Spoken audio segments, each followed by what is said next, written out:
I merely wrote my name on the military enlistment form, yet it sent shockwaves through the upper echelons of China, even prompting elite forces to gear up for full combat readiness.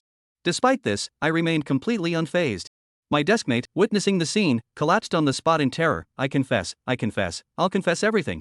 This left the surrounding classmates utterly stunned. What earth-shattering crime had this guy committed to warrant such a massive mobilization of elite troops?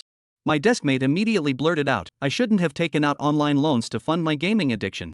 It's just one loan after another, impossible to pay off, but I genuinely didn't know online loans were illegal. The sheer absurdity of this confession left everyone present dumbfounded. I sighed and facepalmed. Could this idiot at least read the room before confessing? The next second, dozens of pitch-black gun barrels were pointed at my head. Put down your backpack and come with us. Lu Ruyan, standing beside me, excitedly recorded the entire scene. Thousands of elite special forces descending on a school to make an arrest. This was unprecedented. Soon, I was escorted to an interrogation room, where I sat calmly in the chair. Director Luo blared at me sternly, G. Boda, what exactly did you do this summer? I pondered for a moment but didn't answer. Before long, I actually dozed off. Director Luo walked over and shook me awake. We received intel that a man named Reborn recently climbed to the 8th spot on the international mercenary rankings. Every update to the international mercenary leaderboard drew global attention. Resting my chin on my hand, I peacefully closed my eyes again, infuriating the officers present. Chief Gao's gaze was inscrutable as he said, G. Boda, we expect your cooperation. Hearing this, I slowly lifted my eyelids. Do you have any evidence linking me to what you're accusing me of? Director Luo tossed a file at me. As a citizen of Xia, why were you working as a mercenary abroad? I curled my finger slightly. Naturally, I did it for the money. Director Luo was so furious he nearly dragged me outside to be executed on the spot. Suddenly, I remembered today's enlistment. Given my situation, am I still eligible to enlist in Xia's military? Director Luo's lips twitched. That depends on whether you cooperate with our investigation. I thought to myself, hadn't I been cooperating just fine? Director Luo then asked, first, tell me what exactly you did during your summer vacation? Without hesitation, I replied, recovered a satellite chip, returned it to a gang leader, helped retrieve classified documents, assisted in rescuing compatriots overseas, and, oh yeah, incidentally took down a human trafficking organization. The room fell so silent it was as if all the air had been sucked out, and everyone stared at me, dumbfounded. After a moment, a man clapped his hands and said, do you even believe the nonsense you're spouting? Don't think just because you're ranked 8th on the mercenary leaderboard you can brag like this. You asked for the truth, and now that I've told you, you don't believe me. So, do you have any other accomplices? I said calmly. When you walk the path of the world, one person is enough. Director Luo's expression darkened, still unconvinced. According to our analysis, Reborn is most likely a team. Seeing he couldn't get anything more out of me, Director Luo left, and the interrogator continued pressing me. A few days ago, a crime boss from the Iron Triangle was brutally killed.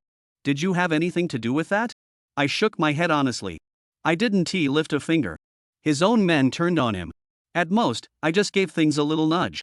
The interrogator snapped, so, from what you're saying, you actually did a good deed and helped them achieve internal unity? Of course. I signed a gentleman's agreement with them, no more expanding their operations into Xia. Shouldn't you be thanking me? The interrogator said sarcastically, thank you. Tomorrow, we'll make you a commendation banner. At that moment, Director Luo returned to the interrogation room, his demeanor noticeably gentler. G. Boda, a month ago, when our special forces were in peril, a stateless mercenary provided our troops with a helicopter. Was that you? Propping my chin, I thought for a few seconds. That time? Just a coincidence. They were all Xia citizens, couldn't just let them die? Director Luo pressed again, it was really you? I glanced at him dismissively. For Special Forces soldiers in yellow training uniforms, location, the inland Tigast harbor in Manhwa. Director Luo's face paled. Just who are you? I replied lazily, a junior at Linhai University, G. Boda. Chief Gao's expression turned grave. I was truly unyielding. With a helpless sigh, he had no choice but to let me go for now while keeping a close watch in secret. I stretched lazily and grabbed my backpack. Did the application form get crumpled? The interrogator replied irritably, no. At that moment, Lu Ruyan from the journalism department, who had been lying in wait, saw me walk out and immediately turned on her camera, rushing over. Hey, student. Why did so many SWAT officers come for you just now? Was it something major? I had no intention of engaging. Instead, I pulled out my cracked phone and started hailing a ride back to campus. When I returned to school, many curious classmates crowded around. G. Boda, how are you back already? You're not actually a spy, are you? I calmly set down my book, misunderstanding. They got the wrong person. No way, not with that kind of spectacle. I gave them a cold glance, then why would I be back? The group fell silent. At the time, I had no idea I'd already become the focus of the entire internet. The moment I stepped outside, 2 young girls were already filming me from a distance with their phones. At the recruitment office, I handed my completed application form to Director Su. He took it and placed it separately on a nearby table. You can apply, but be prepared for the political screening. I gave a slight nod and left. The next morning, as soon as I entered the classroom, I sensed something off. The usually half-empty room was now packed, and everyone was eyeing me with suspicion, some even filming with their phones. I sat down and immediately dozed off. Suddenly, the old professor rapped on the blackboard, "Stop recording." "Gee, Boda, still sleeping? Get up and answer this question." My deskmate Hao Dawei promptly elbowed me. Still half asleep, I stood up mechanically and stared at the problem on the board. Onlookers began whispering, "No way he can solve that mess of equations covering half the board." In my drowsy state, I rambled for 10 minutes with an answer. The professor nodded repeatedly. "Excellent, the conclusion is accurate. But I still have to criticize you and stop sleeping in the same position all the time. It's bad for your neck, and facing the window like that, you'll catch a cold." The class was speechless. "He doesn't even pay attention, and you're worried about his health?" At this moment, the kind-faced professor invited me to join his experimental project, holding up 3 fingers. The students immediately murmured, 3,000? That's not much, but it's enough for a college student. Hao Dawei sighed and lamented, "You missed a 0. The group's expressions froze. Where was justice in this world? We attended every class diligently, yet we couldn't compare to this guy who slept all day? I smiled and declined. "I appreciate your kindness, but I'm used to my freedom. The lab isn't for me." Half an hour later, the bus came to a stop in the middle of nowhere. Xinlang took out a copy of the complete encyclopedia of plants from his bag and began searching for grass on the mountain. Jiang Wan, who had been following him from a distance of several hundred meters, began to regret her decision to follow him. Yesterday's video had gained her over 10,000 followers, and if she could capture some more sensational content, she could land an advertisement. She thought about the view count waving at her. Thinking about the wealthy sponsors who would soon be at her beck and call. Thinking about her glorious future as a famous influencer. She endured it. This patience lasted until nightfall. Xinlang spent the entire afternoon either imitating Li Shizhen or studying Shenong. He examined every flower and plant in the vicinity, draining the power bank Jiang Wan had brought along. Perhaps she shouldn't have harbored such ambitions of sudden wealth. By the time it grew dark, Xinlang had picked a few green leaves. "Is that it?" Xinlang replied, "I still have a part-time job as a network administrator tonight." Jiang Wan thought to herself, "Goodness gracious, how does he have so much energy?" After much internal conflict, she eventually followed Xinlang to the internet cafe. Keeping up with the times, the internet cafes had been renamed net cafes. The rows of seats have been replaced with luxurious gaming chairs arranged in pairs. Green plants are scattered everywhere, and the lobby is clearly marked as a smoke-free zone. Next to the counter was a tea bar and shelves filled with snacks, and there was even a hostel rest area on the upper floor. All amenities are available. Xiao Qin is here. Check the computers 12, 132. And a few others. They keep freezing up. The bartender greeted him and handed Xinlang a toolbox. Upon noticing the beautiful woman behind Xinlang, he whistled playfully. "Long night ahead, but at least you're not alone. Brought a girl along?" Xinlang replied casually, "We're not close." The bartender raised his eyebrows with a sly smile, giving off an I know vibe. Xinlang plugged in his hard drive, and a screen filled with random numbers appeared. These chaotic characters seemed to follow a pattern in Xinlang's hands. In 3 or 4 minutes, the computer was back to normal. Repairing over a dozen computers took less than half an hour. Meanwhile, Jiang Wan had fallen asleep while waiting. Xinlang sat down at one of the computers, ensuring he was in a blind spot where no one else could see him. He entered a website and began encrypting his IP address layer by layer. A few minutes later, an interface resembling a communication software appeared. The entire website was filled with foreign characters, but Xinlang navigated it with ease. Despite not logging in for 3 days, there were already over 40 people waiting for him to carry out tasks. Waran, the fraud ring has been eliminated. Commission 5. The commission here was the website's virtual currency, measured in millions.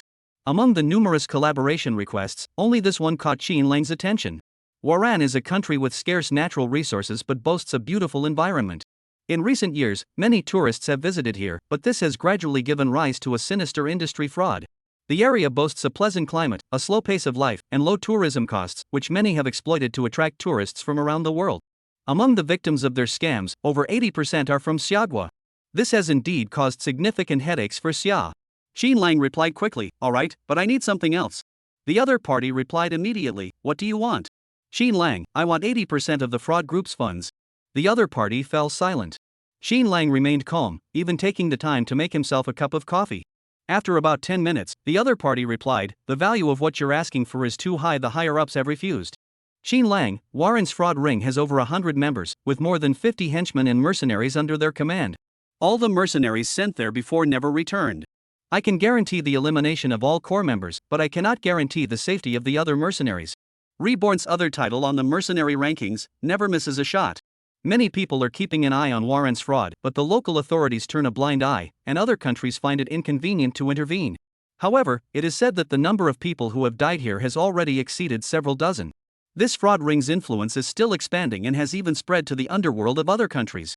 If it weren't for their interest in Xin Lang's title, they wouldn't have gone to such lengths to find him. The other party, please give us some time to consider. Xin Lang, 5 hours. Xin Lang then logged out directly. Xin Lang switched to another computer and logged into a different account. Without any effort, he pinpointed the other party's location. Jiang Wan, who was asleep, mumbled something and furrowed her brows. He glanced at Jiang Wan and shook his head helplessly, saying, "Fame is a double-edged sword." Chapter 6, October 1st Extreme Cross-Country Trip. Jiang Wan woke up feeling sore all over. Half asleep, she opened her eyes to find Xin Lang brewing water with herbs he had picked earlier that day. Xin Lang glanced at her sideways, dandelion water, to clear heat. "Want some?" It was only 4 in the morning. Jiang Wan had followed Xin Lang all night for a useless piece of material. She was indeed feeling quite heated. "Give me a cup." Jiang Wan downed the cup in one gulp, slamming it down on the table. It seemed that the path to fame through news photography wasn't for her. Jiang Wan looked at Xin Lang. "I'm leaving. I hope I never have to deal with anything related to you again. It's just bad luck." 2 hours later, Xin Lang received a definitive response from the other party, but they demanded a swift resolution. Xin Lang replied, "No rush. We'll finish by October 7th. The other party was impatient. "Can you hurry up?" Xin Lang, "Then I'll pass." The other party. With one sentence, he left the other party speechless again. The other party, "All right, we'll do as you say." Over the next few days, Xin Lang's life remained unchanged. He worked 2 or 3 part-time jobs every day, including some volunteer work. His days and nights were reversed, sleeping during the day and working until midnight. Netizens often happened to come across Xin Lang doing his part-time jobs in various places. Shaking milk tea at a milk tea shop. At a spa center, performing acupuncture and cupping. Mopping floors at a gym. By the end, netizens' interest in him had almost faded away. After all, even the police couldn't find any evidence, so he's probably just an ordinary person.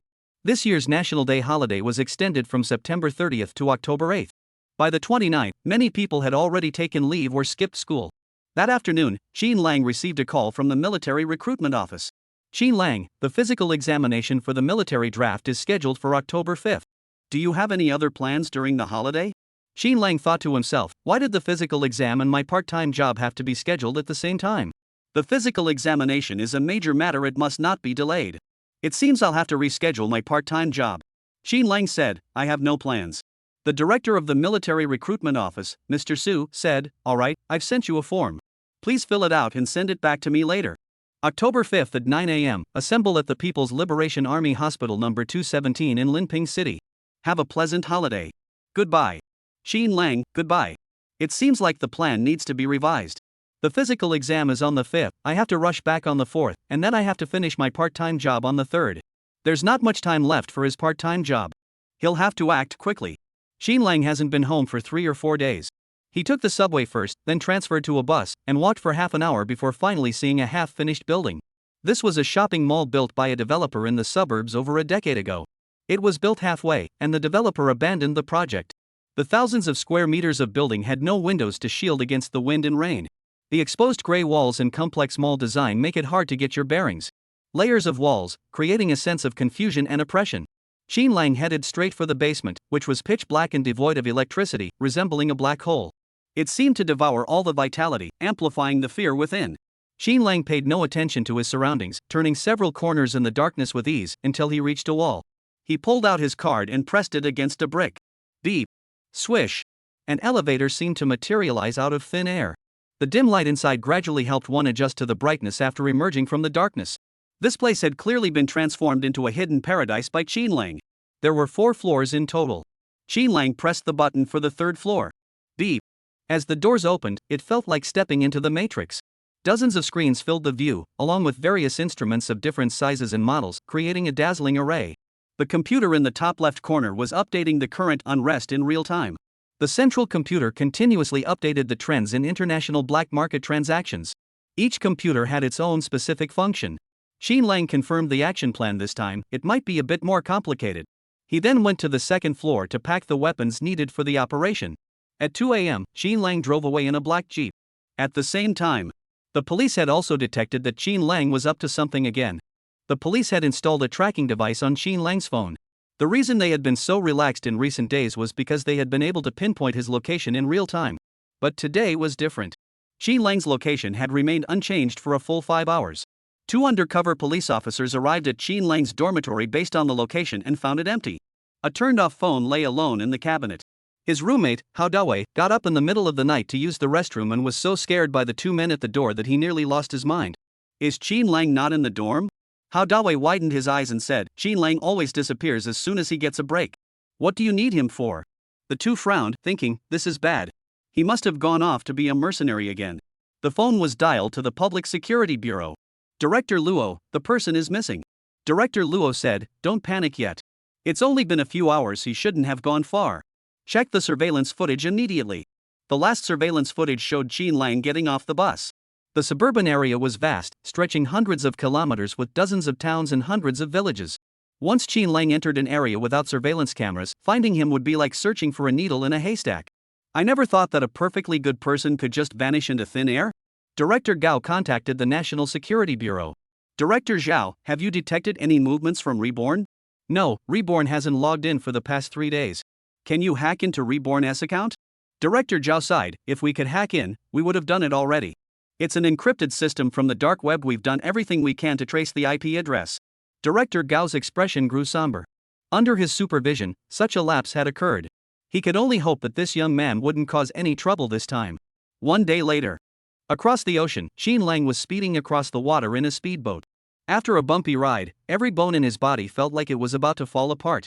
The boat's captain was named Butler, with whom Xin Lang had some prior connection. Butler asked, you went into their organization alone? You don't have enough lives to spare. Xin Lang replied, don't worry, if I die, I'll leave you all my gold. Butler laughed and said, that's too kind of you. It sounds like I'm hoping you'll die. Xin Lang replied coldly, I have my life to give, but do you have yours to take? Butler shuddered. No, please spare my life. Xin Lang logged into an account he hadn't used in days and informed the other party of the latest action plan. At that moment, back in the country, at the Public Security Bureau, the red location marker on the computer began to flash. He is online, Reborn is online. Director Luo asked anxiously, where is the location? Where Reborn is, means a battle is about to break out there. It can only be located near the Guamao Highlands. Director Luo, there are over 30 small countries in that area. How did that guy get so far? We're locating it immediately, but it will take some time. Director Luo's face turned as cold as ice, the sooner, the better. Chapter 7, Your system and my system seem different? A large sum of money had just been transferred out of Xin Lang's private account. Xin Lang followed the transaction trail, hacked into the other party's IP, and implanted a virus he had developed in a specific area. This caused the other party's system to completely shut down. As they neared the coast, Xin Lang instructed Butler to leave first. He leaped into the vast ocean. Butler was terrified. Even though they were still 5 or 6 miles from shore, the madman Xin Lang had swum across. He muttered to himself, staying by his side, I must protect my own life. After all, I'm human, and he must be a monster. On the other side of the ocean, in the Xia Kingdom. After deciphering the signals, they pinpointed Xin Lang's location. Reborn at the border of Waran. What's he doing there?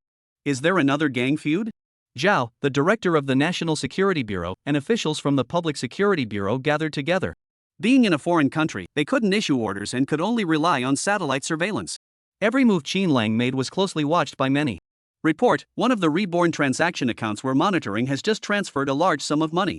Zhao stood up, looking alert, and asked, where is the money going? The staff immediately checked, all the IP addresses have been disguised, it will take a little time. Several minutes later. We've found it. It's registered as a trading company in the islands, but it's actually a shell company, likely used to launder illicit funds. After cross-referencing multiple sources, it is confirmed to be one of the payment accounts used by the Waran fraud ring. Even Director Zhao couldn't stay seated. He narrowed his eyes, his expression serious. Xin Lang, how did you get involved with the Waran fraud group? You really won't let us rest. Before they could figure out the connection between the two, the staff panicked and said, the Reborn account has received another large sum of money of the same amount. A few minutes later, the staff were sweating profusely. What's going on? This shouldn't be happening. The money from this shell company is being spent bit by bit. Director Zhao's expression grew serious. Keep investigating. Can we trace the flow of funds? Is it being transferred in batches to Reborn's account, or is it an asset transfer by the fraud company? Suddenly, Director Luo's phone rang. What? Are you sure? This is a major issue.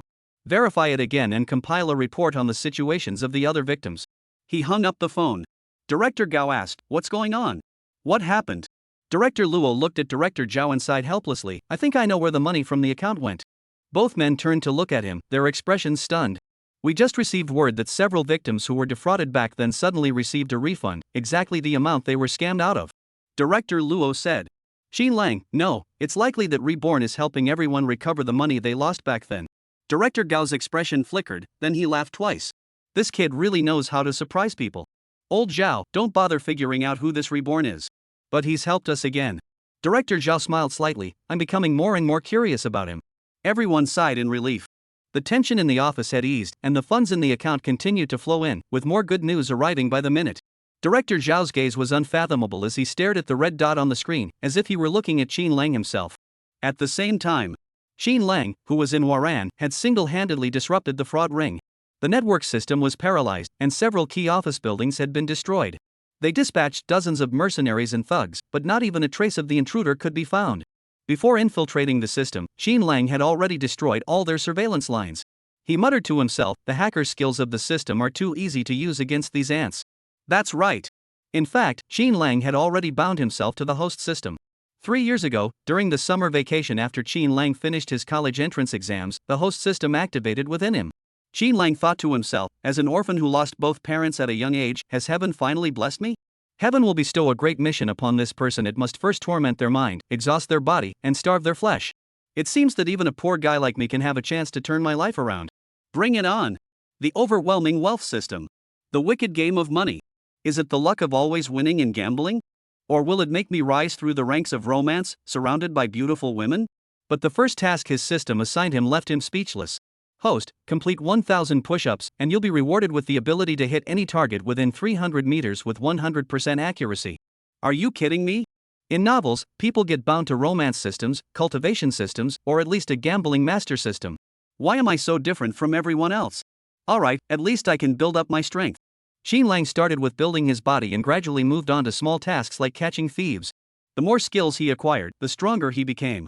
In just 3 years, Xin Lang used his mercenary status to complete missions during school breaks. Even he never imagined he would rise to 8th place on the mercenary rankings. The stronger one becomes, the greater the responsibility. Xin Lang was determined to use the system to join the Xia Kingdom's military and serve his country with honor. With dozens of skills at his disposal, Xin Lang dared to take on an entire city alone. At that moment, within the Waran fraud group, explosions echoed continuously. Damn it, how many bombs did he plant? Who is he? What is his purpose?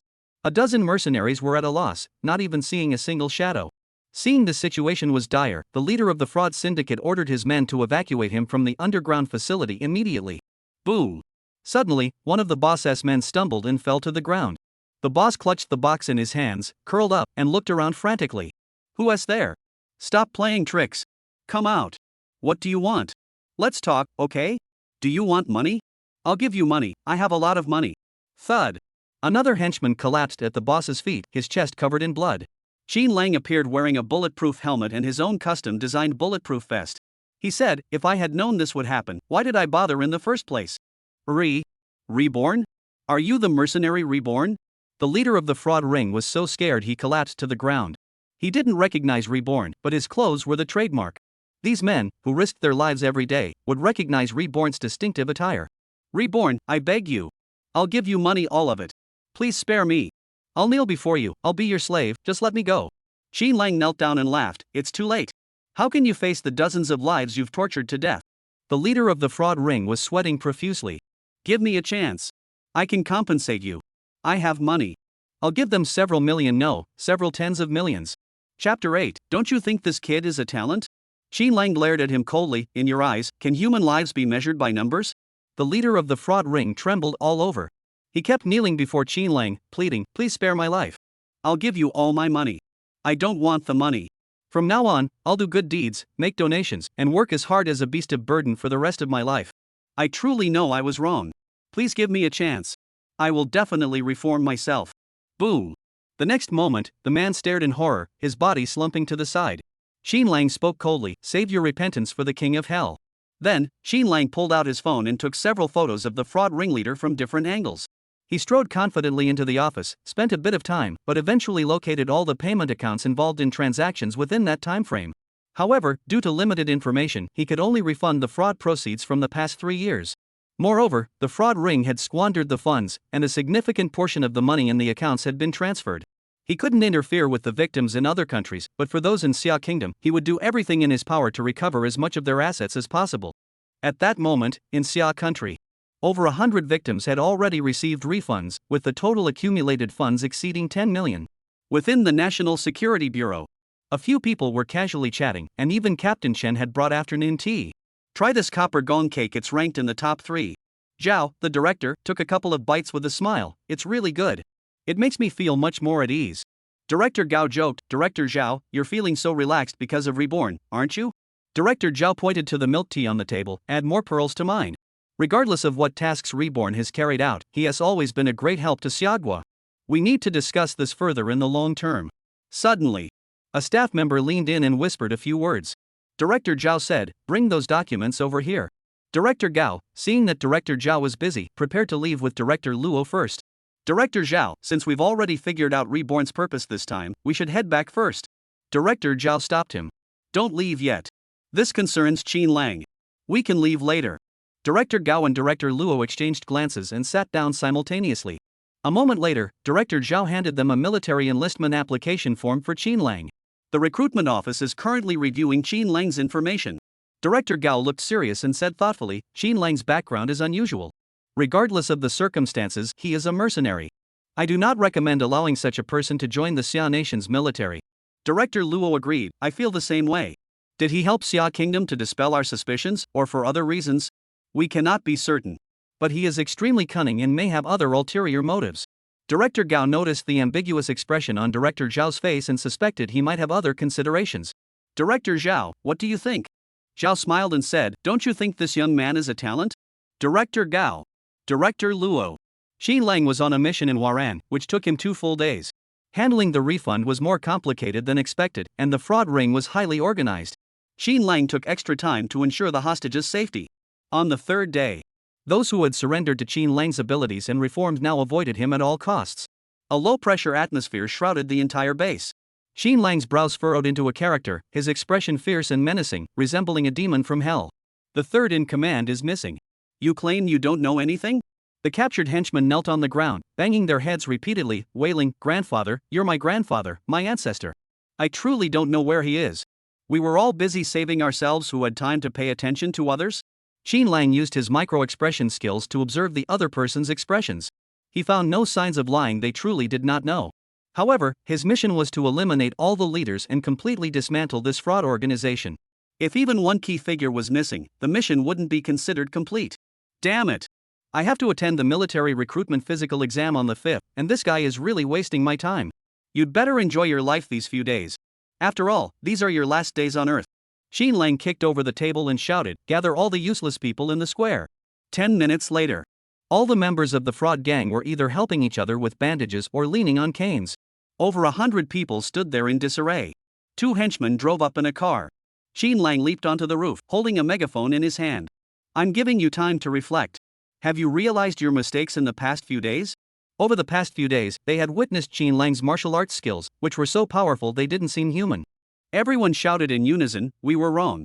We will never scam again." Xin Lang continued, "I have anonymously submitted all your information. Those who have done wrong must be punished. The relevant authorities will come to take you away for a special meal." The group sighed in unison. The days of being protected by the group were gone forever. Xin Lang said, "But such a large base can't be left to waste. I'll leave you worthless fools something to eat." Everyone's eyes widened instantly. From Reborn's tone, it seemed he wasn't planning to spare them after all. Xin Lang continued, "From today onward, you will embark on a brand new career. Those with strength, line up in one row. Those with quick hands and feet, line up in another row. Those with fast reactions, line up in another row."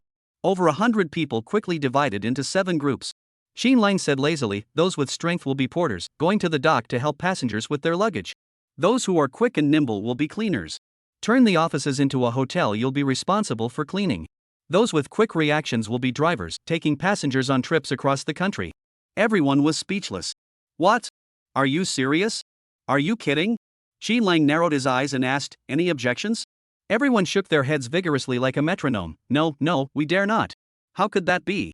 Xi Lang said, the prices are transparent, no cheating, and if I catch any of you ripping off customers, then. Xi Lang smiled and said, I'll rip you off. Everyone hurriedly said, no way, no way. We've reformed ourselves. We'll be good people from now on. 4 p.m. Xi Lang got into a car and drove toward the beach.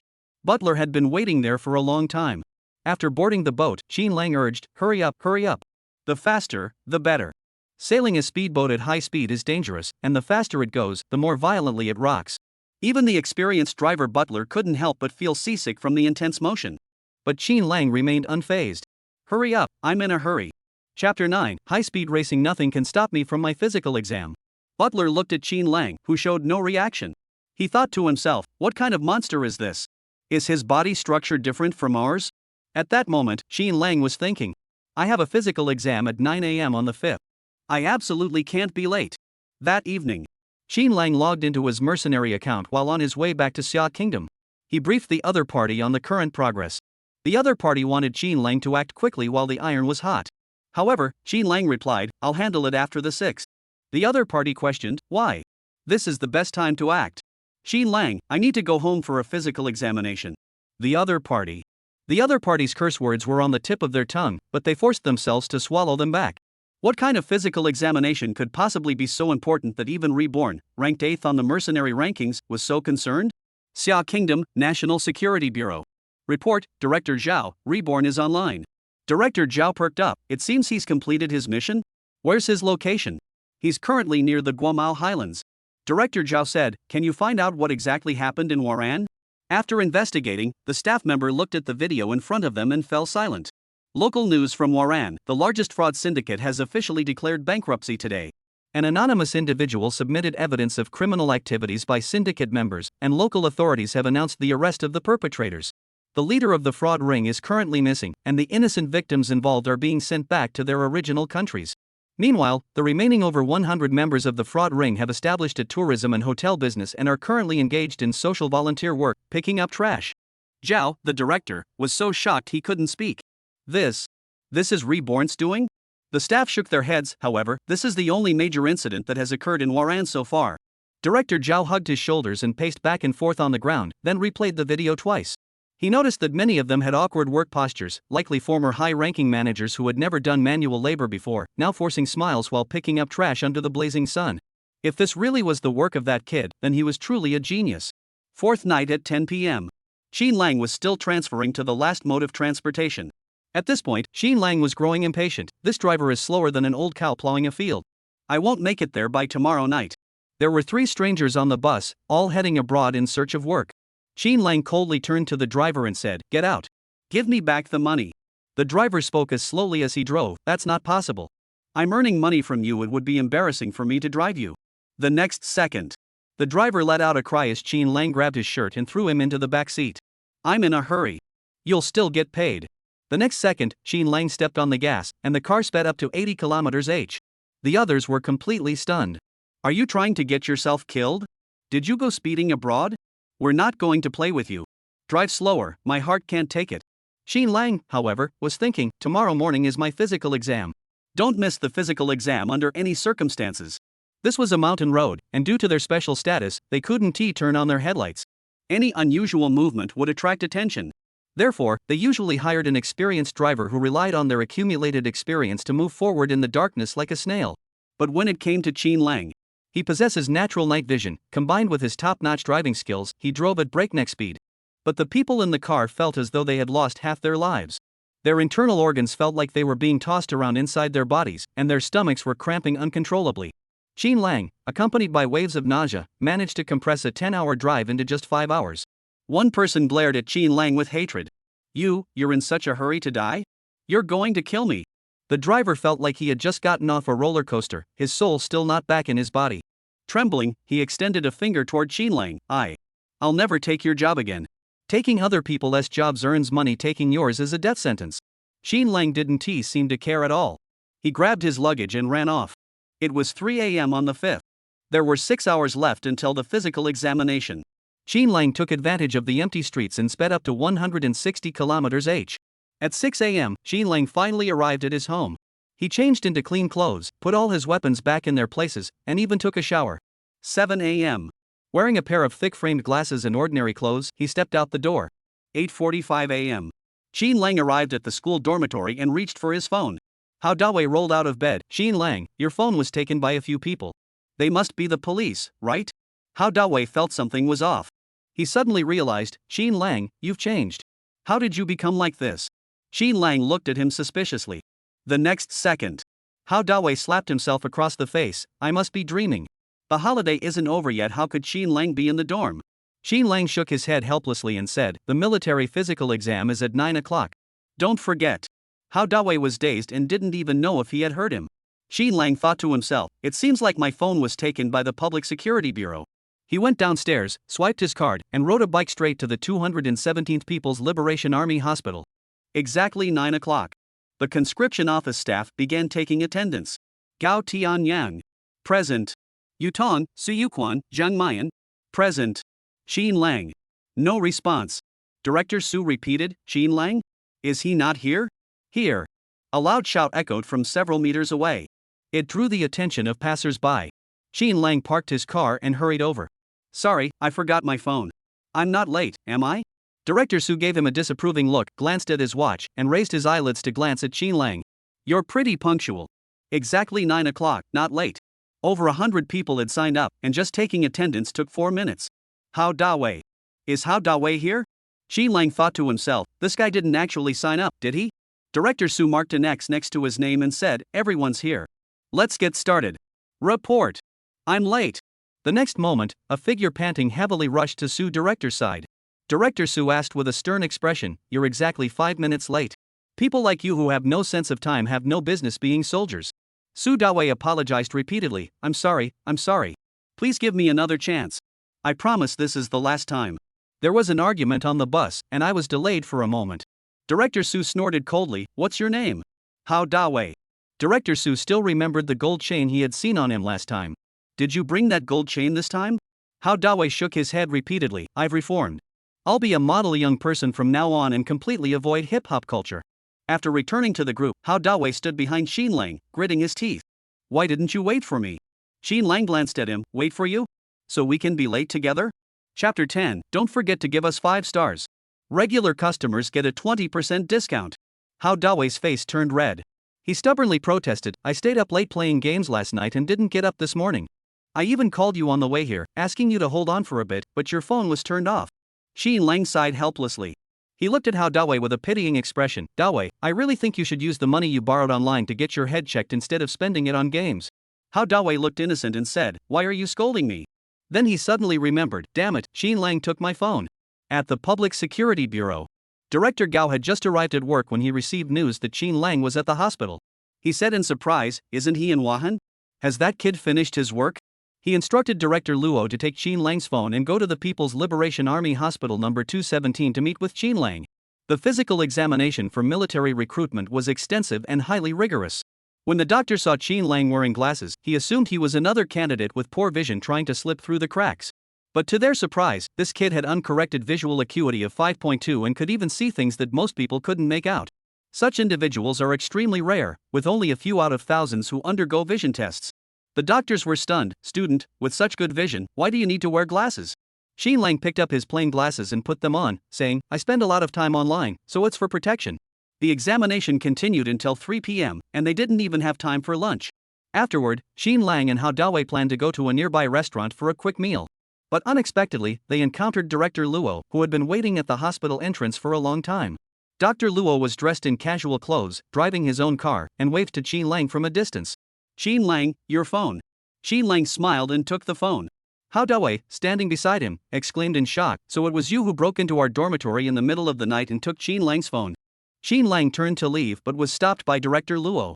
Director Luo spoke seriously to Hao Dawei, student, you go ahead. I need to have a private talk with Qin Lang. The scene of 100 people armed with guns surrounding Qin Lang was still fresh in everyone's minds. Hao Dawei swallowed hard and slinked away. You two talk. I'll go eat first. Xin Lang followed Director Luo into the car. Director Luo asked, Xin Lang, where did you go the other day? Xin Lang replied, I was resting at home. Director Luo sneered, are you from Walan? Xin Lang remained unfazed, Waran?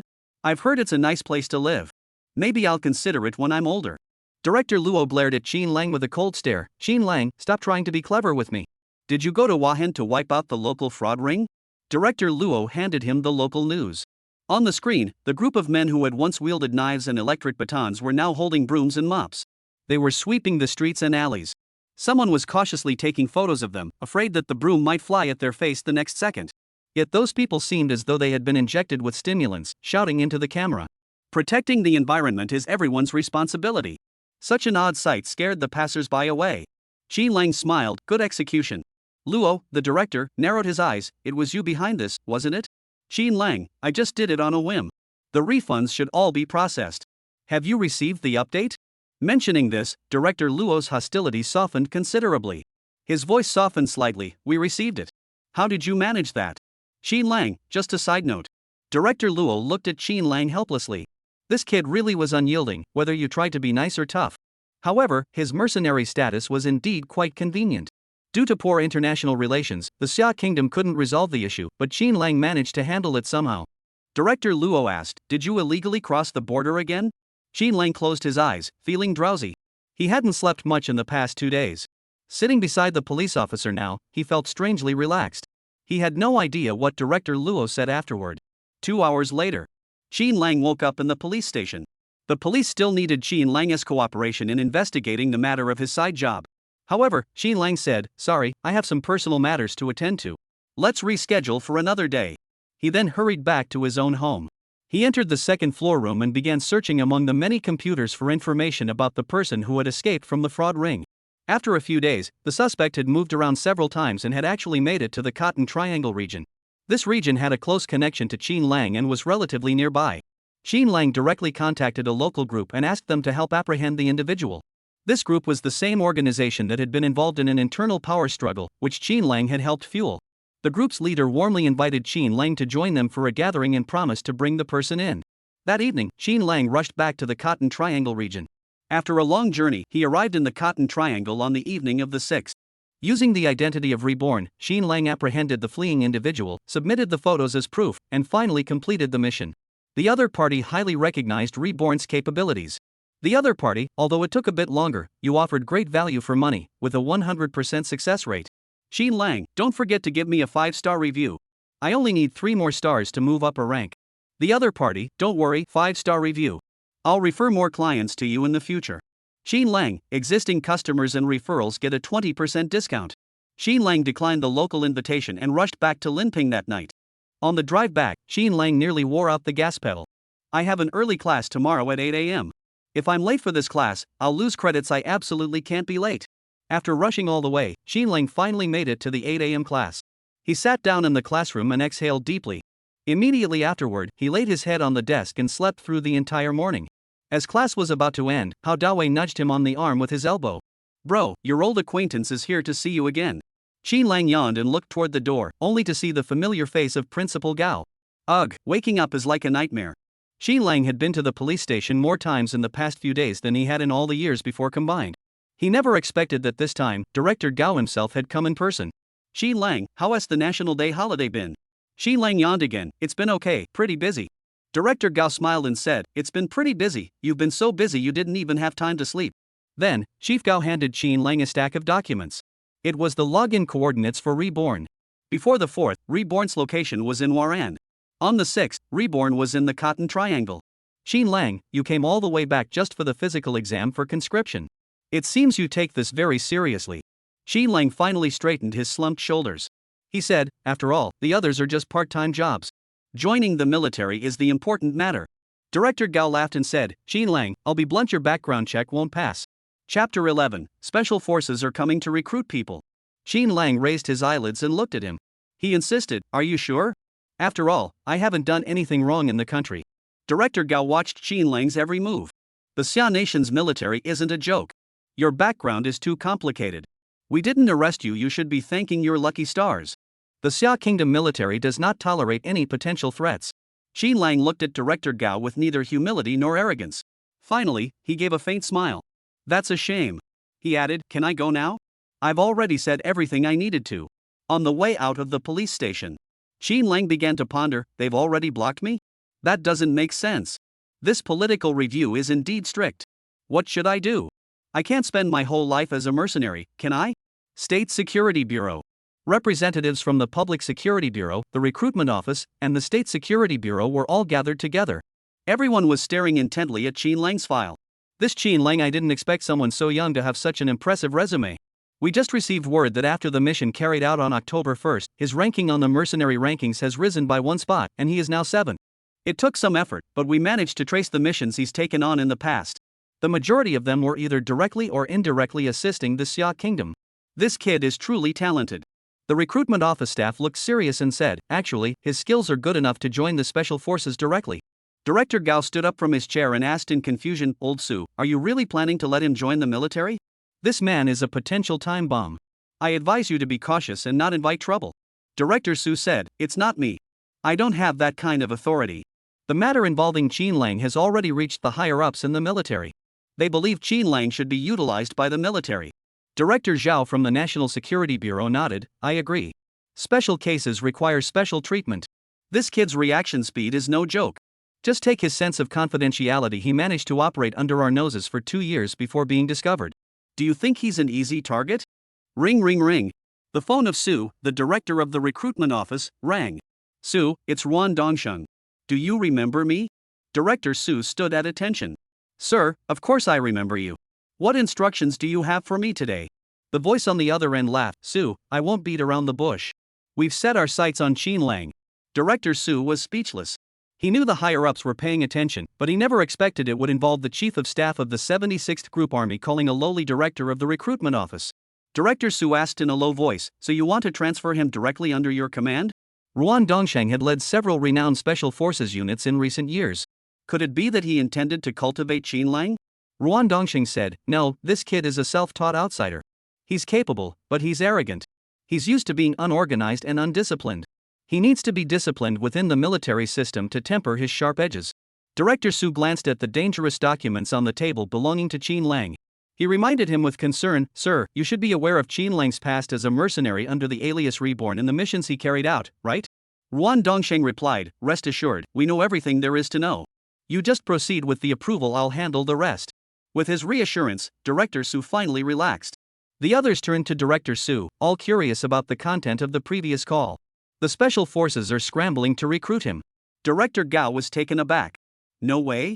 A mere Qin Lang has even alerted the special forces? But there are too many mysteries surrounding him. I still think he's dangerous. Director Zhao from the National Security Bureau put down his burden and leaned back comfortably on the sofa. Director Gao, don't worry about it. He managed to slip away right under our noses. It's because he's too free. In the military, maybe he won't cause any trouble. Despite everyone's urging, Director Gao remained steadfast in his duty to the nation. His apprehension toward Qin Lang remained unwavering, a man who had carried out dozens of dangerous missions in just 3 years. Even if he is as upright as they come, can we really be sure he won't be corrupted by the environment? October 15. The day the draft results were announced. Qin Lang had been in a gloomy mood ever since he returned from the police station last time. Hao Dawei had asked him what was wrong, but he remained silent. Until this morning, when Hao Dawei excitedly pulled Qin Lang out of bed. Brother, get up. The enlistment results will be announced at 8 o'clock this morning. My mom has already called me 3 times this morning. The whole family is on edge, more nervous than I am. Qin Lang rolled over in bed. Forget it, I'm probably screwed. Hao Dawei looked at the glasses by Qin Lang's pillow. I've told you before, there is definitely something wrong with your eyes. Don't think you can get away with it just because your prescription is low. Getting surgery sooner is better than waiting. Qin Lang pulled the blanket over his head, too lazy to listen to Hao Dawei's nagging. Rarely did he have no classes at 8 in the morning, only to be woken up by this brat. Damn it! It's 8 o'clock. It's 8 o'clock. Why is it so slow? How many people are checking at the same time? This is driving me crazy. Damn it, I've refreshed it 7 or 8 times, and it's still congested. Qin Lang was completely driven mad by his noise. The school's military recruitment group had already been flooded with hundreds of messages. Every few minutes, someone would post the query link again. Qin Lang casually clicked on it, entered his information, logged in successfully, and immediately saw the results. Xin Lang's pupils dilated and his upper body sprang up instantly. Damn it! Meanwhile, Hao Dawei, who was sleeping on the lower bunk, let out a blood-curdling scream. Ah! Xin Lang was startled by the noise. What the hell are you screaming about? Did it go through?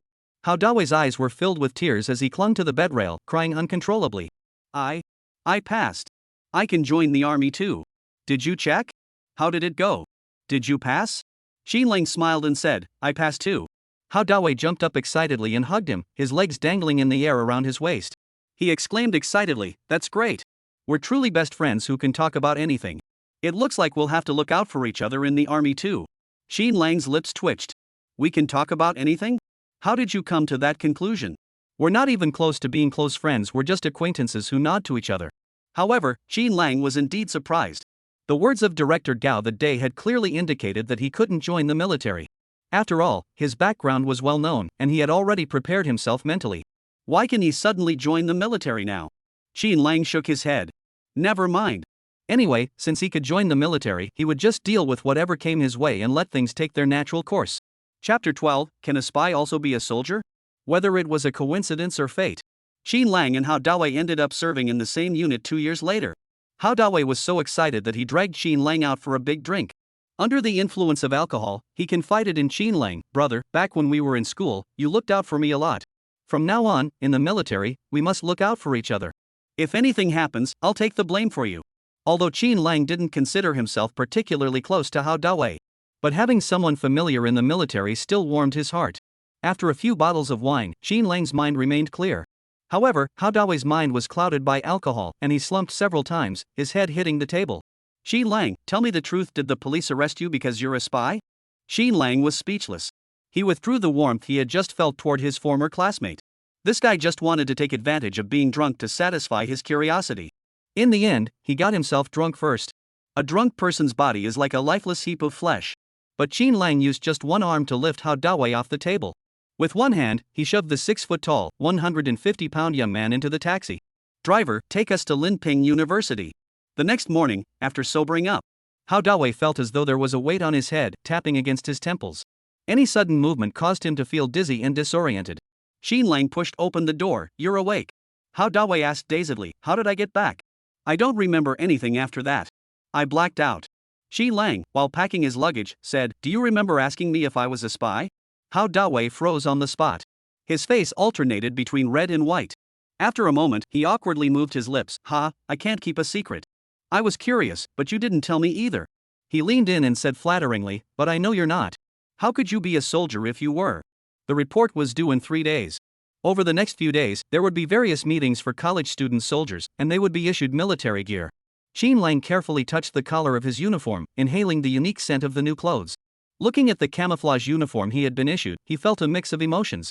After all his hard work, he had finally achieved his dream. No matter how difficult or exhausting the days ahead may be, he would persevere.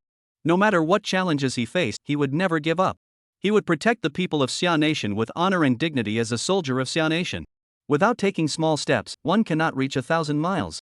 Xin Lang would take one step at a time to prove himself. Su, the director of the recruitment office, looked at the group of energetic young faces. He couldn't help but smile. These are the future of Xia Kingdom, the pillars of the nation. Before leaving, Xin Lang wanted to return to his residence first. After all, when traveling far, it's essential to charge your devices. Otherwise, given the police's close surveillance, it wouldn't take more than half a month for them to pinpoint his hideout. As soon as Xin Lang got out of the car, he noticed a vehicle following him from a distance.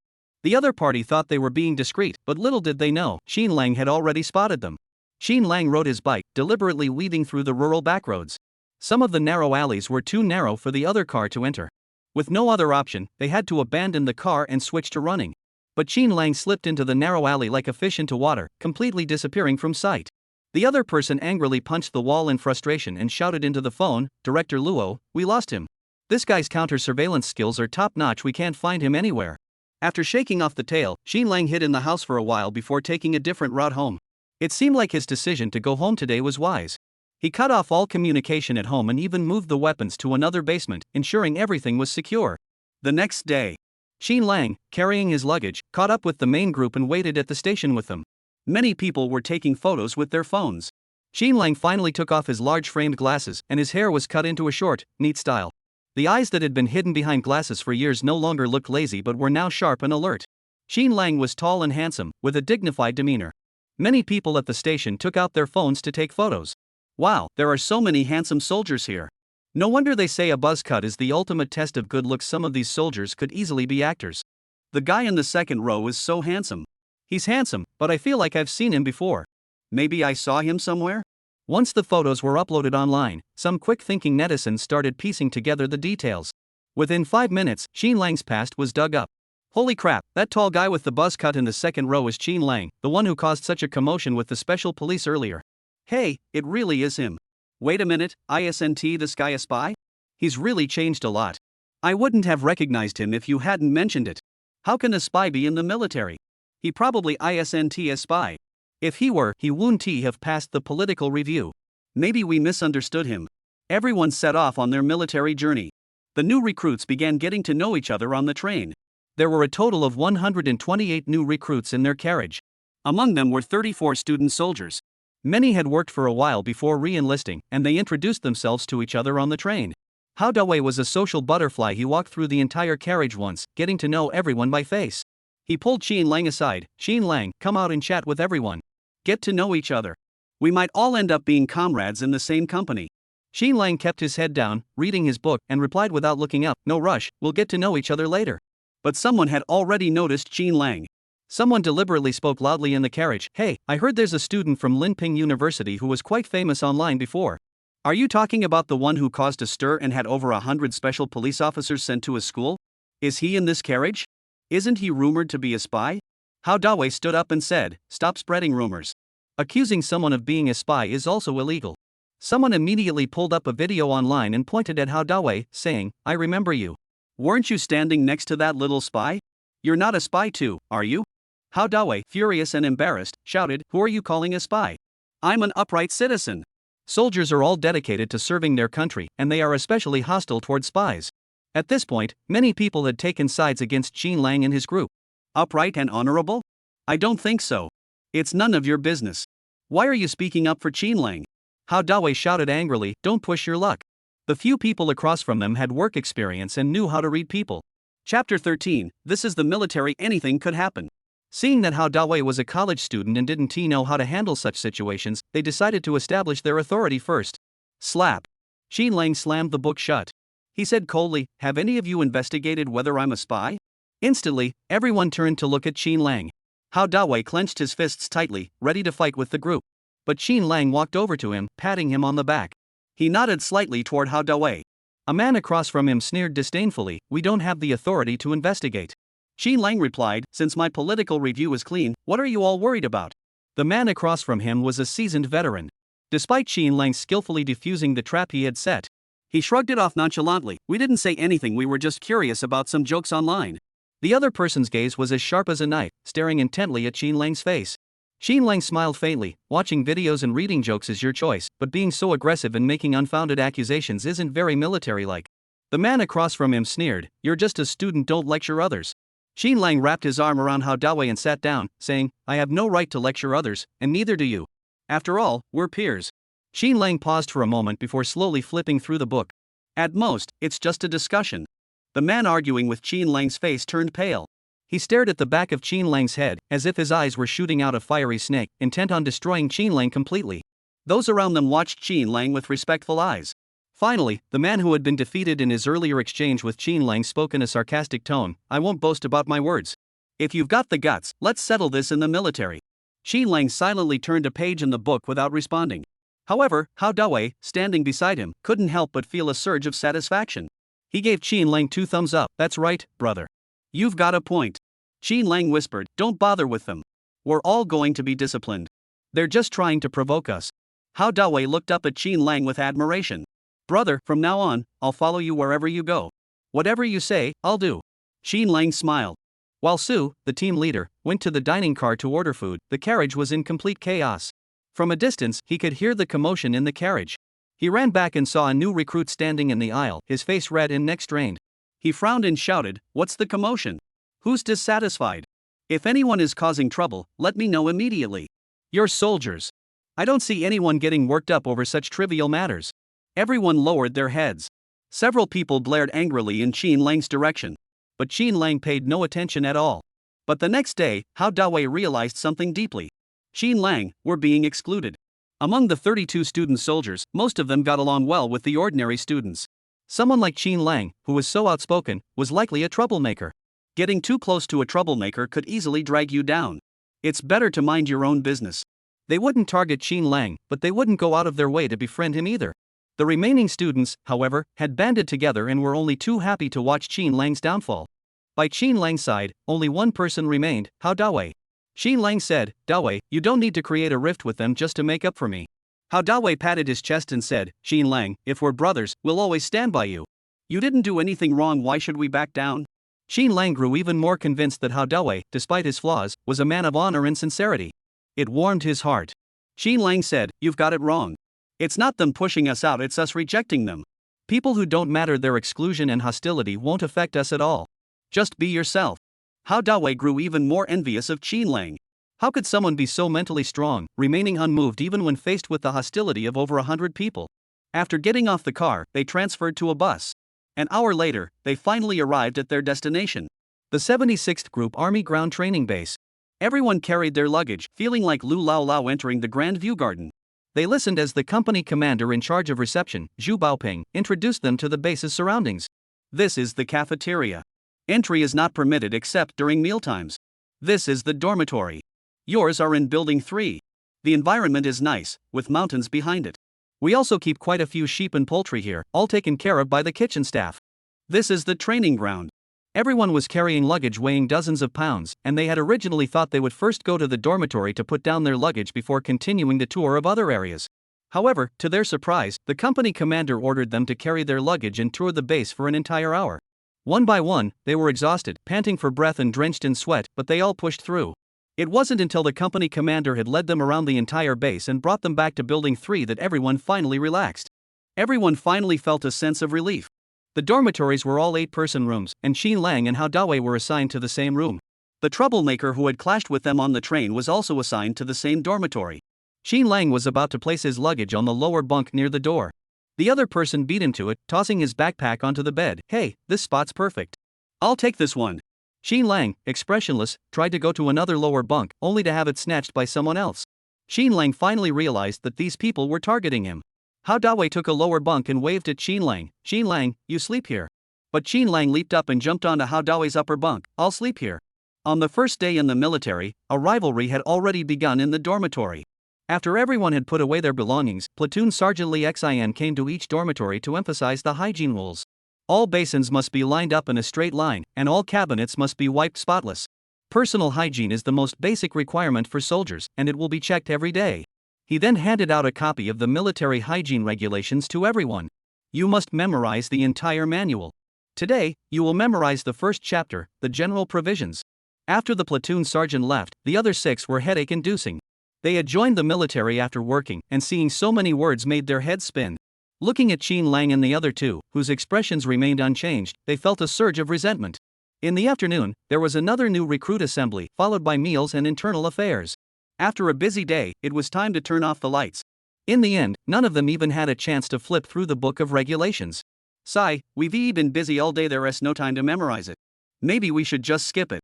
"There's no way they'll spot check us tonight. It's already midnight." "Yeah, they can't possibly wake us up in the middle of the night to recite it. Forget it, let's just go to sleep." Qin Lang held the internal regulations handbook and quietly slipped out the door. Hao Dawei followed closely behind. He whispered, "Qin Lang, do you really think they'll have a spot check? I'm exhausted." Qin Lang replied indifferently, "This is the military. Anything could happen." Chapter 14, Trouble targeted right after joining the army. The 2 were top students at Linping University and had their own unique techniques for memorizing such content. Qin Lang had a photographic memory, so after reading it once, he could recite it backwards. Hao Dawei, though he seemed unreliable in everyday life, was still capable of easily outshining a group of people in his field. After spending a few minutes in the washroom, they encountered their roommate coming to use the restroom. The roommate who had caused trouble on the train was named Liang Yueming. He was the typical type who, unable to study well himself, dragged others down with him. Ever since he noticed Qin Lang and Hao Dawei taking books out, he had been tossing and turning in bed. He was afraid they were secretly studying and would stab him in the back. Little did he know he'd bump into them in the bathroom. He said in a sarcastic tone, "Oh, you two bookworms, out studying in the middle of the night?" Xin Lang gave Hao Dawei a nod, and the two were about to head out. But Liang Yueming's hands, like a pair of pliers, gripped Xin Lang's shoulders tightly. He gritted his teeth and said, "Don't push your luck. We're all here to serve in the military. Don't think you're special." Xin Lang merely glanced at him indifferently. In a race of animals, the lazy pig runs the slowest. Guess what happens to it? Slaughtered. With that, he shook off the arm on his shoulder and returned to the dormitory. Liang Yueming was left standing there. He clenched his fists tightly and gritted his teeth. Damn Xin Lang, how dare he compare me to a stupid pig? The next day, at 6 a.m, the wake-up call rang. After all, they had just joined the military, and everyone was wide awake, ready to greet the new day. What awaited them was not a delicious meal, but a long line at the canteen entrance. What the hell is going on? It's early in the morning, and we haven't even had a sip of water yet. Why are we already lining up? Could they be not letting us have breakfast? Suddenly, Li Xian coldly said, "Only those who have memorized the first chapter of the internal regulations can eat breakfast. Those who can recite it should report, and those who can't just stand here and smell it." Xin Lang stood at the back of the line, watching his teammates sighing in front of him. "Report!" A loud, clear shout caught everyone's attention. Liang Yueming pointed at Xin Lang with a mischievous smile and said, "My roommate Xin Lang can recite it." Li Xian frowned and said, "If he can recite it, why are you shouting for him? Doesn't he have a mouth of his own?" "In the military, keep your mouth shut and mind your own business." Li Xian walked over to Xin Lang and asked, "Since he said you can recite it, go ahead and show us." Liang Yueming glared at Xin Lang challengingly. The roommates all watched with smirks on their faces, waiting to see what would happen. A few students from Leping University had just stumbled through their recitations and passed. This naturally aroused hostility toward them from many others. Xin Lang spoke calmly. Chapter 1, General Provisions. Article 1, to standardize the internal regulations of the military personnel of the Xia Kingdom. Xin Lang spoke with conviction, his delivery smooth and fluent, as if he were reading directly from the book. This left many people speechless. Even Liang Yueming's lips began to curl downward. Article 11, strengthen inspections and supervision, and ensure strict implementation. Every word was recited perfectly, with the same rhythm throughout. Li Xian raised his eyebrows in surprise, pointed at Xin Lang, and said to the others, "Did you see that? That's what it takes to be qualified. Go inside." Many people clenched their teeth, glaring angrily at Xin Lang's back. Hao Dawei stumbled a bit while reciting, but he still completed the task. Dozens of people, hungry and standing at the canteen door, held the internal regulations and recited them. Gurgle, gurgle, gurgle. Everyone glared with malicious intent, as if they could pierce the books in their hands with their eyes. On his first day in the military, Xin Lang had already made enemies with the others. After breakfast, physical training began. Instructor Guing Jie spoke without emotion. 5-kilometer cross-country run. Begin now. Everyone had assumed they would run around the training ground, but to their surprise, Platoon Sergeant Li Xian had other plans. He led them around to the back mountain. Guing Jie said proudly, "Our back mountain is a natural training ground. 1 lap is exactly 5 kilometers. No slacking off. Time limit 40 minutes.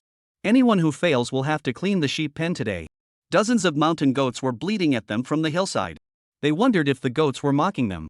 This physical training session boosted the confidence of Liang Yueming and the others. Some even boasted, "Those bookworms can only memorize textbooks, what else can they do?" Li Xian walked over to him, pulled Liang Yueming to the back of the line, and said, "You're so talkative. Count the numbers for me." Sighing counts too. 10 words per minute. Let's see who ends up cleaning the goat pen. This time, no one dared to complain directly.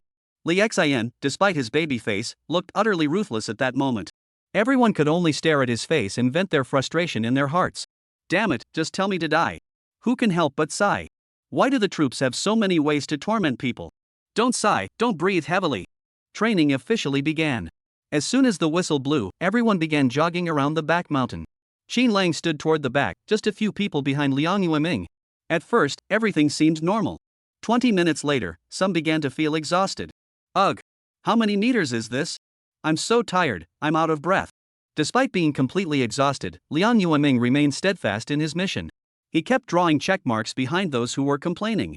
But 5 kilometers was nothing to Xin Lang. It wasn't even as far as the station to his own home. He had grown accustomed to it, not even breaking a sweat. Hao Dawei was already panting heavily, struggling to catch his breath. "Ah, my soul is being sucked out of me. I'm exhausted, I'm going to pass out." Xin Lang said, "Long-distance running requires adjusting your breathing rhythm. Breathe in for 3 steps, then breathe out for 3 steps." The few people following Xin Lang began to run in sync with his rhythm. Gradually, they really felt less strained than before. The group couldn't help but praise him. Xin Lang, you're amazing. Are you this good at running too? Shoo. Xin Lang pointed to Liang Yueming behind him. At that moment, Liang Yueming was exhausted, his face red and his neck strained, but he couldn't suppress the smile on his lips. Hao Dawei thought to himself, this is bad. Liang Yueming is definitely going to target Xin Lang. However, the lack of stamina became increasingly evident as time went on. With insufficient oxygen in their lungs, many began coughing and their legs trembled. Xin Lang and the others gradually moved from the rear positions to the center. The distance between them and Liang Yueming grew wider and wider. Many of the stragglers, watching Xin Lang and the others march in perfect unison, slowly fell into step with them. The group gradually expanded to over 30 people. Chapter 15. Let you worthless scum see what real soldiers are made of. To keep pace with the majority, Xin Lang was almost running a race. They completed the task within the 40-minute time limit. Many people were struggling to keep their trembling legs moving, awaiting the dawn of victory. Upon seeing Li Xian, they collapsed to the ground, gasping for breath. 40 minutes was the worst possible time for a private. However, 8 recruits failed to meet the standard, including Liang Yueming. Yet Liang Yueming handed Li Xian a list with a smug expression. Reporting to the sergeant, this is the list of talkative individuals, with Xin Lang being the most talkative. The two had already had 2 conflicts since morning. Li Xian glanced between the 2 of them before calling out 3 names from the list. Xin Lang, Zhang Yundi, Chen Rui, and the 8 of you will be responsible for cleaning the sheep pen today. Some wanted to speak up for Xin Lang, but he stopped them with a glance. The others felt deeply unjustified. Xin Lang was clearly speaking up for us. Why is he being punished? Liang Yueming is just targeting Xin Lang. The class monitor must have noticed, right? Why is he always targeting Xin Lang? Most of them rarely walk such a long distance, and now many of them felt their legs ache. Li Xian ordered everyone to line up neatly. Remember how this run feels. From now on, we'll run 5 kilometers every day. I've already made a deal with the kitchen crew. This month's lamb is all ours, so you better give me some pride. Everyone's lips twitched slightly. Can't you arrange for something better? The mess hall food is fine. Why are you guaranteeing the sheep pen? Everyone dared not speak up. Back to the training ground. They began formation training. Fortunately, the weather isn't too hot right now, sparing us from the scorching sun. Li Xian, attention, at ease. Some people started moving their legs as soon as they heard the first word, while others waited until he finished both words before acting. Just standing at attention took the entire morning. Li Xian, in the military, we emphasize uniformity. Everyone's movements must be in sync. If you can't even do a single at ease properly, are you all useless? By the end of the morning, some progress was already visible. However, it was nearly impossible to achieve complete uniformity among so many people in such a short time. But Li Xian clearly had no intention of letting them off the hook. After enduring the entire morning, everyone felt like half their souls had been drained. A group of people shuffled like zombies to the canteen door, only to face another round of drills. Many who had gone hungry all morning now had pale faces. Resentment hung heavy in the air. The canteen was silent, with only the sound of chopsticks clinking against plates. Others were so exhausted they ate voraciously, as if swallowing 2 rechargeable batteries. Though the food wasn't particularly tasty, at that moment even a single cabbage leaf would have been devoured down to the last leaf. But Xin Lang showed no signs of change. After leaving the cafeteria, Hao Dawei curiously asked, Xin Lang, don't you feel tired? Xin Lang retorted, isn't that basic? Why would you be tired? Hao Dawei widened his eyes.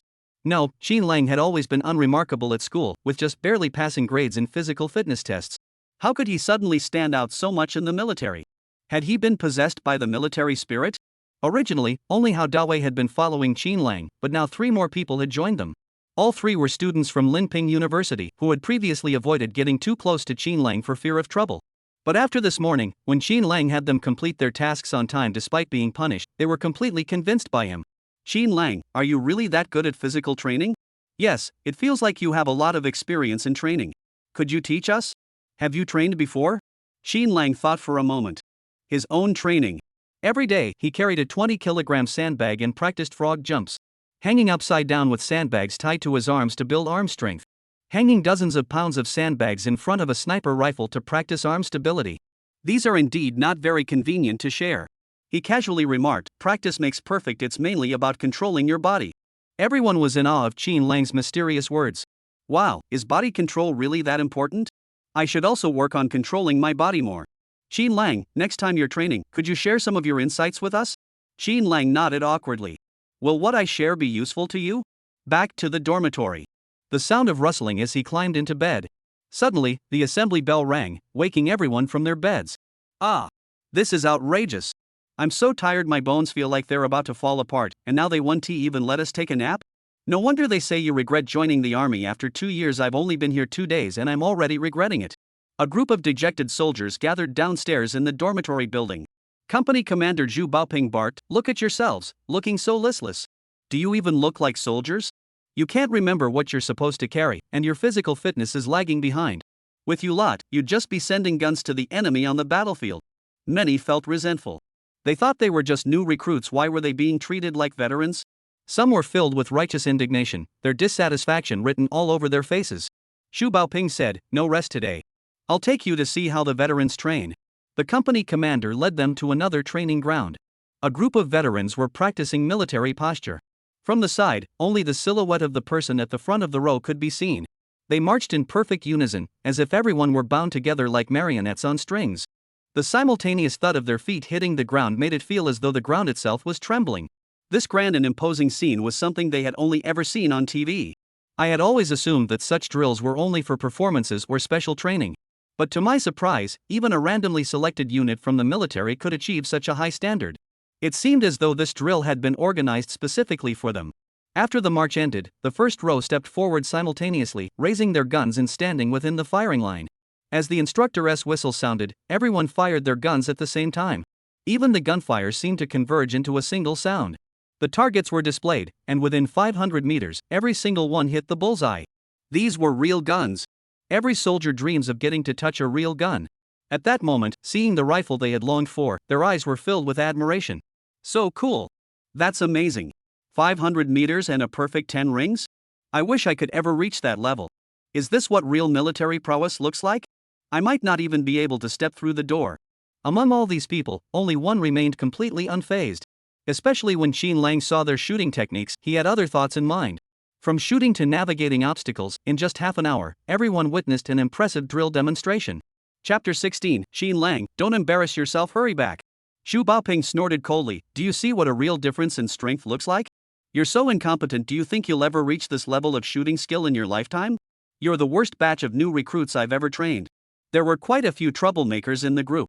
Already physically and mentally exhausted, with various grievances, they were now being humiliated by the company commander. It was only natural for them to feel angry, and one of them blurted out, "We've just joined the army. You don't have to call us useless all the time, do you?" Others immediately chimed in, "That's right. If we train longer, we'd be just as good as them." Zhu Baoping mocked, "You lack the skills, yet you have such lofty ambitions. Do you all think you're geniuses? Do you think you'll all be sharpshooters just because you have a gun?" No one said anything, but their defiant glances seemed to say, "Shooting a gun? Anyone can do that. I know being a sharpshooter is hard, but maybe I'm the exception."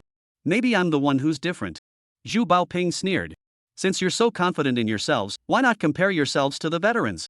This statement instantly boosted the morale of the new recruits. "All right, let us do it. We can compete, but we have no experience, and 500 meters is a bit far." "I want to give it a try." Zhu Baoping said, "Since the new recruits think they're not useless, let us prove it with your skills." Let the new recruits challenge 200 meters. Anyone want to give it a try? Fewer people signed up, but there were many more cheering them on. "Comrades, is anyone confident? Go give it a try." "I'm not strong enough, so I won't hold anyone back." "Those who have handled guns before, go out there and show the new recruits what we're made of." Some even looked at Qin Lang. "Qin Lang, you're so mysterious. Do you have a secret weapon?" "Exactly, this is the moment, don't hold back." Qin Lang said indifferently, "I've never played before." He really hadn't handled this model of gun before. "What kind of ancient relic is this?" The guns Qin Lang used were the latest scientific achievements, while his mechanical rifle was at least 8 or 9 years old. Liang Yueming said sarcastically, "You're counting on Qin Lang? Desperate times call for desperate measures, huh? I'll go. I've had some experience with guns before." Many people curiously asked, "Is Liang Yueming that skilled? He's had experience with guns before?" Wow, in a critical moment, it's all about my brother Liang. Liang Gu is so cool. Let them see the strength of us new recruits. That's right, we can't let them look down on us. Liang Yueming, surrounded by the crowd, picked up the rifle. The actual weight of the gun startled him. He had previously visited a professional shooting range, but the equipment there was outdated. Moreover, they mainly used handguns, and he had never even touched a mechanical rifle before. Now, as he felt the heavy weight in his hands, he could barely straighten his arms. However, his fellow soldiers were cheering him on.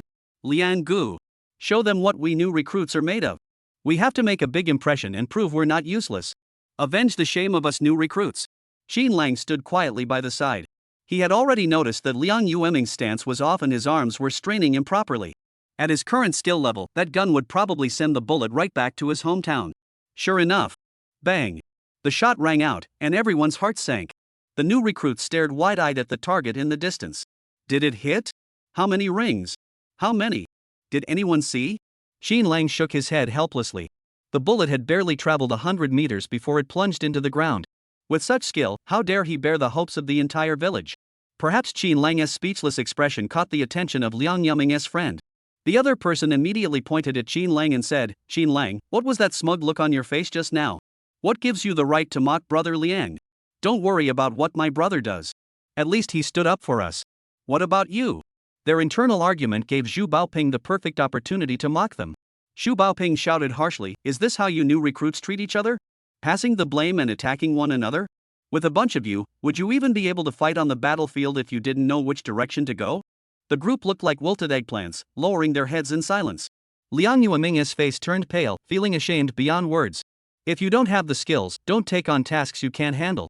If I hadn't tried to prove myself, I wouldn't have ended up in such a humiliating situation. The new recruit company was in complete chaos. The veterans stood by, mocking them. Their laughter began to take shape. It felt like sharp blades slicing into the new recruits' bodies. Xu Baoping looked at Xin Lang with a mocking expression. Xin Lang, I saw the look in your eyes just now. You don't think you're any better, do you? Xin Lang remained silent. Others immediately chimed in, if he's as good as Brother Liang, I'll kneel down and kowtow to him. Xin Lang, don't go over there. It'll be a mess if you do. Even Hao Dawei looked at Xin Lang with concern. Xin Lang, maybe we should just give up. After all, we haven't trained for this. Don't try it. The jeering and mocking voices grew louder and louder. Many people crossed their arms, casting mocking glances at the group of new recruits. The new recruits felt utterly humiliated. I'll give it a try. Suddenly, Xin Lang stepped forward. Everyone's eyes turned to Xin Lang. Liang Yueming clenched his teeth and said, Xin Lang, your hero complex is acting up again? What are you trying to prove? Come back quickly. Don't make a fool of yourself. Xin Lang, stop causing trouble. Haven't we already embarrassed ourselves enough? The next moment, Xin Lang walked over to Zhu Baoping. Captain, give me your gun. Zhu Baoping narrowed his eyes, looking at Xin Lang with a complicated expression. He had someone hand Xin Lang a gun. From the moment Xin Lang took the gun, every one of his movements was under Zhu Baoping's watchful eye. Whether it was his grip on the gun or his stance, everything was textbook perfect.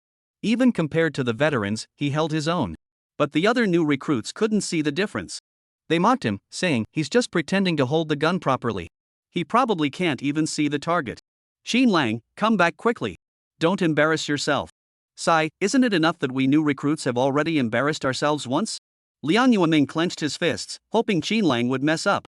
It didn't matter if two people made a fool of themselves, but if one person did, that was truly embarrassing. The veteran soldiers who had been watching the spectacle were also shocked.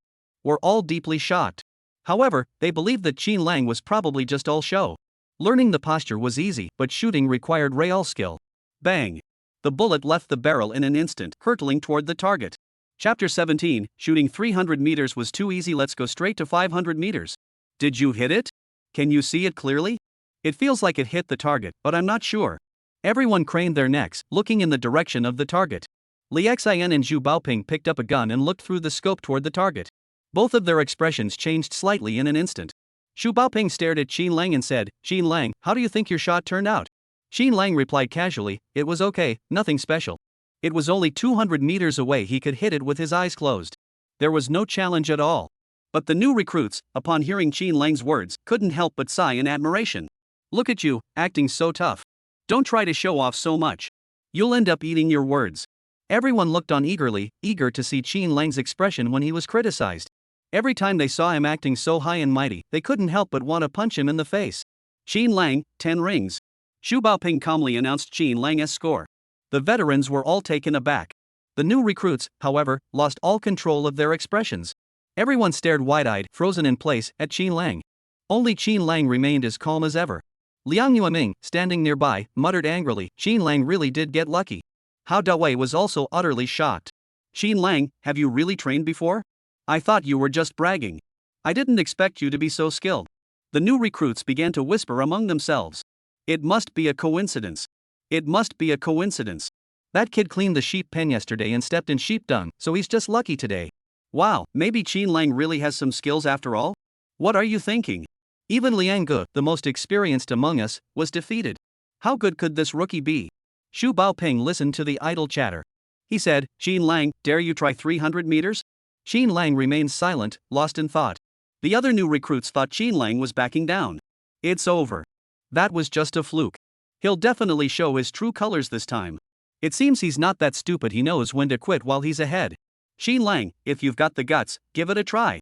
Prove your strength. Yeah, don't act like a coward. What are you trying to prove? Xu Baoping also said sarcastically, what's wrong, Qin Lang? 300 meters has you stumped? Well, it seems like you new recruits aren't much either. You should run an extra 2 kilometers every day. Everyone heard this. All of them shifted the blame onto Qin Lang. Qin Lang, if you don't have the skills, don't take on a job you can't handle. Now you're dragging us down with you, and we'll all have to take the blame for you. Exactly. You're showing off, and we have to pay for it. Hao Dawei couldn't take it anymore. He shouted, what do you mean? What does this have to do with Qin Lang? Wasn't Lian Yueming the one who went out to face the new recruits first? If that's the case, Qin Lang was just cleaning up after Lian Yueming. Both sides refused to back down. Lian Yuming's brother spoke sternly, were there no disciplinary measures back then? Was this measure implemented because Qin Lang refused to take the 300-meter shooting challenge? That's right. If Qin Lang hadn't gone to be a hero, none of this would have happened. Hao Dawei's face alternated between red and white. These people are really pushing it too far. Suddenly, Qin Lang stepped forward. 300 meters isn't challenging enough. Let's make it 500 meters. This time, both the new recruits and the veterans burst into laughter. Is he still asleep? 500 meters? Even we veterans wouldn't dare to boast like that, but he is just a new recruit and he actually dares to say it. I'm getting more and more curious, how will this end with a rookie being so reckless? Even Hao Dawei couldn't help but worry. Qin Lang is really taking a risk just to save face. But isn't 500 meters a bit of a pipe dream? Xu Baoping raised his eyebrows slightly. He clapped his hands in approval. Good. That's commendable courage. Since you've made such a bold claim, I'd like to see if you really have the skills to back it up. Qin Lang took the gun without expression and walked to the shooting position. Xu Baoping had already had someone set up the 500-meter target. This time, Qin Lang picked up the gun, adjusted it for about 5 seconds, and fired directly. He then handed the gun back to Xu Baoping with a casual gesture. Even before the crowd could finish their cheers, Qin Lang had already returned. Is it over?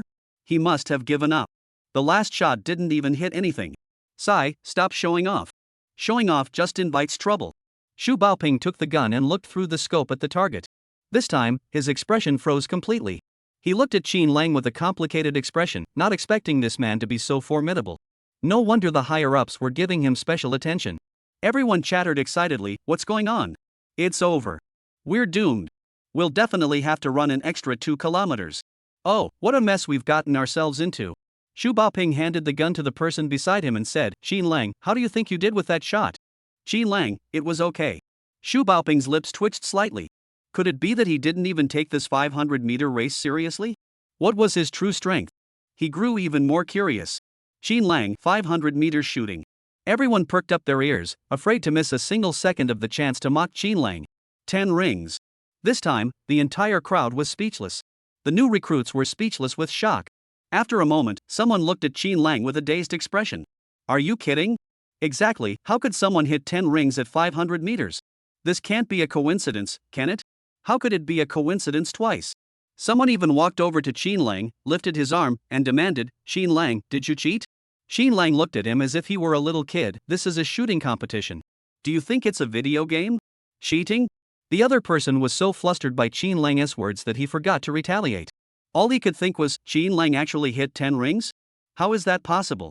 How could he, Qin Lang, possibly hit 10 rings? The veterans looked at Qin Lang with a mix of emotions. Some mocked, some were curious, and some were jealous. After all, not everyone can hit 10 rings with a single shot. On his second day in the army, Qin Lang became the target of everyone's attention with just 2 shots. And with those 2 shots, he earned a new nickname in the new recruit company, the Sniper of the New Recruit Company. Many of the other new recruits had already resented him, and now he had become everyone's imaginary enemy. But he also gained a group of admirers. The number of people following Qin Lang grew from just one, Hao Dawei, to over a dozen. This thrilled the already arrogant Hao Dawei. His good friend was so impressive, and he was reaping the benefits too. He excitedly told Qin Lang, you're too amazing. You didn't show off before, I thought you were just an ordinary person. Who knew you had a hidden identity? Chapter 18, Qin Lang becomes a key focus of attention. Qin Lang replied calmly, watch fewer TV dramas. Everything has its tricks. Hao Dawei said angrily, we're good brothers. Don't keep it from me. Just tell me the truth. What's going on? Qin Lang looked at Hao Dawei's determined expression, unwilling to give up until he got what he wanted. He sighed helplessly. He climbed over the fence of the sheep pen, picked up a small stone from the ground. He said to Hao Dawei, do you believe I can hit that tree with the surveillance camera from over there? Hao Dawei turned around and searched for a while before finally finding the tree Qin Lang had mentioned. He shielded his eyes from the direct sunlight and said in disbelief, how is that possible? It looks like it's almost 100 meters away. You think you can hit it with a small stone? Stop joking around. But Qin Lang just smiled. Then he threw the stone directly at the tree. Apparently worried that Hao Dawei hadn't seen clearly, Qin Lang aimed slightly below the surveillance camera. Hao Dawei was speechless. Qin Lang, how did you do that? His eyes sparkled with admiration as he looked at Qin Lang. At nearly 100 meters distance, the small stone in Qin Lang's hand was like a weapon. He grew increasingly convinced that Qin Lang's background was far from ordinary. Having known Qin Lang for over 2 years, he had never heard Qin Lang mention his family. This not only sparked the imagination of Hao Dawei, but also reminded him of a movie he had seen before. In it, children were taken from their youth and trained to become important spies for the state. At the beginning, there were hundreds of children forced to fight each other as they grew up. In the end, only 2 or 3 were left, entrusted with crucial missions. Could Qin Lang be? Qin Lang could tell from the change in his expression that he was probably thinking about something impractical again. He said, what are you thinking about? It's actually a technical issue, the right angle, the right force, and the pre-calculated trajectory. Hao Dawei was completely lost. Qin Lang even demonstrated 2 different throwing techniques for him. The conventional method is the first one. When people throw things, their hands naturally tend to point downward. This limits the distance and the trajectory is downward from the start. But with the second method, you keep your hand position steady or perform a high throw, essentially the throwing motion itself. This extends the time it takes to land, but all of this requires calculations. Although Qin Lang was just making things up on the spot, Hao Dawei didn't think much of it. Instead, he suddenly realized and said, oh, I see. Can all this be related to shooting? Qin Lang thought to himself, what does that have to do with anything? I'm accurate at shooting because my system gave me the sniper skill. Within 2 kilometers, I never miss a shot. He suddenly realized that Hao Dawei was a lucky man for not being too smart. Otherwise, these few words of mine wouldn't have been enough to fool him. He explained, of course it matters. Shooting trajectories are basic, but the principles are the same at long range. I'll teach you slowly over time. Hao Dawei excitedly pounded his chest. Qin Lang, no need to thank me for such a favor. I'll treat you to the entire sheep pen today. In the following period, the sustained impact of Qin Lang becoming the target of everyone's attention became increasingly evident. The new recruits would occasionally throw in a few sarcastic remarks. Qin Lang had grown accustomed to it. But how could the platoon sergeant, company commander, and political instructor also start siding with them? During every training session, Qin Lang was always assigned extra tasks. For example, while others ran 5 kilometers, Qin Lang had to run 6 kilometers. When others stood at attention for an hour, Qin Lang had to add 10 more minutes. When others did 500 push-ups, Qin Lang had to do 800. At first, many people thought Qin Lang was being overly favored. All the instructors paid special attention to Qin Lang, whether it was physical training or theoretical lessons. The probability of Qin Lang being called by name was twice that of others. But gradually, whenever they saw Qin Lang sweating profusely yet still gritting his teeth, they started to secretly feel satisfied, thinking that the special treatment Qin Lang received was completely deserved. Who told him to act so arrogant every day? He deserved it.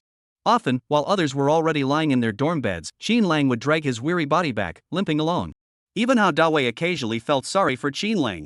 But he admired Qin Lang even more. All these days, he had never heard Qin Lang complain once about being tired or suffering. Although fear neither hardship nor fatigue was their daily motto, everyone was exhausted when they returned to the dormitory and couldn't help but complain a little. Qin Lang was truly a breath of fresh air in the new recruit company. On this particular day, Qin Lang had just dozed off on his bed. He had probably been asleep for less than 15 minutes when the assembly whistle blew, waking everyone up.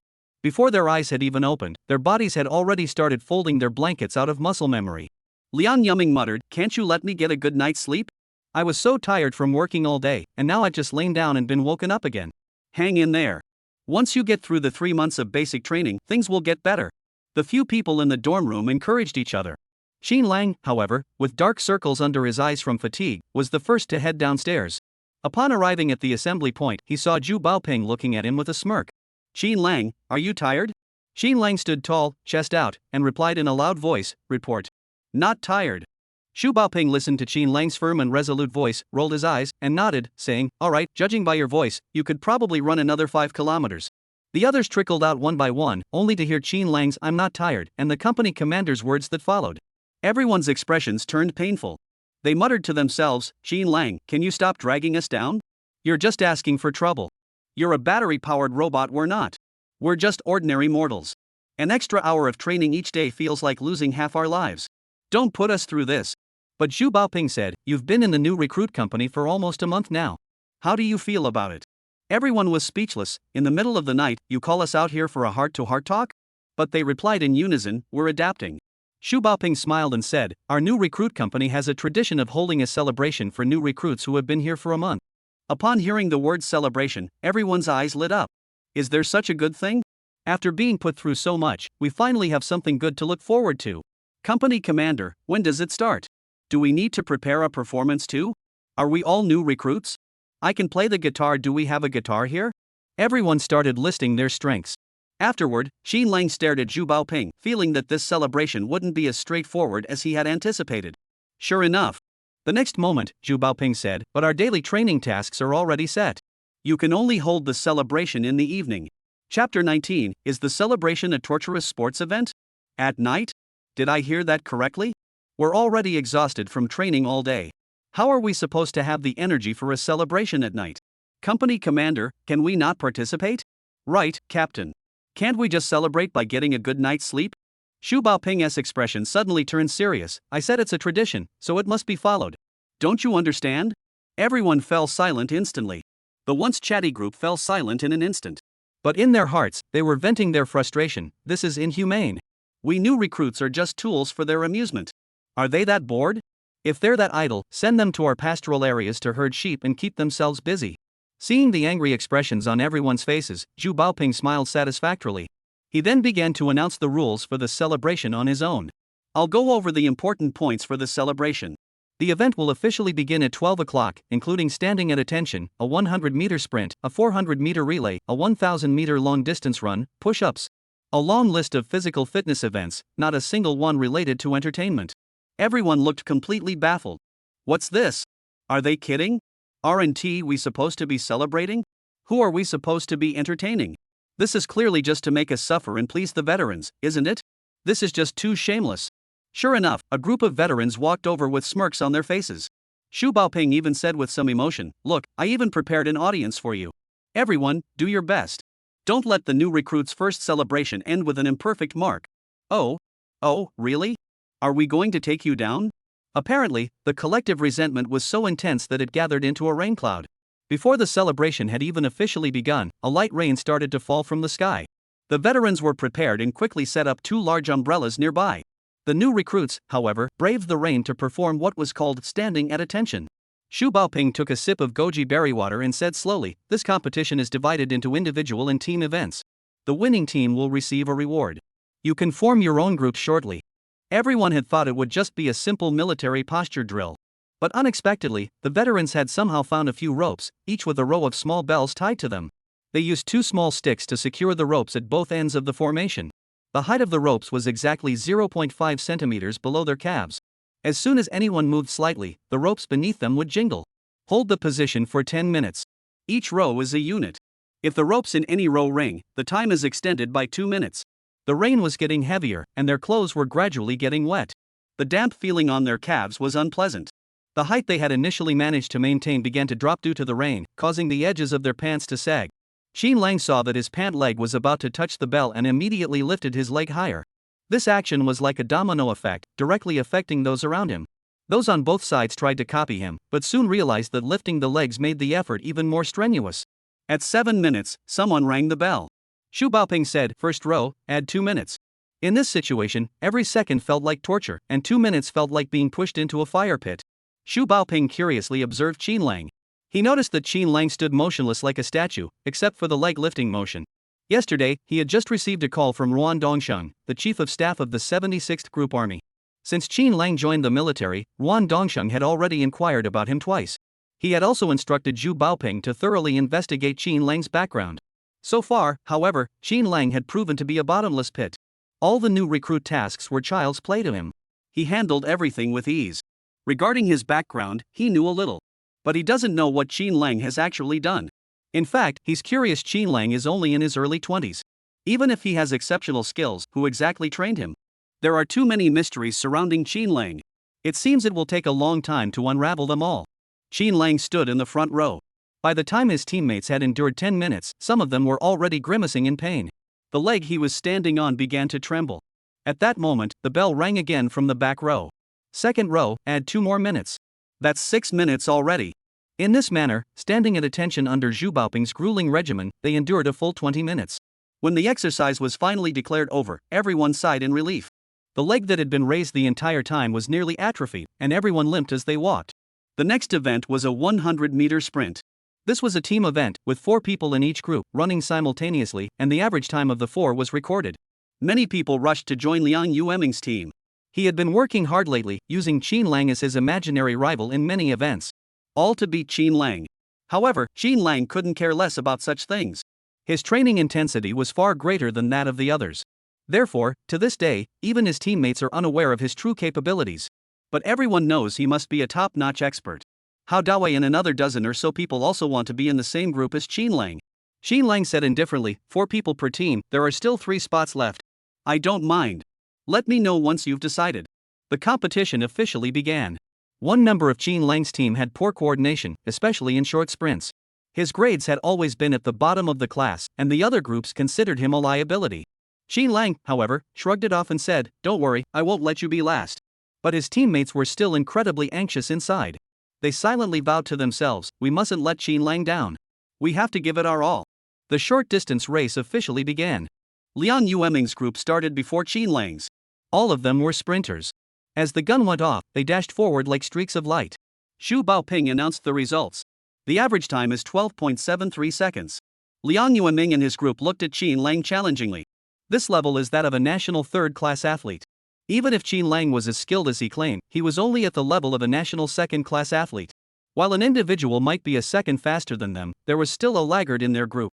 This time, even if Qin Lang wanted to show off, it was impossible. The others whistled and pretended to cheer for Qin Lang's group. Wow! Go, Qin Lang. Shorty, you've got to try harder. Don't let yourself be the excuse for Qin Lang's loss. Hurry up and run. We've been waiting for you for ages. The short guy's name was Han Zhongyi. He was a first-year freshman at another university in Linping, having spent his high school years studying tirelessly day and night. He was only mediocre in sports. Therefore, his foundation was very weak, and he often came in last in the military. In private, he had cried a few times. Chapter 20, Qin Lang, stop acting so cool. Qin Lang walked over to him, patted his shoulder. He said, "Don't listen to what they say, they're just trying to provoke you on purpose. Remember what I said, keep a level head. Winning or losing doesn't matter. Just stay by my side and take each step steadily." Han Zhongyi nodded tearfully. Qin Lang trusted him so much that he didn't give up on him even in this situation. He had to prove himself to Qin Lang. Liang Yueming was still standing nearby with 3 team members, speculating about Qin Lang's speed. Although Qin Lang hasn't shown his true strength before, I estimate he can't go faster than 12 seconds at most. You're really giving him credit. I've seen him run and he couldn't keep up. 12.89 seconds is more like it. Forget about Qin Lang's speed. The slowpoke in their group must take at least 14 seconds, right? The group exchanged glances and burst into laughter. Especially Liang Yueming, who looked smug, as if he could already see Qin Lang's defeated figure. A signal sounded. Qin Lang darted forward like a bullet fired from a gun, sprinting toward his target. Qin Lang's speed was astonishing, and Han Zhongyi, who was running beside him, quickly fell several meters behind. Those around them watched Qin Lang with curiosity, feeling as though he were a meteor, arriving at the finish line before anyone had a chance to make a wish. Xiu Hong stared blankly at Liang Yueming and said dumbly, "Liang Go, looking at this kid is pretty fast, isn't he? I feel like he's faster than us." Zhang Wenguan nudged him with his elbow, "You're seeing things. That's impossible.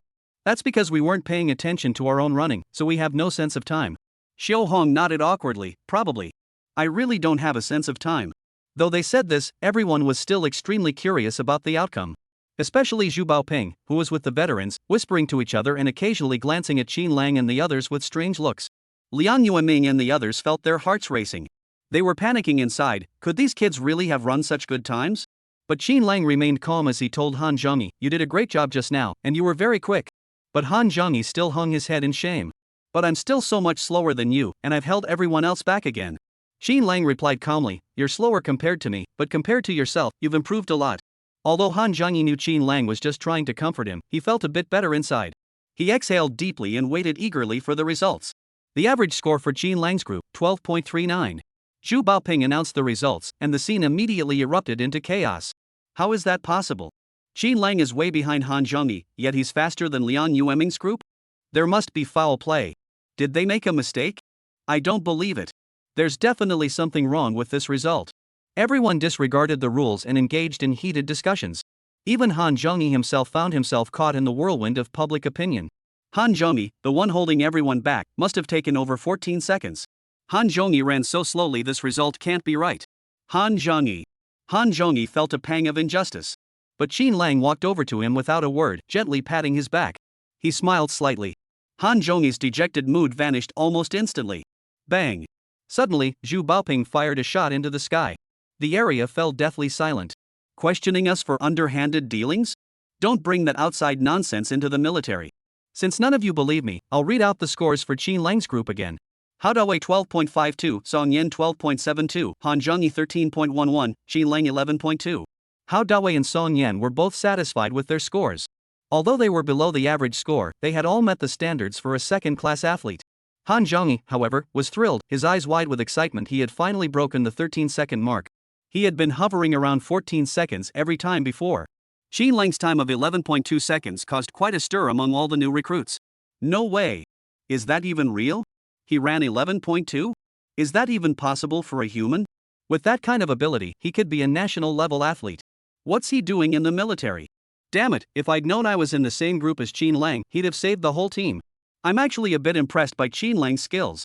If I had that level of ability, I'd want every new recruit to know about it. Amidst the buzzing discussions, Xin Lang remained unfazed. Zhu Baoping narrowed his eyes and watched him. Only he noticed that Xin Lang had slowed down as he approached the finish line. If Xin Lang hadn't slowed down, how strong would he have been? He raised the corner of his mouth. Xin Lang was like a Pandora's box once opened, surprises would follow. Han Zhongyi followed closely behind Xin Lang. He was overcome with emotion. Xin Lang, you're amazing. If it weren't for you, I wouldn't have run this well at all. Xin Lang replied, it's not about me. If you didn't have the ability, nothing I say would matter. Han Zhongyi didn't insist further, but he knew deep down that his mindset was poor. He was easily influenced by others, but Xin Lang had given him immense encouragement. He made up his mind to stay by Xin Lang's side from now on. He was sure he would gain a lot. With Xin Lang as this dark horse, the new recruits behind him felt the pressure mounting. With that freak Xin Lang looming over us, we'll never get first place. This guy is too crazy. I thought he was just showing off before, but now I realize he was holding back. Damn it, I should have chosen Xin Lang's group. Don't let me down, you guys. Many began to feel that their teammates were sure to cause trouble for them. In the subsequent 400-meter relay, Xin Lang's team once again broke the record. According to the draw, Xin Lang's team was the last to compete. After the sprint in the 100-meter race, everyone's speed was affected to some extent. Lian Yuming's group scored 51.98. The results of other groups were all over 52 seconds. Xin Lang estimated in his mind that as long as he ran under 50 seconds, it would be sufficient. It was just a competition in the new recruit company. There was no need to show his best. Xin Lang was assigned to the final leg, allowing him to perfectly control the timing. Han Zhongyi, encouraged by Xin Lang, actually improved a bit. After handing the baton to Xin Lang, he collapsed onto the ground in relief. Though exhausted and panting, he still watched Xin Lang sprint ahead with his eyes. Xin Lang's overall running speed was slower this time. However, the others did not notice, as Xin Lang nearly timed his sprint to the finish line exactly at 50 seconds. The veteran timing officer croaked out, Xin Lang, Group 1, total time, 50.03 seconds. The veteran whispered, you slowed down again during the final sprint. Xin Lang smiled but didn't respond. But the veteran thought to himself, Xin Lang, you're just showing off. Chapter 21, Xin Lang, this kid has something special. The new recruits had only been in the army for a short time and had limited experience handling guns. So this time, they didn't compete to see who was the best shooter. However, the rain grew heavier, and by around 4 in the morning, it had turned into a downpour. Fortunately, this absurd celebration was nearing its end. The once arrogant new recruits had been thoroughly humbled by this competition. Not only did they realize their true capabilities, but what was most terrifying was that they had come to understand how formidable Xin Lang truly was. The mocking words they had hurled at Xin Lang earlier now felt like knives piercing their own hearts. Those who had called him a noob now realized that the noob was actually themselves. After being made a fool for so long, Xin Lang remained completely unfazed. How does this guy stay so calm? Everyone thought the celebration was over and rushed back to catch up on 2 hours of sleep. But to their surprise, Zhu Baoping waved his hand. You haven't practiced marching in the rain yet, have you? Today's the perfect opportunity to give you a lesson. The area where they were stationed was in the southern region, and despite it being December, the temperature was still in the mid-20s. However, the feeling of being drenched by the heavy rain was still unpleasant. The wet clothes clung to their bodies, and with every step they took, they could feel the fabric sliding against their skin. Rainwater trickled down the brim of their hats and onto their clothes. Everyone had to wipe their faces with their hands from time to time to keep their vision clear. The training ground was the back mountain. Usually, we run around the mountain, but this time was different.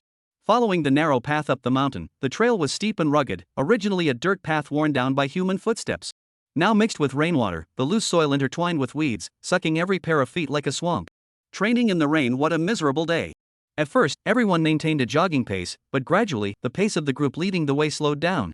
Everyone moved forward slowly, like snails. Damn, this weather is going to kill us.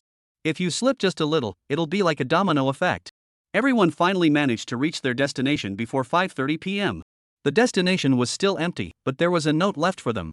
Zhang Wangguan was exhausted to the point of collapse when he suddenly spotted the note. He shouted, "Everyone, quiet down. Someone left us a note. Let me see what it says." Zhang Wangguan opened it and was completely speechless. It simply read, "I suddenly remembered you didn't bring your luggage. Without luggage, this isn't a training exercise. The luggage standard is 25 kilograms. It was a sentence with no context. Zhang Wangguan flipped the paper over and over several times. What does this mean? Did the ink smudge? We didn't bring any luggage at all. Does that mean we climbed all this way for nothing? This is clearly just tormenting us.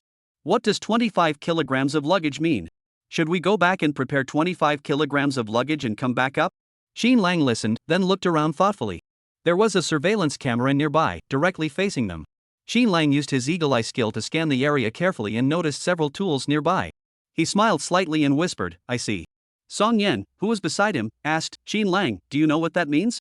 Xin Lang replied, "My understanding is that we need to prepare 25 kilograms of heavy objects, no matter what they are. There are trees, stones, rocks, and some bags around, all of which should be usable."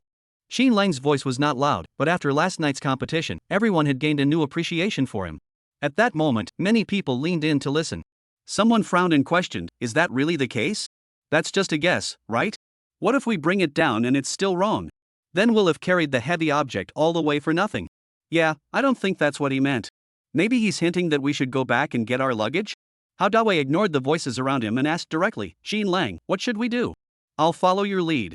Song Yan and Han Zhangyi also spoke firmly, "Xin Lang, we're with you too." Soon, they were like Qin Sheng and Wu Guang leading a rebellion, with more and more people joining in. Gradually, half of the people chose to believe Xin Lang. Xin Lang spoke calmly, "Everyone, this is my speculation, and it may not be entirely correct." "Do you still trust me?" Someone replied, "We're willing. Otherwise, we'd have to go back and retrieve our luggage." "Right, let's give it a try. If it's wrong, so what? I think what you're saying makes sense. What should we do?" Xin Lang said, "On the way here, I found a few bags by the roadside. We need 5 people to go back and retrieve them." Immediately, 5 people volunteered, "I'll go get them." Then Xin Lang said, "I noticed there are many sandbags and stones around here. Is anyone willing to help move them over?" Once again, everyone responded enthusiastically. Then, Xin Lang pointed to 2 trees nearby. Everyone felt something was off about the trees, but they couldn't quite put their finger on it. Xin Lang said, "That tree has 2 axes on its trunk." Soon, everyone gathered all the items around Xin Lang. Everyone then noticed that the sandbags were all labeled with 10 kilograms. The stones, though irregular in shape, were all roughly the same weight. Liang Yueming and the others, seeing such a well-stocked supply kit, also realized that it might indeed be as Xin Lang and the others had said. However, they were unwilling to accept it, feeling as though they had become Xin Lang's subordinates. They stubbornly said, "I don't think that's the case. I have other ideas. You guys can figure it out here." They had only found around 30 bags in total. Many began to worry about not having bags to carry the heavy items. Xin Lang remained calm and said, "Everyone, don't panic. There must be more nearby. You can look around." For some reason, Xin Lang now resembled a military strategist. Everyone trusted him without question. After a while, they brought back quite a few heavy items.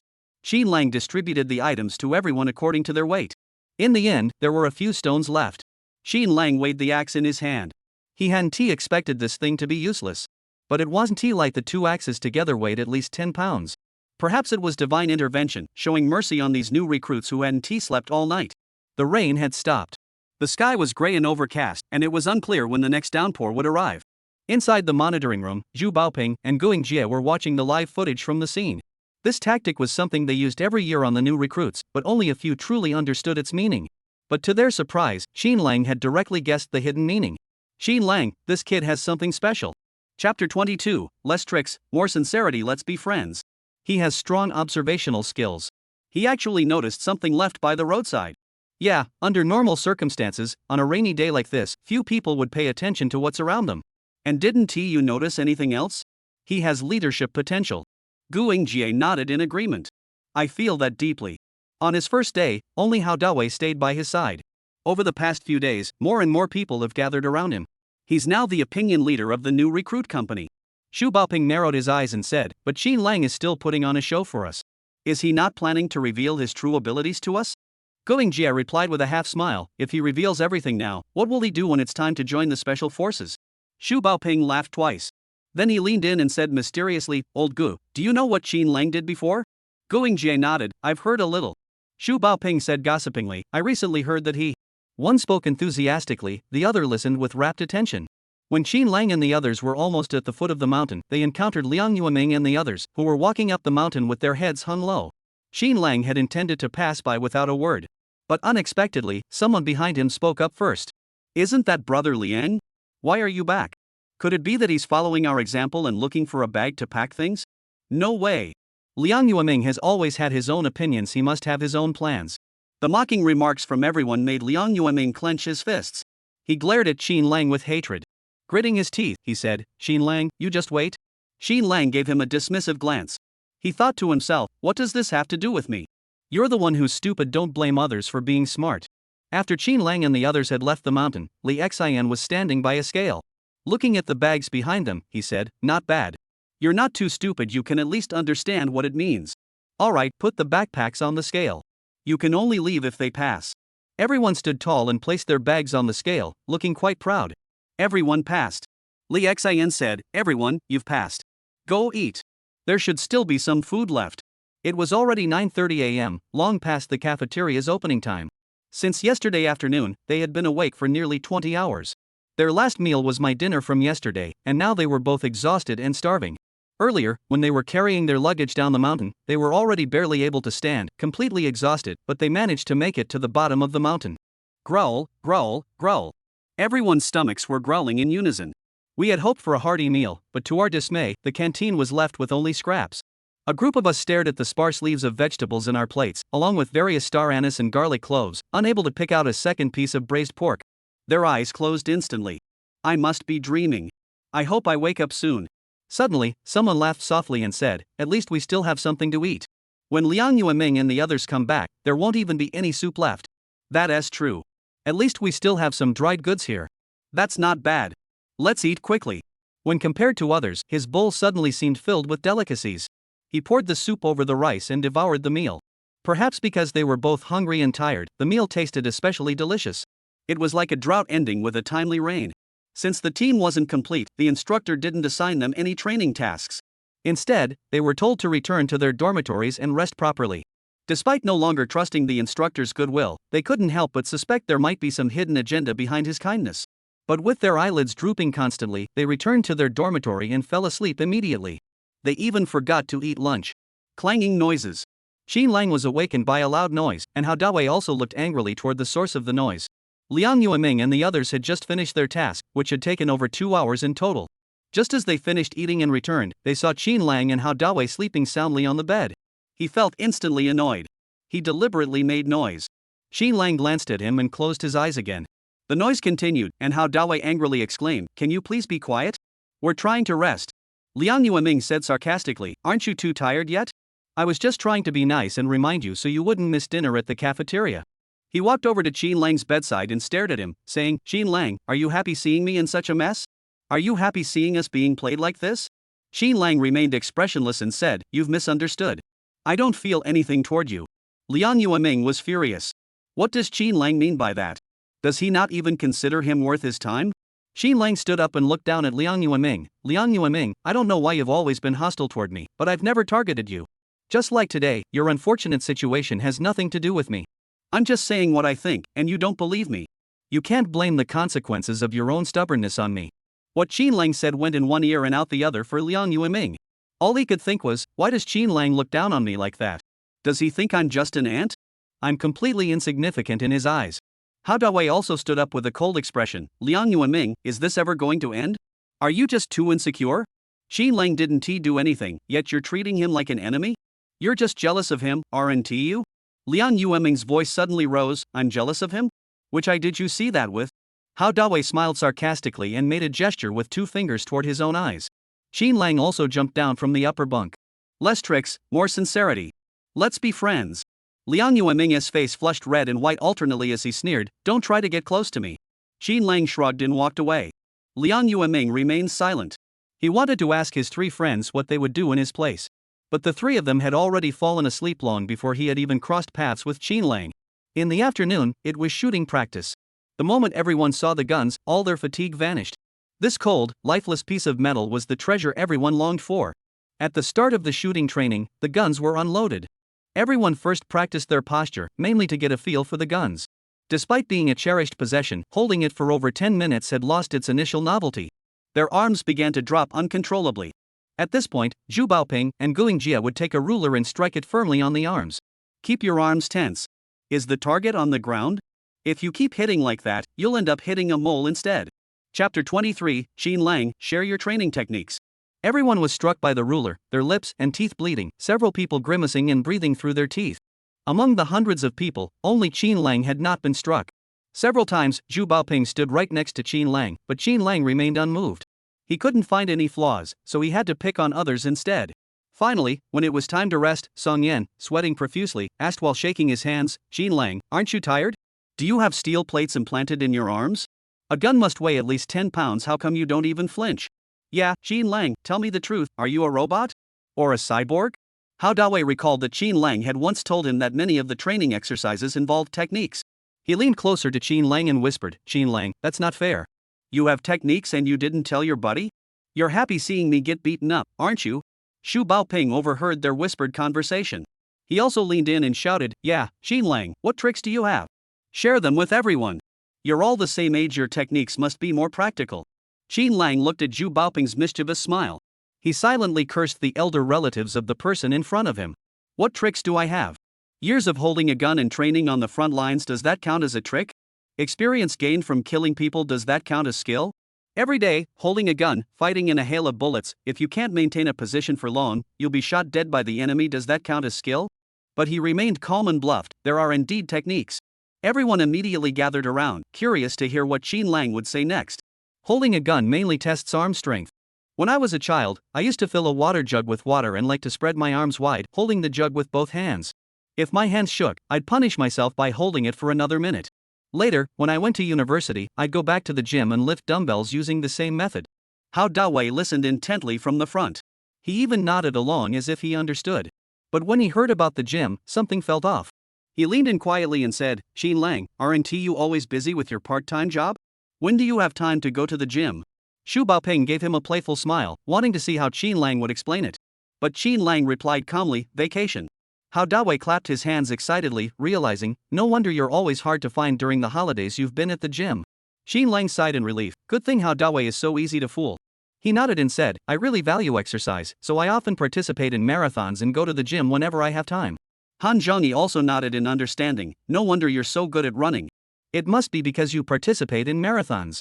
Qin Lang hummed in agreement. He exchanged glances with Zhu Baoping, who was looking at him with a playful expression. Zhu Baoping gave him a thumbs up. To others, this gesture signaled that the company commander approved of Qin Lang. But in Qin Lang's eyes, he knew Zhu Baoping was doing it on purpose. Zhu Baoping hadn't expected Qin Lang to come up with such a clever response so quickly.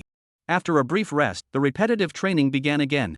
Many people felt that Qin Lang's skills were indeed good, but he couldn't rely on last-minute cramming that was basic training. It seemed that he would have to discipline himself more in the future. As the gun was loaded with bullets, everyone felt a deep sense of respect. Clearly, they now felt they had taken on greater responsibility. Guing Jia said, for the first round of shooting, I don't expect you to hit the 10-ring target. Just hit the target. 10 people lined up in a row, aiming their guns at the distant target. Only 50 meters? Didn't Qin Lang shoot at 500 meters before? Yeah, on our first day in the unit, Liang Yueming's shooting range was only 200 meters, right? Past events were brought up again. Liang Yueming's face turned ashen. From being the object of everyone's admiration, he had gradually become an insignificant figure on the sidelines.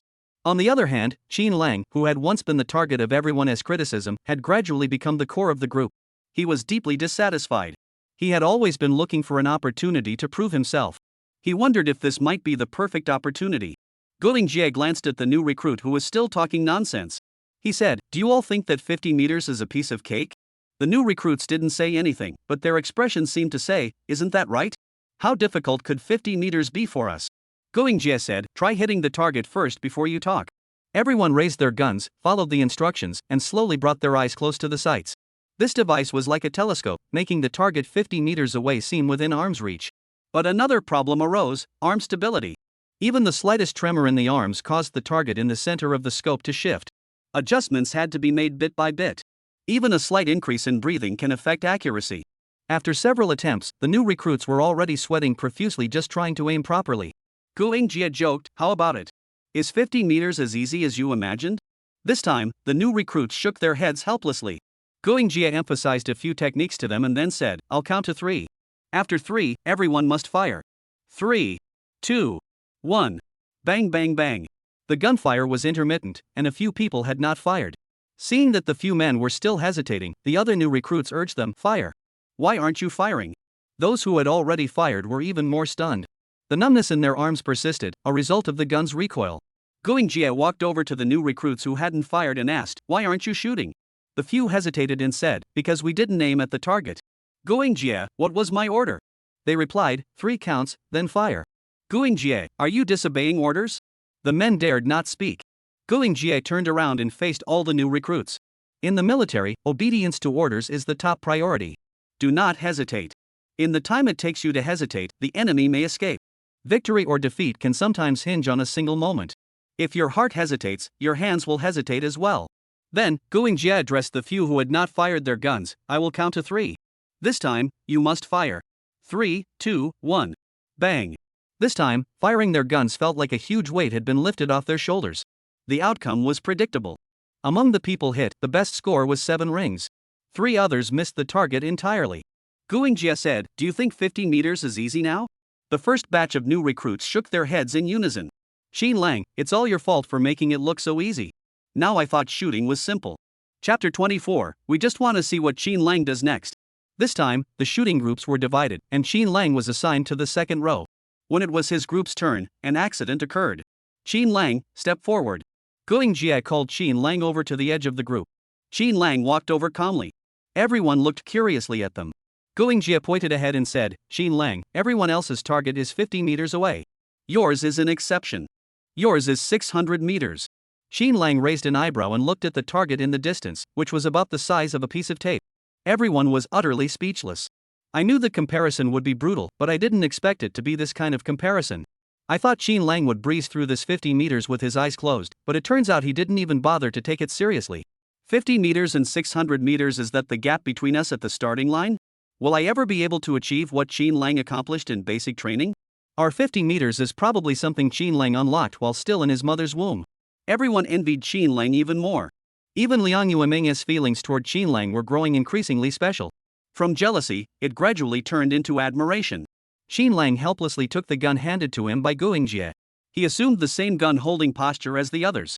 However, while others took half an hour to adjust for a 50-meter target, Qin Lang faced a 600-meter target and only shifted slightly before steadying his stance. The others trembled, their hands shaking, their legs quivering, and various issues arose constantly. But Qin Lang remained completely still from start to finish. 3, 2, 1. Bang, bang, bang. This time, everyone fired simultaneously. However, they were not as curious about their own results as they were about Qin Lang's. They all craned their necks to look in Qin Lang's direction. Some even used their sights as makeshift telescopes, but unfortunately, the magnification wasn't sufficient, and all they could make out was a blurry outline. It was time to announce the results. The second group had 2 promising candidates who hit the bullseye. Only one missed the target. Everyone looked on eagerly, awaiting Qin Lang's performance. Qin Lang, 600-meter shooting. Gulingjie deliberately dragged out the last syllable, and everyone looked at him curiously. 10 rings. Wow. A few people cheered. This truly is a deserving sharpshooter. Goingjie said, Xin Lang, your form is spot on. You could be in a textbook. You can take Xin Lang as your standard and learn from him. He leaned in closer and said, Xin Lang, do you have any shooting techniques you can share with everyone? Xin Lang took a deep breath and said, don't worry, I'll share them. As he turned around, his expression suddenly changed. The company commander and the political instructor were clearly looking for trouble. He had just wanted to stay in the unit quietly, but now look at him, he hadn't even finished his basic training yet, and he was already on his way to becoming a legend in the new recruit company. It seemed his peaceful life was truly coming to an end. Goingjie didn't hassle Xin Lang anymore, but every time he looked at Xin Lang, he gave him a mysterious smile. Xin Lang couldn't help but think, is he planning to target me again? Fortunately, in the following sessions, Goingjie only continued to shoot at a 600-meter distance. However, the other new recruits couldn't resist their curiosity and kept urging Xin Lang to try 700 meters. Xin Lang, why don't you give it a try? You hit the bullseye every time at 600 meters, you probably won't miss more than 8 rings at 700 meters, right? Xin Lang always shrugged it off with a smile, saying, it's not certain, a lot of it depends on luck. 3 months passed in the blink of an eye. Before they knew it, it was time to part ways. Over time, Liang Yueming gradually let go of his hostility and guardedness toward Xin Lang. He even took the initiative to befriend Xin Lang, but Xin Lang remained indifferent toward him. However, it seemed like he treated everyone that way. Liang Yueming no longer felt that Xin Lang was targeting him. Instead, he cherished the time he spent with Xin Lang. During the new recruit assignment, everyone was given a preference form. Everyone was asked to list their preferred units, but this was merely a reference. The actual selection process involved numerous evaluations, and things rarely went as planned. Hao Dawei asked Xin Lang where he wanted to go. Xin Lang replied, I want to go to the Reconnaissance company. Hao Dawei was surprised, I thought with your shooting skills, you'd definitely go back to the sharpshooters. Xin Lang didn't explain, but in his view, the Reconnaissance company provided a more comprehensive training program for individuals. He was highly confident in his shooting skills and knew he wouldn't slack off even in the Reconnaissance company. Hao Dawei, however, remained undecided. I want to join the sharpshooters, but my skills aren't that good, and the spots are very competitive. I'm really worried. He asked Xin Lang, do you have any advice? Xin Lang said, my advice is, don't worry about the spots or your skills. Just focus on what you want. Hao Dawei asked, do you have that much confidence in me? Xin Lang shook his head, because what happens afterward isn't something you can decide. The only thing you can decide is where you want to go. Hao Dawei forced a smile and said, thanks, but I don't feel comforted. Xin Lang eventually filled out the application for the Reconnaissance company. But Xin Lang never imagined that this decision would lead to such consequences. 2 days later, Zhu Baoping's office. The company commander of the sharpshooters and the company commander of the reconnaissance unit were arguing fiercely, their faces red with anger. The atmosphere was tense, and if it weren't for the rule of law, they would have probably come to blows. Xin Lang is a promising recruit. He's already skilled in sniping and should stay with our elite rifle company to further hone his skills. Old Li, you can't be so unprincipled, can you? Xin Lang chose us. No matter how much you covet him now, it's useless. You can't force something that's not meant to be. Have you never heard that saying? Old Tian, are you still holding a grudge against me? I just took a good recruit from you back then. You're still holding it against me. You know he was taken from me? Back then, his situation was the same as Xin Lang as he insisted on joining our reconnaissance company. You, on the other hand, must have fed him some kind of brainwashing. Old Tian, we're not enemies. We're all fighting for Xiagua. Zhu Baoping was annoyed by their arguing. Stop. I know you both value talent, but you're arguing so fiercely here Xin Lang might not even appreciate it. Xin Lang isn't someone to be underestimated. He speaks and acts with his own logic. He is not someone who can be swayed by a few words. Both of them were stubborn, each convinced they had the upper hand. That evening, Xin Lang was summoned to Zhu Baoping's office. Everyone curiously asked the messenger Li Xin, class monitor, what is going on? Xin Lang has been performing quite well lately. Did he get into trouble again? The company commander called him in. Could it be about the company reorganization? Everyone speculated curiously. Li Xin said, stop speculating. It has nothing to do with you. Everyone, of course we know it's none of our business. We just wanted to gossip a bit. Chapter 25, besides being first in everything, what else do you have? Dong dong dong. Come in. A low voice came from the office. Xin Lang noticed that there was more than one person in the office at that moment. Another person was sitting on the sofa, staring at him intently ever since he had entered the room. Xin Lang noticed that the man's rank was 3 stripes on his sleeve and saluted respectfully, "Good morning, sir." The other man nodded. Zhu Baoping, who was usually quiet and reserved, unexpectedly broke his silence and initiated a conversation with Xin Lang about recent developments. Xin Lang, how have you been feeling lately? Xin Lang replied, reporting, everything is going well. Thank you for your concern, company commander. Xu Baoping smiled and said, aren't you supposed to be assigned to a company soon? I looked at your application form. You want to go to the Reconnaissance company? Xin Lang nodded. Xu Baoping asked again, your shooting skills are among the best in the new recruit company. Actually, if you want to specialize, the sharpshooter company would also be a good fit for you. A person who had been silent all along glanced at Xu Baoping without showing any emotion. His eyes betrayed his displeasure. Xin Lang said, Captain, I know all that you've said, but I want to become a more versatile soldier. The Reconnaissance company tests a soldier's overall capabilities. Xu Baoping nodded. He then said, Xin Lang, I haven't introduced you yet. This is Li Shijin, the company commander of the Reconnaissance company. He would like to talk to you. Xin Lang was a bit surprised. He was familiar with the process after basic training, where assignments to companies were already decided by higher-ups. Why was there a need to talk to new recruits now? Xin Lang saluted Li Shijin and said, Good morning, company commander Li. Li Shijin grew increasingly impressed with Xin Lang. Earlier, Xu Baoping had directly given old Tian a way out in front of him, but Xin Lang hadn't taken it. It seemed like he was destined to be under his command. He smiled and said to Xin Lang, you will be a member of my reconnaissance company in the future. I'm welcoming you to the reconnaissance company in advance. Xin Lang replied, Thank you for your recognition, Captain Li. Then, Li Shijin said, Xin Lang, I've reviewed all your achievements. Even if you join my reconnaissance company, your abilities will definitely rank among the top. But I heard. Li Shijin glanced at Xu Baoping without showing any emotion. Xu Baoping pretended to look down and pour water, not noticing. You didn't perform at your best?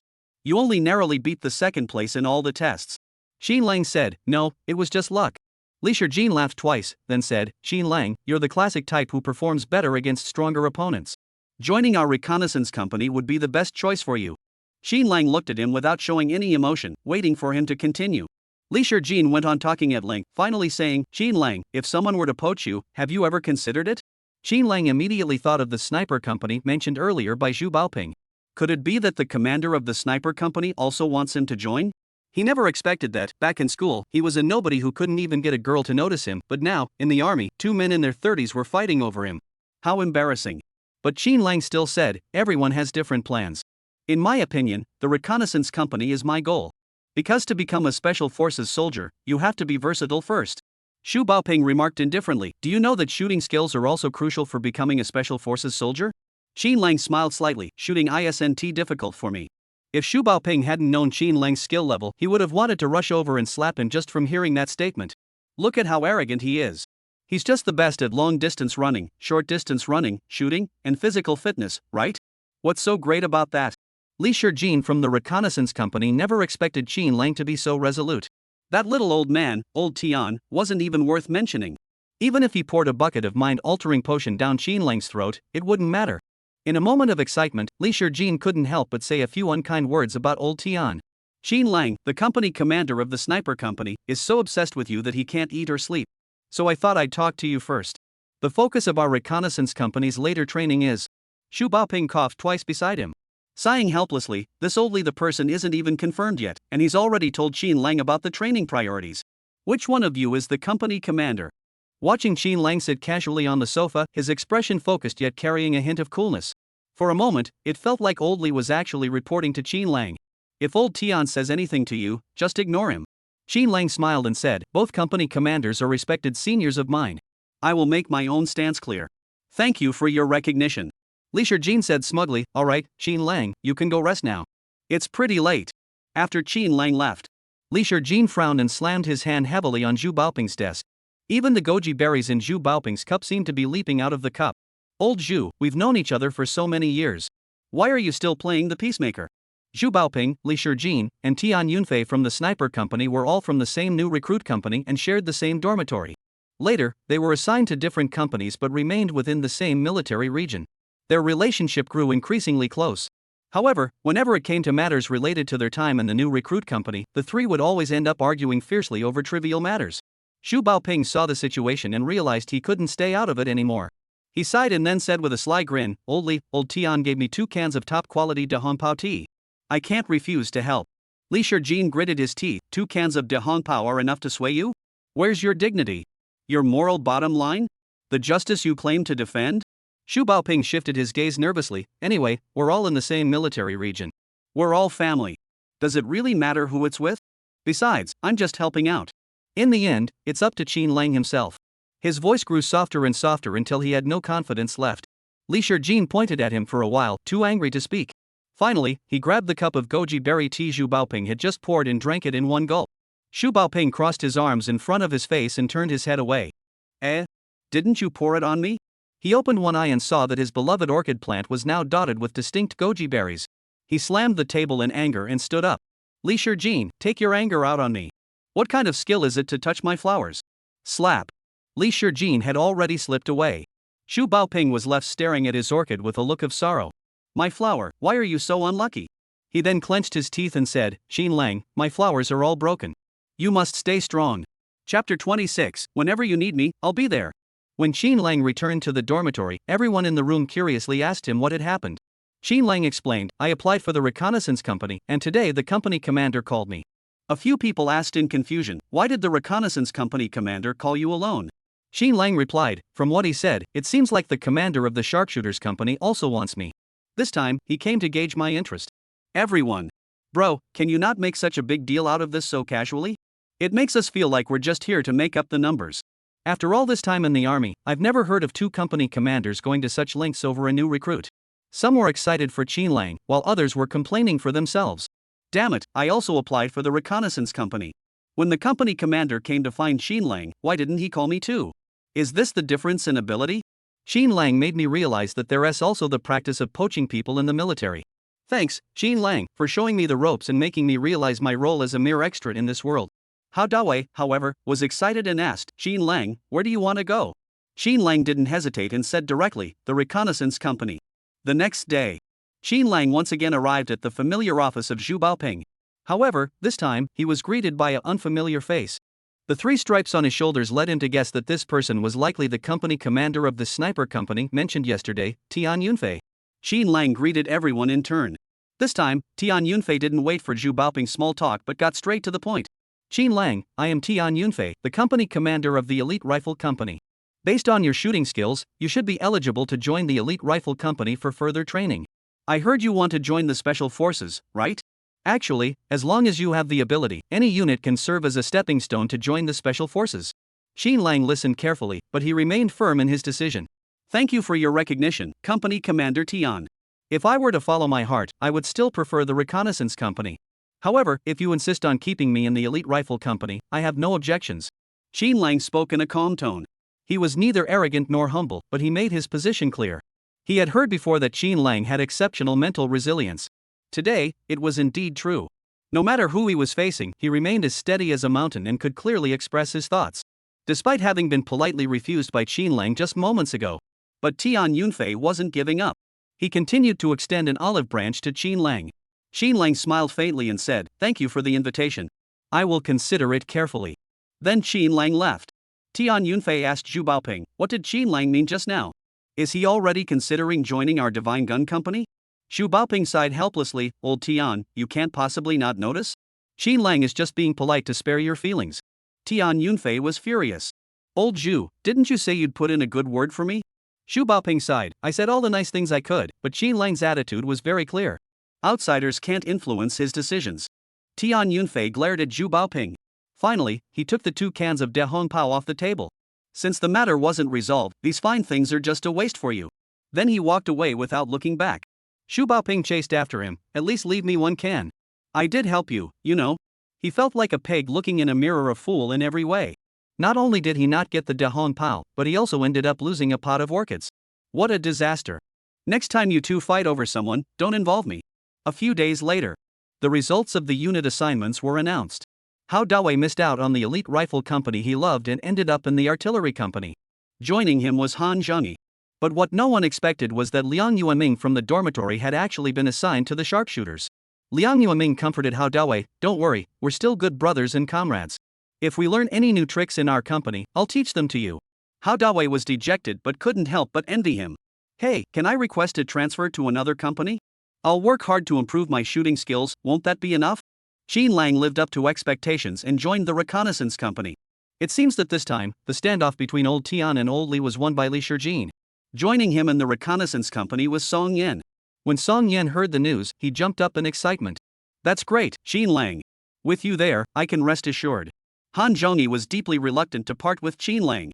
He had achieved his current level entirely through Qin Lang's encouragement and protection. Now that he was separated from Qin Lang, he didn't even know what the future held for him. Qin Lang instructed Hao Dawei to take good care of him. Though they were in different companies, they were still in the same military region, so they would have opportunities to meet again in the future. Despite having only spent 3 months together. In those 3 months, they had their share of heated arguments and heartfelt conversations. They encouraged each other when they were exhausted and cared for one another when they were completely drained. The once vague jealousy had long since transformed into a catalyst for friendship through their repeated interactions. Liang Yueming grew increasingly impressed by Qin Lang's composure, wisdom, clear thinking, capability, and ability to consider everyone's needs. Everyone in the dormitory felt reluctant to part ways. Qin Lang said, "Parting isn't the end of the road, we'll have many opportunities to meet again in the future. The division into companies is based on everyone's abilities. I hope that when we meet again, each of you will have become outstanding members of your respective companies. Whenever you need us, we'll be there in a heartbeat." Everyone repeated the phrase firmly, "Whenever you need us, we'll be there." That evening, everyone packed their belongings and reported to their new companies. On the way to the Reconnaissance company, Song Yan was extremely excited. "I have no idea what the Reconnaissance company is like. We're in Platoon 1, Squad 2, and we'll be sharing a dorm with the veterans. Qin Lang, they said the veterans will set rules for the new recruits. Do you think they'll set rules for us too?" Qin Lang, who had been annoyed by him the whole way, said, "Remember one thing, do what you should do, and don't do what you shouldn't." Song Yan nodded. "Qin Lang, having you here makes me feel at ease. Now I feel like I'm not afraid of anything." Upon arriving at the dormitory, everyone seemed to be training. There were 2 bunk beds, both empty. Song Yan directly placed his luggage on one of the lower bunks, while Qin Lang placed his on the upper bunk. After they had made their beds, the veteran soldiers returned from training. They saw 2 out-of-place figures standing in the dormitory. Song Yan nervously greeted them, "Hello everyone, I'm the new recruit. My name is Song Yan." Qin Lang said, "My name is Qin Lang." Chapter 27, that was just a simple greeting, right? Upon hearing Qin Lang's name, several people immediately turned to look at him. "You're the one they're talking about, aren't you?" The others sneered disdainfully, "I heard you're supposed to be really good at shooting. Why did you end up in our reconnaissance company? You're quite famous in our company, you know? You're the top recruit in the new recruit company, right? Everyone must know the name Qin Lang." Song Yan didn't expect that as soon as he arrived at the new company, he could already sense the tense atmosphere. He cautiously glanced at Qin Lang. Qin Lang replied indifferently, "Thank you all for your appreciation." Song Yan. "Bro, how can you tell that's appreciation? Everyone is clearly targeting you, aren't they?" Qin Lang's words left the veterans speechless. The attack didn't have the desired effect, like punching a soft, fluffy pillow. One person laughed and said, "We're not showing you favor, we're just curious about you. Curious about your next move." Qin Lang replied, "Thank you for your concern.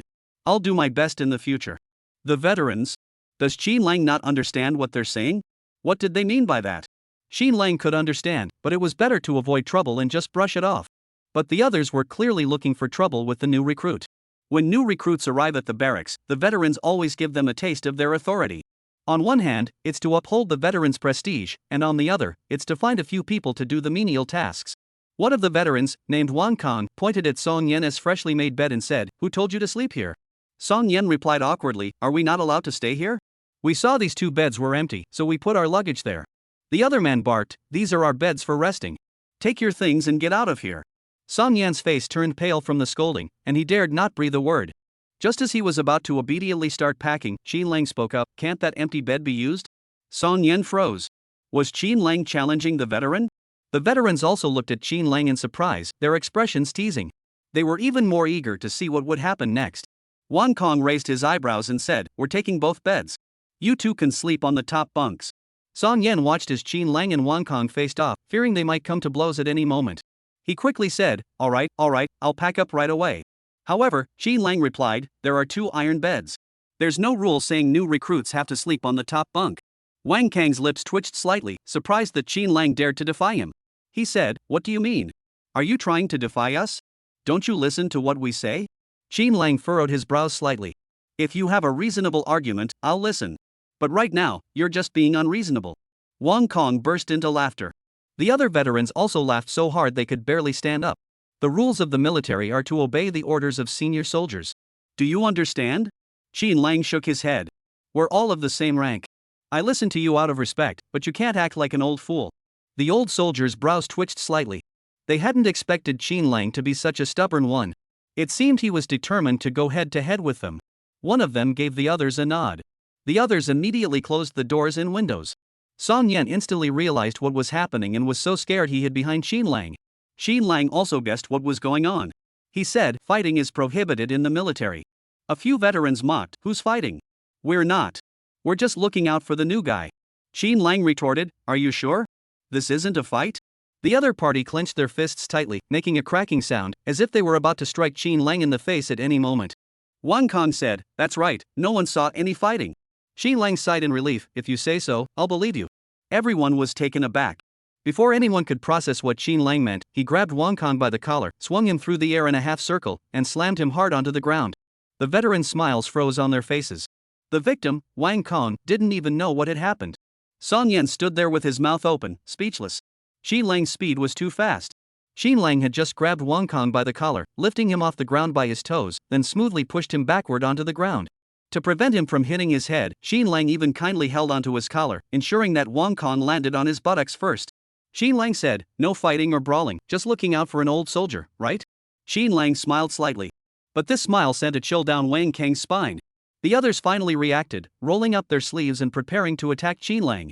Xin Lang grabbed a fist that was raised toward him and twisted the other person's arm behind their back. The veteran let out a few pained grunts. Xin Lang then used soft force to stop several others who were about to attack him. Song Yan's eyes nearly popped out of their sockets. The hand-to-hand combat training in the new recruit unit was a piece of cake. A few basic moves repeated over and over again were nowhere near combat ready. But Xin Lang's movements were too elegant, smooth as silk. It didn't resemble traditional martial arts. The techniques were sharp and highly lethal. Xin Lang's movements were more like Tai Chi, using minimal force to deflect powerful attacks, effortlessly neutralizing his opponent's moves. A group of veterans were either being held by the shoulders or having their wrists pinned. A group of people couldn't even defeat a single new recruit. This will be the talk of the town. Xin Lang finished everything with a blank expression and then said, "That was just a simple greeting, right?" The veterans' faces turned ashen, and they remained silent. Xin Lang repeated, "That was just a simple greeting, correct?"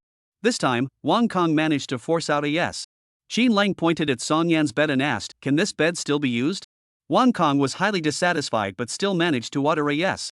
Then, Xin Lang opened the door and window and said, "Thank you all for your care. I hope we can get along better in the days to come." Just then, the squad leader returned. Seeing the group of veterans with hostile expressions, glaring at Xin Lang like enemies, he barked, "What's going on? Didn't I tell you to be nicer to the new recruits?" A few of them replied with cold, grim expressions, "We were indeed very friendly." The platoon sergeant, whose name was Wang Haiyuan, enthusiastically introduced the members of the dormitory to Xin Lang and the others.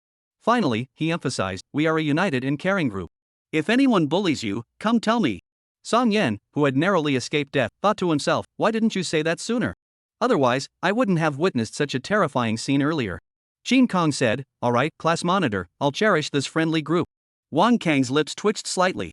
He felt that Xin Lang was hinting at him. Each company has its own training area, and some are assigned to other military regions. The Reconnaissance Company and the Sniper Company were both stationed in their original military regions. Chapter 28, Dare to Challenge a Match? Loser sweeps the floor for a week. Each company has its own mess hall and dormitory. The squad leader took them around to familiarize themselves with the area and then had them join the training in the afternoon. The platoon sergeant said, "You're new here, so the first few days of training might be tough, but you'll get used to it gradually. Reconnaissance soldiers are different from you in the new recruit company. There are many specialized subjects that you'll need to start learning from scratch. If there's anything you're not comfortable with, feel free to let me know." The platoon sergeant, Wang Haiyuan, was a kind-hearted man who went into great detail about everything.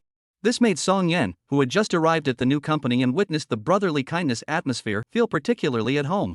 Every time he saw the platoon sergeant, it felt like seeing a family member. That afternoon, the entire company gathered on the training ground. The Reconnaissance Company consisted of 3 platoons, 9 squads, and an additional cook squad. Over 100 people stood on the training ground, waiting for the company commander's speech. Li Shijing immediately spotted Xin Lang, who stood out for his height, and a rare smile appeared on his face. He said, "Today, we have several new recruits joining our Reconnaissance Company. Please give them a warm round of applause." A resounding round of applause erupted. Li Shijing continued, "In our Reconnaissance Company, we don't just teach you reconnaissance. We will also study computers, sniping, environmental reconnaissance, and assault tactics. The name of the company is just a title. Don't let that make you complacent about your shooting skills." He shot a sly glance at Xin Lang. There are only 5 months left until the annual large-scale military exercise. We still don't know which military regions we'll be training with. But we do know that this year's scale will be enormous. Don't disgrace me, show me what you've got.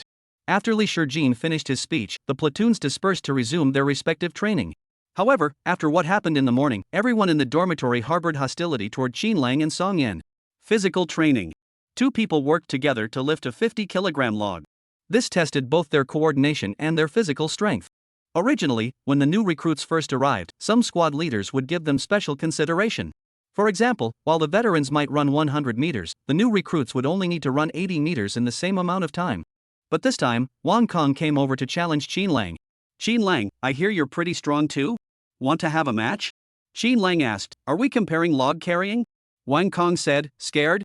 Or do you want to try something else? Qin Lang looked at him with a smirk and said, I'm just curious. What's the punishment and reward for winning or losing? A verbal victory doesn't mean much. Wang Kong was still thinking about being bullied earlier that morning and wanted to take revenge. He said, whoever loses has to clean the dorm for a week and also has to wash the winner's feet. He challenged Qin Lang with a defiant look. What do you say, dare you take me on? Song Yan furrowed his brows. The veterans had all been in the military for at least a year, and their physical fitness was the result of long-term training. Even if Qin Lang and his group were skilled, it was only the result of short-term intensive training. He asked Qin Lang with concern, Qin Lang, I'm not very strong. Will I hold you back? Qin Lang replied, it's okay. He turned to Wang Kong and said, I accept. He whispered to Song Yan, I'll adjust my position. The harder parts with the logs will be on my side, and you just need to keep up with my pace. Song Yan was very worried, Qin Lang, that's 50 kilograms. You can't handle the bulk of it alone. Qin Lang replied to Song Yan, they'll find an excuse once, and they'll find another excuse next time. We must prove ourselves with our strength and make them give up the idea of looking for faults.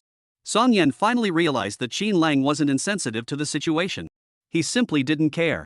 He didn't boast, but he wouldn't let others walk all over him either. He would use his own strength to make those who looked down on him respect him once again.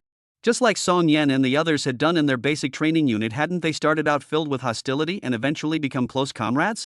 He nodded firmly, choosing to trust Qin Lang. The squad leader walked over and shouted, what are you guys doing? Everyone else has been training for half a day, and you're still struggling with a piece of wood? An old soldier nearby teased, Sergeant, they want to spar with you. Let them have a try. The squad leader laughed, let inexperienced new recruits compete against you old hands? You sure know how to take advantage. The veteran said, Sergeant, new recruits aren't necessarily weak. He's Qin Lang, who was already famous in the new recruit company. Who wouldn't be curious about his skills? Actually, the sergeant was also curious.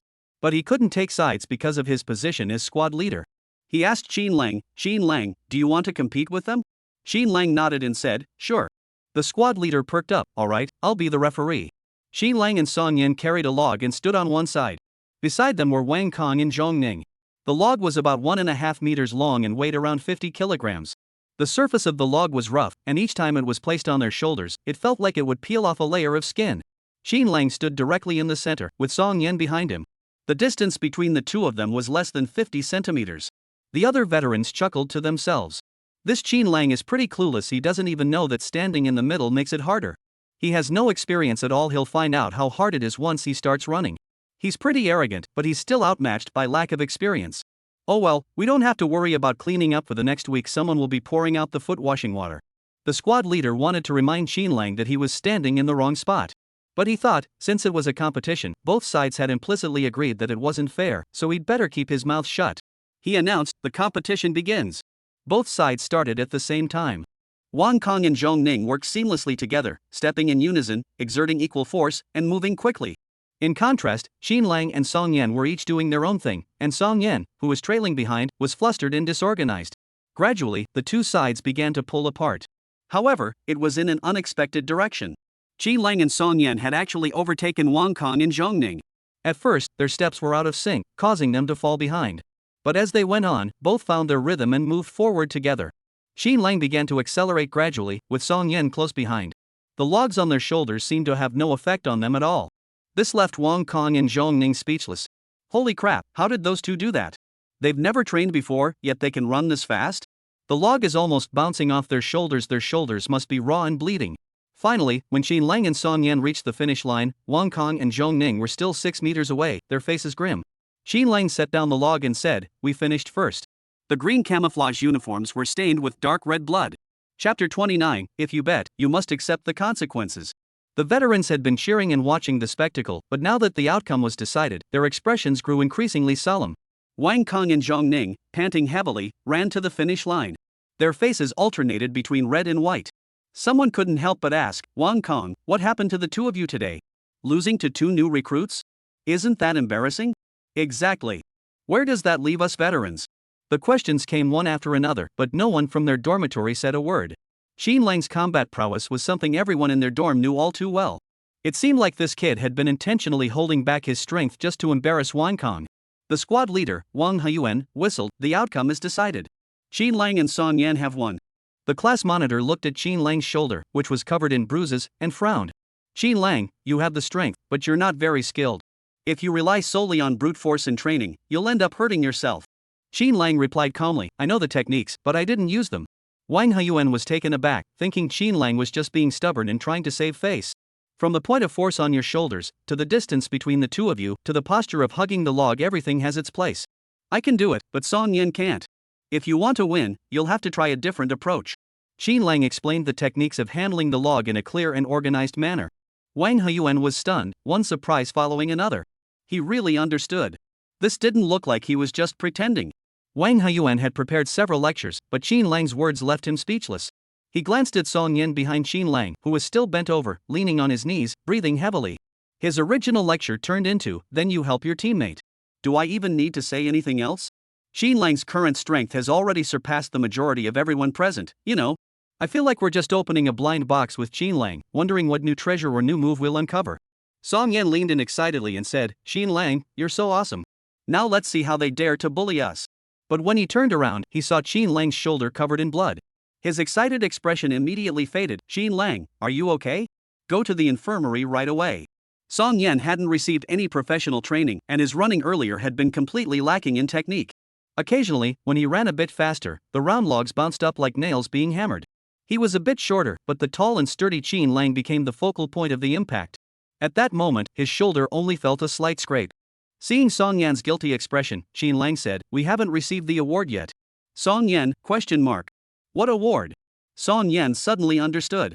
Losing the match meant having to clean the dormitory for a week and wash the winner's feet.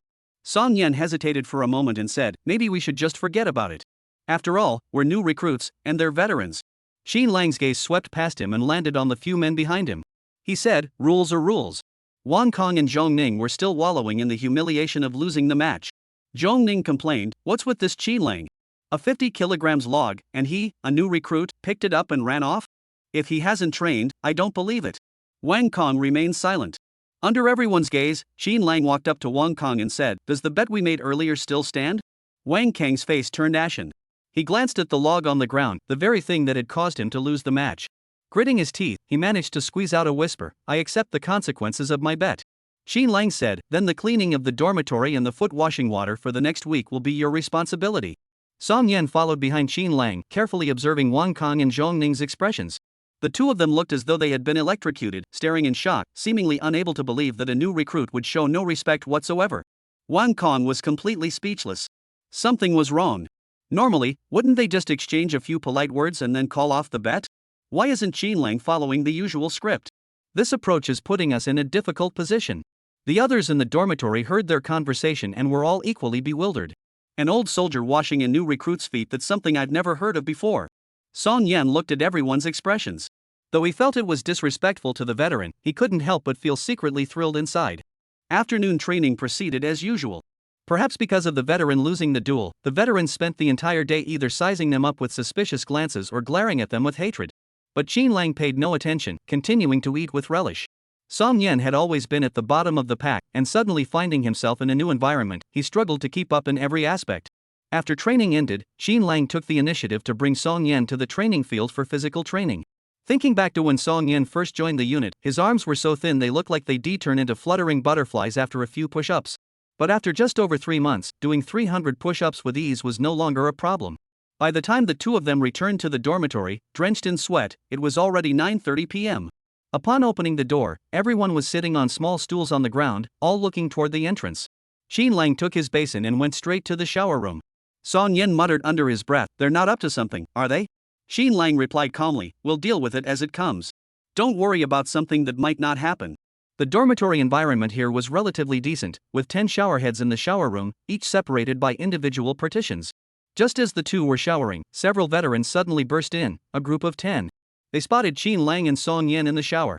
One of them directly approached Song Yen and said, let me go first. Song Yen had just lathered his hair and didn't expect someone to his spot. He was taken aback and said, what? But the other person had already placed the basin on the shelf. Xin Lang glanced over. The next second, another man did the same, placing the basin on Xin Lang's side. Song Yen felt the pressure from the man, who was half a head taller than him.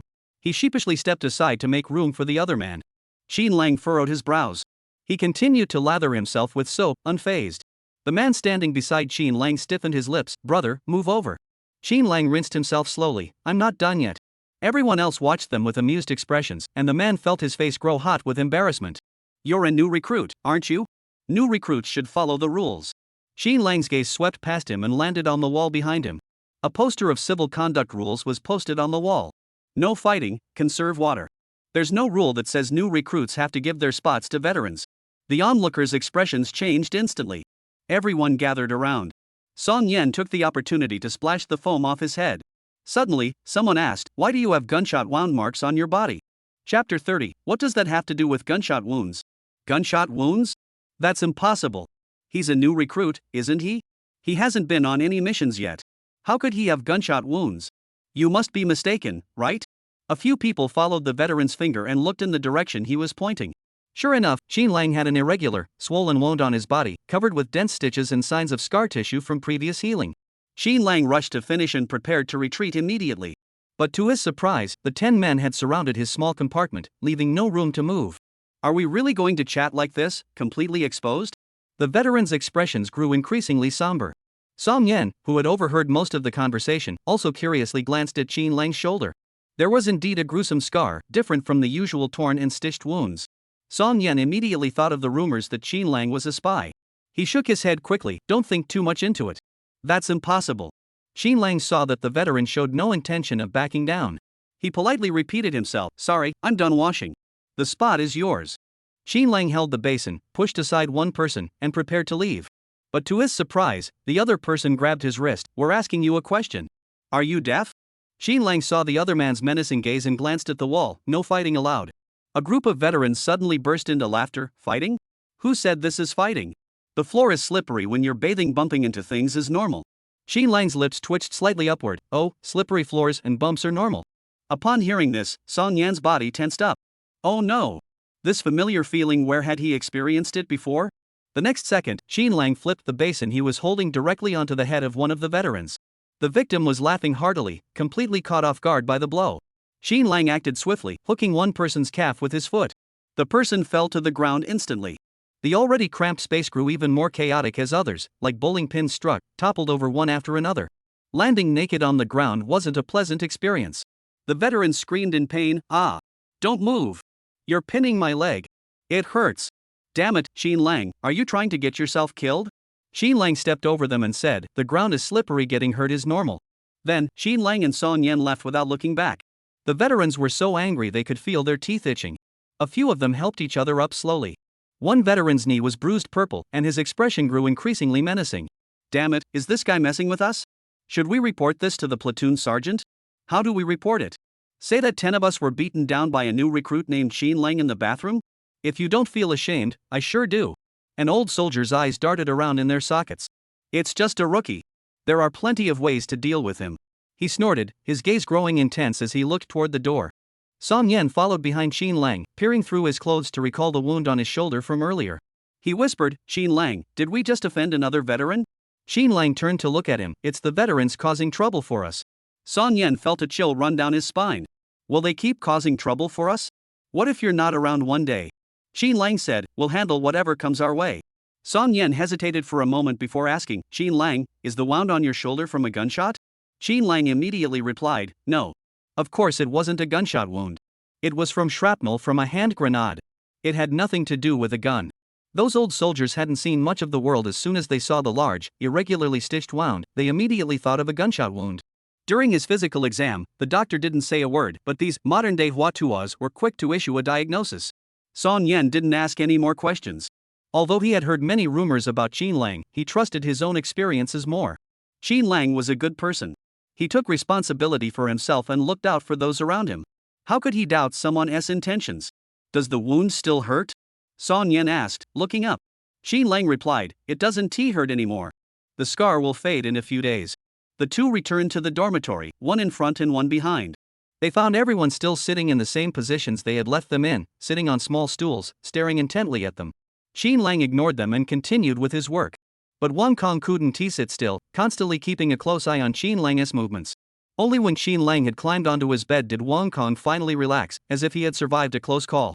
But his clenched fists and the veins bulging on his neck betrayed his tension and panic. Song Yan also climbed onto the bed, replaying today's events in his mind. In just one day, he had already clashed with two veterans from different units. He could only imagine how turbulent their future lives would be. Thinking of this, Song Yan sighed heavily. Ah! That sigh sounded like an alarm bell, ringing directly in Zhong Ning's heart. Zhong Ning furrowed his brows for a while before finally giving up and walking over to Qin Lang and Song Yan's bedside, speaking bluntly, just say what you want to do. Don't keep sighing and teasing us like this. Song Yan was taken aback. He thought to himself, what did I do? How am I teasing you? Qin Lang didn't even bother to open his eyes and said, we're not washing our feet today. Zhong Ning felt like killing someone. When it comes to handling people, who could be more skilled than Qin Lang? Zhong Ning is an impatient person, he can't keep things to himself. He bluntly said, Qin Lang, if you want to do something or have any issues with me, just say it straight out. Don't beat around the bush and make me guess. I don't have time to figure out your little games. Song Yan, lying on the lower bunk, dared not breathe a word. Qin Lang just hummed in response, I'm going to sleep now. Zhong Ning, this is what it feels like to punch a pillow, isn't it? Every time I talk to Qin Lang, I end up getting so angry, but he acts like nothing happened. The few veterans in the dormitory exchanged glances and also went to bed. 2 a.m. The emergency assembly whistle sounded. Qin Lang sprang out of bed like a reflex, kicking the edge of the lower bunk. Song Yan, get up and assemble. Song Yan's body woke up before his mind did, and he frantically started pulling on his pants. Soon, the other veterans in the dormitory began to wake up one after another. They must be here to check on the new recruits. Here we go again. It's been ages since we had a midnight assembly.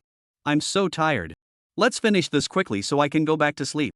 At 2 in the morning, a group of people forced themselves to run 5 kilometers around the base. In the end, Qin Lang and Han Zhongyi, separated by the long line, exchanged a glance in the crowd. Chapter 31, New Recruits Are a Burden. Over the next 3 days, the training schedule was packed from morning to night. Especially when it came to applying the procedures, Qin Lang found it easy. After all, he had the system. However, Song Yan was completely lost, with his head filled with new terms every day. Many professional terms had abbreviations and codes that were extremely similar, and just distinguishing between them was enough to give him a headache. When the two returned to the dormitory, the veterans and them were as divided as the Chu and Han armies. They didn't speak a word, as if the two of them didn't exist. Apart from the fact that Wang Kong and he had tacitly agreed to handle the cleaning, the matter of washing their feet was never mentioned again. The veterans temporarily breathed a sigh of relief. Saying something and doing it were two different things. One evening after dinner, there was an hour of free time. Many people took this opportunity to retrieve their phones, cherishing this 1 hour each day to connect with the outside world. Qin Lang was busy helping Song Yan review the day's lessons. The two of them were doing push-ups while Song Yan answered Qin Lang's random vocabulary quizzes. With Qin Lang's help during this time, Song Yan had gone from being the worst student in the class to an average student. Qin Lang. Song Yan. Suddenly, they heard someone calling their names. Looking in the direction of the voice, they saw a skinny figure darting toward them. Song Yan got up from the ground, shocked, and said, Zhongyi, why did you come over here? Qin Lang pinched Han Zhongyi's shoulder. It hasn't even been a month, how did you lose so much weight? Upon seeing his familiar friend, Han Zhongyi's pent-up grievances found an outlet. He let out a long sigh, as if he had aged 10 years. Don't mention it. I never expected the artillery company's tasks to be so demanding. I don't know if it's because my body couldn't handle it when I first joined, or if their daily training is just that brutal. They felt like they were part of my body. And it's not just the physical torture, there's also the mental torment. Especially the veterans in our dorm, I dare not speak loudly. Their glances are too intimidating. Han Zhongyi looked at Qin Lang with reluctance. Qin Lang, you have no idea how much I suffered without you. I miss the days when we lived together so much. Song Yan, moved by the scene, also spoke from the heart. You'll get used to it. Our dorm isn't much better. Now we just mind our own business. Han Zhongyi was so thin his cheeks had sunken in. From a certain angle, he resembled a skull mask on the verge of drying out. Qin Lang patted his shoulder. Don't let others influence you. Stay firm in your goals. What are you here for? Han Zhongyi looked at Qin Lang and said, I want to become an outstanding soldier of the Xia Kingdom. I want to become a special forces soldier. Qin Lang nodded. When you have a clear goal, you have a direction to act upon. Once you figure out one thing, you'll realize that all the things bothering you don't matter.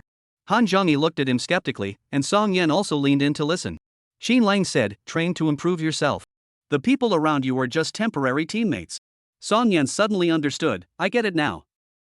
No wonder you've never bothered to curry favor with them. That's how you think. Qin Lang shook his head, you're wrong. It's not about currying favor. I don't need to curry favor with anyone. We're all equal. I actually hope we can get along amicably, but since they haven't retracted their sharp edges, we don't need to go out of our way to be friendly. Han Zhongyi looked confused. He gave Qin Lang a thumbs up. Qin Lang, when it comes to mental resilience, most people can't hold a candle to you. The road ahead is long, I'll have to go back and keep learning. After the brief reunion, everyone returned to their respective fields to fulfill their duties. Han Zhongyi realized something: spending half an hour with his friends was more useful than reading psychology books for 10 times as long. However, he gradually understood what Qin Lang had meant. When he replaced everyone else with himself as the starting point, he realized it wasn't as tiring after all. 2 months passed in the blink of an eye. Qin Lang's performance in all areas had become the best in their unit. In some categories, even veterans who had been studying for over a year couldn't match him. At first, many veterans were unconvinced, especially since they had had some friction with Qin Lang in the past. They thought about causing trouble for Qin Lang.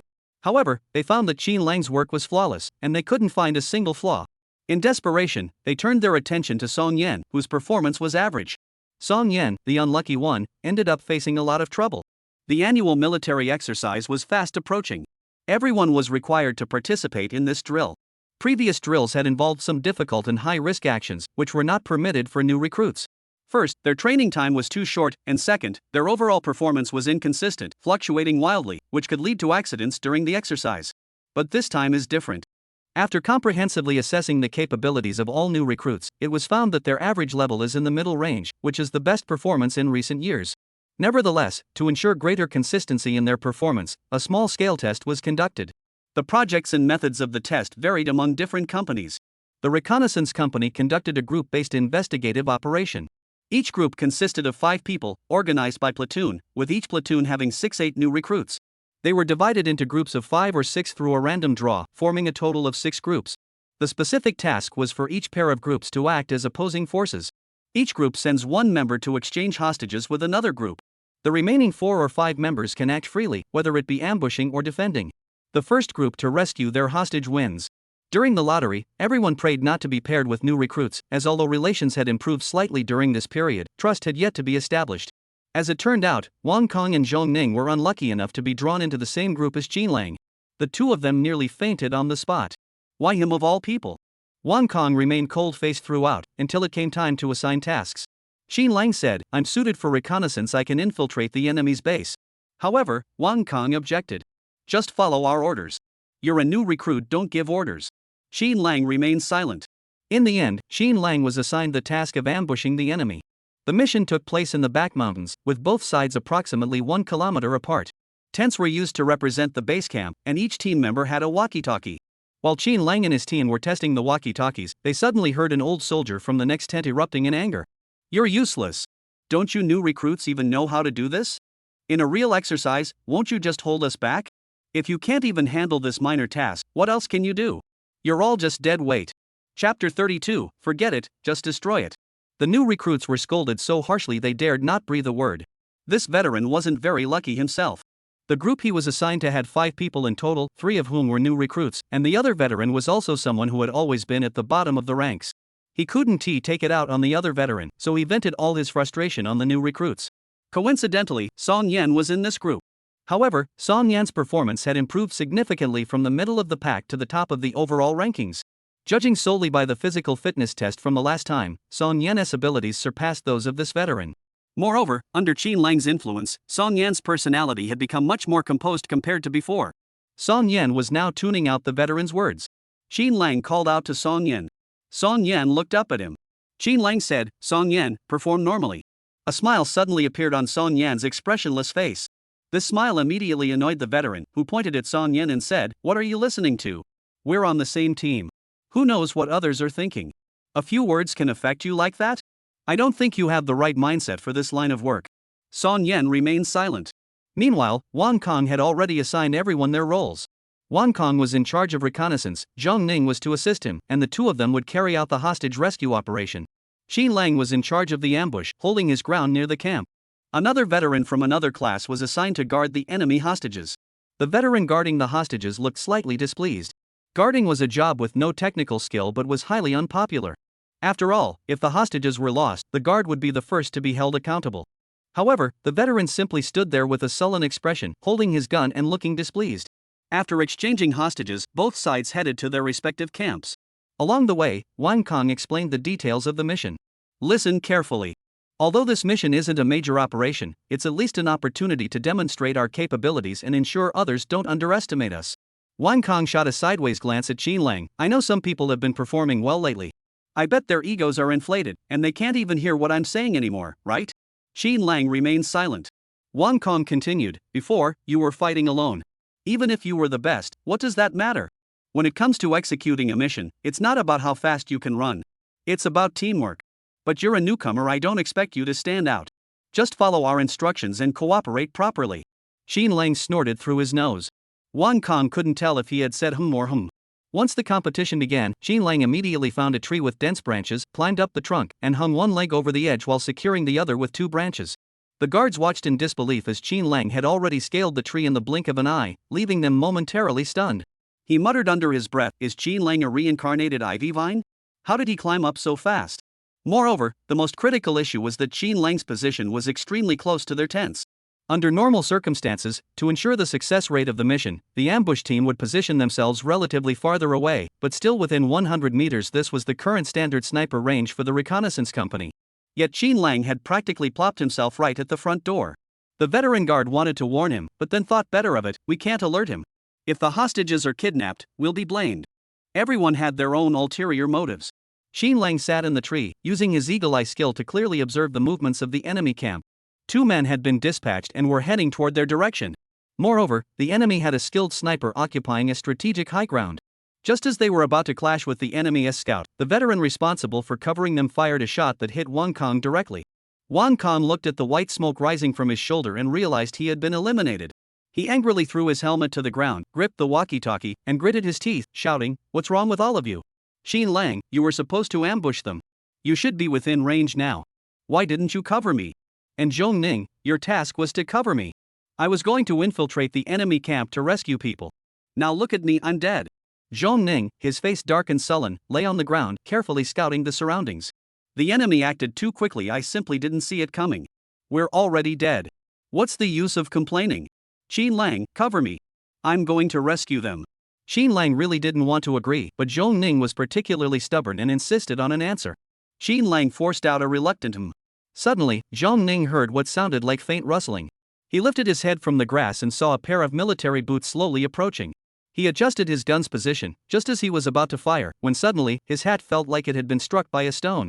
The next moment, a puff of white smoke rose into the air. Zhong Ning angrily slammed his fist into the ground. Damn it, how did they act so quickly? Qin Lang, didn't I tell you to cover me? How could you not see someone that big approaching me? Qin Lang said, you were almost 500 meters away from me. Are you sure I could have covered you with my gun? Although Zhong Ning knew Qin Lang was right, he stubbornly replied, you're such a good shot, right? You must be able to do it. You were just doing it on purpose earlier. Qin Lang said, the task you assigned me was to ambush them. Why are you now telling me to cover you? What am I supposed to do? Wang Kong thought Qin Lang was deliberately messing with him. He said, Qin Lang, if you're angry with us, you can't take it out on us during the competition.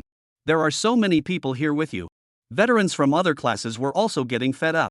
He hadn't had any direct conflicts with Qin Lang, though he did think he was a bit arrogant. But the way these two veterans were shifting the blame onto him was too much to watch. Shut up. The competition isn't over yet. Qin Lang turned off the walkie-talkie, blocking out the chatter of the crowd. He leaped down from the tree, gripped his gun, and walked forward.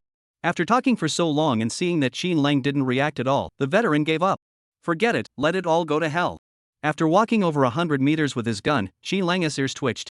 He suddenly crouched down by the tree roots, using the bushes to shield his gun. Boom! The enemy scout froze in place, panicking as he looked ahead. Where was the enemy hiding? He hadn't noticed at all. The enemy's cover had been following the scout at a distance of less than 100 meters, and they were also startled. They were all veterans, and their coordination was fairly seamless. The cover immediately changed routes, becoming a scout, while the original ambush expanded their firing range to provide cover. Just as the ambush team was moving down from the high ground, a single bullet struck him directly in the heart. Chapter 33, Being too strong can also be a problem. The ambush team was stunned. Hadn't they already taken out 2 of them? Could all 4 of the enemy have been deployed? The crucial point was that someone had managed to sneak up on their territory undetected, and as an ambusher, he hadn't noticed a thing. When did this group acquire such a formidable individual? The ambush team racked their brains but couldn't figure it out. The guards heard gunfire just inches away and panicked, rushing out of the tent. They found themselves staring at the ambush team, who looked just as confused. Upon seeing the white smoke on the enemy's body, the guards' brows furrowed. How did you get killed? The ambush team shook their heads and spread their hands helplessly. The guards felt immense pressure. Meanwhile, Wang Kong and Zhong Ning, who had heard 2 consecutive gunshots and each taken a head, also fell silent. I told you, he did it on purpose. This kid is just holding back, not wanting us to win. But his aim is really pretty good. As they cursed, they were once again impressed by Qin Lang's skills and began to praise his technique. Just now, the distance between him and the enemy's ambush was over 600 meters, right? He took them out with a single shot? Don't forget, he could already hit targets at 600 meters back when he was in basic training. This should be no problem for him. As they talked, the 2 suddenly realized something was off. Their faces turned pale, and they sighed helplessly. The enemy's original cover position had also adjusted their tactics, deliberately luring them out of hiding. He fired 2 shots in the empty direction to distract Qin Lang. However, none of them had undergone the rigorous training of special forces, so they couldn't determine the shooter's direction based on the bullets. But for Qin Lang, it was as natural as breathing, ingrained in his very being. The next second, the arm holding the gun suddenly trembled. Then, white smoke filled the air, obscuring his vision. Was he eliminated too? Who on earth was that person? Before he could think further, Qin Lang walked right through him and sprinted toward their camp. As Qin Lang brushed past him, the only thought in his mind was that Qin Lang didn't even bother to acknowledge his existence. This thought left him feeling utterly defeated. What could he do? Qin Lang was one of the top 7 mercenaries in the world. He had narrowly escaped death countless times, been shot 3 times, and dragged himself out of the enemy's base camp with a leg that was barely functional, still managing to carry a hostage. This kind of competition was child's play for him. If he wasn't worried about winning too convincingly and scaring the others, he wouldn't have been able to explain it. Otherwise, Qin Lang would have already been sitting in a tree, shooting all 4 of them to pieces. Sigh. Being too strong can sometimes be a hassle. Qin Lang moved like a ghost, slowly approaching the enemy camp. Under the enemy's vigilant surveillance, Qin Lang took out the last remaining enemy with a single shot. The enemy didn't realize until they were eliminated that Qin Lang had been standing right in front of them the whole time. Qin Lang entered the house and untied the hostage. He looked up at the drone and said, "Mission accomplished, right?" A few seconds later, the drone replied, "In this competition, the red team is the winner." Wang Kong and Zhong Ning, the 2 who had been the first to be eliminated, still felt like they were dreaming. Did we just win by default? Qin Lang took on 4 people alone, saved the hostage. This is like a novel plot. The veterans and new recruits who hadn't participated in the competition stood in front of the monitors, watching the live footage being transmitted by the 2 drones. Especially after seeing Qin Lang take out 4 enemies at once, the new recruits cheered and clapped excitedly. We're all new recruits. How come he is so skilled? But it's so satisfying. Is this what top-tier strength looks like? Why wasn't TI on Qin Lang's team? I'd have just been coasting alone. Yeah, this is the real deal, a true all-around soldier. He can do reconnaissance, ambushes, and even demolition. That's incredible. The veterans heard how popular a new recruit was, and the fact that his skills completely outclassed theirs, leaving them feeling bitter. They stubbornly said, he has no team spirit at all. This is clearly a team effort, but he is just showing off his skills and doesn't care about others. Yeah, you'll see when it comes to actual missions. Having a teammate like that is pure bad luck. He's skilled, but he doesn't care about his teammates' lives. Do you think he cares about whether they live or die? Suddenly, someone blurted out. Does his teammate care about him? Everyone turned to look, only to see Song Yen with a stern expression saying, his teammates didn't respect him either. Instead, after they messed up and got themselves killed, the first thing they did was complain about him. The new recruits all nodded in agreement. However, a few veterans spoke up awkwardly. It's not that simple. Even if you're assigned to a position you're not good at, obeying orders is a soldier's duty. Everyone has their own thoughts, but how can the mission be carried out then? Song Yen snorted derisively. There were no rules about having a captain or commander. In such small competitions, everyone just discussed and divided the tasks among themselves. When the one-man show failed, they just made excuses and shifted the blame onto others. They really know how to play the game. When Qin Lang returned, he saw everyone with tense expressions, and when they looked at him, they hesitated to speak. Wang Kong and Zhong Ning were no exception. Each time, it seemed like they had spent half the day building up their courage, but when they saw Qin Lang's sharp gaze, they lost their nerve again. In the end, Wang Kong mustered up the courage. He awkwardly said to Qin Lang, "Sorry, Qin Lang, I didn't mean to speak harshly just now." Qin Lang was taken aback.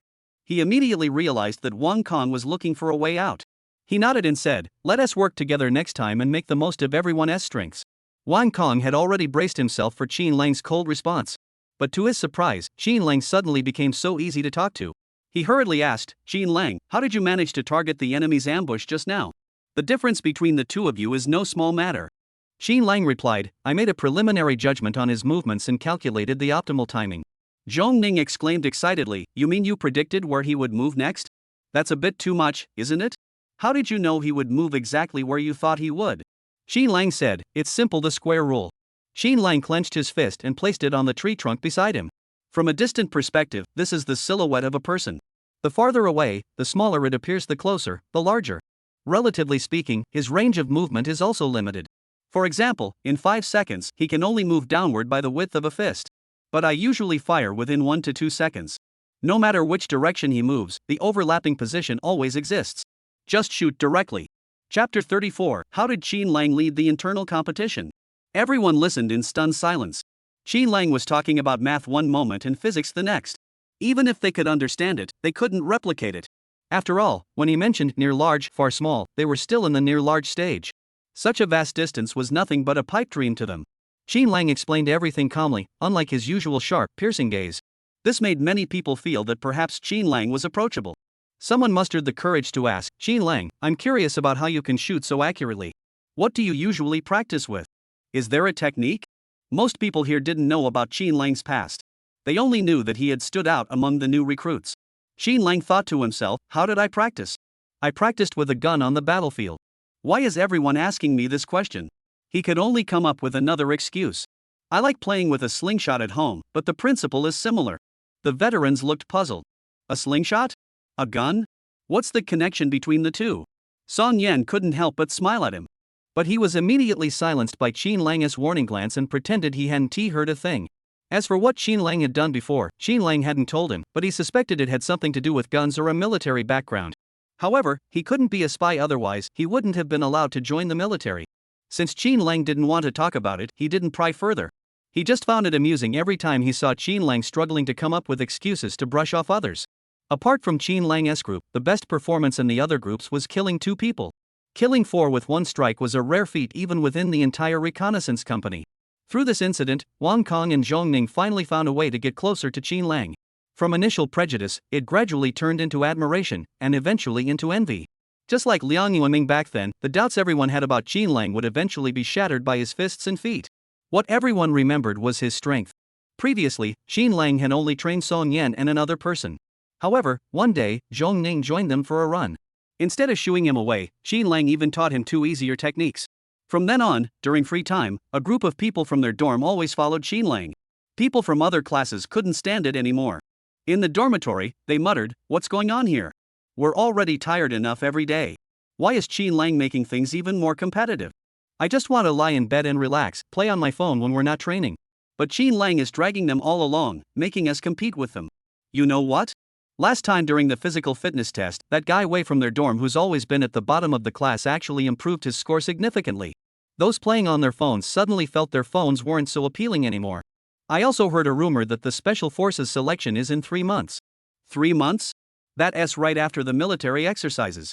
The person in the upper bunk poked his head out and nodded frantically, saying, "Yes, and I also heard that we have 5 spots, although they're open additions, but that's still a pretty high ratio." That's true.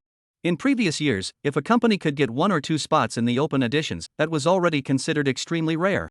This year, with 5 spots available, everyone wants to give it a try. Do you think Qin Lang and the others are going for those 5 spots?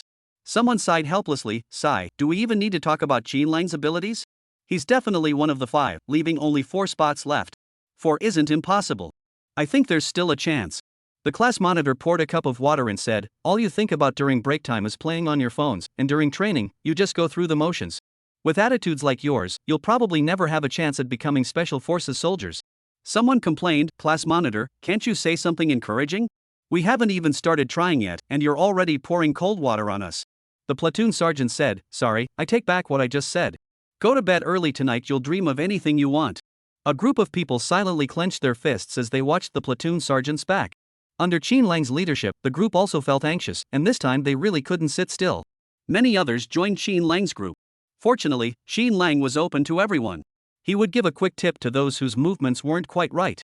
At first, many veterans felt embarrassed, thinking, "I've been in the army for 2 or 3 years, and now you, a new recruit, are telling me what to do?"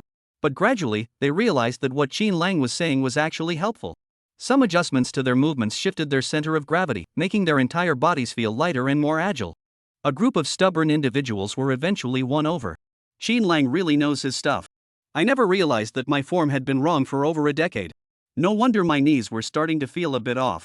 Others looked at him in shock. "You're always in the top 3 in running, and your form is wrong? Are you messing with us?" The man said proudly, "Qin Lang told me that if I practice using this new form, I'll be at least 1 second faster per 100 meters. With concrete numbers to back it up, they finally looked at him in shock. "A whole second faster? Is that true? Is Qin Lang that good? I want to train with him too. Forget about becoming a special forces soldier as long as I don't come in last, that's good enough for me." Originally, after dinner every day, the drill instructor would lead the new recruits in night training. But later, he noticed that a group of people were following Qin Lang's lead, and to his surprise, Qin Lang was actually tailoring his training to each individual's strengths. At first, he thought it was just a coincidence, but after observing a few times, he realized that Qin Lang truly tailored training plans based on each person's weaknesses. After a few sessions, he decided to let everyone follow Qin Lang's training regimen, aside from the mandatory scheduled drills. One evening, Tian Yunfei and Li Shijin returned from a business trip and decided to stop by the base to check on their troops. Tian Yunfei smiled and said, "Let's go to your place first. I haven't seen Qin Lang in a while. I wonder if that kid is being mistreated there." Mentioning Qin Lang, Li Shijin looked proud. "I deliberately didn't mention him recently, just in case you'd be jealous." Tian Yunfei joked, "What would I be jealous of? Everyone has their own path." But Qin Lang is indeed a rare talent. Li Shijin said, "He's truly remarkable.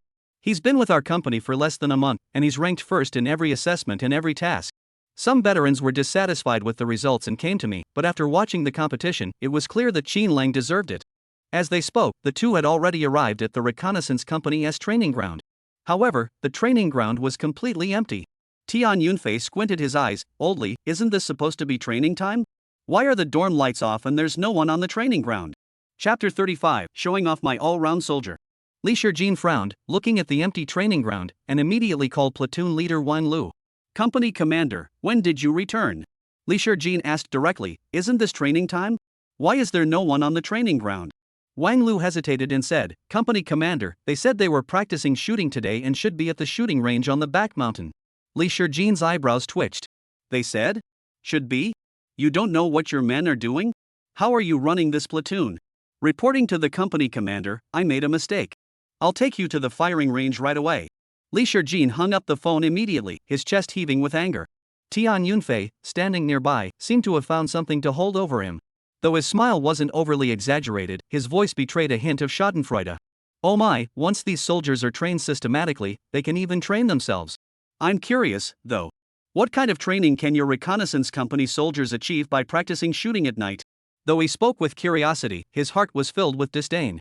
Their sniper company could pull any soldier out and have them hit a target within 200 meters with 100% accuracy. Last time he heard, the reconnaissance company's shooting accuracy was still at 100 meters. He doubted they could improve much in such a short time. Wang Lu rushed over in a hurry, only to be met by Li Shijin's stern face. Li Shijin frowned and said, "Wang Lu, you better give me a reasonable explanation for this. Otherwise, submit a 10,000-word self-criticism by tomorrow afternoon."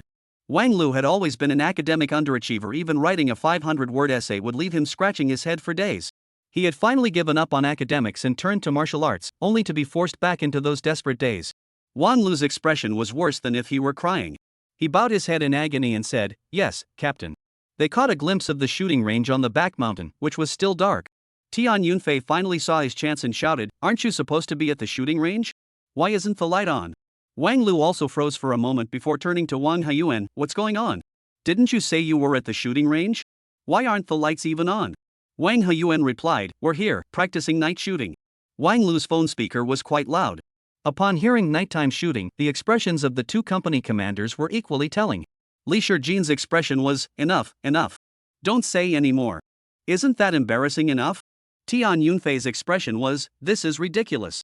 You've been soldiers for so long, and you still don't know that you need to turn on the lights for nighttime shooting? Just because it's called nighttime doesn't mean you have to shoot in the dark." Wang Lu also forced himself to say, "Company commander, they're practicing over there." Just as they took a few steps, a volley of gunfire erupted. The next second, someone said, "Group 2, 200-meter nighttime shooting, all 10 rings." The 3 approaching soldiers froze in their tracks. Wait, what? What's going on? Did I hear that correctly? Nighttime shooting without any lights on. At a distance of 200 meters, all 10 rings. The first one to rush out was Tian Yunfei. He didn't believe that a scout could have such skill. He must be joking, or maybe there were holes in the paper to fool him. He then noticed that the person who had just reported the final scores was Qin Lang. Qin Lang was holding a pair of binoculars. Seeing Tian Yunfei approach, he handed the binoculars to him. Tian Yunfei, refusing to believe it, glanced at the distant target.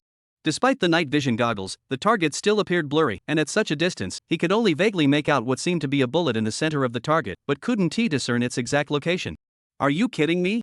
The night vision on these binoculars can't see anything clearly. You're just making up numbers. Wang Lu hurriedly handed him his own pair. Captain Tian, use this one. This time, he could finally see clearly. It was too clear. There were 5 targets in a row, and each target had a bullet hole right in the center of the red bullseye. Tian Yunfei couldn't believe that the soldiers of the Reconnaissance Company could possess such exceptional skills. Did you shoot these? How is that possible? I don't believe it. Qin Lang said, Captain Tian, we only started practicing night shooting recently, so our accuracy might not be very high. 5 perfect 10-ring shots, and you're telling me the accuracy isn't very high? Are you kidding me? Li Shijin, who had been frowning the whole way, suddenly changed his expression upon seeing the scene. A smile gathered on his face, impossible to hide. He feigned modesty and said, "Oh, old Tian, they always like to train in secret. If you hadn't come today, I wouldn't have known they'd already started practicing shooting in complete darkness." At this moment, it was hard to see Tian Yunfei's expression, but from his tightly furrowed brows, it was clear he was seething with anger. Tian Yunfei hesitated for a moment before saying, "We didn't see it just now. Let's have another group try it again so I can take a look." Qin Lang remained silent, while Wang Lu watched him nervously, fearing that their previous move had been intentional. Li Shijin was in the midst of his excitement. He cheerfully said to Qin Lang, "This is a great opportunity while the company commander of the elite rifle company is here. Have him give you some proper guidance. This is a great opportunity to learn from the master." Learning from a master was just an excuse. The real intention was to show off. Seeing that his company commander had agreed, Qin Lang switched to another group and had the people standing near the gun targets replace them with target papers without bullet holes. The 2 company commanders each took a pair of binoculars, inspected the clean targets, and only then did Qin Lang give the command. Qin Lang said, "Ready," and everyone adjusted their gun holding positions in perfect unison. The movements were smooth and flawless, even Li Shijin couldn't find any faults. But he deliberately humbled himself and said, "Old Tian, take a good look. Give us some pointers later." Tian Yunfei exhaled sharply, snorting disdainfully through his nostrils. Fire! At Qin Lang's command, everyone fired simultaneously. Under normal circumstances, this type of gun has strong recoil, causing the arms and shoulders holding the gun to move up and down with the gun. However, this group remained completely still, as if the recoil from the gunfire had barely affected them at all. Tian Yunfei's brows furrowed again. How is this possible? It shouldn't be possible. Even in their elite marksman unit, only a few could achieve this level of skill. There was no reason for the soldiers from the reconnaissance unit to be more skilled than them. Ha ha, old Tian, is this result satisfactory? Li Shijin's triumphant voice reminded Tian Yunfei to look at the row of targets behind him. 200 meters away, the red centers of the 5 targets were marked with 5 bullet holes. The only one slightly off-center had grazed the red edge.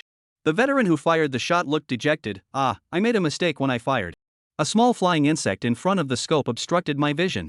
Chapter 36, I'm punishing you. Qin Lang announced the results of the 5, addressing the one who had made a mistake. "A mistake is a mistake, don't make excuses for yourself. After noticing how the small flying insect caused the deviation this time, think about how to avoid it and don't make the same mistake again." Qin Lang reprimanded the others with a stern expression. Even Wang Lu was taken aback, thinking to himself, "Isn't that exactly what I always say?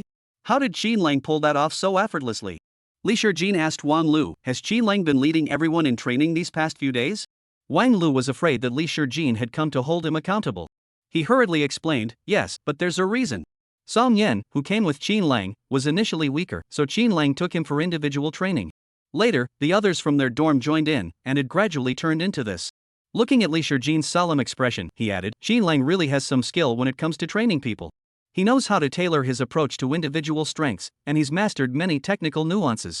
Otherwise, they wouldn't have improved so quickly in such a short time.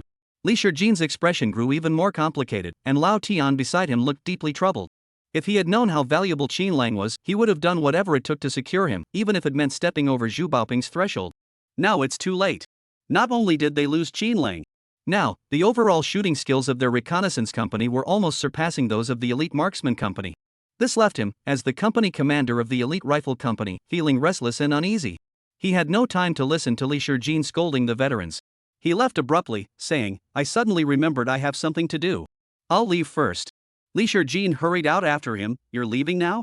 Let me see you off.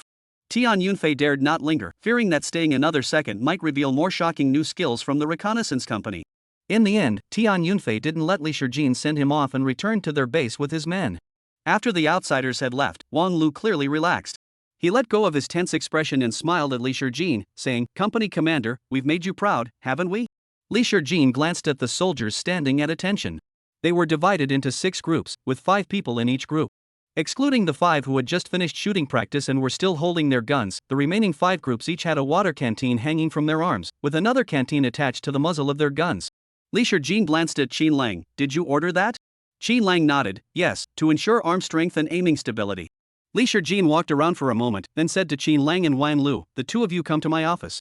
Before leaving, Xin Lang told Wang Huyuan, squad leader, you take the rest and finish up. Once this group is done, hand over the weapons properly before dismissing them.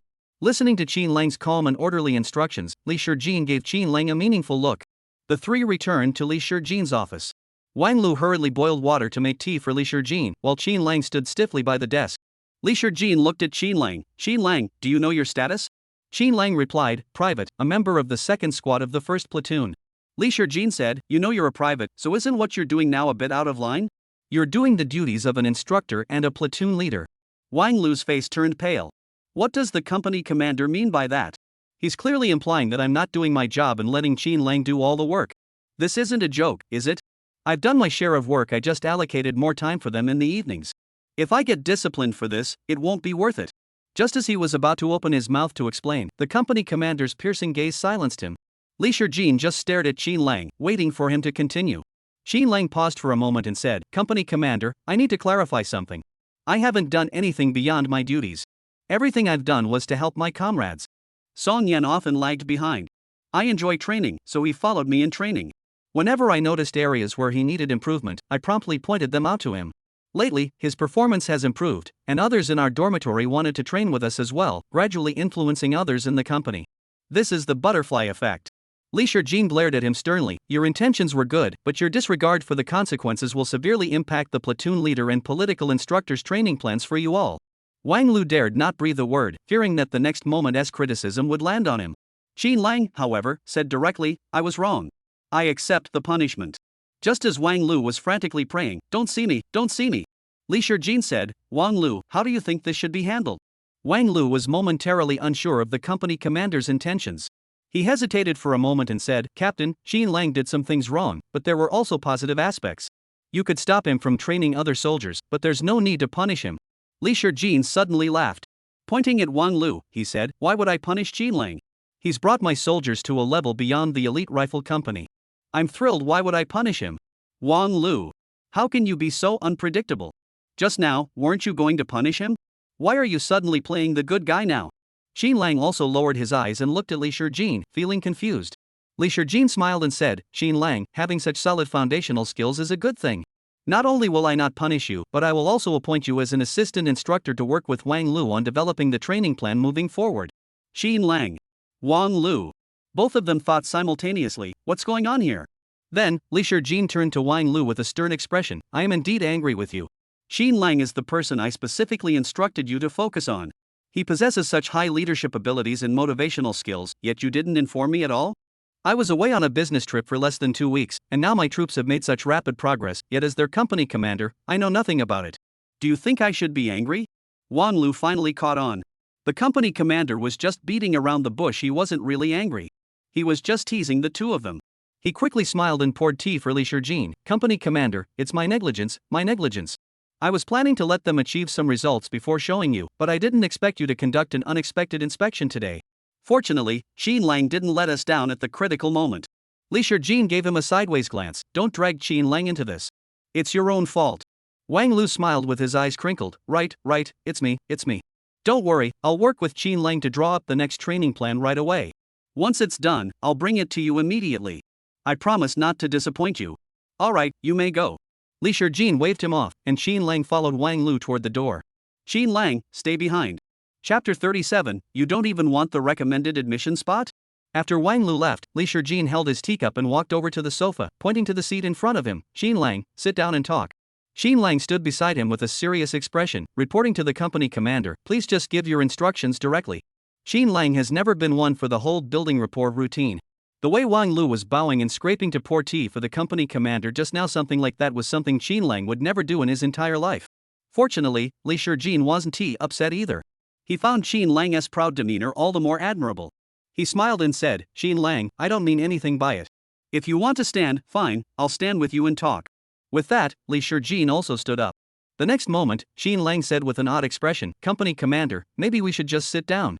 Although he couldn't bring himself to act like a sycophant, letting the company commander accommodate him felt like overstepping his bounds. Li Shijin laughed heartily, finding Qin Lang utterly pleasing to the eye. No wonder, during the new year this year, an elderly relative at home had said he would encounter a benefactor and have good fortune this year. He had originally thought the elderly relative was just making things up because he was in a bad mood, but it turned out the benefactor had come unexpectedly. Qin Lang, you've been down in the company for over 2 months now. How are you adjusting? Has anyone been giving you trouble? Qin Lang replied, thank you for your concern, Captain. I'm very accustomed to it. Everyone gets along well.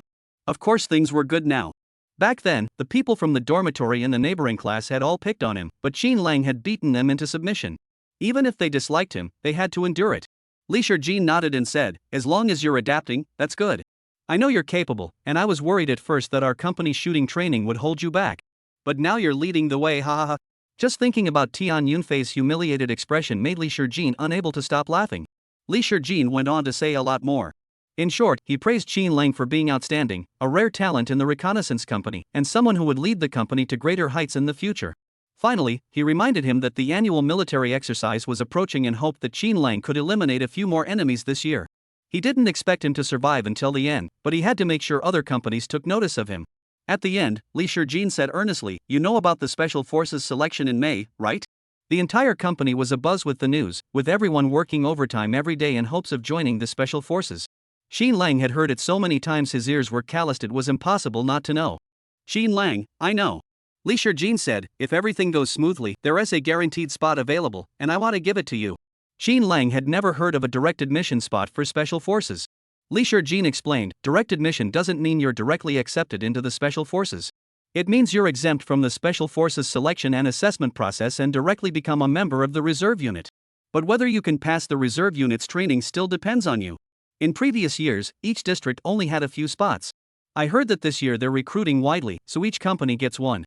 Li Shijin whispered mysteriously to Qin Lang, perform well. This spot is yours. Reporting to the company commander, I don't need it. Li Shijin spit out the tea in his mouth. What did you say? You don't want the guaranteed spot? Did I hear you correctly? Say it again so I can hear you. Qin Lang repeated every word seriously, reporting to the company commander, I don't need it. Li Shijin's expression finally fell for the first time since tonight. Qin Lang, do you know what you're saying? Qin Lang stood straight, his gaze unwavering, reporting to the company commander, I know, but I feel that competing with those who have trained hard and even apply for 2 or 3 years for a direct admission spot, I would rather not have it. Li Shijin furrowed his brows. For the first time, he felt that Qin Lang seemed a bit unreasonable. I'm talking about rewards, and you're arguing about fairness with me? Are you trying to go against me? Qin Lang could tell Li Shijin was angry, but he believed he could still be selected even without the spot. But if this spot went to someone else, their company would have one more chance to join the Special Forces. Li Shijin looked at Qin Lang's silent expression. His good mood vanished instantly. Alright, I praised you a few times, and now you're so full of yourself you can't even find your way home? Get out of here. Think about this carefully. Qin Lang stood up and saluted Li Shijin. Thank you for your consideration, but I must decline your offer. With that, Qin Lang turned and left without looking back. Li Shijin slammed the teacup down on the table with a dark expression. This Qin Lang is getting more and more unruly. When I called him fat, he even dared to breathe heavily. Does he really think I'm begging him for this spot? It's just because he's been performing well lately. Li Shijin sat alone in his office, drinking 2 more cups of tea in frustration. That night, he couldn't sleep because he had drunk too much tea and spent half the night brooding. Sharing the same fate was Tian Yunfei from the Sniper Company. After witnessing the rapid improvement in shooting skills of the Reconnaissance Company, Tian Yunfei rushed back to his own unit. Upon arriving at the training ground, he found only a few scattered groups of soldiers training, while the dormitory lights were still on, and he could even see people chasing and playing around near the windows downstairs. Tian Yunfei was furious and immediately sounded the emergency assembly bell. Everyone gathered quickly downstairs, but 2 people were delayed by taking showers and became the first targets of Tian Yunfei's anger. What are you doing? Do you think this is a farm? No discipline, no organization. You've brought your sloppy habits from home into the military. This isn't a nursing home. You didn't come here to enjoy yourselves. Look at the fat on your stomachs. Did you come here to eat and drink all day? Where are your grades? Where's your training? Where's your shooting skill? Tian Yunfei's voice grew louder with each word. By the end, he couldn't catch his breath and coughed violently twice. Come on, you're all just standing around. Go to the shooting range. I'll check your shooting skills. If anyone misses the 10-ring target at 200 meters tonight, you'll run 10 kilometers. No, 20 kilometers, and with a load. Everyone stared in horror. They screamed inwardly, what's gotten into the company commander today? Why is he calling us out in the middle of the night for target practice? Who gave him the idea? Everyone nervously retrieved their guns and stood uneasily to the side, waiting. Then Tian Yunfei looked at everyone standing in a line with their guns, and suddenly thought of the soldiers in the Reconnaissance Company who had water bottles hanging from their arms and gun barrels while waiting. His anger flared up again. Look at yourselves now. Are you just standing there waiting? Can't you think about practicing your basic skills? The guns are just sitting there. Can't you pick them up? Take off the water bottles and start practicing. This time, everyone practiced without daring to breathe. They were afraid that the company commander would say, breathing so loudly? Are you a reincarnated alarm clock? Chapter 38, the culprit is right beside you. The training progress of the elite rifle company was gradual and steady. Some veterans had already reached the 200-meter 10-ring standard, but many new recruits were still struggling here. Either they hit the 9-ring target or hesitated for ages before pulling the trigger. Regardless of the reason, they couldn't escape a scolding. Liang Yueming felt that tonight he had heard every curse word he had ever heard in his life. After being scolded, he slunk away, carrying his luggage, and ran 20 kilometers around the back mountain. As they ran, they complained, damn it, I'm going to die. We've only been in the unit for less than 3 months, and they're already making us shoot at a 200-meter target and hit the 10-ring? Are you kidding me? Yeah, in basic training, we were only required to shoot at 50 meters. At my current level, hitting 9 rings is already my best score. What the hell is wrong with our company commander? A group of people finished the 20-kilometer run with heavy sighs, only to be dragged out of bed by Field Master before they could even close their eyes. Starting today, every morning at 5 o'clock, you'll all do arm training. Over the next week or so, the company commander, who was usually busy with administrative tasks, actually started leading the troops in training himself. Every day, training started at 5 a.m., and by midnight, they weren't even sure if they'd get to sleep. Even when there was a rare chance to rest, they would be woken up by an emergency assembly call in the middle of the night. That week was a dark memory for the sharpshooters. One day at noon, Qin Lang and Song Yan had just stepped out of the mess hall when they encountered Liang Yueming, who was covered in dust and looked like he had just escaped a famine. Upon seeing Qin Lang, he rushed over as if he had seen a savior. He clung to Qin Lang and burst into tears. Qin Lang, you have no idea what I've been through. Song Yan was also overwhelmed by his crying. He said, the training tasks for the elite rifle company are a bit more rigorous than ours, and the physical training might be more intense, but it shouldn't be enough to drain you like this, right? Hearing this, Liang Yueming cried even harder. That's just a bit more demanding? It's the final straw that breaks the camel's back. Qin Lang noticed that many people were looking over, fearing others might think he was mistreating him. He took him to the flower bed behind the dormitory and sat him down. What's going on? Liang Yueming sighed, it's a long story. With that sigh, he seemed to have aged another 10 years. Our company commander has been acting strangely lately. He wakes us up at 5 in the morning for arm exercises and takes us out for shooting practice at midnight. 200 meters away. I've been in the sharpshooters for so long, and I've just reached 150 meters, but he set the target at 200 meters. It's pitch black, we can't see a thing, and he makes us shoot. Has he lost his mind? What can I see? Even if you turn on the light, I might not be able to see clearly, let alone with no lights at all. Song Yan cautiously glanced at Qin Lang, who also awkwardly met his gaze. Then, Song Yan lowered his head guiltily. If Liang Yueming found out that the one who had provoked their company commander was right beside him, he feared that the knife meant for Qin Lang might accidentally hurt him too. Liang Yueming continued to rant, I'm about to lose my mind. Look at my abs, they've gone from 6 to 8. I used to have insomnia, but now I sleep too much. I can't get enough sleep every day. I'm so miserable. If I had known the elite rifle company was this tough, I would have never joined. Song Yen listened and listened, and the more he heard, the more he wanted to laugh. When he heard from insomnia to oversleeping, he couldn't hold it in anymore and burst out laughing. Xin Lang shot him a glance. Song Yen quickly covered his mouth. But Liang Yueming glared at him angrily. Song Yen, what do you mean by that? Are you mocking me? I'm already so pitiful, and you're mocking me? Do you have any conscience at all? I told you all this because I consider you a brother. Look at how hard my life is, and you're just rubbing it in, aren't you? Song Yen quickly raised both hands above his head. No, absolutely not. I didn't mean to mock you. I was just feeling sorry for you. I never thought your company commander was so affected by this. Ha ha ha ha. Song Yen couldn't hold it in anymore. The more he thought about that scene, the funnier it seemed. Liang Yueming finally realized something was off. He furrowed his brows and asked, Song Yen, explain yourself clearly. What do you mean? Do you know something? Could you know the reason behind our company commander's shock? Song Yen glanced at Qin Lang, who remained expressionless. He couldn't help but push Qin Lang aside. Of course I know. I even know the details of what triggered him. Liang Yueming froze. He pointed at Qin Lang and asked, is it related to Qin Lang? Song Yen burst into laughter. Yes, it's more than just related. Then Song Yen recounted everything that had happened that night, word for word. Liang Yueming listened intently at first, but soon began scratching his ears and face. By the end, the look in his eyes as he stared at Qin Lang was filled with murderous intent. Great. I trusted you as brothers and shared my experiences with you, only to be stabbed in the back by you. Qin Lang remained silent throughout, except for the two initial words of concern. Song Yen, however, became his interpreter, explaining everything to Liang Yueming in detail. But while Liang Yueming was angry, he was more impressed by his good brother. He leaned in and asked, Qin Lang, were you really the one leading everyone in training? Aren't you just a new recruit? Do they let new recruits give feedback? Qin Lang said, I didn't actively lead them in training. At first, I only took Song Yen with me, they all followed along on their own.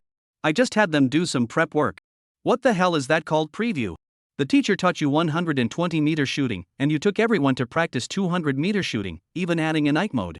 You call that prep work? Liang Yueming opened his mouth but closed it again. Song Yen knew that at that moment, Liang Yueming had a lot of curse words he wanted to say. But out of respect for Qin Lang's fighting prowess, he abandoned his despicable thoughts. After venting, he was even angrier. The break was almost over. Liang Yueming glanced at them with a look of reluctance. Everyone, I'll be going now. Maybe we'll meet again someday. Just before leaving, Qin Lang suddenly said, there are only 2 months left until the Special Forces selection. Let's aim for the Special Forces. Liang Yueming was taken aback. Me?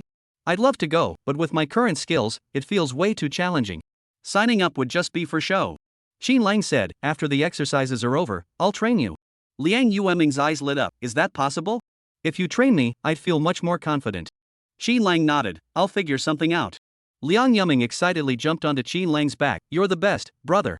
Having you around is amazing. Chapter 39, the training plan you completed on your own? Qin Lang smiled. Alright, if you don't go back now, you'll probably have to carry a heavy load for another 20 kilometers. Liang Yueming's face darkened. Damn it, I really have to go. Our company commander's temper isn't something to joke about. He then sprinted back to the elite rifle company. With Liang Yueming spreading the word, the news that Qin Lang was leading everyone in training spread like wildfire. At first, only the Xinjiang company knew about it, and many were curious about Qin Lang, even wanting to form a group to visit the Reconnaissance company to see for themselves. But gradually, the news spread to other companies in the regiment. Even company commanders and platoon leaders from other companies, upon hearing the news, were curious whether what everyone was saying was exaggeration or the truth. Although everyone was aware of Qin Lang's exploits in the new recruit company. But for a new recruit to earn the trust of the entire company and lead everyone in training according to his own methods sounded simply unbelievable. One day, Li Shijin stood by the window, watching the soldiers in their neat formation, feeling a sense of satisfaction. Although his previous conversation with Qin Lang had ended unpleasantly, in the time that followed, they deliberately avoided the topic whenever they communicated, as if it had never happened. The matter of the recommendation quota was put on hold. However, in terms of military training, Qin Lang spared no effort. Initially, when drafting the training plan, Wang Lu presented the previous plan and asked Qin Lang to make revisions based on it. Qin Lang immediately rejected the previous plan. Wang Lu's expression darkened. Qin Lang, I acknowledge that you have your own techniques, but this training plan has been used by our reconnaissance company for 4 or 5 years. Whether it's physical fitness or professional skills, this training program covers everything comprehensively. But Qin Lang replied directly, yes, but just because it's been used for years doesn't mean it's good. Wang Lu. Qin Lang, what do you mean? Are you questioning the training plan our company commander established?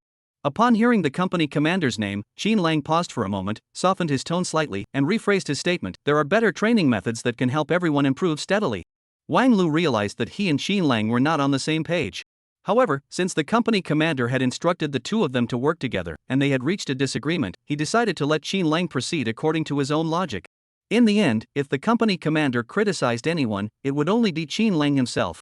Wang Lu said, then go ahead and draft it according to your own ideas. Once it's done, you can take it to the company commander yourself. Wang Lu didn't want to get involved in trouble. Qin Lang was highly efficient. That afternoon, Qin Lang brought the new training plan to Li Shijin. Li Shijin, upon seeing it was Qin Lang, still kept a stern expression and asked, what's the matter? Qin Lang placed the training plan on Li Shijin's desk. Report, company commander. This is the new training plan. Li Shijin glanced at it briefly. Did you come here on your own? Qin Lang nodded. Li Shijin tapped the plan seriously and said, who told you to do this? Qin Lang replied, reporting to the company commander, I came up with it myself. Li Shijin suddenly laughed. Do you think this is an essay you wrote? Just come up with 3 words and randomly stuff them into a paragraph? A training plan must be logical. It's based on different training difficulties and progress, not just whatever comes to mind. Qin Lang nodded, I understand. Li Shijin handed the training plan back to Qin Lang, go back and redo it. Didn't Wang Lu show it to you before? Qin Lang paused for a moment, then said seriously, company commander, I did look at the previous training plan. The platoon sergeant said that same plan has been used for the past 4 or 5 years.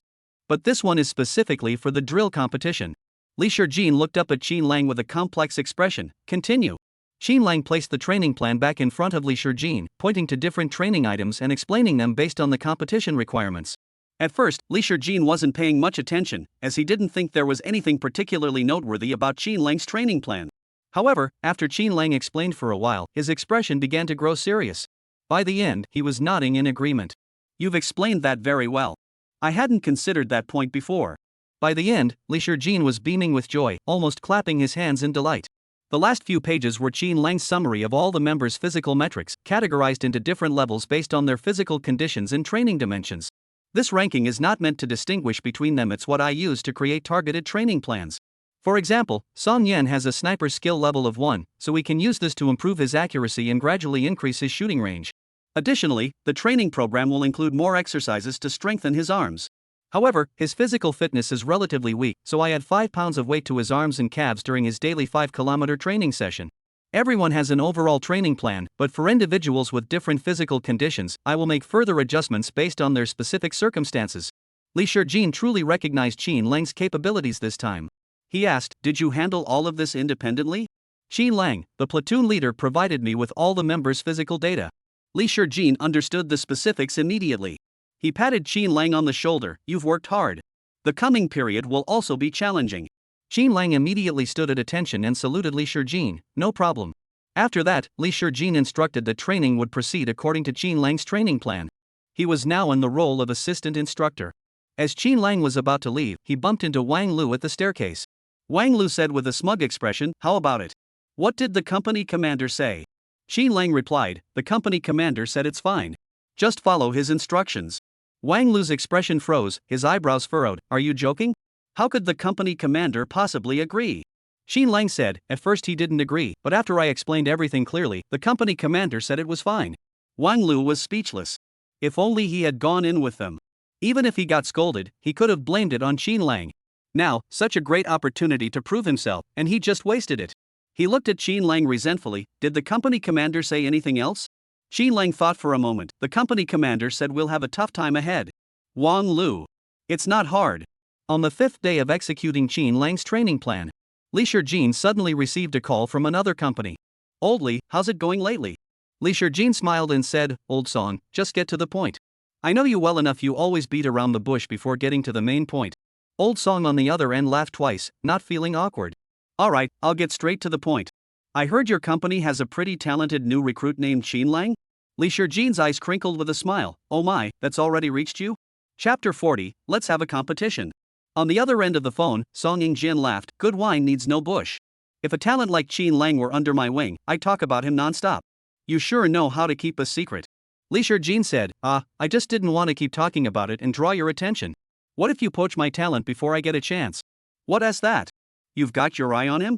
They were old acquaintances, so Li Shijin immediately understood the subtle meaning behind Song Yingjian's words. Song Yingjian laughed. Look at you, so suspicious. Do you really think we're after him? I just want to bring some people over to see how you're training now. We could learn a thing or two.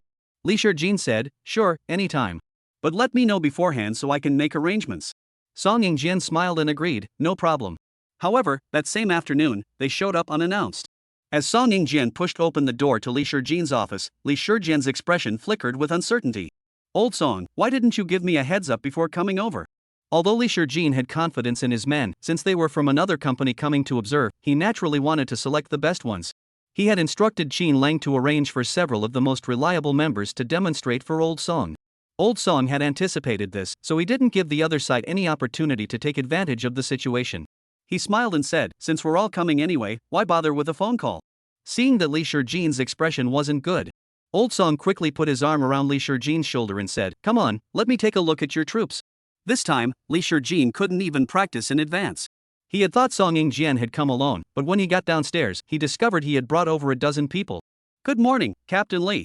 Everyone saluted Li Shijin in unison. Li Shijin's lips twitched. What's this? Song Yingjian hurriedly explained, since we're here to learn, some friendly competition is inevitable, so I brought a few soldiers along. Li Shijin furrowed his brows, Old Song, you've handled this rather poorly. Song Yingjian replied half-jokingly, you've got Qin Lang as your backup. What's wrong with letting us practice with you? His words left Li Shijin speechless. According to the training schedule Qin Lang had given them, they were supposed to be practicing martial arts this afternoon. Previously, they had been training in an indoor gym with a dedicated hand-to-hand combat instructor. However, since Qin Lang had taken on the role of assistant instructor, he had been leading the training sessions alone. The previous instructor now stood by, occasionally joining in. At that moment, Qin Lang was leading them through a set of military boxing techniques he had modified. Qin Lang noticed that while everyone was already familiar with the standard military martial arts techniques, applying them in combat, especially in close quarters fighting, was challenging for those with smaller builds.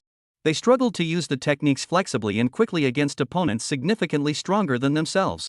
Therefore, Qin Lang incorporated some techniques from Tai Chi into the existing routine. At first, the combat instructor watched Qin Lang teach the techniques with a furrowed brow. He even shouted to stop him, Qin Lang, this is completely against the rules. What kind of military martial arts is this? Qin Lang replied, this isn't military martial arts. As for the name, I haven't decided yet. Instructor. You haven't even figured it out yourself, and you dare to teach others? Your nerve is getting bigger and bigger. Immediately after, Qin Lang said, this set of moves is based on military martial arts techniques, but in practice, it is more flexible. The instructor wasn't convinced. Qin Lang directly said, let's have a sparring match then. The drill sergeant had won the military martial arts championship for 3 consecutive years. Moreover, Qin Lang was just a new recruit, and even if he had trained in military martial arts for 2 years, he might not be able to apply the techniques as skillfully as the instructor. The key was that Qin Lang had even created his own unique style of martial arts, which seemed like he was just there to make a spectacle. The drill sergeant even bragged, I'll let you take the first 2 moves. I won't even block them. Qin Lang stared at him in silence. The drill sergeant thought Qin Lang must feel he doesn't stand a chance and is trying to stall for time.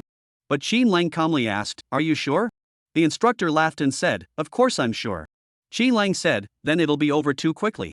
The instructor hadn't yet grasped the true meaning of Qin Lang's words. After announcing the start of the match, the instructor assumed a fighting stance and arrogantly waved at Qin Lang.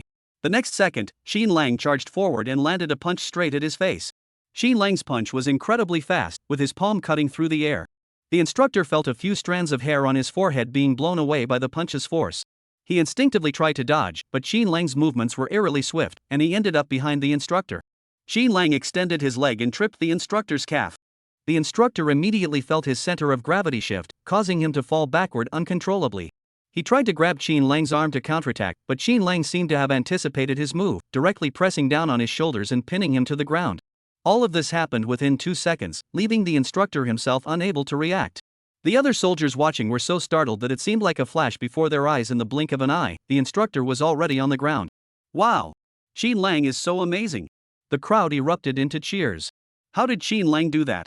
It seemed like he didn't even make a move. Our instructor didn't even have a chance to fight back, he was caught off guard. That's so cool. I want to learn Qin Lang's move. I think it's more practical. Hearing the new recruits comment on him like this, the drill instructor, who had won the martial arts championship for 3 consecutive years, felt a bit embarrassed. He cleared his throat and tried to save face. Sorry, I wasn't in the zone yet. It was just practice. I guess I underestimated Qin Lang. From now on, I'll give it my all. Qin Lang, I'll treat you as my opponent and won't go easy on you. This time, both of them assumed combat stances. Qin Lang smiled slightly and said, alright. Wang Heyuan shouted the starting command from the side.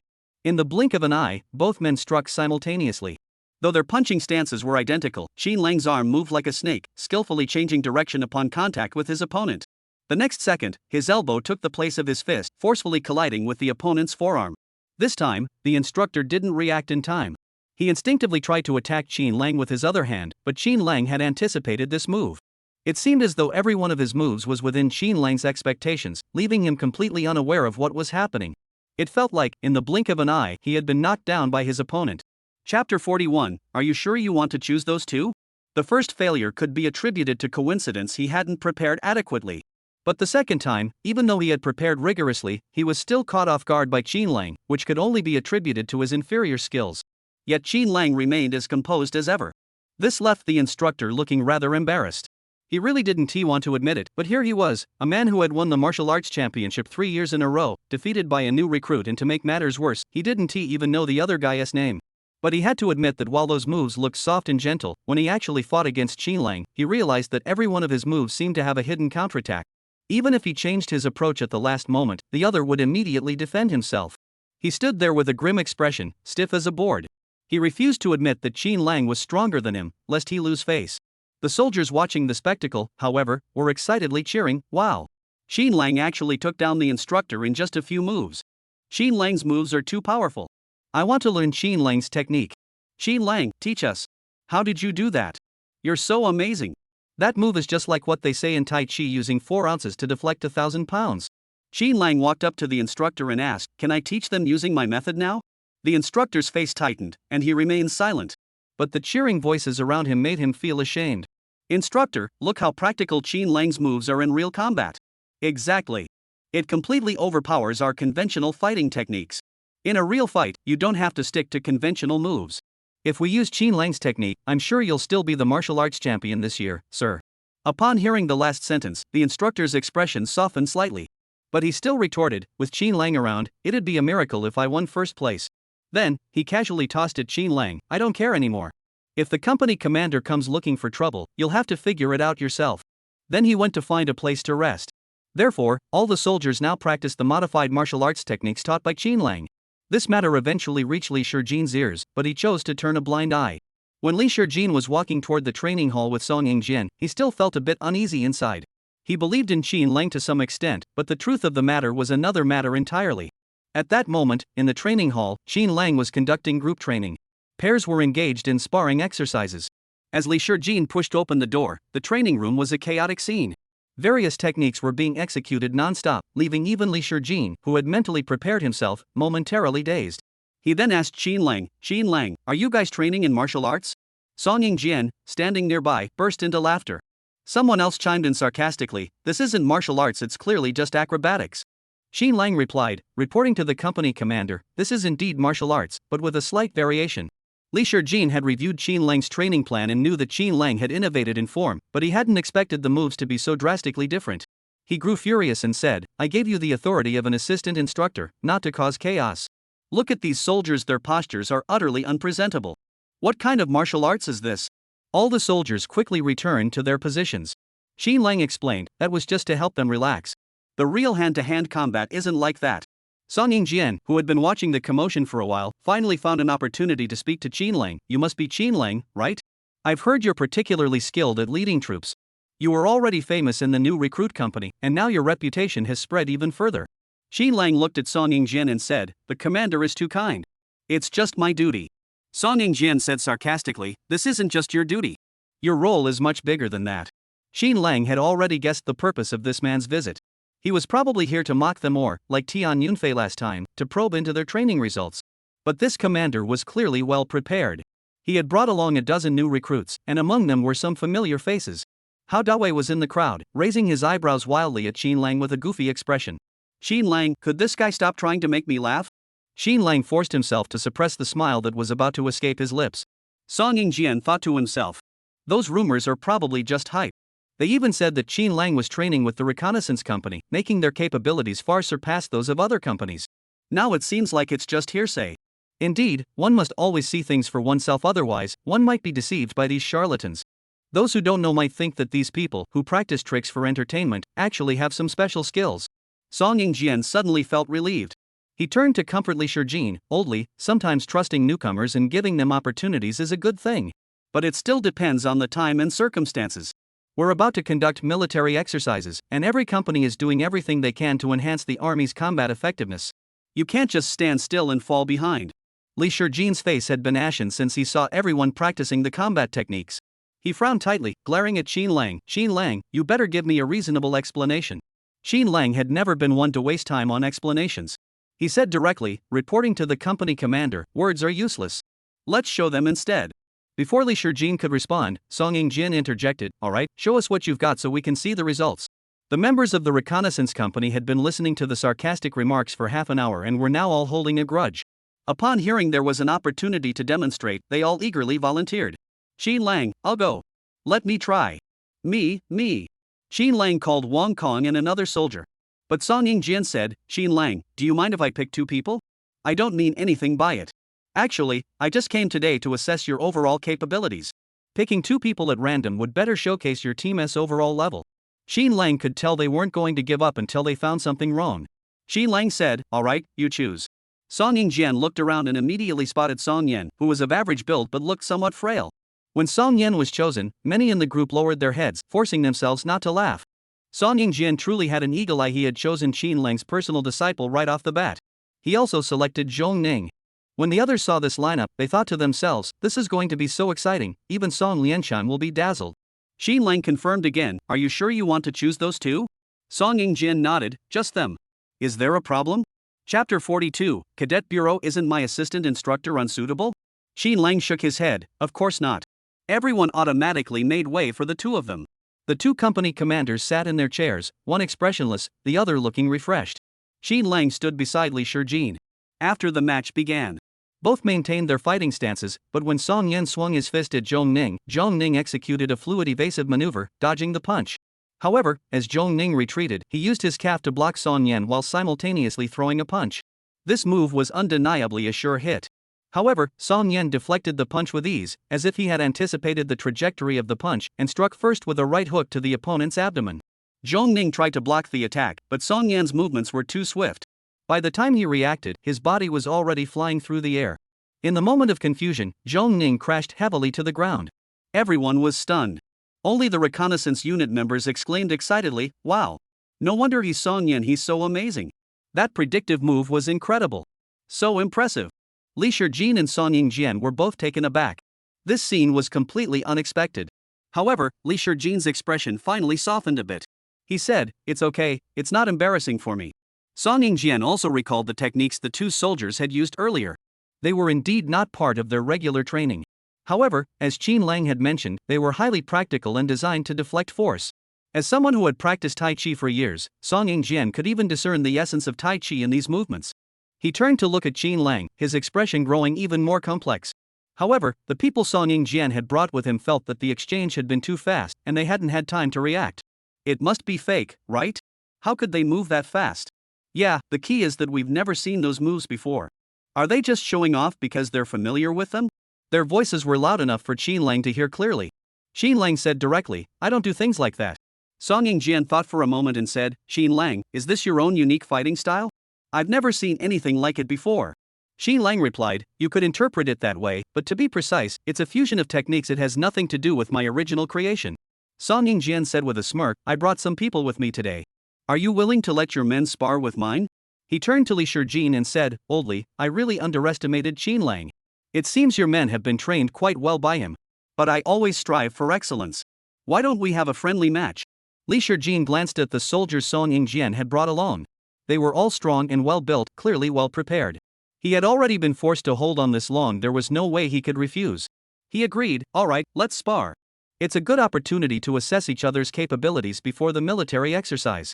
Song Yingjian fixed his eyes on Qin Lang and said, Qin Lang, are you going to represent your reconnaissance company in the battle? Qin Lang smiled at him. Song Company Commander, this is the Cadet Bureau. I'm just an assistant instructor, isn't that inappropriate? Song Yingjian narrowed his eyes and said, I came here to see how strong you are. Are you planning to hide your true abilities until the end? Qin Lang said, since it's just a friendly match, let the others go first. I'll go last, how about that? Since Qin Lang had already spoken his mind, Song Yingjian had no intention of forcing him further. So, each faction sent out their strongest fighters. Song Yen didn't even bother to return to his team, he stayed on the stage. His opponent was an old acquaintance. But now he had an additional title, the strongest newcomer of the artillery company Hao Dawei. Qin Lang was taken aback by the title. This kid is something else. It's been ages since we last saw him, and now he is the strongest newcomer. Song Yen and Hao Dawei exchanged glances, and Hao Dawei immediately sent him a flying kiss. Song Yen felt a sudden dizziness. What's this about the strongest new recruit or the most skilled expert? He's still the same as before, with no sense of decorum. As Wang Haiyuan announced the start of the competition, both of them entered their best fighting mode. After all, they hadn't seen each other in 3 or 4 months, and no one knew how strong the other had become. Underestimating the opponent was the greatest mistake, especially in a competition. One must not label the opponent based on past performance, whether they are strong or weak. In a match, treat your opponent as a complete stranger and give it your all. Hao Dawei's punches were as straightforward as his personality, quick, precise, and without hesitation. He immediately targeted Song Yan's shoulder with an extremely fast punch. In a standard stance, this is the most common fighting posture. If both fighters share the same fighting philosophy, speed is likely to be the deciding factor. However, unfortunately, Song Yan and his team had trained in the art of using softness to overcome strength. So, the moment Hao Dawei's fist came toward him, he crouched down, keeping his feet shoulder-width apart. His elbow aimed at the opponent's arm and struck with all his strength. Caught completely off guard, Hao Dawei's punch was redirected. Hao Dawei himself didn't even have time to react. How did this happen so suddenly? How had Song Yan improved so quickly in such a short time? Wasn't he the one who always lagged behind in the new recruit training unit? He finally realized that he had underestimated the current Song Yan. As a result, Song Yan's next punch landed directly on his waist. Hao Dawei stepped back, but still took the blow squarely. The pain made his face contort. He shouted at Song Yan, "You're pretty good, aren't you? You've gotten so strong now?" Song Yan smiled faintly, "Nothing special, but taking you down shouldn't be too difficult." Hao Dawei, provoked, struck back with swift and powerful punches. At first, Song Yan focused on dodging, but after dodging a few times, Hao Dawei's strength began to wane. Song Yan seized the opportunity and kicked him directly in the calf. However, since they were former classmates, he deliberately held back his strength. What he never expected was that this very action gave his opponent an opening. Hao Dawei had also figured out his opponent's patterns. He guessed that Song Yan wouldn't have a chance to punch and would instead look for an opportunity to kick. As a result, he set a trap for his opponent, seizing his leg while the latter was attacking him, thereby achieving his goal of gaining the upper hand. This move was completely unexpected for Song Yan, who was caught off guard by Hao Dawei's sudden action. But the next second, he kicked with all his strength, taking advantage of Hao Dawei's focus on one leg, and landed a direct kick to the opponent's neck. This time, Hao Dawei truly had no strength left to counterattack. He fell to the ground, feeling as though his brain was spinning. The pain was so intense that his neck felt like it was electrified, and he slowly released his grip on Song Yan's hand. Song Yan was also exhausted, panting heavily. He looked at Wang Haiyuan, who, after the countdown ended, declared Song Yan the winner.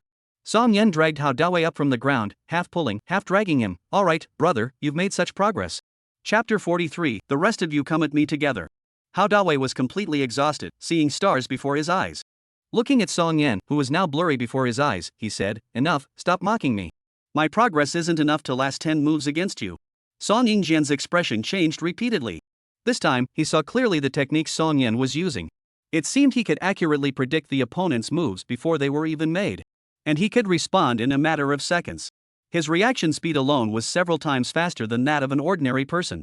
He looked at Qin Lang, who stood beside him, remaining completely still. Could it really be that he had discovered a pattern? Or was this just a coincidence? Song Yingjian called 2 more men and soldiers from the Reconnaissance unit to engage in hand-to-hand combat drills. The opponents rarely initiated attacks. Typically, after the soldiers made their moves, the opponents would counter each move, and then, when the soldiers were off guard, deliver a sudden, unexpected strike. Their attacks were fast and fierce, and even if their offensive strategies were anticipated, they could immediately shift their attack channels. Once or twice could be a coincidence, but multiple instances must follow a pattern. After 3 sparring sessions, the artillery company was soundly defeated each time. Those who had sparred sat dejectedly aside, rubbing their injured arms and shoulders. Hao Dawei was barely hanging on, refusing to give up on Song Yan, insisting on hearing him explain their techniques. At this moment, the expressions on Song Yingjian and Li Shijin's faces once again reversed. History always repeats itself. The last time Tian Yunfei came over, it was the same situation. Li Shijin chuckled, "Old Song, do you want to have another match? I think since it's just a friendly sparring session, there's no need to fight until both sides are injured."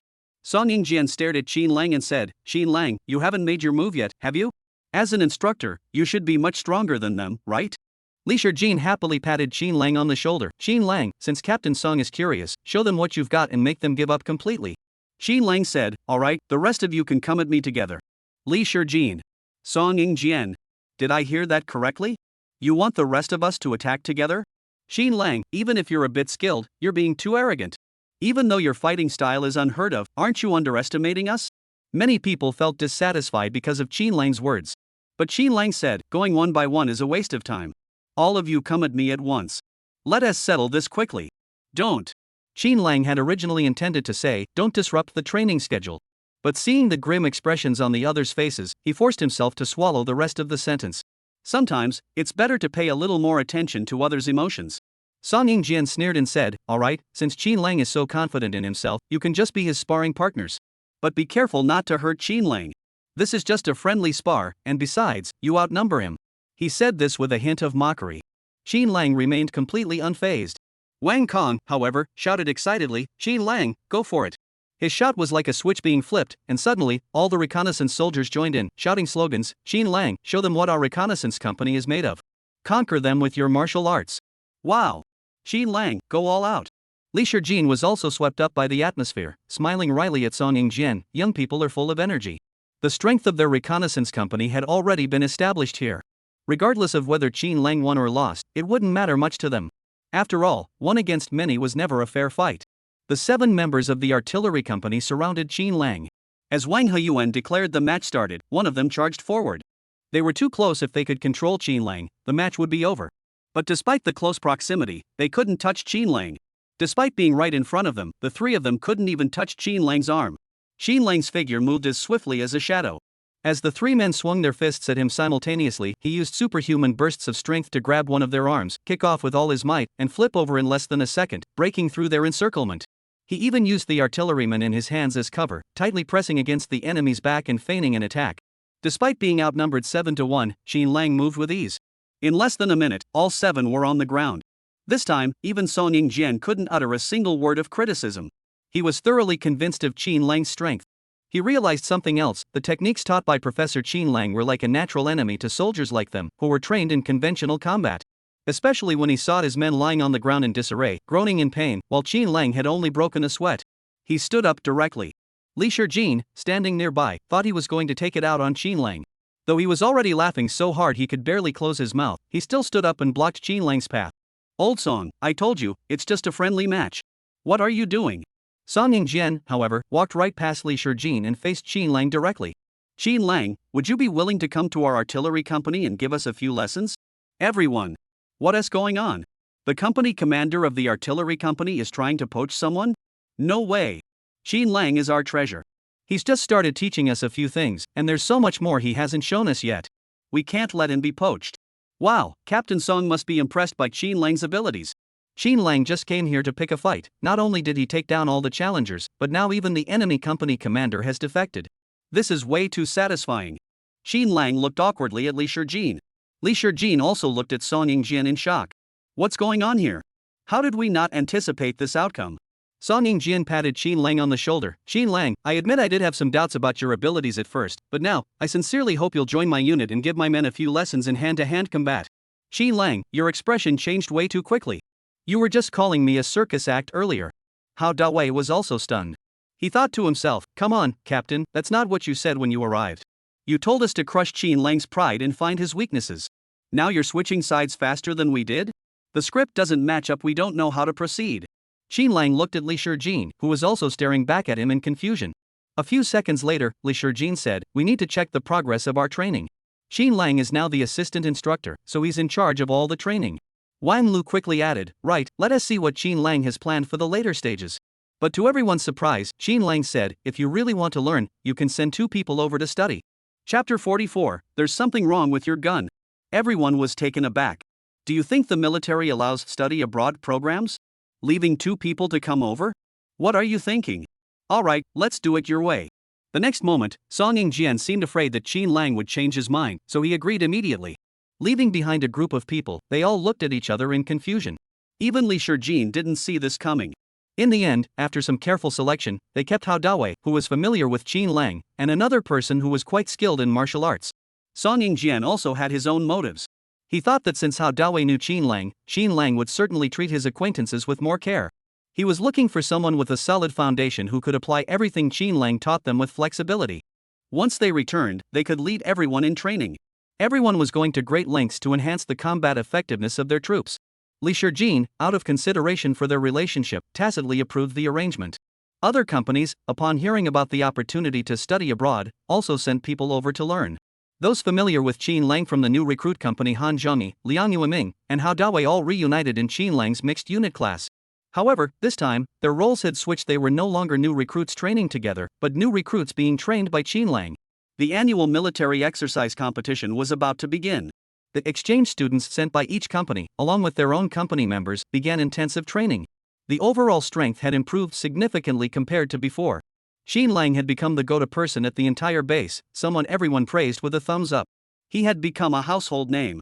The format and participants for the drill competition have been finalized. Li Shijin and the Reconnaissance company held a meeting. This time, the entire army will participate, including the mess hall crew. This joint exercise will involve 4 army groups, the 76th Army Group, the 32nd Army Group, the 117th Army Group, and the 9th Army Group. The scale is significant, and the venue is extremely large. Upon hearing about the large-scale exercise, everyone felt a surge of excitement. This is so exciting. I've just joined the army, and I get to participate in an exercise of this caliber.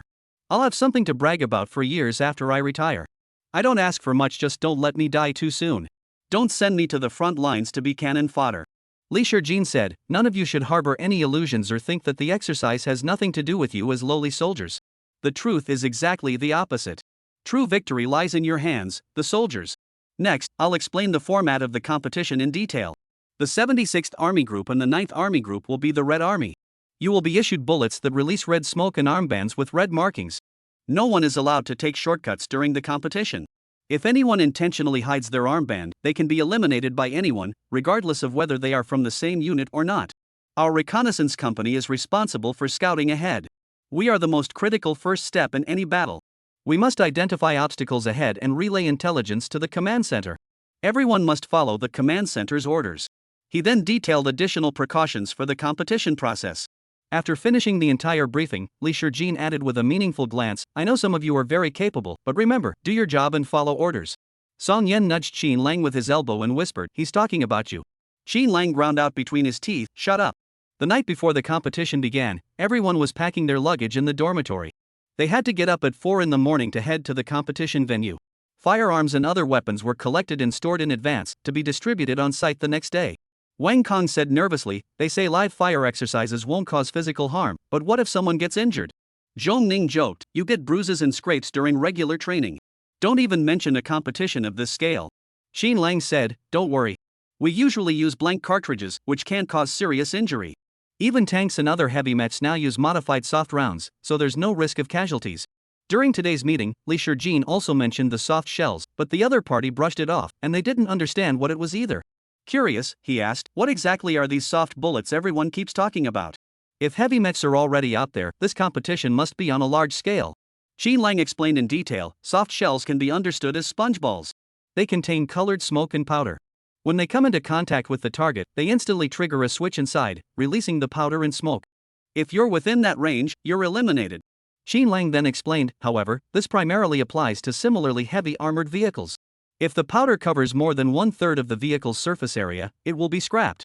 Alternatively, if critical components such as the engine or the tank's tracks come into contact with a significant amount of powder, the vehicle will also be immediately retired. Wang Kong suddenly understood, I see. It doesn't really affect us much. Qin Lang said, it's still something to be cautious about, as the radiation area of the powder and smoke is quite large. If possible, it's best to avoid it. 4 o'clock in the morning. Everyone boarded the helicopter in a daze. Around 6 in the morning, they arrived at their destination. As far as the eye could see, there were only forests and low hills, with green vegetation and grass taller than a person everywhere. This made Song Yan, who was participating in a military exercise for the first time, excitedly say, "This place really does seem like a good hiding spot." First, they were issued their respective weapons, followed by rations for the next 3 days. Xin Lang took the gun, gave it a quick feel, and immediately noticed that it lacked stability. He approached the responsible officer. "Could you please exchange my gun? There's something wrong with this one." The officer glanced at the serial number on the gun and said, "Please wait a moment, I need to go to the armory to get a replacement." Song Yan's gun was also incorrect. Xin Lang noticed that these guns were not the new models currently in use but older models that had been phased out years ago. "Excuse me, both of our guns are incorrect. Have the new models already been distributed? Why are we only getting old models? Guns that haven't been maintained for a long time have major issues." The other person impatiently interrupted Xin Lang. "We're distributing them uniformly. Who are you to give orders? If the guns are faulty, we'll replace them. Stop making excuses." Song Yan wanted to argue with the other person, but he was stopped by Xin Lang. "Don't worry about it. It doesn't matter. Let's wait for them to bring back the replacement guns." The person in charge of registration said they needed to go to the warehouse to fetch the guns, and before leaving, they took the problematic guns with them. After waiting for a while, they still didn't return. Not only did they not get the guns, but they ended up hearing the command to begin the drill. Chapter 45, Participating in the Drill Unarmed? Xin Lang glanced over and saw that the other party still had no intention of returning. He asked another staff member, "Excuse me," the person said they went to the warehouse to retrieve the guns. "When will they be back?"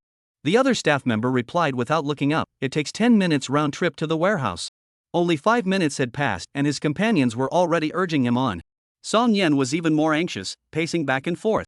It was his first time participating in a military exercise, and while he had brought a pile of bullets and grenades, the most crucial item, the gun, was missing. This wasn't a joke. Before the competition, his goal was simply not to get eliminated too early. Now he was rushing to do just that. "Hurry up, both of you. Stop dawdling. We've been waiting for you for ages." Xin Lang made up his mind, grabbed Song Yan, and said, "Let us go." Song Yan looked at him in surprise. "You're really not taking a gun? Are we going to participate in the drill match with just our bare hands?" Xin Lang replied calmly, "Do you have a better idea?" Song Yan fell silent. What could he possibly do? The vehicle they were in was filled with their own teammates. They had been instructed to first arrive at the designated location, assess the current situation, and then report back to command. As the car moved forward, there were patches of grass over a meter tall on either side, which looked like natural barriers from a distance. Upon reaching the designated location, Xin Lang pulled Song Yan out of the car. The others also found their positions, and no one noticed that the two of them weren't armed. However, Song Yan remained restless. Xin Lang grabbed Song Yan's shoulders and said, "Song Yan, remember this, victory isn't decided from the start. Even without guns, we might still survive until the end." Song Yan replied pessimistically, "But what can we do? Even if we spot the enemy, we can't fight back." Xin Lang and Song Yan each had 2 hand grenades. These were their last hope for survival. Xin Lang said, "Follow me. I'll lead you to a way to break into their main camp." Song Yan said dejectedly, "Alright, Xin Lang, don't try to cheer me up by saying that. I know there's no hope." Xin Lang smiled and said, "The word give up has never been in my dictionary. Back in the day, when I was defending from Baotua Island, with only a short knife left, I fought my way in and out 7 times, finally rescuing the hostages trapped inside. After contacting the Xia Kingdom's rescue team, I left quietly." But he forced himself to keep it to himself. Song Yan looked at him curiously. What were you protecting?" Xin Lang hurriedly said, "Nothing. Protect yourself first, that's the only way to win." Song Yan thought the chances of victory weren't very high, but then he thought, let's give it a try. After all, Xin Lang was a living embodiment of miracles. Xin Lang led Song Yan to use the surrounding weeds to make himself a camouflage suit. He then tore off the edge of a short-sleeved shirt, used thread and a hand grenade to make a trap. Song Yan said, "Are we just waiting for the rabbit to come to us? Isn't this method a bit too stupid?" Xin Lang replied, "You don't understand. What seems foolish is actually the most practical method. Learn from it." The two waited the entire day. Song Yan was so hungry he even ate a meal, but still didn't see a single soul. At that time, the teammates who had ridden in the same vehicle had all arrived at their assigned locations and were advancing cautiously. Only the two of them remained motionless, sitting like statues. By the end, Song Yan began to suspect that Xin Lang was joking around, using this method to waste time. By the latter half of the night, the moon was bright and the stars few, and everything around them was shrouded in a layer of frost. 2 figures were slowly approaching from the distance. Song Yan could no longer hold on and began to doze off. Xin Lang covered Song Yan's mouth with one hand and pulled his clothes with the other, waking him up. Song Yan was terrified and instinctively tried to scream. But he was silenced by Qin Lang's gaze and the index finger pressed against his lips. The two of them were lying in the grass, and with their homemade camouflage suits, it would be nearly impossible for anyone to spot them under normal circumstances. Especially in the dead of night. Qin Lang pointed to the two people approaching nearby, who were still some distance away from the trap they had set. And judging by the current situation, they were likely to bypass the trap. Song Yan was about to get excited, but was startled by the gun in the other person's hand. What should we do? Should we hide and not alert them? Qin Lang, however, smiled excitedly. No, we need to alert them and make them walk right into our trap. Song Yan looked at Qin Lang's excited expression and suddenly felt a chill run down his spine. Qin Lang picked up a stone from the ground and threw it toward the grass near the trap. The darkness would reduce everyone's sensitivity to their surroundings, but it could also exploit the sentries' alertness, causing them to exaggerate visual errors. The stone pressed against the grass, rolling several times, creating the illusion that a small patch of grass was trembling. Sure enough, the enemy changed direction and looked toward the grass. However, after observing for a moment and finding no further changes, the two approached cautiously. Suddenly, one of them felt his calf tense up slightly. The next second, a grenade exploded right where they stood. Red smoke engulfed both of them. In the darkness, the two of them stood as if in the glow of ghostly flames, holding their guns and looking around in confusion. Qin Lang chuckled softly, "Let's go catch some fish." Song Yan followed closely behind Qin Lang, and the two approached the two blue army soldiers who had been hit. The two instinctively gripped their guns tightly, watching the approaching figures with caution. Qin Lang smiled and said, "Brothers, you've been eliminated. There's no need to be so tense." One of them frowned and asked, "Did you set this ambush?" Song Yan finally felt a surge of excitement. What else could it be? The man said, "Why make such a big deal out of it? Just shoot them." This time it was Qin Lang who spoke. "If we had guns, it wouldn't be so troublesome." "Aren't you just waiting to hand them over to us?" "The two of them."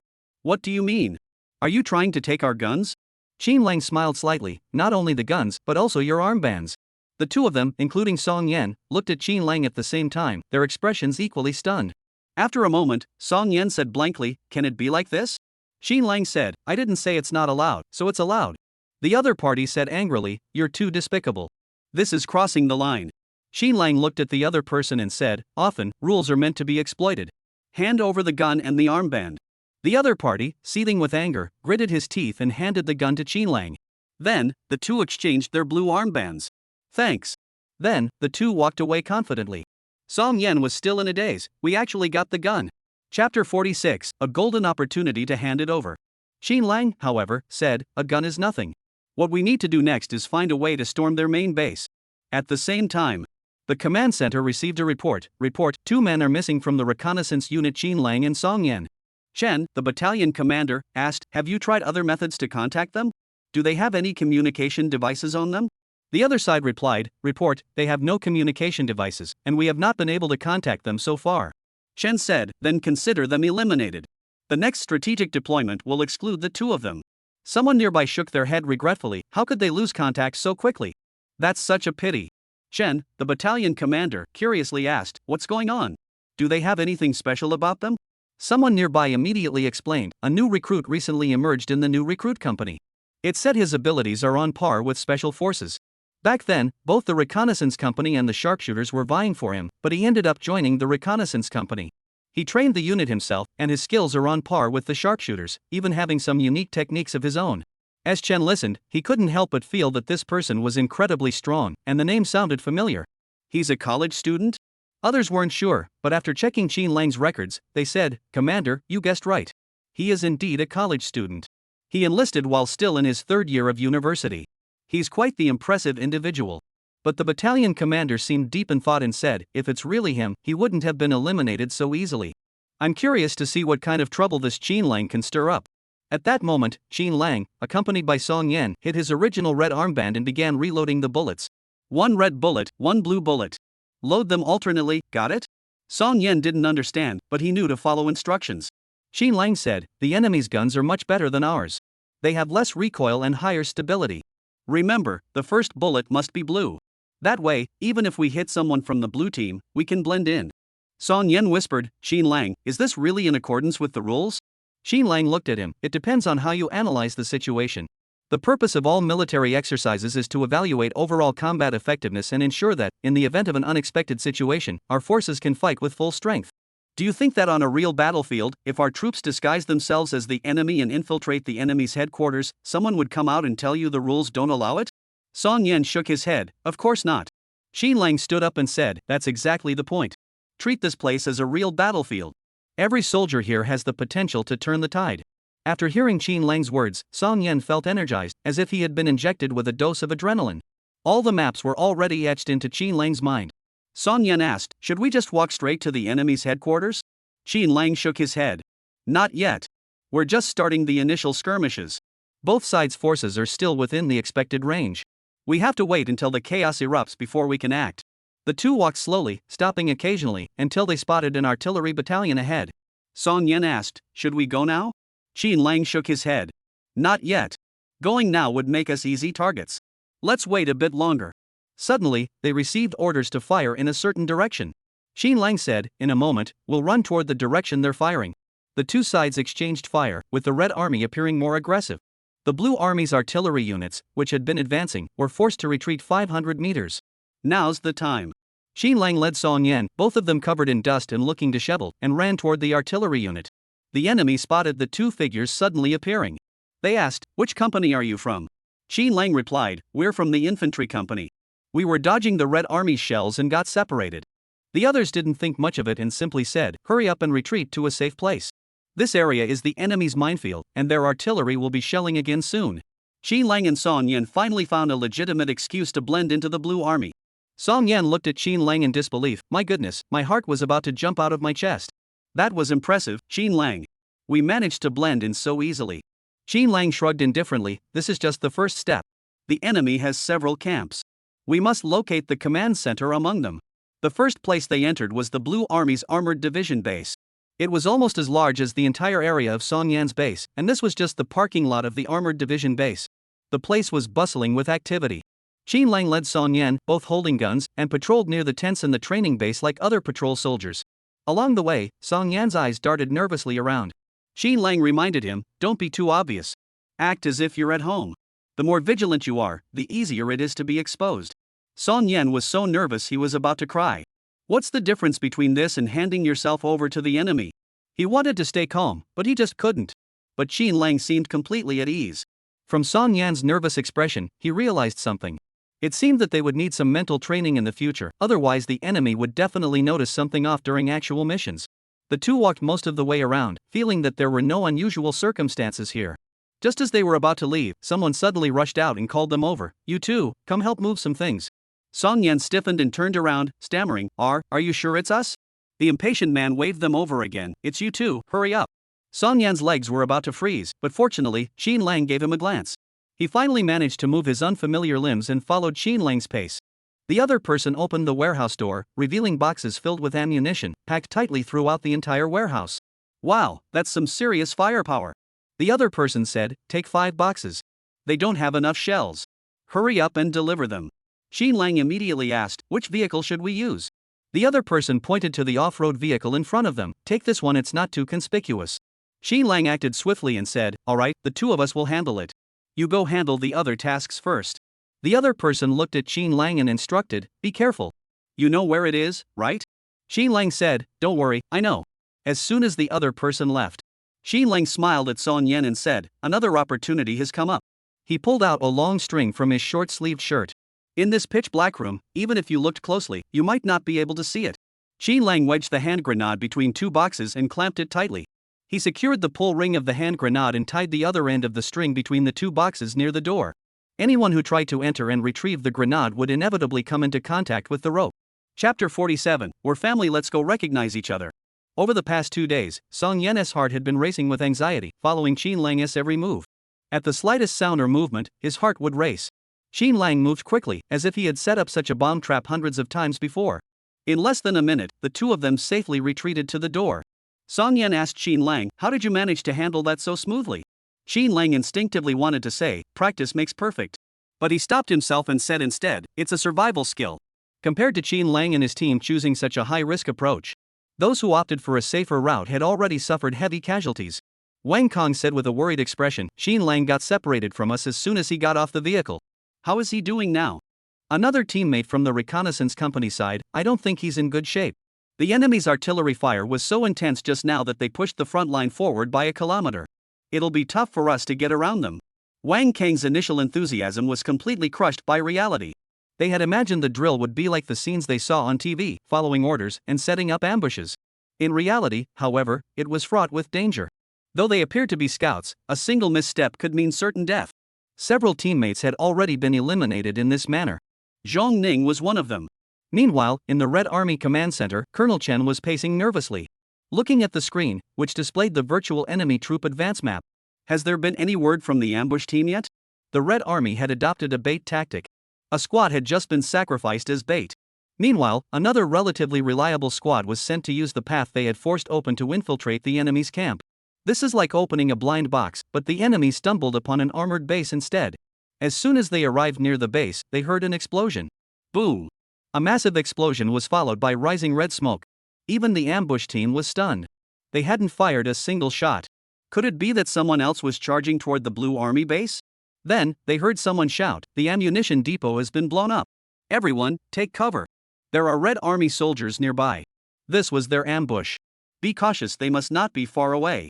Although they didn't know who fired the shots, they had become the target of everyone's fire. Fortunately, there was a small path nearby for retreat, but the gunfire behind them nearly cost them their lives. Report, the Blue Army's armored base has been attacked. The ammunition depot is likely destroyed. We don't know who carried out the operation. Chen, the battalion commander, said in surprise, "It wasn't you who did this? Could there be others involved?" The captain of the ambush squad replied, "We don't have specific details, but there was definitely red smoke." Someone near Colonel Chen whispered, "Could it be him?" Chen and the others thought the same thing, and he muttered, "Could it be Qin Lang?" The ambush squad members asked, "Did you send anyone else over?" Chen felt that while there was a possibility it could be Qin Lang, the probability was too low, and it was most likely unlikely. We shouldn't place too much hope in Qin Lang just because of his previous status. Perhaps he had been eliminated, or perhaps he had been captured by the enemy and taken prisoner. Both were possible. Chen said, "No, don't worry about this for now. I'll send someone to cover you. Head to the next base." Meanwhile, Qin Lang and his group were driving leisurely toward another camp in a vehicle from the Blue Army base. The artillery shells on the vehicle provided an extra layer of camouflage. They had been away from the base for some time when they heard the sound of explosions coming from the base. Song Yen excitedly imitated the sound several times inside the vehicle. Boom! Boom! These guys are really something. They actually trust us that much. Qin Lang said while driving. On the battlefield, trusting your teammates is a good thing, but... Qin Lang didn't finish his sentence, but he seemed lost in his own memories. At first, he had only been a mercenary for a short time and had met someone who could be called a comrade. Unfortunately, the outcome wasn't good. From that point on, Qin Lang realized one thing: unless you know someone inside out, especially on the battlefield, never trust anyone who suddenly appears out of nowhere. You can never tell if they're friend or foe. Just like him and Song Yen now. A simple disguise was enough to foil the Blue Army's plans. Soon they arrived at the next camp. This should be an infantry camp, with several tents set up inside, looking rather unremarkable. Song Yen said, "I think this can't be the main base." Song Yen spoke with conviction, and Qin Lang asked, "Why?" Song Yen analyzed logically, "Think about it. Command centers are usually filled with high-tech electronic equipment or large screens. Look around here, there's nothing but two small tents that could barely fit two people. How could the command center be in such a place?" After speaking, he looked at Qin Lang expectantly, hoping for praise. Qin Lang said, "What you're saying has some basis, but it's not that simple." Song Yen perked up immediately. Could this actually be the command center? The enemy is taking the opposite approach and choosing a small, secluded location? Qin Lang rolled his eyes. "Can you stop overreacting?" To determine if this is the command center, we need to consider several factors. First, the number of patrol personnel in the area and the presence of reconnaissance troops nearby. Clearly, we're 500 meters from the camp, and we haven't seen many reconnaissance troops within this range, which means the enemy doesn't consider this area important. Second, check for large signal receivers and generators. These are usually placed outdoors, and even if they're indoors, the tents would have to be of a certain size. This place doesn't meet those criteria either. Third, check. Qin Lang hadn't finished speaking when he saw a vehicle speeding toward their direction. The two quickly got out of the car and found a hiding spot nearby. Song Yen muttered under his breath, "I knew it. Stolen lives must eventually be repaid." Qin Lang slapped him on the back of the head. "Stop talking nonsense. Change your armband." Song Yen. "What?" Qin Lang said, "The people coming are Red Army soldiers. We're on the same side. Let's go out and introduce ourselves." Song Yen pulled at Qin Lang, worriedly saying, "Qin Lang, I'm not afraid of anything else, but if our identities are suspected by the other side, it won't be worth it. Let's wait until they leave before we go out. Before he could finish, Xin Lang stood up, raised both hands above his head, and said, "Hello, I'm also a Red Army soldier." I didn't expect to meet you here. The other party instinctively raised their gun. In the middle of nowhere, someone suddenly claims to be a Red Army soldier. This is way too suspicious. Chapter 48. Thank you all for your attention. I won't let you down. Which regiment are you from? Which company? What's your name? Who's your company commander? The other person fired a barrage of questions like a machine gun. Xin Lang replied calmly, "I'm Xin Lang from the 76th Army Group, Reconnaissance Company. My company commander is Li Shijin." Song Yen slowly emerged from the grass. "I'm the same as him. My name is Song Yen." The ambush team immediately relayed the information to command headquarters. Upon hearing the name Xin Lang, the command post perked up immediately. They asked, "He said his name is Xin Lang? Ask him if he was responsible for the explosion at the armored division camp earlier." Xin Lang replied, "We did it." Upon receiving the affirmative answer, Colonel Chen sighed in relief. He knew that someone of Xin Lang's caliber wouldn't have died so easily in such a simple operation. Chen asked the ambush team if they wanted to join them. However, Xin Lang refused. "I have my own plans. I'm better at acting alone." The captain of the ambush team said displeasedly, "Xin Lang, don't think that just because you destroyed their ammunition depot, you're some kind of hero. In the face of the bigger picture, you must follow orders. You can't possibly take on an entire army alone." Xin Lang thought to himself, "It's not impossible. I've always carried out missions alone. I've never been stopped by an army, let alone an island. I've never been stopped or forcibly recruited by anyone before." Xin Lang said, "What if I insist on acting alone?" The captain of the ambush squad thought Xin Lang was being ungrateful. He frowned and said, "Xin Lang, you." The voice over the walkie-talkie suddenly interrupted. "Tang Hao, let Xin Lang do as he pleases." Tang Hao exclaimed in shock, "Commander, are you really letting him act on his own? What if it ruins our operation plan?" Chen, the battalion commander, said, "Tang Hao, give him a walkie-talkie. We'll stay in constant contact with Xin Lang." Tang Hao's gaze toward Xin Lang grew even more complicated. Who is this man? How could the usually strict Commander Chen give him such leeway? From Chen's tone, it seemed he intended to give Xin Lang separate instructions. He locked eyes with Xin Lang for a moment and noticed a hint of murderous intent in his gaze, which showed no fear of his own stare. Tang Hao had been to the battlefield before. Unlike other soldiers, he had witnessed the brutality and ruthlessness of war, so sometimes his gaze would involuntarily carry a hint of ferocity. To everyone's surprise, Xin Lang showed no fear whatsoever, and his gaze grew even more fierce. Tang Hao instructed a team member to remove a walkie-talkie and hand it to Xin Lang. Xin Lang took it and said, "I won't keep you any longer. I'll be on my way." Then, Xin Lang got into the car with Song Yen, who dared not even breathe a sigh. Only after the car had disappeared did Tang Hao ask, "Commander, who exactly is this Xin Lang?" Chen, the company commander, replied, "He's the strongest new recruit. He gained fame in the new recruit company and became even more renowned after being assigned to his unit. He led everyone in training and achieved remarkable results." Tang Hao was taken aback. How can a new recruit lead others in training? Isn't that against regulations? Company Commander Chen said, "Under normal circumstances, it is indeed against regulations, but his abilities are truly exceptional." "This is a special exception." Tang Hao asked in astonishment, "That's it? I don't believe he has nothing else going for him." "You wouldn't just give someone special treatment for no reason, would you?" Chen, the company commander, smiled and said, "That's all. However, I'm looking forward to seeing his performance in the future." Suddenly, a cold voice interrupted, "Thank you all for your attention. We 1T let you down." Chen and Tang Hao were immediately left feeling awkward. They had forgotten about that. The walkie-talkie they gave Xin Lang was on their own channel, so he had heard everything they just said. It felt like they had been talking behind someone's back and got caught red-handed. Chen, the team leader, who had seen it all before, laughed awkwardly and said, "Xin Lang, I'll switch the channel now. If there's anything happening on your end, report it to me directly." Xin Lang replied, "All right, Commander Chen." After putting the walkie-talkie away, Chen Tuangong sighed in relief. "Why do I feel so uneasy? I didn't say anything, did I?" The person beside him said, "This Xin Lang, he's quite a character." Xin Lang had originally planned to cause some trouble at the camp, but unexpectedly encountered the ambush squad. He left the original camp to the ambush squad. After driving for a while, Xin Lang suddenly said, "Oh no, I should have taken some grenades from them earlier."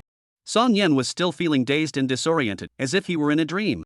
How did they end up randomly encountering the ambush squad directly deployed by the battalion commander? Why did Xin Lang refuse to join and end up becoming the battalion commander's personal responsibility? Why did so many bizarre things happen to Xin Lang, yet they all seem to make sense in some strange way? Xin Lang said regretfully, "We only have 2 grenades left. We have to use them wisely." Song Yen, I probably shouldn't say anything, since you're my commander. Soon, it grew dark again, and the crescent moon was barely visible. Visibility in the darkness was extremely low, yet Qin Lang drove the off-road vehicle without turning on the lights, weaving through various piles of weeds. Song Yen tightened his seatbelt and gripped the window handles with both hands. Terrified, he exclaimed, "Qin Lang, you're driving this fast without the lights on? Are you trying to get us killed?" Qin Lang replied, "We're in a hurry." For Qin Lang, this was no different from driving in broad daylight. He had just heard someone speaking, seemingly a kilometer away, indicating that there was likely another enemy base nearby. Song Yen watched helplessly as Qin Lang accelerated to 80 miles per hour on the rugged, uneven road. He was being jolted around so violently that he felt like his body and soul were about to separate. "Oh my god, Qin Lang, I seriously doubt you're trying to kill me here. Can we please slow down? I can't see a thing, and it feels like we're on a terrifying roller coaster. Please, spare me." Suddenly, Qin Lang slammed on the brakes, sending Song Yen into a panic. Just as he was about to shout, Qin Lang said, "Don't speak. There seems to be someone around." Then, Qin Lang opened the car door and used his eagle eye skill to look 3 kilometers away, and sure enough, he saw a campsite. It was already past midnight, but the camp was still brightly lit. People were coming and going outside, and reconnaissance soldiers were even stationed as far as a kilometer away. Qin Lang smiled and said, "I really found it." Song Yen got out of the car and asked, "Is this their main base?" Qin Lang replied, "It should be here." Song Yen was excited and asked, "Should we move in now?" Qin Lang shook his head, "No rush, let's wait a bit longer." Chapter 49, "You, a rookie, are trying to ambush me? Wait." Song Yen thought Qin Lang must have his reasons. He found a spot, pulled out some compressed biscuits from his pocket, and started eating them without a care in the world. Qin Lang said, "You really have a good attitude." At that moment, Song Yan's mindset had already undergone a major transformation. He said, "I've come to terms with it. I was too afraid before because I overcomplicated things. As long as I think of myself as having already died once, the life I have now is borrowed, then I can face death calmly." Qin Lang. He gave Song Yen a thumbs up, "You're awesome." At the same time, the Red Army was retreating steadily. Despite losing an ammunition depot, the enemy quickly adjusted their deployment. They deployed a large number of infantry troops from the outskirts, evacuated 2 camps, and employed an empty city tactic to draw the Red Army's firepower. As expected, the Red Army completely failed to anticipate this tactic, sending most of their forces after the bait left by the enemy, only to be cut off from their main forces. At this point, the Blue Army's infantry charged like countless tiny bullets, targeting the Red Army's main base. Although they had set up 2 camps as decoys, it was only a matter of time before their main base was discovered. Qin Lang could occasionally hear the Red Army's current situation through his headset. Chen, the battalion commander, contacted Qin Lang. "Qin Lang, what's the situation over there?" Qin Lang replied, "I believe I have located the Blue Army's main base." After hearing reports of retreat for half an hour, Chen finally breathed a sigh of relief. "Qin Lang, the main camp is in your hands. Can you handle it?" Qin Lang replied casually, "I'll do my best." Chen's tone suddenly became urgent. "Qin Lang, you must do your absolute best. I've sent an ambush squad to support you. They will follow your commands." Upon hearing that more reinforcements were on the way, Qin Lang felt a headache coming on. "No need for others. I prefer to act alone." Chen and the others quickly counted the remaining personnel. Currently, only a quarter of the original team remained. Based on their estimates, the Blue Army's situation wasn't much better than theirs. Besides Qin Lang and the ambush squad, there were several other small teams steadily advancing toward the enemy's main base. Especially after learning the exact location of the main base, the difficulty had decreased significantly. However, on the way to the Blue Army's base, they were ambushed several times. By the time they finally reached the Blue Army's main base, only a handful of people remained. Seeing their own base about to be ambushed, and with the Blue Army's situation far from ideal, he placed his last hope on Qin Lang. "Qin Lang, what's the situation over there?" "Qin Lang, I received your response." "Qin Lang, report the current situation immediately." But there was no response. Chen, the company commander, despaired, "Could we really be losing?" At that moment, Qin Lang was leading Song Yen, having already changed into blue armbands, and was walking confidently toward the Blue Army's main camp. After all, the 2 military regions were mixed together, and there were too many unfamiliar faces, so they didn't attract anyone's attention.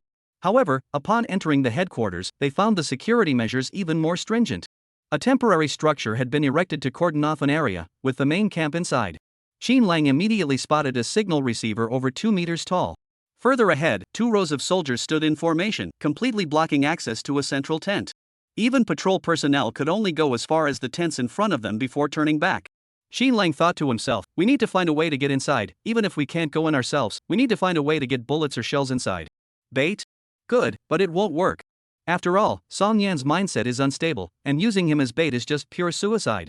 Then we'll have to try a different approach. Xin Lang weighed the 2 remaining grenades in his hands and decided to use them in a desperate last stand. But before that, he had to ensure there were a few people inside the tent and that he could handle them in just a few seconds. He wanted to report the current situation to Commander Chen. But when he picked up the walkie-talkie, he realized that a signal jammer had been installed here, blocking all devices without special chips. So his equipment was useless here. It seemed he would have to rely on himself alone. Xin Lang tore 2 more loops of wire from his short-sleeved shirt and placed one of the grenades near the ammunition depot. He handed one end of the wire to Song Yan. The other grenade was placed near the entrance.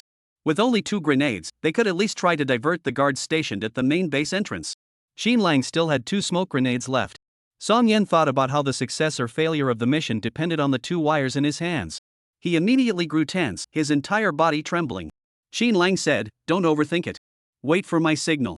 Then, under the pretext of inspecting the vehicle components, Xin Lang positioned himself at a vantage point and peered through the door crack to observe the situation inside the tent. There were 5 people inside the tent. One person standing at the entrance held a gun, likely a security guard. The remaining 4 people included one wearing a hat, whose shoulder insignia reminded Xin Lang that this was the primary target of the operation. After identifying the target, Xin Lang moved closer to the tent. He signaled to Song Yan. Song Yan pulled 2 ropes, one in front and one behind, and 2 explosions occurred simultaneously within the small base. The camp was immediately thrown into chaos. "Everyone, be careful. We're under attack. The Red Army is coming. Protect the main base. We must strictly guard the main camp and not let anyone else approach." The next moment, thick white smoke suddenly rose in front of the main camp. "This is bad, they're about to attack. It's all white smoke. Where is that bastard? Damn it, hold the door at all costs. Shoot anyone who tries to get in." While everyone was frantically blocking the door, Xin Lang had already changed his tactics. He used the smoke grenades to block their vision, circled around to the side of the tent, and slipped the barrel of his gun through a crack in the tent, aiming directly at the enemy's commander. Bang! In that moment, the world seemed to freeze. Shouts erupted from the command room. "The commander has been ambushed. The Red Army is coming. Damn it, we've lost. Where are they? Where are the attackers? None of you saw them?" At that moment, Xin Lang had secretly switched to a red armband. He walked directly to the front of the crowd and waved his hands boldly. "Hello, everyone." Instantly, over a dozen guns and a dozen pairs of eyes that seemed capable of killing turned toward Xin Lang. The Blue Army's commander, who had been ambushed, opened the tent flap and stepped out. He looked at the young man in front of him. He asked, "Were you the one who attacked me just now?" Xin Lang nodded. The other asked, "What's your name?" Xin Lang spoke firmly, "I am Xin Lang of the 76th Army Reconnaissance Company." The other repeated the familiar-sounding name. Finally, he looked up in shock. "You, a new recruit, ambushed me?" Chapter 50, Is this Xin Lang the same person? Xin Lang nodded and said, "Yes." Everyone's expression shifted from shock to horror. "You came in alone?" Xin Lang waved to Song Yan, who was still hiding behind the car. "No, there's another comrade." Everyone had assumed that the comrade Xin Lang mentioned would be the veteran who had made a name for himself in the previous competition, but to their surprise, the one who arrived was a timid-looking individual. This person could not possibly be Xin Lang's commander. The Blue Army's overall commander laughed. "Well, I thought old Chen would be the same as last year and lose to me again, but it turns out he had a trump card up his sleeve, training 2 elite soldiers and sending them straight to my headquarters." Meanwhile, the Red Army's headquarters was under attack from all sides. Reporting to the commander, the artillery company has also fallen, with only 3 men left. Report, the reconnaissance troops we sent out are almost all gone. The enemy's firepower is too intense. Commander, their front lines are advancing rapidly, they'll be at the city gate soon. Shen felt like there was a time bomb in his head, with every shout of commander sounding like an explosion. He asked, "We can't get in touch with Xin Lang. What about the other ambush squad?" His subordinate panicked, "Commander, we were also captured by the enemy and taken hostage." Shen, the battalion commander, slammed his fist on the table. "Fight to the death. Even if we have to hold on by sheer willpower, we must show Old Sun our resolve. Follow my orders, send the remaining tank troops to location 3. Suddenly, a cluster of red signal flares erupted into the sky.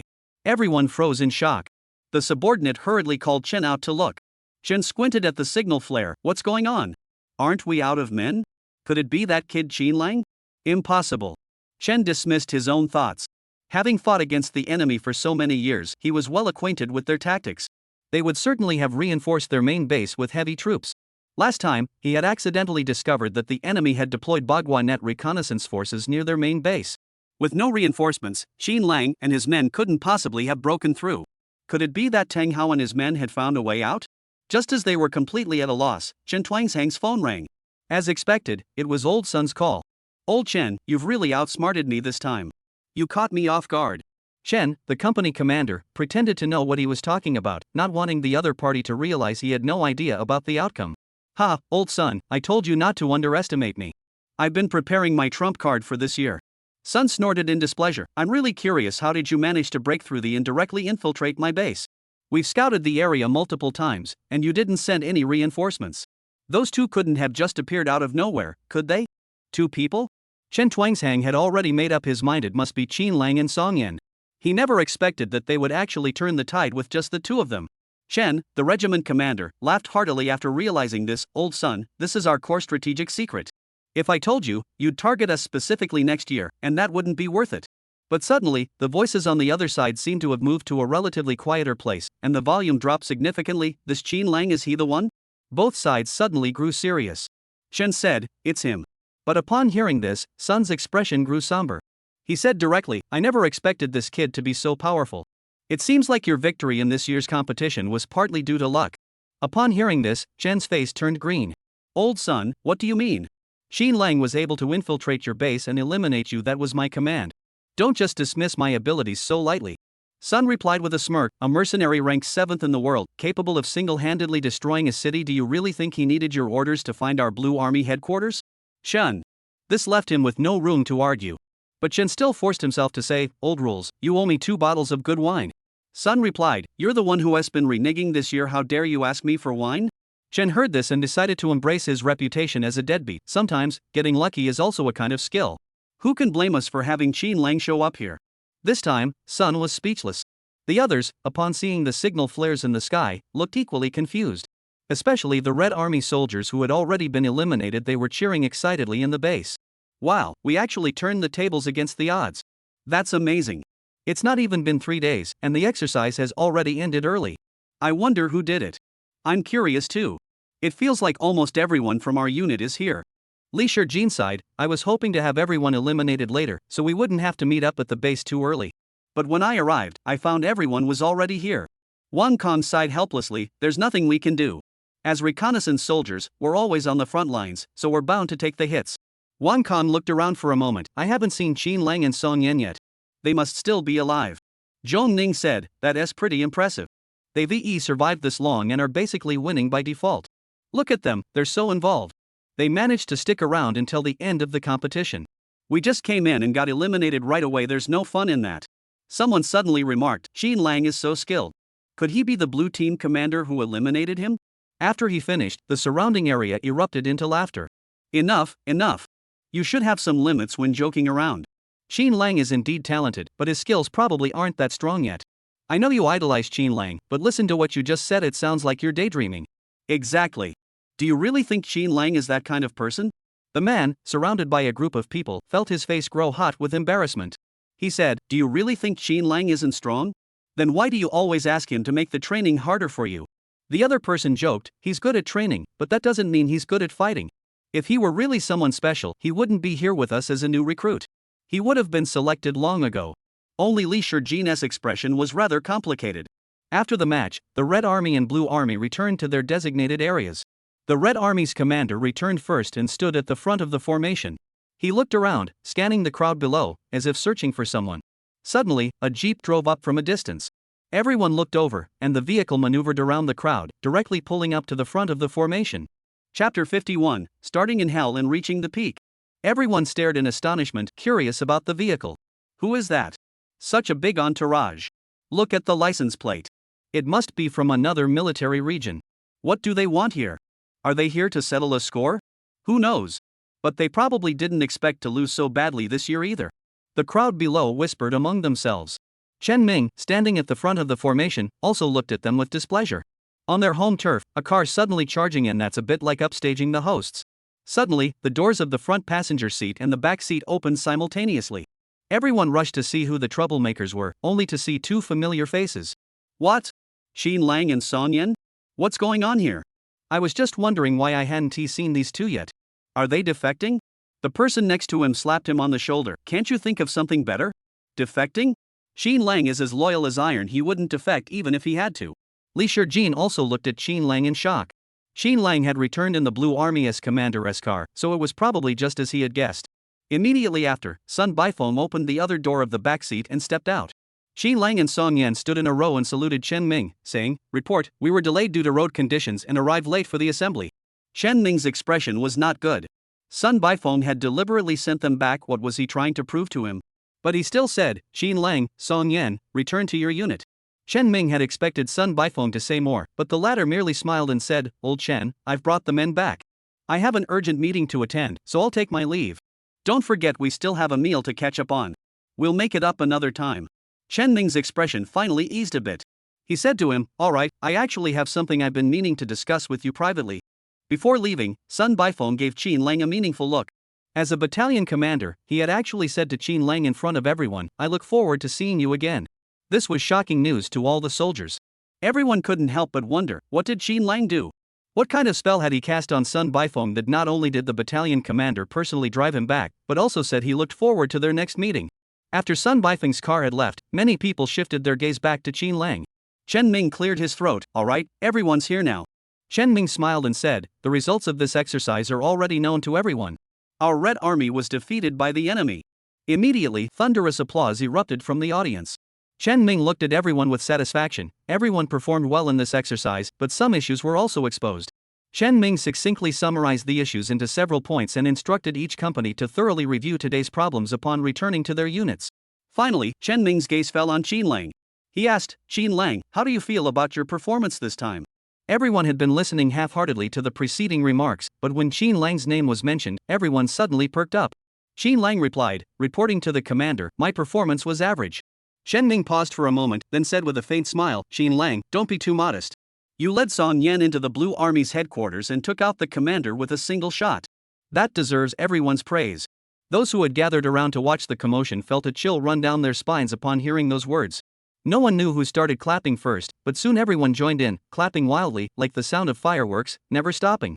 Holy crap, it's really Qin Lang who turned this competition upside down. Who is this guy? He dared to charge into the enemy's headquarters and even had the enemy commander personally escort him back. I wouldn't even dare to dream of that. Forget it, if I could charge into their camp, I'd go burn incense at my ancestors' graves tonight. This guy is definitely the main character of a feel-good novel. Many soldiers' eyes lit up, looking at Qin Lang with anticipation. But Qin Lang said, "Report, there were still areas where I didn't perform well. Otherwise, the efficiency would have been higher." Chen Ming looked skeptical and asked, "Oh? What didn't go well?" Qin Lang replied calmly, "At the start of the match, I didn't bring a gun. Later, when I saw the ambush squad, I forgot to bring grenades. Otherwise, we could have ended it sooner." Wait a minute. What did he say? He didn't bring a gun at the start of the match? Then what's that slung around his neck? Isn't that a gun? He is clearly speaking Xiagua, but isn't that a bit too pretentious? Chen Ming asked in surprise, "Don't you have a gun?" Qin Lang, "I took it from the blue team." Chen Ming's face darkened. "What about the gun you had at the beginning?" Qin Lang, "The gun had issues, the structure was unstable. I wanted to switch guns, but the gun didn't come back and the competition started." Everyone was completely speechless this time. What kind of hellish start was this, and he managed to turn it into a peak-level match? Someone couldn't help but ask, "With just 2 grenades, you managed to survive until the end?" Qin Lang said, "To be precise, it was 4. Song Yan and I each had 2. Everyone. How are we supposed to respond to that? We've been training for months just to participate in this competition." In the end, Qin Lang, who didn't even pick up a gun at the start, managed to take out the blue team's main base. How are we supposed to survive as mere extras? Is there any justice in this world? Some people were so angry they burst out laughing. It wasn't because of Qin Lang's impressive performance, but because of their own lack of skill. Chen Ming finally realized something was wrong. He looked at Qin Lang's gun, then at the others' guns. In the same drill, all of them were supposed to be Red Army soldiers, yet their guns were of vastly different models. Chen Ming whispered a few words to the person next to him, who frowned and walked away. After saying a few more words, Chen Ming announced that everyone could rest well tonight, and a celebratory banquet would be held at the mess hall in the evening. Tomorrow morning, arrangements will be made for each army group to return to their respective camps. You may all disperse now. He turned to Qin Lang. "Qin Lang, come with me." After Qin Lang left, Song Yan, who had shared this legendary experience with Qin Lang, suddenly became the focus of everyone's questioning. "Song Yan, tell us the truth. Did you really not get any guns at first? What happened? You can't have gone into battle without anything, can you?" More people gathered around, and Song Yan sighed helplessly. "It's true." Qin Lang checked his gun and said it was faulty. He then tried mine and found it was also defective, so he asked them to swap it out. The other party wasn't very cooperative either, saying we had to go to the armory to get guns. Before he returned, the competition started, so we didn't dare to delay and just left. Chapter 52, Mercenary Reborn still taking orders. Someone nearby couldn't help but raise their thumb in admiration. Bro, you're something else. Your mindset is pretty bold. A large-scale military exercise competition, and you didn't even bring a gun? What were you thinking? Song Yen sighed helplessly. There was no choice. The situation was what it was. If we waited for the gun to come back, we might not even make it to the battlefield. Someone else asked, with just 4 grenades, how did you turn the tide? Song Yen replied directly, we used 1 grenade to set a trap, eliminating 2 Blue Army members, then took their armbands and guns. We then took advantage of the chaos caused by their artillery fire to infiltrate their camp. Someone pointed out the issue. Can you use the enemy's armbands? Isn't that against the rules? Song Yen responded firmly, repeating what Qin Lang had said. No one announces that it's against the rules during an actual mission. This statement left the others speechless. Qin Lang makes a good point. It seems to make sense. Can we do the same? Li Shijin, who had remained silent, suddenly spoke up. I advise you not to engage in such underhanded tactics, it might play right into their hands. Someone questioned in confusion, why can Qin Lang do it but we can't? Yeah, we wouldn't attract anyone else's attention, would we? Li Shijin said, Qin Lang just got lucky. What if the other side has various passwords or their communication devices have encrypted codes? If you encounter different teams and have to verify your identities, you'll be right into their trap. How would you handle that? A string of questions immediately brought those with unrealistic expectations back down to earth. Li Shijin looked at Song Yen and said, I heard that an ammunition depot at a camp was blown up. Did the two of you do that? Song Yen nodded. The second grenade was used there. Actually, the company commander was right. It was all about luck and mindset. If it weren't for Qin Lang, I probably would have been killed.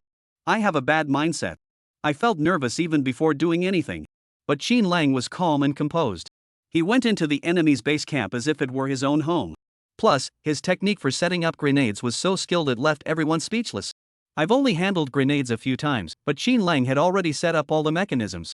Song Yen suddenly laughed twice, but he'll probably need to buy a new short-sleeve shirt when he gets back. His shirt is almost completely torn apart. The others chatted and laughed, even imagining the scene. Li Shijin, however, grew increasingly serious. He had linked all of Qin Lang's actions to his identity as a reborn mercenary. Qin Lang's entry into the military had been specially approved by higher-ups.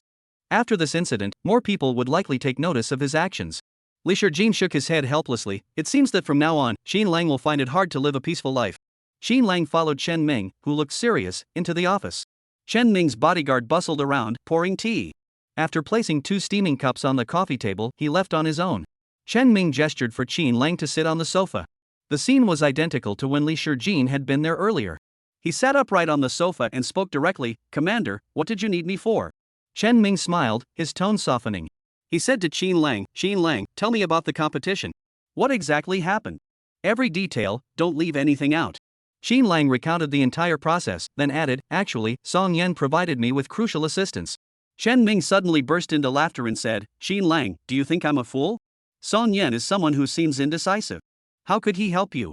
Qin Lang explained, during the final assault on the blue team's headquarters, he acted as a decoy, detonating 2 bombs to buy me valuable time. Chen Ming was speechless. He put down his cup and leaned forward, staring at Qin Lang.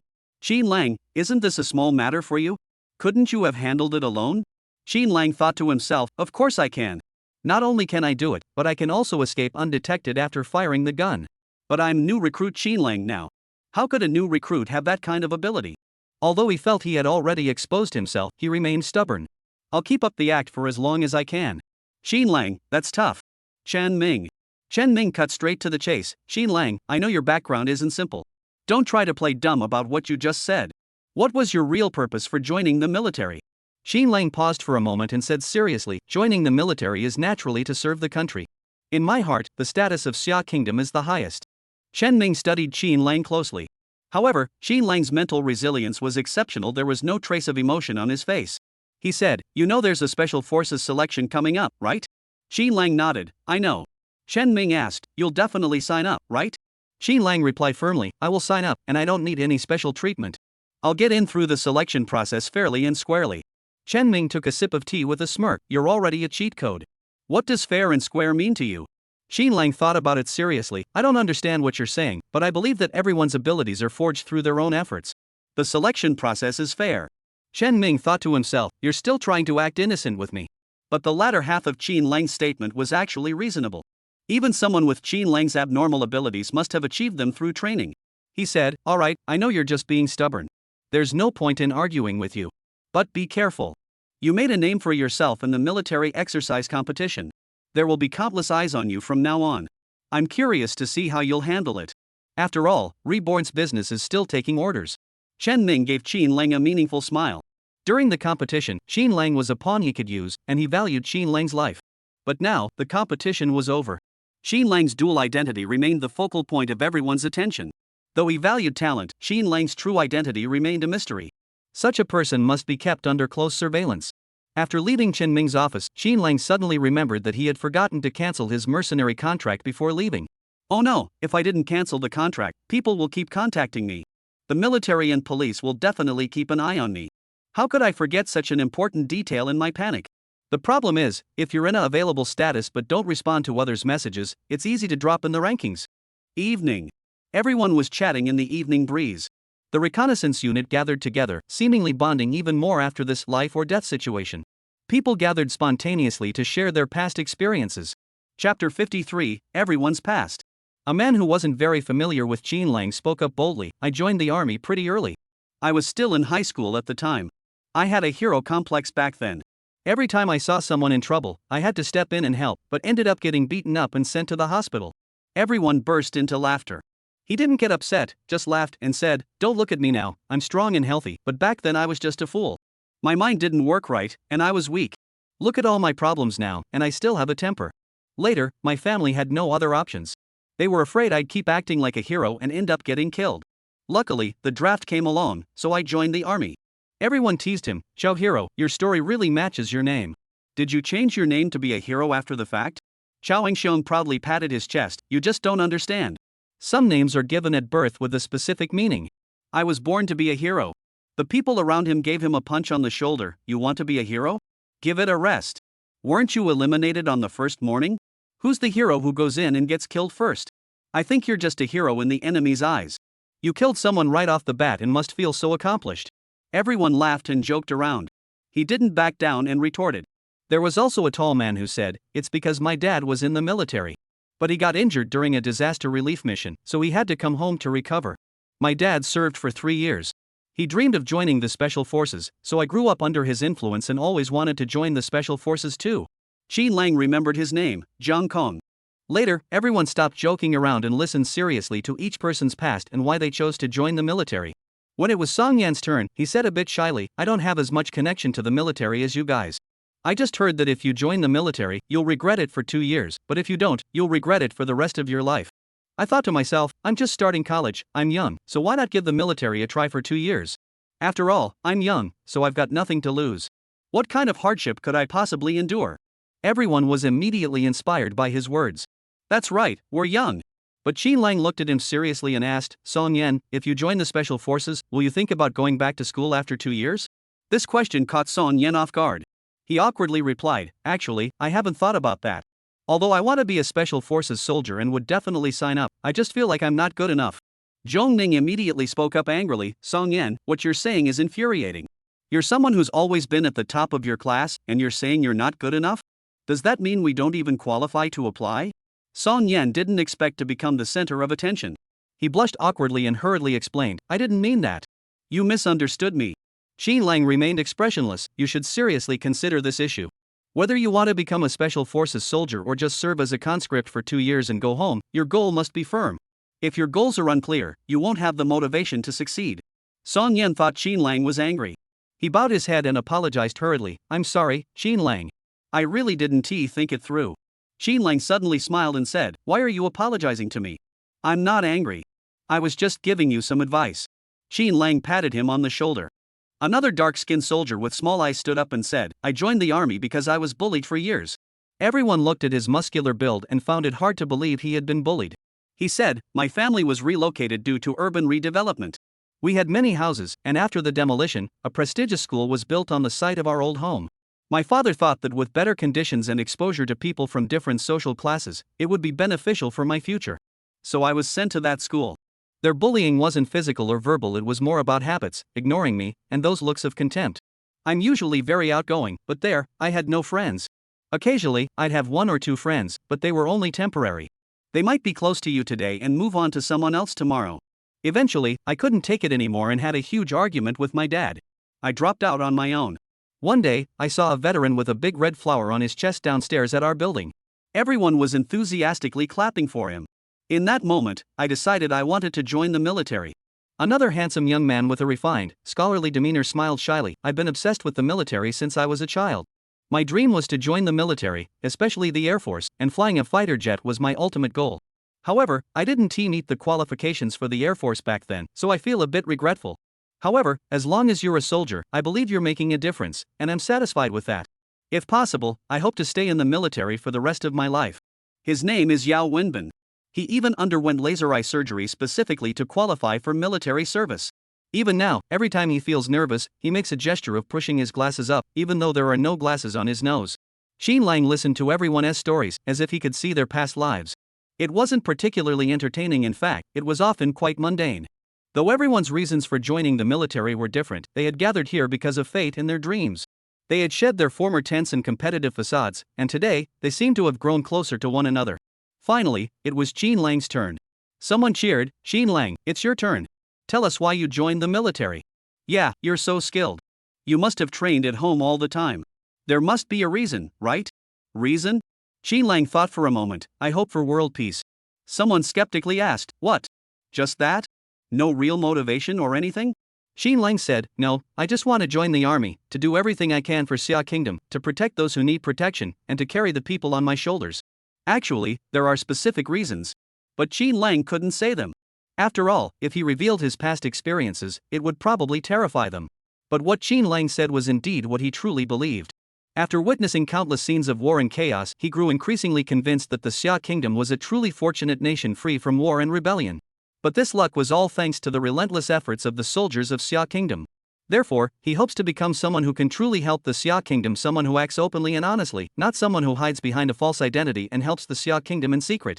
Chapter 54, Could it be that I'm being recommended again? The next day, everyone returned to their respective bases. Xin Lang was singled out for special attention, and Li Shijin called him in for another talk. Finally, Li Shijin pleaded earnestly, "You must stay low-key. We are well aware of your past achievements." Xin Lang pretended not to hear. "Huh? What?" Li Shijin rolled his eyes in exasperation. "All right, I've said everything I needed to say. By the way, about the Special Forces recruitment quota, are you sure you don't want it?" Xin Lang replied firmly, "Yes, I don't want it." Li Shijin sighed, "What can I say? You don't want it even though so many people are waiting for it. I'm not the one who has to give it to you." In the period leading up to the Special Forces selection, many people had been chasing Xin Lang to increase the training difficulty. First, the opportunity to apply was once in a lifetime, and second, having such an outstanding coach was equally rare. In addition to helping the troops with their training, Xin Lang also contacted his former comrades from the new recruit class. Hao Dawei, Liang Yueming, and Han Zhongyi all wanted to join the Special Forces selection.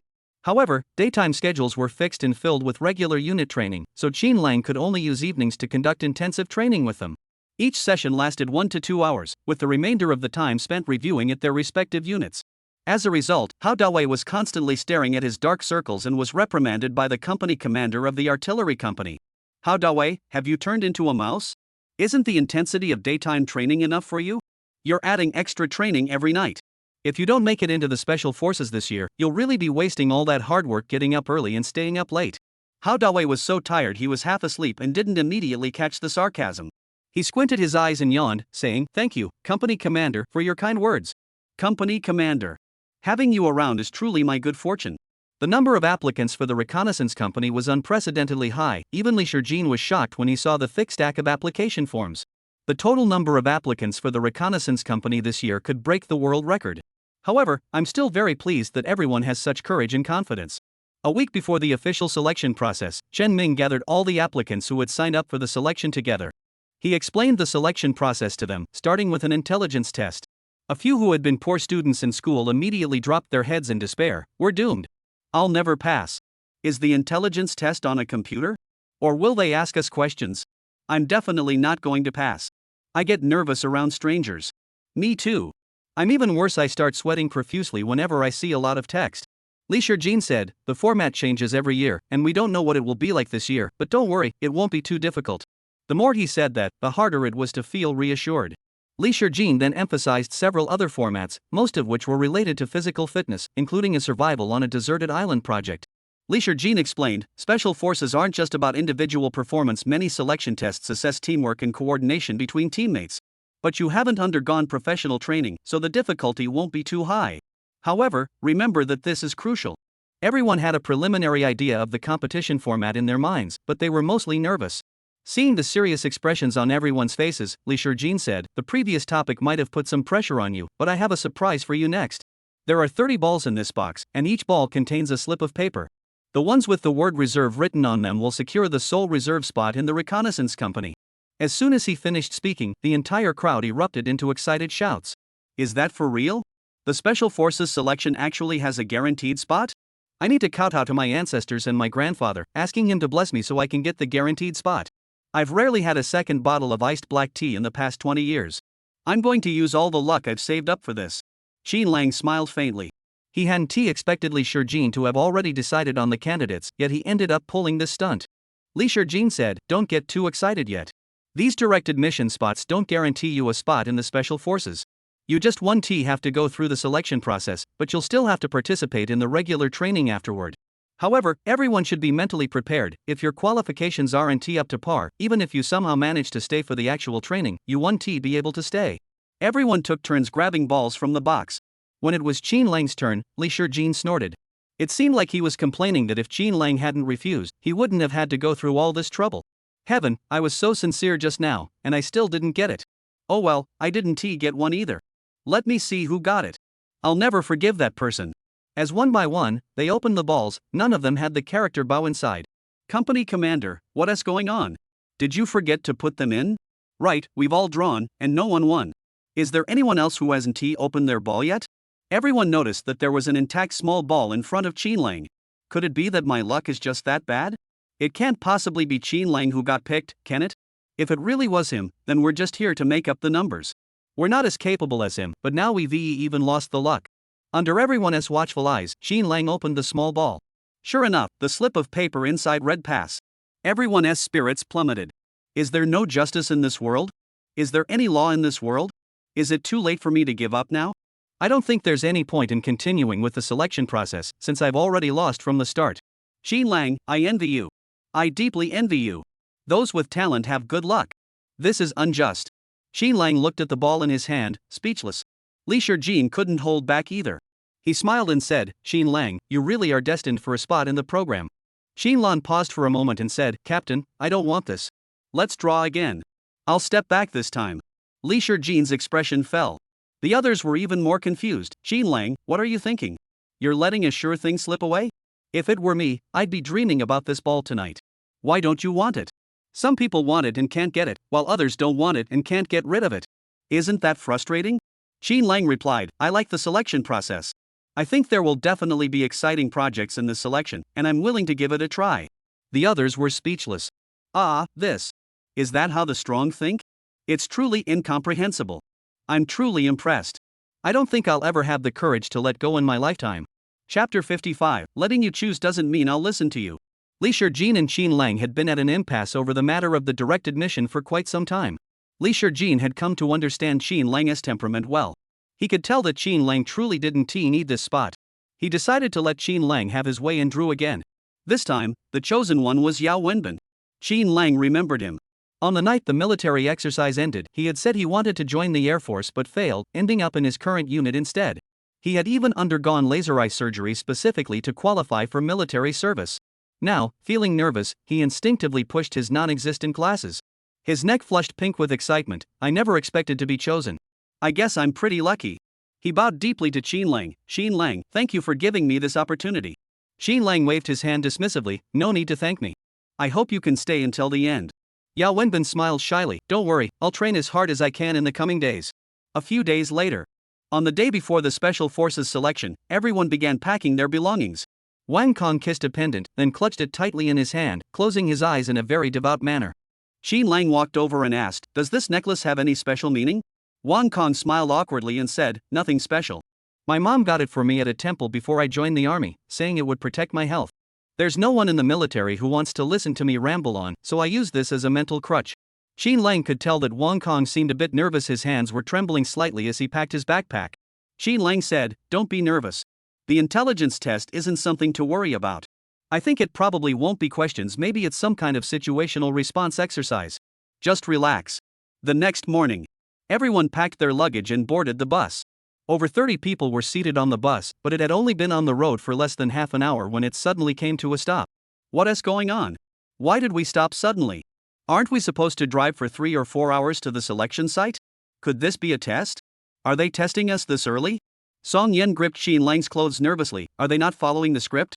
Is the selection starting now? Xin Lang, however, remained unusually calm. To be precise, the test began the moment we got on the bus. Suddenly, several men with fierce expressions approached. One of them had a long centipede-shaped scar on his hand. Everyone get out of the car. There are 5 cars below. 6 people per car.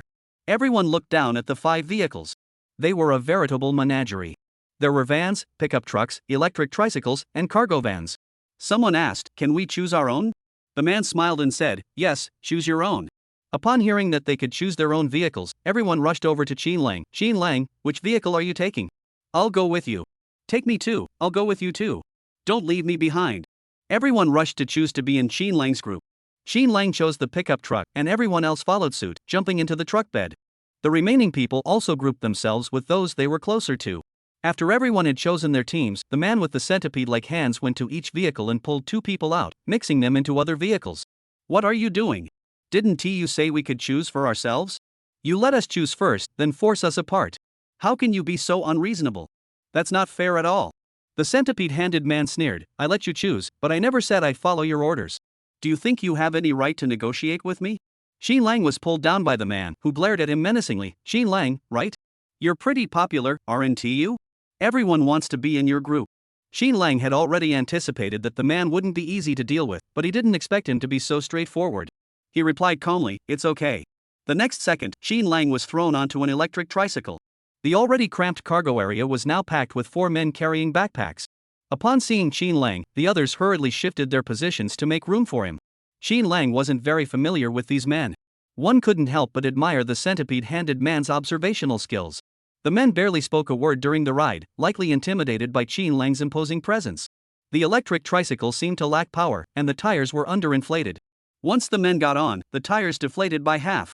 A man dressed in casual clothes, with an expressionless face, was driving the electric tricycle, and the others were feeling the cool breeze blowing in their faces. Their hearts were colder than their bodies. Several vehicles set off at the same time, but their open-top electric tricycle lagged behind from the start. They kept chasing until the sun set, finally seeing the city streetlights.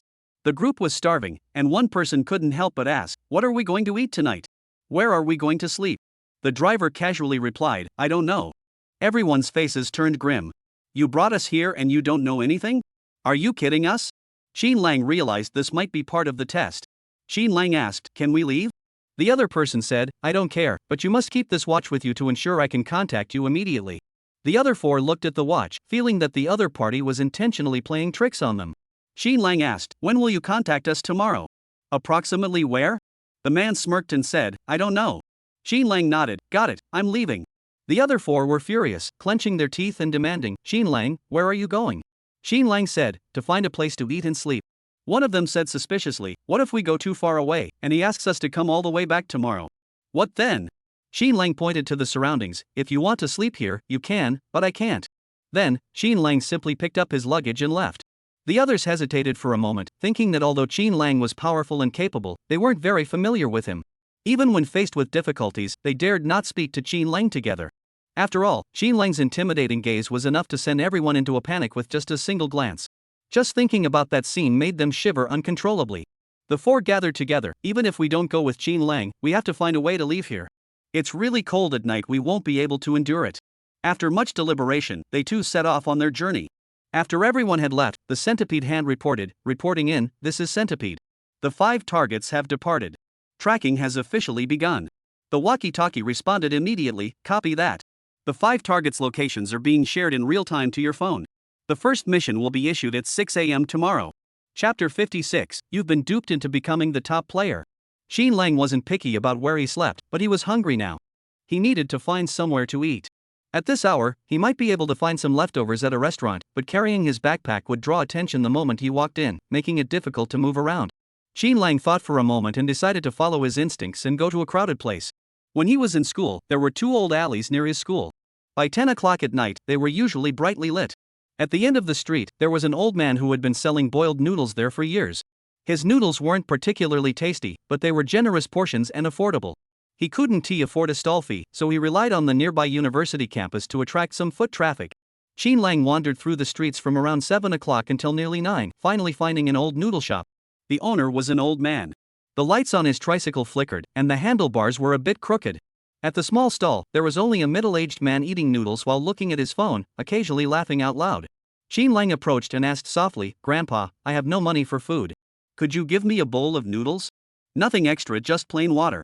But I can fix things. I'll fix your light and the handlebar for you." The old man looked at Xin Lang, who was dressed plainly and had a huge backpack on his back. He felt a pang of sympathy. The middle-aged man who had been looking at his phone overheard this and glanced sideways, saying, "Uncle, you need to be careful. These days, there are a lot of scammers around. With your hands and feet, who wouldn't be able to afford a bowl of noodles for 4 yuan?"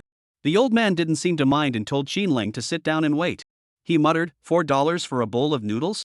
What could he possibly scam me out of? The kid hasn't eaten, let him have something to eat. I'll just consider it a good deed. The middle-aged man snorted disdainfully. No wonder the news is always talking about elderly people getting scammed. With your lack of caution, you'll get scammed sooner or later. Xin Lang stood there dumbfounded, putting down his backpack. As he passed by the middle-aged man, he glanced at his phone screen. He said indifferently, "You haven't been scammed by live streamers either, have you? You've spent so much money, you're probably one of the top donors." The middle-aged man was happily chatting in the livestream and suddenly pointed at Xin Lang, shouting, "Are you looking for trouble?" Xin Lang said, "I was just trying to help you out.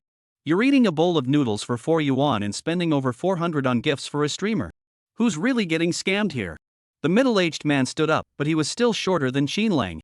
The anger he had just erupted instantly subsided by half. He couldn't beat Xin Lang, so he could only mutter a few curses under his breath. "What kind of lunatic are you? Are you crazy? Mind your own business.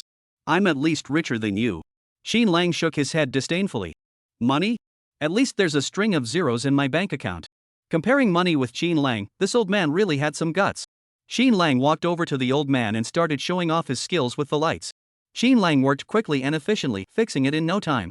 He even adjusted the handlebars of the bike and fixed the gas stove, which sometimes didn't ignite properly.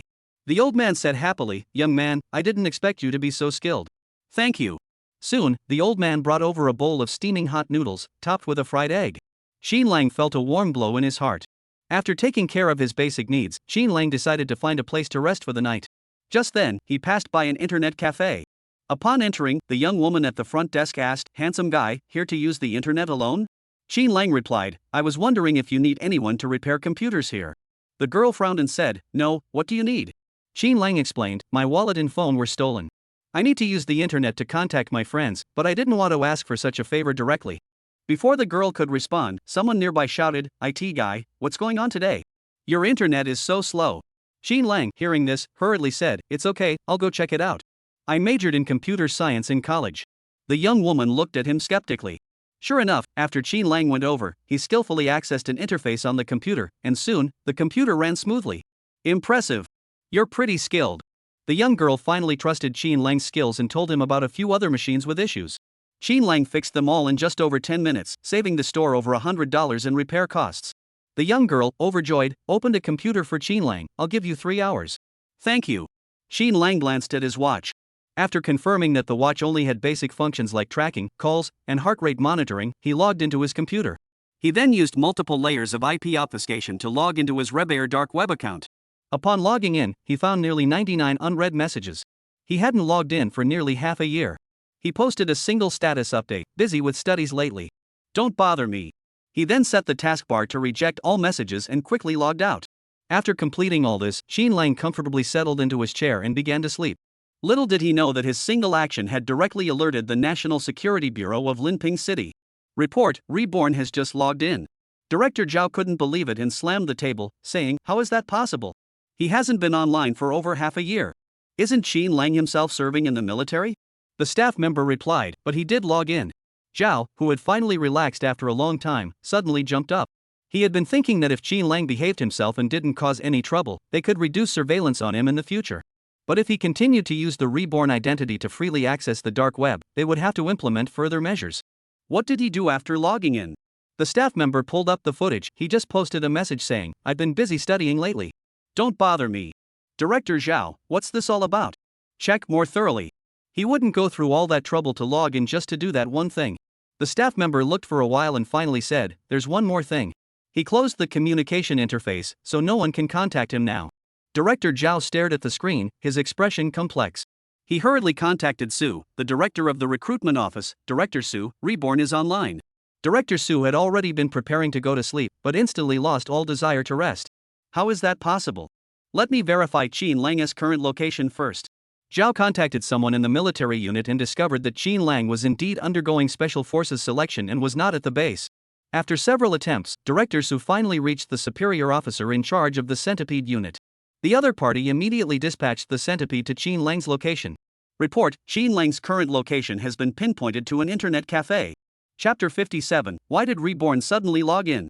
The Centipede thought to himself, can't this kid let me rest in peace? I just found a place to lie down, and he's already causing trouble for me. Before going to bed, he specifically checked the locations of a few people, and everything seemed normal. Then Qin Lang suddenly caused a commotion. He rushed to the internet cafe where Qin Lang was, and since it wasn't very crowded at night, he checked each row one by one. Finally, he spotted Qin Lang lying against the wall. The computer screen was still on, displaying the interface for Bubble Dragon Battle. Centipede. He clenched his teeth, suppressing his anger, and woke Qin Lang up. Qin Lang opened his eyes instantly and asked, "Are we gathering?" The Centipede angrily dragged Qin Lang out, but Qin Lang said, "Wait, my luggage is inside." The Centipede shoved Qin Lang into the car and asked, "Qin Lang, did you log into the dark web on the computer just now?" Qin Lang looked sincere and said, "No." The Centipede asked, "Are you sure?" "But we just received a message saying that Reborn is online. You've been in the unit for so long, and Reborn hasn't been heard from. As soon as you came out, Reborn went online. What do you think the reason is?" Qin Lang pondered seriously. Probably he just forgot about it and suddenly remembered, so he logged in casually. The Centipede narrowed his eyes, glaring at him with a menacing expression. "What do you think his purpose is?" Qin Lang stretched his arms. Maybe he wants to stop playing online games altogether. He might have given up for good. The Centipede took out his phone and said, "Did you hear that?" Inside, Director Zhao's voice came through. "Qin Lang, it's been a long time." Qin Lang replied, "It has been a while, but seeing you always brings trouble. It's better not to meet." Zhao Zhuchu asked with a smile, "Qin Lang, why do you think Reborn suddenly went live?" Qin Lang yawned, "I have no idea. If you want me to guess, I already did that earlier. There's no need to repeat myself, is there?" Zhao said, "You're one of our key targets." Qin Lang said weakly, "Director Zhao, are you sure you're really here at this internet cafe? That can't be a coincidence, right?" "I just opened Bubble Dragon and played 2 rounds, and it automatically redirected me to another website. I'll have to report this game later." Director Zhao smiled and said, "It's not that. It's just a coincidence that there are too many of them, so I came by to check on you." Qin Lang pinched the bridge of his nose. "Is there anything else? If not, I'll be going." Before Zhao could respond, Qin Lang opened the car door and stepped inside. The Centipede lowered the window and smiled at Qin Lang. "Qin Lang, I'm getting more and more excited about your upcoming performance." As Qin Lang entered the internet cafe, the young woman at the front desk approached him with a wary expression. "Who are you? If you're here to fight, stay away from my store." Qin Lang hurriedly apologized with a smile. "Sorry, that guy is mentally unstable. He mistook me for his relative and I scolded him." "It's nothing. I'll just take a nap and leave soon." The girl saw that Qin Lang's expression was indeed harmless. She reluctantly agreed. Compared to Qin Lang, who had a skill to rely on, he had at least found a relatively comfortable environment. The lives of others were even more miserable. Song Yen and Wang Kong Zhongning were in the same group. The 3 of them teamed up and sneaked into the food street inside the mall. In the middle of the food street, there was a row of tables and chairs. After eating, people didn't have to throw away their leftovers. Patrol ants would come by to clean up. The 3 of them walked over to a table without looking up, staring at the half bowl of noodles left in their bowls and said, "Brothers, we've had a tough time. Let's eat something first, we can't go hungry."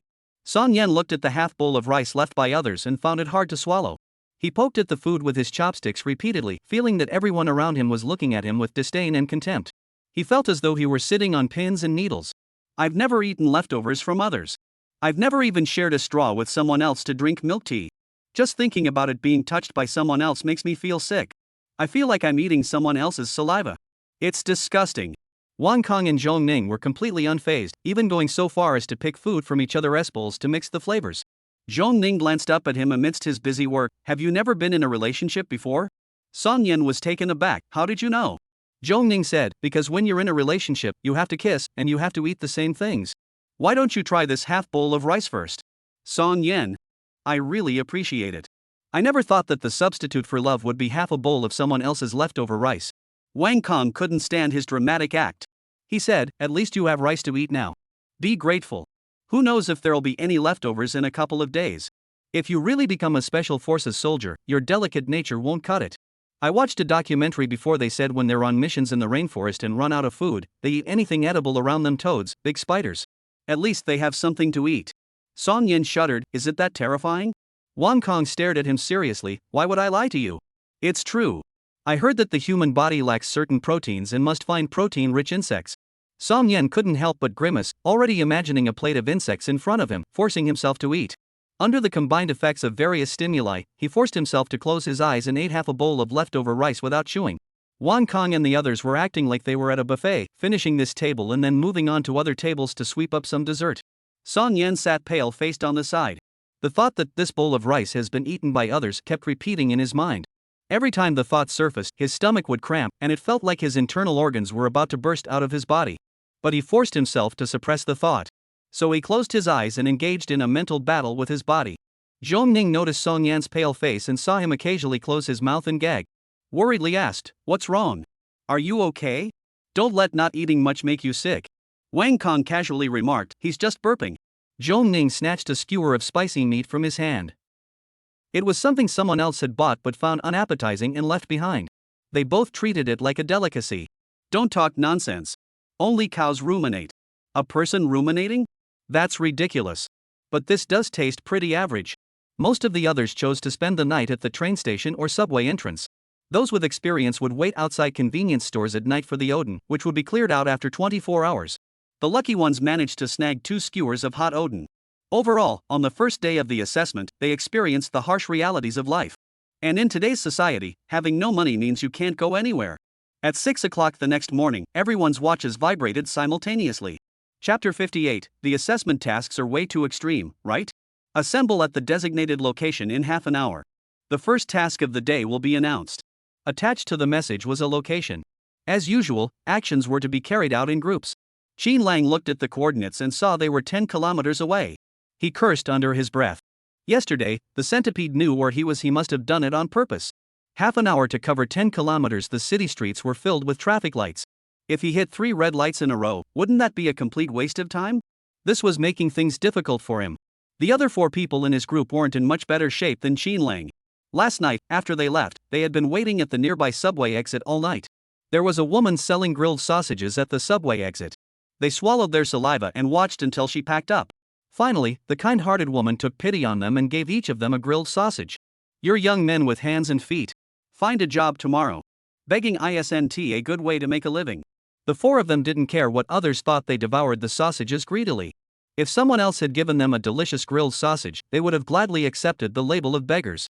Unfortunately, no one did. The 4 of them crowded onto the stairs at the subway entrance, planning to make do for the night. At least it was May, and the weather was warm. However, their hopes were dashed.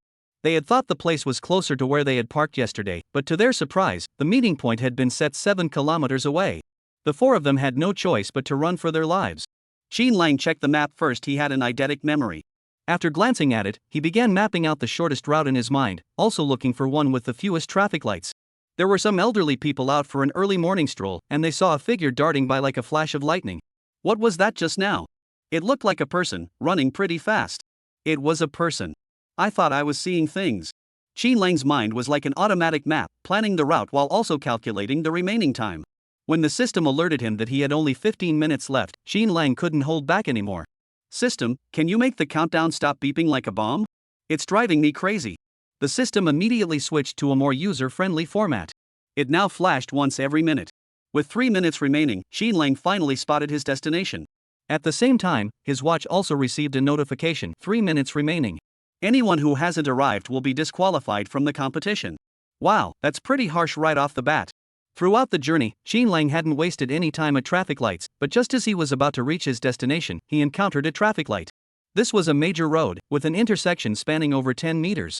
During the morning rush hour, the traffic lights took as long as 2 minutes per cycle. Xin Lang made it to the intersection just as the light turned green, but then began a lengthy wait. This is taking forever. Can't it go any faster? If it stays red much longer, I'll really be stuck here. Can you hurry up? Don't make me run the red light. Just as Xin Lang was about to curse, the light finally turned green. At the same time, the countdown on Xin Lang's system had only 40 seconds remaining. Xin Lang sprinted forward, catching sight of 4 panting companions ahead of him. With just 5 seconds left, Xin Lang overtaken the 4 and was the first to reach the opponent's side. He leaned on his knees to catch his breath, then quickly regained his composure, breathing normally without even a hint of labored breathing. The centipede gave Xin Lang a smirk. Not bad, Xin Lang. You really have a solid foundation. You started the farthest back, so no matter how fast you ran, you shouldn't have been able to catch up. I guess I underestimated you. The other 4 also managed to reach the designated spot just in time. However, the 4 were already too exhausted to speak, lying on the ground groaning in exhaustion. No. I can't go on. I'm so tired I could die. This is really going to kill me. The centipede said, get up quickly, don't waste time. The first task is to find 5 people and get their phone numbers. The 4 looked dumbfounded. What? Just pick anyone and ask for their numbers? The centipede said, you think you're clever. Don't even think about it next time. I'll choose. He then had them turn around and look at the mall behind them. It was just past 6:30, and there were only a few people in front of the mall. The centipede thought for a moment and said, forget it, let's postpone this task. Those 2 people will be here in a few minutes, and it's not worth it. He added, the mall opens at 8 p.m., and the supermarket opens at 7:30 p.m. You 2 enter the mall at 7:30 p.m. and meet me here at 8 p.m. Between 7:30 and 8 o'clock, there will be a batch of discounted items. Remember the prices of all the discounted items today. I have an electronic version, and I'll spot check. Xin Lang thought to himself, I thought the test of intelligence and mental ability would be something like a written exam, but it turned out to be practical. The 4 of them were now looking gloomy. But they dared not complain in front of the centipede, so they could only find a spot slightly farther away. The 4 of them exchanged glances with grim expressions. Heaven, why is this so cruel? What's the point of memorizing this? What does this have to do with special forces? If you were testing physical strength or something challenging, I could understand. We just finished wilderness survival training yesterday, and now you're making us go look at special offers this morning. Is he trying to starve us to death? Now I finally get it, being a special forces soldier is no easy meal. All he does is torment us. This isn't what being a special forces soldier is about. Xin Lang wanted to remind them, but then thought better of it. They might just think he was meddling in their business. It was just past 7 o'clock, and staff members began arriving at the supermarket one after another. As more people came and went, the pressure on the 4 of them grew. At 7:20, Xin Lang set off. The other 4 hurriedly followed Xin Lang, whispering to him, Xin Lang, don't you think the assessment tasks are too extreme? What's the point of making us remember all this? Does it have anything to do with us being special forces? The others spoke with righteous indignation, and Xin Lang didn't feel comfortable pouring cold water on their enthusiasm. After chatting nonstop for a while, they realized Xin Lang hadn't said a word, so they asked, Xin Lang, what do you think?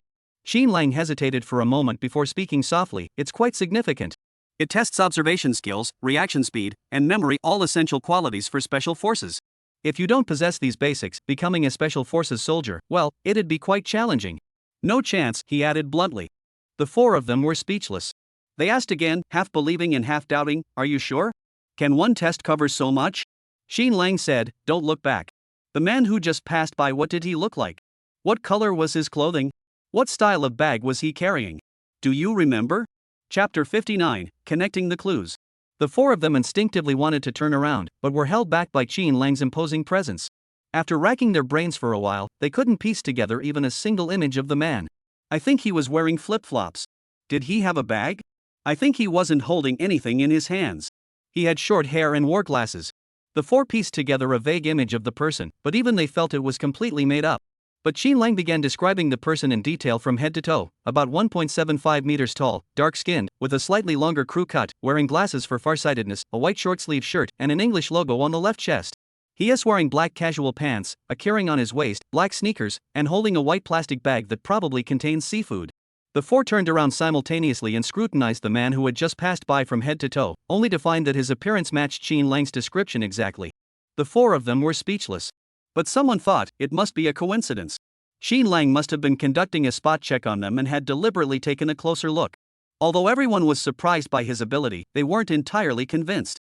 Qin Lang noticed their half-heartedness and the expressions of distrust on their faces. He said calmly, "You can also spot-check me." One person stared at him, his eyes darting around in their sockets. "Qin Lang, just now, while we were guessing the characters, a woman with long hair walked by." What did she look like? It had been nearly 2 minutes since they had described the person's features. Even if Qin Lang had an excellent memory, with so many distractions around, he didn't believe Qin Lang could describe her accurately. Long hair, around 35 years old, wearing a yellow floral dress, white shoes, a 13-inch bag on her left shoulder, and holding a dog leash in her hand. The four looked at the target, and it matched Qin Lang's description perfectly. The target had already walked over 300 meters away, walking the dog while looking around. After making eye contact with the four men, he suddenly felt like he was being watched by a thief and hurriedly ran away while holding the dog. The four of them now believed in Qin Lang's abilities to a large extent. This guy really has a good memory. Someone timidly asked, "Qin Lang, if we were to become Special Forces soldiers, would all of us have to do what you just did?"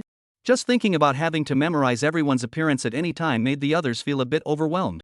But Qin Lang's next words were the final straw. "If you want to be a Special Forces soldier, these are just the basics." The four of them. Sometimes, what isn't meant for you just isn't meant to be. When the group arrived at the supermarket entrance, it was exactly 7:30 a.m. To buy the daily discounted fruits and vegetables, a line of over 100 people had already formed outside the supermarket. As soon as the doors opened, everyone rushed toward the discounted section. For strong young men couldn't even compete with a group of elderly people. Some were even hunched over, moving forward in small steps, yet their determination to rush into the supermarket seemed almost superhuman. "It's early in the morning. Why are you carrying such a big bag? You're really blocking our way. This is so annoying. It's already crowded enough, and your bag keeps bumping into me." The four of them didn't even make it to the supermarket's clearance section. They hadn't even seen where the promotional items were before they were already being scolded by others. 3 minutes have already passed. At this rate, we'll definitely run out of time. If I had this kind of fighting spirit at your age, I'd definitely volunteer for the front lines. You're full of energy. Who says old people aren't healthy? I think you're just as strong as ever. One person scanned the crowd around them. "Where is Qin Lang? Have you seen him?" "Ha? Qin Lang wasn't with us when we came in? Where did he go? That kid is pretty skilled. He must have already pushed his way in, right? We're doomed. He must have some tricks up his sleeve, and he is naturally quick-witted. If we're in the same group as him, I'll just feel even more demotivated." The crowd at the entrance thinned slightly, and the four of them pushed their way in with all their strength. They grabbed a staff member and asked, "Where is the clearance section?" The staff member was startled by his intense gaze and pointed to the end of the path, saying, "This way is the vegetable specials section. That way is the comfort and seafood specials section." The four didn't even look back and rushed toward the vegetable specials section. Pushing through the crowd, they announced, "Baby cabbage is originally priced at 6.3 yuan per pound, now on sale for 4.5 yuan. Green onions are originally priced at 5 yuan per pound, now on sale for 3 yuan per pound." An elderly woman nearby looked at him suspiciously and asked, "Young man, what are you buying? If you're not buying, don't crowd here." A soldier muttered to himself, "Onions, how much are onions again?" Suddenly, someone said, "Original price 4.5 yuan, special price 3 yuan per pound." The man looked up and saw Qin Lang standing casually on the outskirts of the crowd, watching them with a composed expression. The four of them felt utterly embarrassed, as if their intelligence had been mocked by Qin Lang. Qin Lang walked over and handed each of them a flyer. "These are today's specials. Why were you running so fast? I just took a moment to grab a flyer, and you were already gone." The four of them were completely taken aback. Had Qin Lang not rushed in earlier because he was getting the flyers? One of them, holding the flyer, pushed his way out of the special offer section and asked, "How did you know there were flyers?" Qin Lang said, "Actually, I saw them as soon as I entered the door, but there were too many people just now, so I couldn't get through. This is the supermarket's anniversary sale. There are inflatable balloons outside, and most of the people who came here this morning are elderly, many of whom are holding flyers." Put two and two together, and it's obvious, isn't it? The four of them exchanged glances, suddenly feeling their intelligence had been thoroughly outmatched. Qin Lang said, "I just took a quick look around, and the discounted items in the store are exactly the same as what's advertised. You don't need to crowd here anymore, let's go out and grab them." At that moment, the four of them finally realized the advantage of being in the same group as Qin Lang. Qin Lang led the way, with the four following behind him. Someone hesitated for a moment before nervously speaking up, "Qin Lang, thank you for helping us." Qin Lang looked down at the flyer in his hand and said, "No need to thank me. I was just helping out." 7 minutes had passed. The four were about to find a place to rest for a while before heading back, but Qin Lang simply pushed open the door and walked out. They hurriedly asked, "Qin Lang, where are you going?" Qin Lang said, "Let's go back. It's the same everywhere." Chapter 60, Those with power can afford to be arrogant. The others couldn't help but admire Qin Lang's mindset. The moment they saw the centipede's face, they felt a chill run down their spines, yet Qin Lang was still going back to recite. The four of them grimaced in pain. Qin Lang, we're not going back. We'll stay here and recite for a while before going back. Otherwise, seeing that centipede's face might make us forget everything we just recited. Qin Lang waved his hand dismissively, whatever. The centipede saw Qin Lang returning leisurely and raised his eyebrows at him. You're back so early? Did you memorize it all? Qin Lang looked at him calmly. Those things are easy to understand at a glance, there's no need to memorize them. The centipede asked, why haven't the other four come back? Qin Lang said, they said they couldn't remember anything while watching you. The centipede. Am I that scary? If those four heard what Qin Lang said, they would definitely rant wildly. Don't make things up. We didn't say anything. The centipede's lips twitched slightly, and he said with an unhappy expression, you're so smart. Why don't I test you? Qin Lang shrugged indifferently, whatever. The centipede narrowed his eyes. They were well aware of Qin Lang's previous identity, but his mercenary background shouldn't make him so arrogant. Besides, those were just untrained mercenaries. Could they really withstand their tests? The centipede directly mentioned the discounted prices of 2 vegetables and asked Qin Lang to name the original prices. Qin Lang answered correctly. The centipede randomly checked 2 more. Qin Lang didn't hesitate and accurately stated the prices. No matter what the centipede said, Qin Lang could respond immediately, and eventually, he could even recite the original price and discounted price just by hearing the name of the dish. The centipede put down his phone and chuckled, that's interesting. You have a good memory. Qin Lang put down his backpack and sat on the ground, indeed. The centipede leaned closer to Qin Lang, you're not humble at all. So arrogant you'll get your comeuppance sooner or later. Qin Lang looked at him without flinching, his eyes still full of arrogance despite being shorter than him. Those with strength can be arrogant, those without are just bragging. I think it's normal for me to be arrogant, right? The centipede's fists clenched uncontrollably. Qin Lang spoke calmly, besides, I don't think there's much chance of me getting dealt with. After all, those at my level can't beat me, and those above me aren't a match for me either. The centipede's blood boiled with rage. He suppressed the violent impulses surging within him. Qin Lang's expression, which seemed to disregard everyone else, made him want to make him taste the pain of being beaten. Just then, the four of them rushed back, running at full speed. They panted, good thing we made it back in time, we almost arrived late. The centipede called one of them over to the other side of the road, his face as cold as ice, and mentioned the random inspection questions. But when the four saw the centipede's icy expression, their legs went weak. What's wrong with the centipede? His gaze feels like he wants to kill someone. Qin Lang, you were the first to return. Did he finish the spot check on you? How did you do? Qin Lang rested his head on his arms, leaning against his backpack. He said, I did my best. One person said nervously that centipede's gaze is like he's about to eat someone. It feels like he won't give up until he's made things difficult for me. The person being randomly checked dared not even breathe. The numbers in his head started to jumble around. He named 3 vegetables, and the new recruit guessed 1 correctly. The centipede suppressed his anger and asked a few more questions, but the result was the same. The centipede said, with a brain like yours, you want to be a special forces soldier? Dream on. The man heard this and felt as though he had been sentenced to eternal damnation. He sat on the ground, completely dejected. The other 3 saw this and felt a chill run down their spines. It's over. Look at the 4th guy's expression, something bad is definitely going to happen. Who wouldn't be terrified of an examiner like that? I'm done for, I'm definitely screwed. Qin Lang, however, remained calm and said, don't get too nervous. Just perform normally. Other people's expressions are often just a distraction. As long as you don't fear him, he might end up being the one who gets angry. The others immediately sensed something unusual in Qin Lang's words. The examiner is acting like this, did you provoke him earlier? Qin Lang said, how can you call that provoking him? He's the one with the unstable emotions. I answered everything he asked, and he just lost his cool. The 3 of them? We should take back our earlier comment about wanting to be in the same group as Qin Lang, that's definitely not a good idea. It might be that the person who was randomly selected to answer the question earlier took the brunt of the examiner's anger. The centipede, facing the remaining 3, toned down his attitude considerably.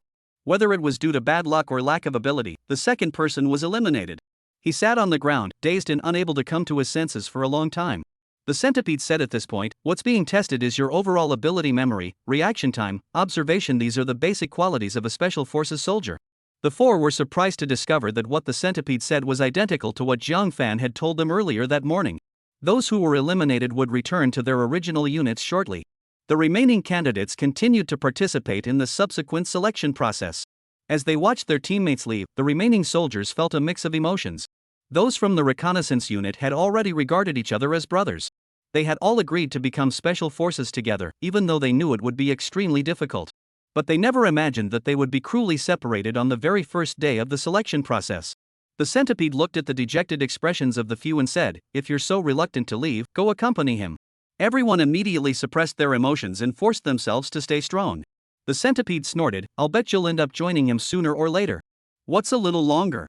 His tone was filled with contempt for the others. The three clenched their fists tightly. "Then," the centipede said, "the four of you come with me." At 8:30 in the morning, the four of them hadn't had a single drop of water. The smell of breakfast stalls at the mall entrance made their stomachs growl incessantly. They had only eaten a single grilled sausage the previous night, and now their stomachs were pressed tightly against their backs. "Aren't we even getting a single meal?" The centipede snorted, "Humph, what do you think? If you can't even survive the basics, you'll never make it into the special forces." The others quickly shut up. Suddenly, the centipede announced the next challenge. "I'll randomly select a few of you in a moment.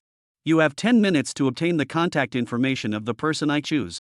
If you fail, you'll be eliminated immediately." The three were speechless. What? Contact information? They couldn't even get a meal, let alone someone's contact information. Plus, people are so cautious these days. Even if you gave them an hour, they might not give it to you. The centipede pointed at a middle-aged man wearing a red short-sleeved shirt and said to Qin Lang, "You're responsible for getting his contact information." At the same time, the centipede pressed the timer button. Chapter 61, "Alright, Qin Lang, I underestimated you." He then pointed out the people each of the three should handle.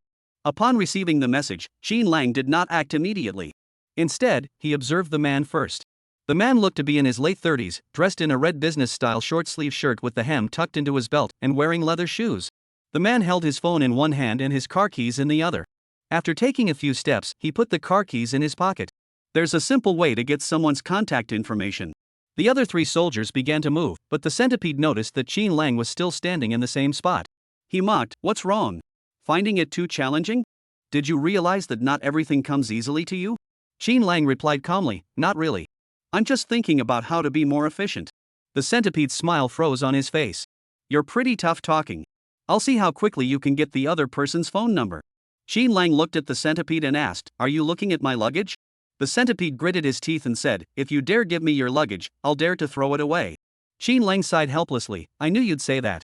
He walked up to a kind-faced breakfast stall and said, "Sister, I need to use the restroom inside the mall. My bag is too heavy. Could you watch it for me?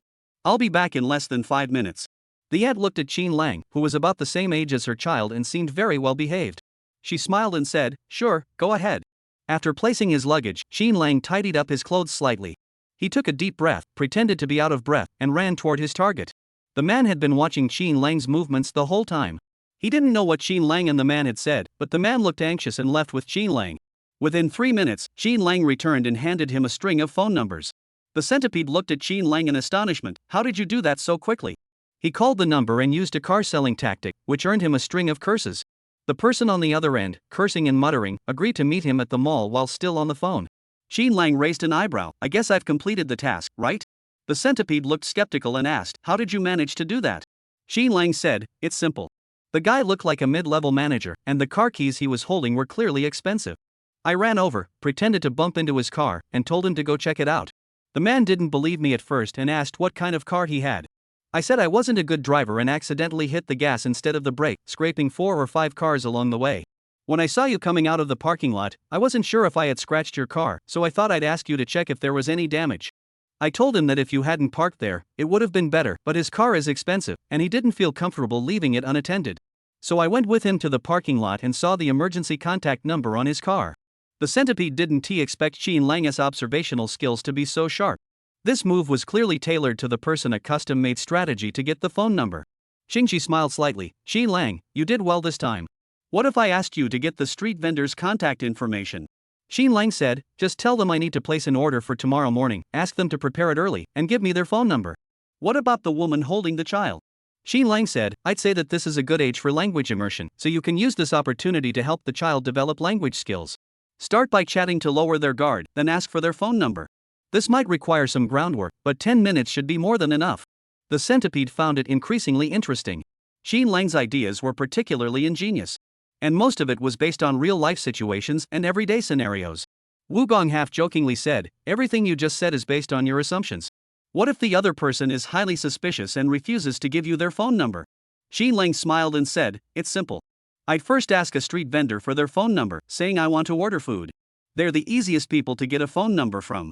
Then I'd find the target person you mentioned, tell them my phone is lost, and ask them to call me to confirm if it's still working. It's a small favor, and most people are willing to help. After the call connects, I'll pretend to chat for a moment, then hang up. Then I'll go back to the vendor and ask him to pull up the last number he dialed and save it, saying it's my friend's number and he might need to order food. This way, I'll also get the target's phone number. The above content is entirely fictional and not intended as guidance. Please do not attempt to replicate it. The centipede suddenly smiled. Alright, Xin Lang, I underestimated you. You're pretty resourceful. Xin Lang asked, have I passed the test? The centipede nodded, it's obvious. You've completed it. Xin Lang thought to himself, of course I have some skills, otherwise, how would I have obtained so much information advantageous to me?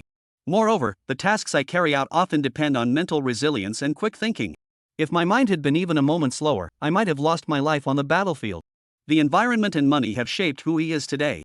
Compared to the other three, one person initially chose to give out his phone number while selling something. After the other party refused, it was difficult to proceed with the work, leading to the other party refusing to communicate with him again. Another person opened up to the client, sharing a lot of personal information, and somehow managed to obtain their contact information. The third person, however, had a highly vigilant target. Additionally, they had been living rough, and at that point, they were both dirty and disheveled. The target mistook him for a stranger and pointed at him warily, telling him not to approach. Just as a violent confrontation was about to erupt, the centipede intervened in time to prevent the conflict from escalating. The centipede looked at him and said, that's enough. Your approach was flawed, you've been eliminated. Of the remaining 4 people, only 2 were left in an instant. The one who narrowly escaped felt like he had survived a catastrophe. He had almost been eliminated himself. Fortunately, the other party was reasonable and had once been in the military. By the end of their conversation, he voluntarily gave him his contact information. He said he was willing to help him out and hoped he could withstand the test. The centipede said to the 2 of them, do you think anyone can just sign up to become a special forces soldier? They're the cream of the crop, tested for their ability to think on their feet and react quickly. This year, over 300 people applied for the special forces. After excluding the 10 who were admitted directly, we're only selecting 40 this time.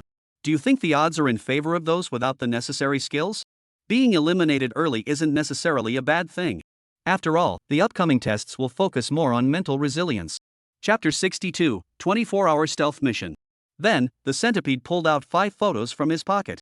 He sighed, I originally prepared 5 sets of photos, but after the 3rd test, only the 2 of you remain.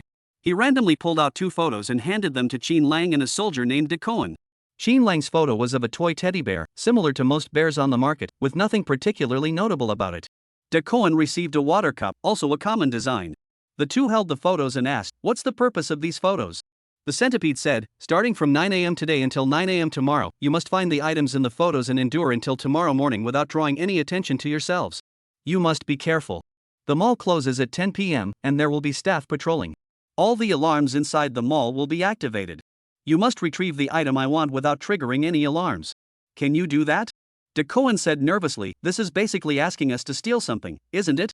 The centipede stared at him and said, this is a test. We've already contacted the mall, and they'll cooperate with us. Their patrols might be increased, so be careful. Xin Lang looked at his backpack and asked, do we have to carry the backpack? The centipede smiled and said, if you trust me, you can hand it over to me. Seeing his sly expression, he knew it was better to keep it himself. But carrying the backpack would make things much harder for him. Decoen followed Xin Lang nervously. Once they entered the mall, the giant luggage they were carrying immediately drew stares from passers-by. Xin Lang said, follow me. Decoen asked, did you think of a way to hide the luggage? Xin Lang said, why hide them? Just find a place to store them. They went to the storage area in the supermarket. Xin Lang kept an eye out and said, I'll go ask if we can store them until tomorrow morning. If not, you can go later. Then, Xin Lang approached the staff member with his bag and asked, excuse me, I have some heavy items to store. I need to go to the west part of the city to pick up some goods, and I might return late. If I can't retrieve them today, would it be possible to pick them up tomorrow morning? The staff member replied stiffly, I'm sorry, sir, but in theory, that's not possible. Perhaps noticing Xin Lang's disappointed expression, the staff member changed their tone, but if you really can't come today because of something important, you can come tomorrow to pick it up. Xin Lang immediately smiled and said, great, that's really kind of you. I have 2 bags. The staff member recorded his boarding pass information and phone number. Xin Lang said, sorry, I lost my phone when I arrived, so the number you have probably won't work. I'll get the money tomorrow morning and go get an ID card right away, but I won't get a phone card. The staff member, upon hearing this, looked up and down at Qin Lang and De Cohen. He said, alright, but I still feel like something's off about the two of you. But I'll emphasize this, I'll only keep your luggage until tomorrow morning.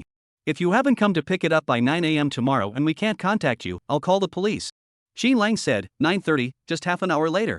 We'll try our best to come back today, but if we can't make it, we'll definitely be there by 9 tomorrow morning.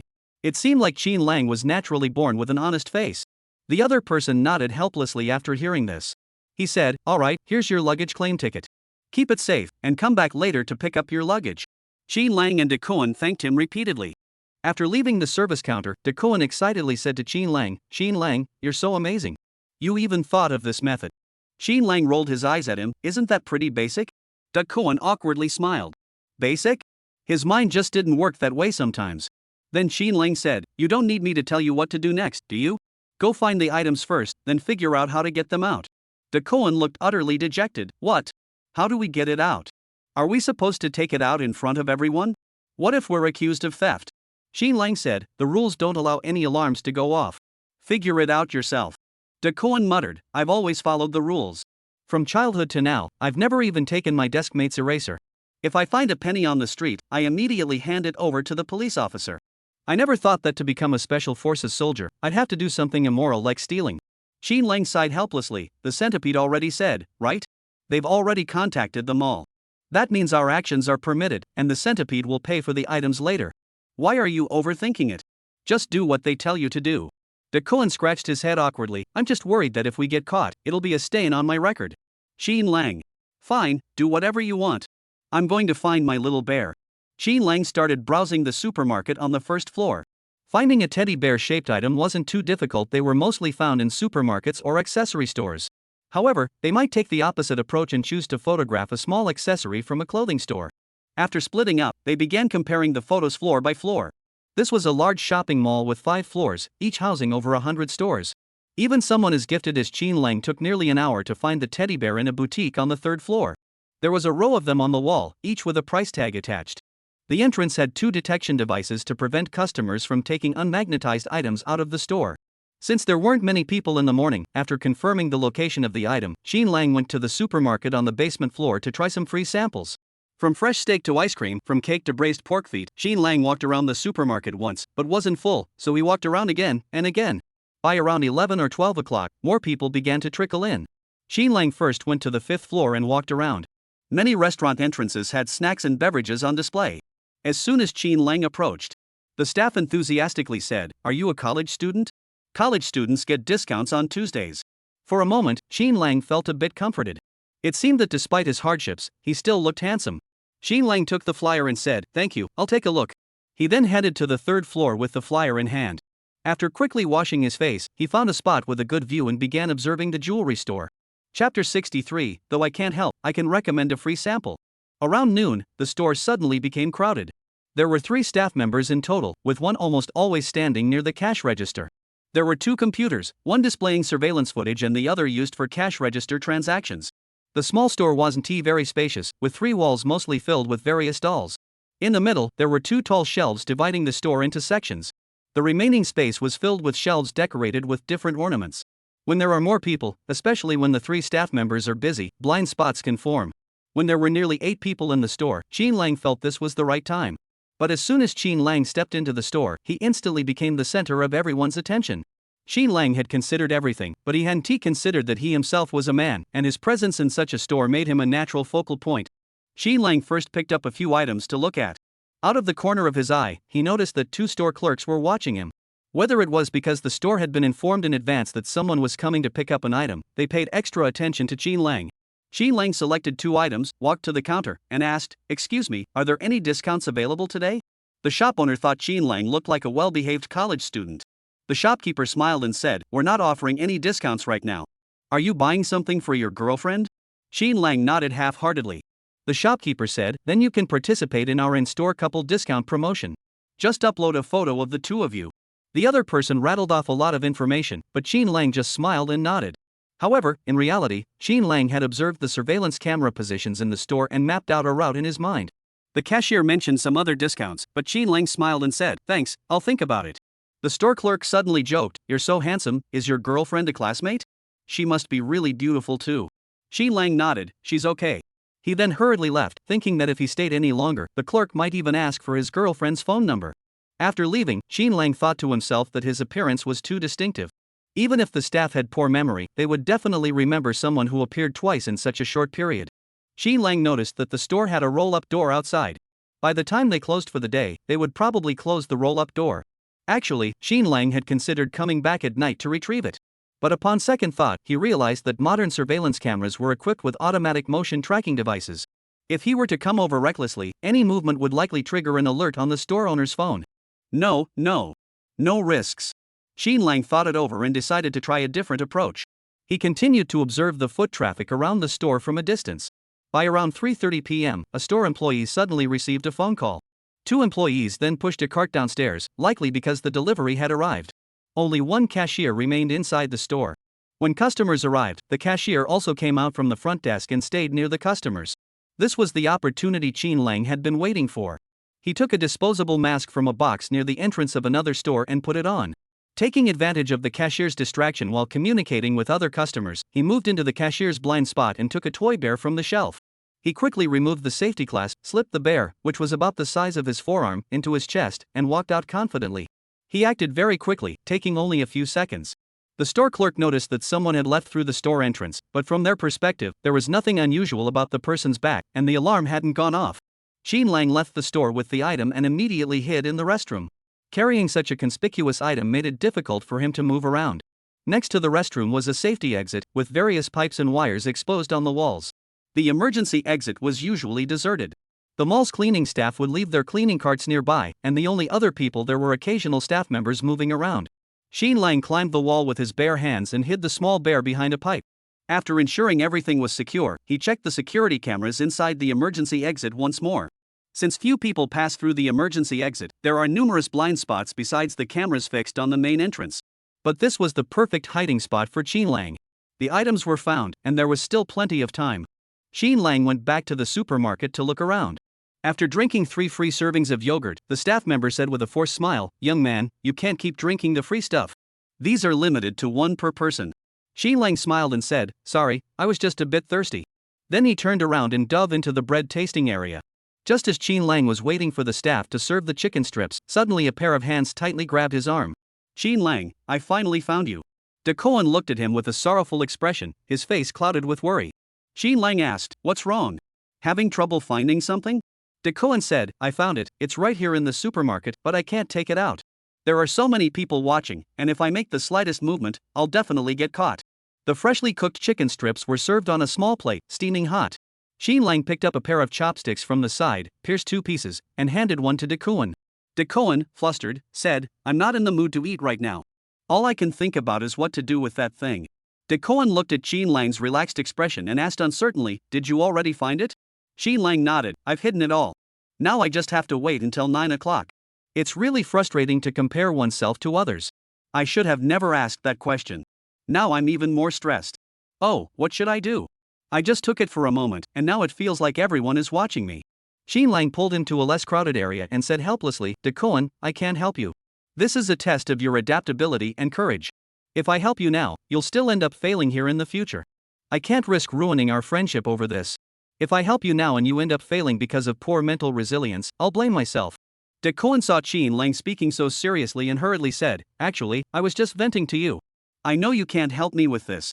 Then Xin Lang added, "But if you want to solve some basic living issues, I can help you. I can tell you where in the supermarket the free samples are the most abundant, taste the best, and have the best service." De Cohen looked at Xin Lang with a complicated expression. Finally, he sighed and said, "Never mind. I'm not hungry right now. What kind of person is this? At a time like this, and he can still eat." Chapter 64, Put Things Back Where You Found Them. Having found nothing, De Cohen left dejectedly. Xin Lang wandered around the supermarket, becoming familiar with almost all the staff offering samples. Xin Lang was usually aloof and didn't say much, but when he came across the steak he loved, he called the staff member's sister repeatedly, charming her so much that she gave him a whole piece and told him to find a quiet spot to eat it, warning him that if the inspector saw him, he'd be punished. "Thank you, sister. I don't have anything to give you, but I have some skills. Is there anything you need fixed? I can help you fix it." The older woman smiled and said, "You're such a kind young man.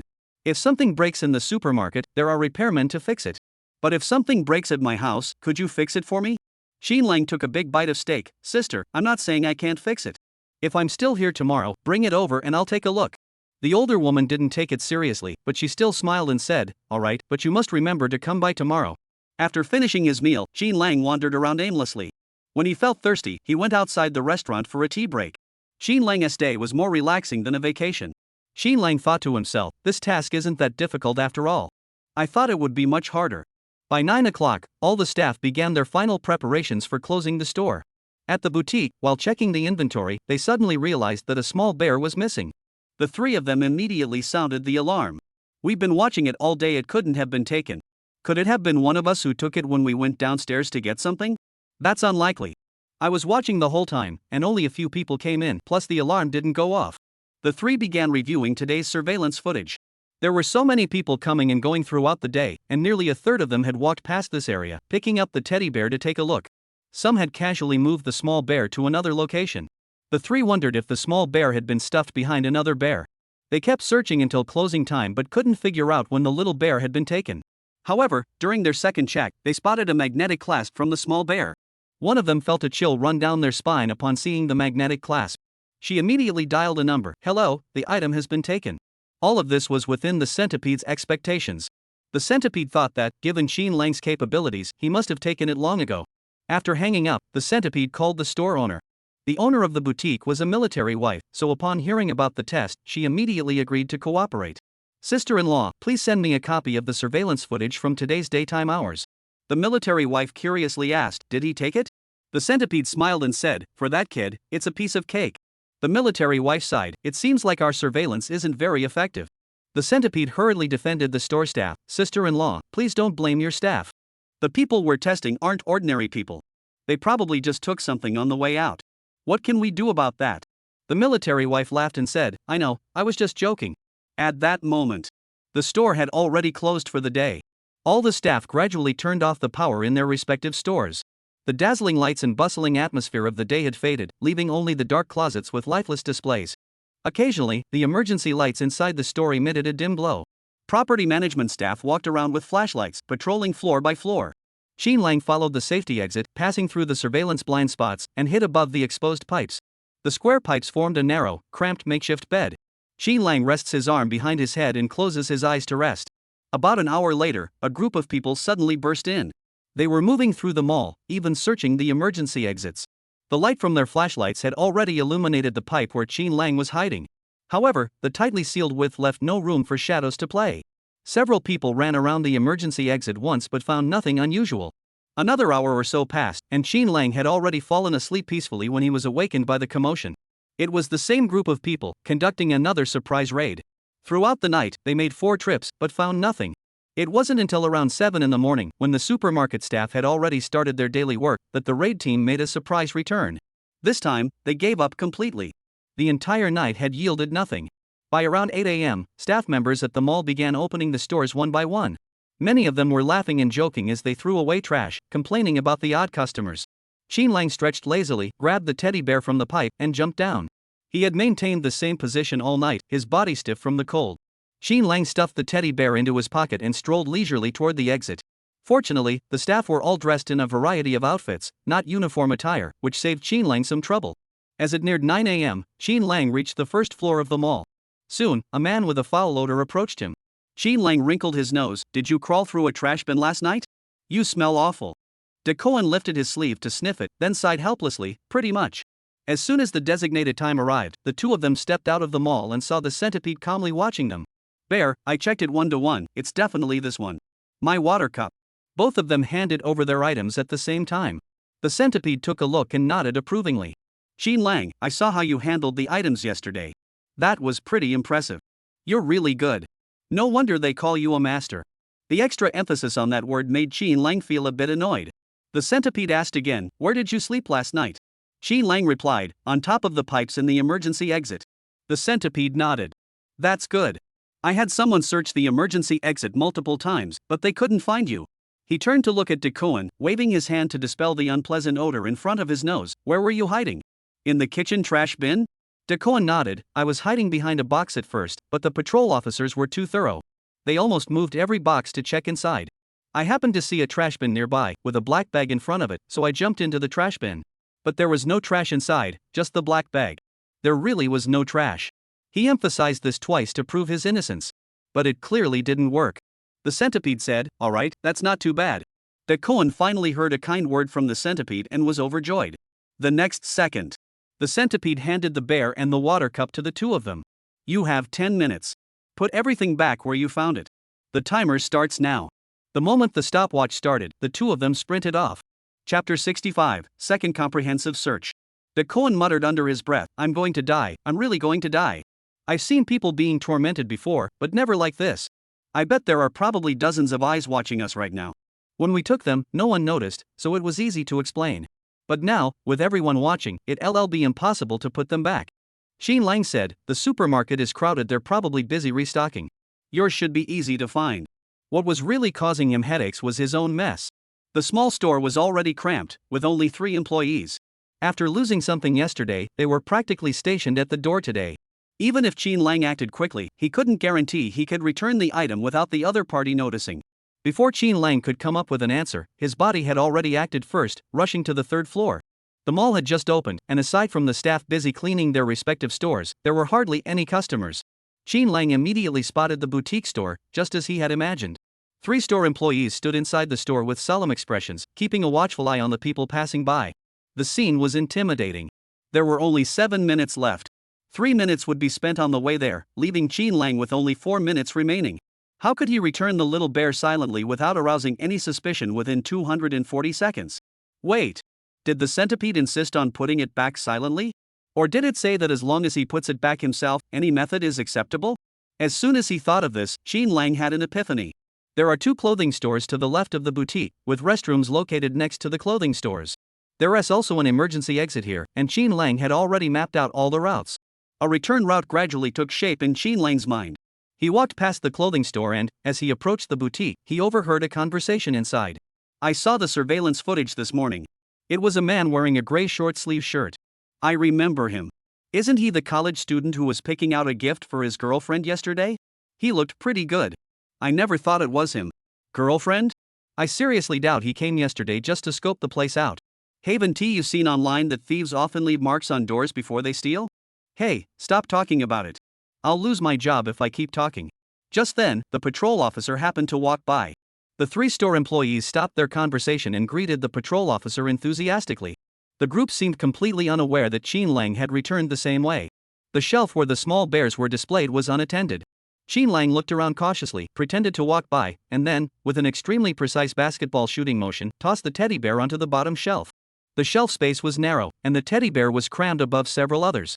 After ensuring it was returned, he quickly left with his head down. Only when his figure disappeared around the corner of the clothing store did he breathe a sigh of relief. That was close. Luckily the patrol officer arrived just in time, otherwise, I would have been caught. Qin Lang slipped into the security passageway. With 5 minutes remaining, he walked slowly toward the 1st floor. However, the security guard felt a fleeting shadow out of the corner of his eye. He furrowed his brows and asked, "Was there a customer in your store just now?" The 3 of them replied in unison, "No, why?" The security guard said, "Nothing, probably just a mistake. I thought I saw someone pass by just now." One of the store employees immediately sensed something was wrong and rushed to check the shelves. Could that thief be back to steal something? That's impossible. In such a short time, even a god couldn't have stolen anything. She checked each shelf one by one. When she reached the last shelf, she saw the out-of-place little bear that had suddenly appeared, and her expression froze. The other 2 store clerks noticed she hadn't returned for a while and immediately sensed something was wrong. They both ran over. "What is going on? Did something go missing again? Right under our noses? He couldn't have come over. We've been watching the door the whole time. Say something. What's going on? Could it be that more are missing this time?" One of the clerks, feeling uneasy, started checking from the 1st row again. "It's not missing, it's more." "More?" the 2 store clerks said in unison. In the last row, the odd little bear was awkwardly stuffed above the other plush toys, looking out of place. Moreover, the barcode on this little bear had been removed. It was the exact one they had found yesterday. How is that possible? With so many of us watching, how could he have returned the bear without anyone noticing? Is he that skilled? The patrol officer listened intently for a moment, then pulled out his walkie-talkie and said, "The suspect has reappeared. All units, be on the lookout." He's wearing a gray short-sleeve shirt, and no other identifying features are known. The 3 store employees looked flustered. Finally, the cashier stepped forward and said sheepishly, "Manager Chen, there's no need to make such a big deal out of it. It's just a little bear. As long as he returned it, there's no need to make such a fuss." She gave an awkward laugh. But the patrol officer replied, "It's okay, this is our job." The group hesitated in the store before finally calling the boss's wife. To their surprise, she laughed and said, "Really? I didn't expect them to act so quickly." The 3 of them were taken aback and asked, "Was this also part of your plan?" The shop owner smiled and said, "There's no point in stealing something recklessly. If you took it from somewhere, you should return it there." The others immediately understood. Xin Lang followed the security for a while. Just as he was about to leave through the main door on the first floor, he suddenly heard the sound of chaotic footsteps. From the footsteps and the ninja techniques, it was identical to last night's situation. He furrowed his brows slightly. Are these people ever going to stop? They've been causing trouble all day long. But as he spoke, his instinct to flee took over. He pressed himself against the wall and quickly hid himself in the pipes. Clang, clang. A group of people burst through the door. I just checked the surveillance footage. This guy definitely entered the safe passage. Search everywhere, especially the pipes. He hid there all night last night. Ha! I didn't expect the centipede to pass the information so quickly to these people. But it's not entirely unforeseeable. After all, they're all in cahoots, and this was likely done to make things harder for them. Although Qin Lang's hiding place had been exposed, he didn't panic. Instead, he immediately retraced his steps to see if there was any way out. Various pipes crisscrossed the corridor, layered upon each other, extending in different directions. Qin Lang moved cautiously along the pipes. When he reached the next intersection, he turned in without hesitation. Chapter 66. Are you out of your mind? Jumping off the building? Qin Lang glanced at the time and realized there were less than 3 minutes left. If he lingered any longer with these people, he would definitely be late. He lingered at the corner for a moment, hearing the voices of the group growing fainter in the distance. He sprang to his feet and sprinted down the road, following his original plan to exit from the first floor. But just as he had run a few steps, he heard footsteps behind him. Damn it, I told you he was here. Hurry up and chase him. Can't you see such a big guy? Be careful, he's a martial artist. Notify the people outside to block the emergency exit on the first floor. Qin Lang's legs were moving like spinning wheels, and the people chasing him were giving it their all but could only catch a glimpse of his back. Did he eat a motor? How is he running so fast? Where are the people outside? Where did they go? Suddenly, a faint static sound came through the walkie-talkie. Captain, there seem to be people at the supermarket as well. We can't spare any more men to guard the main entrance. The supermarket? Qin Lang raised his eyebrows slightly. Could something have happened at De Kuan's place too? What's going on, De Kuan? There are so many people at the supermarket, and you still got caught? Your skills are a bit lacking. But at least you've taken some of the heat off me and bought me some time. Qin Lang ran to the emergency exit and forcefully pressed the door handle. What? No response. Did they really lock the door from the outside? Qin Lang shook the door handle vigorously twice, but all he heard was laughter from outside. Ha, even if we don't have anyone else, we can still send someone to block the door. Qin Lang's anger began to rise. He even considered kicking the door down. After all, it was just a door, and he didn't think much of it. But he couldn't cause too much commotion right now. Jiang Fan could only run frantically along the other side of the safety passage.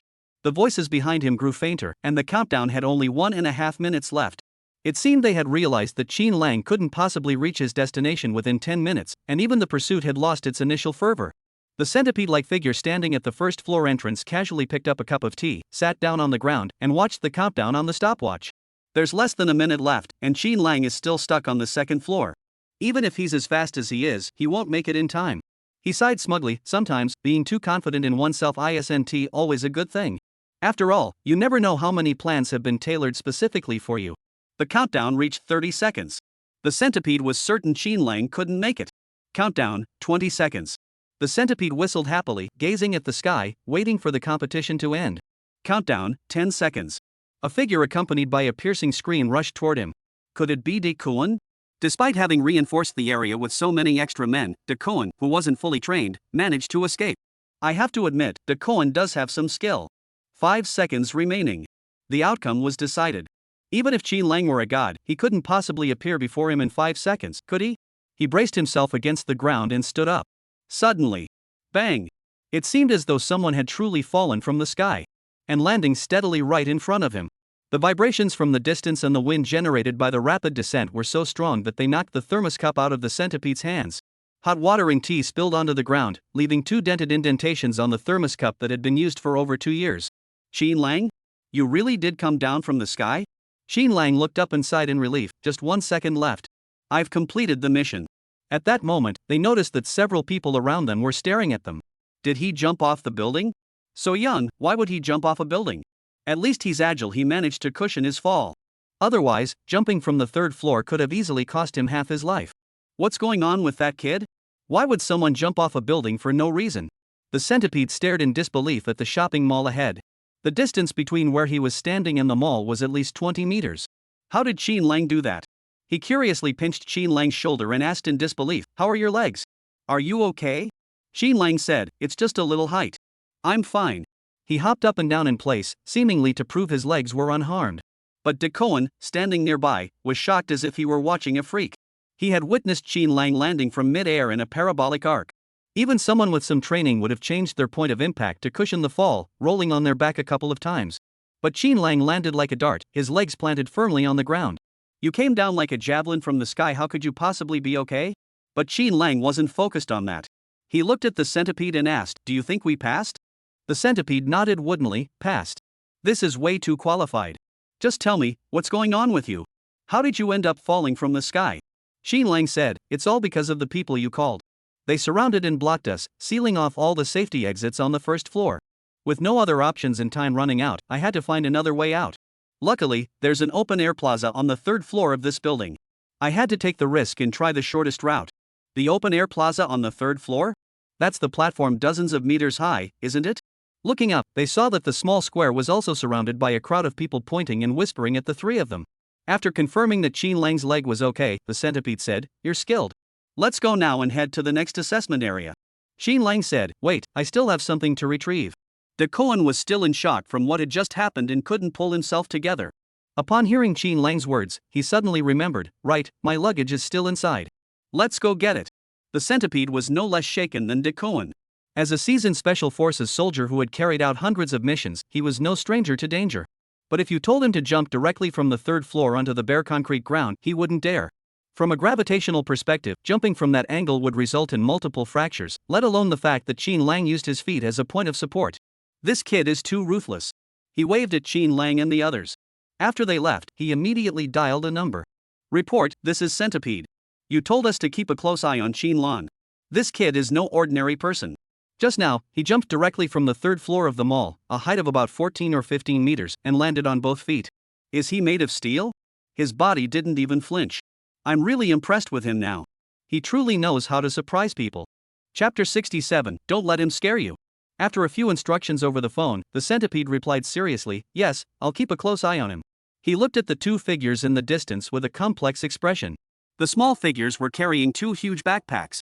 After getting into the car, Daku kept glancing at Qin Lang's leg. Until Qin Lang rolled up his pant leg. "Why don't you feel it?" De Cohen awkwardly shook his head and said uneasily, "I once fell from 3 meters high and broke my leg. This is over 10 meters high, right? Are you sure you're okay? Maybe we should get it checked out." The centipede also peered through the rearview mirror to study Qin Lang's expression. Qin Lang said, "It's no big deal. Is it really worth making such a fuss? Such a small matter? You call that a big deal? Do we have different perceptions of what constitutes a little?"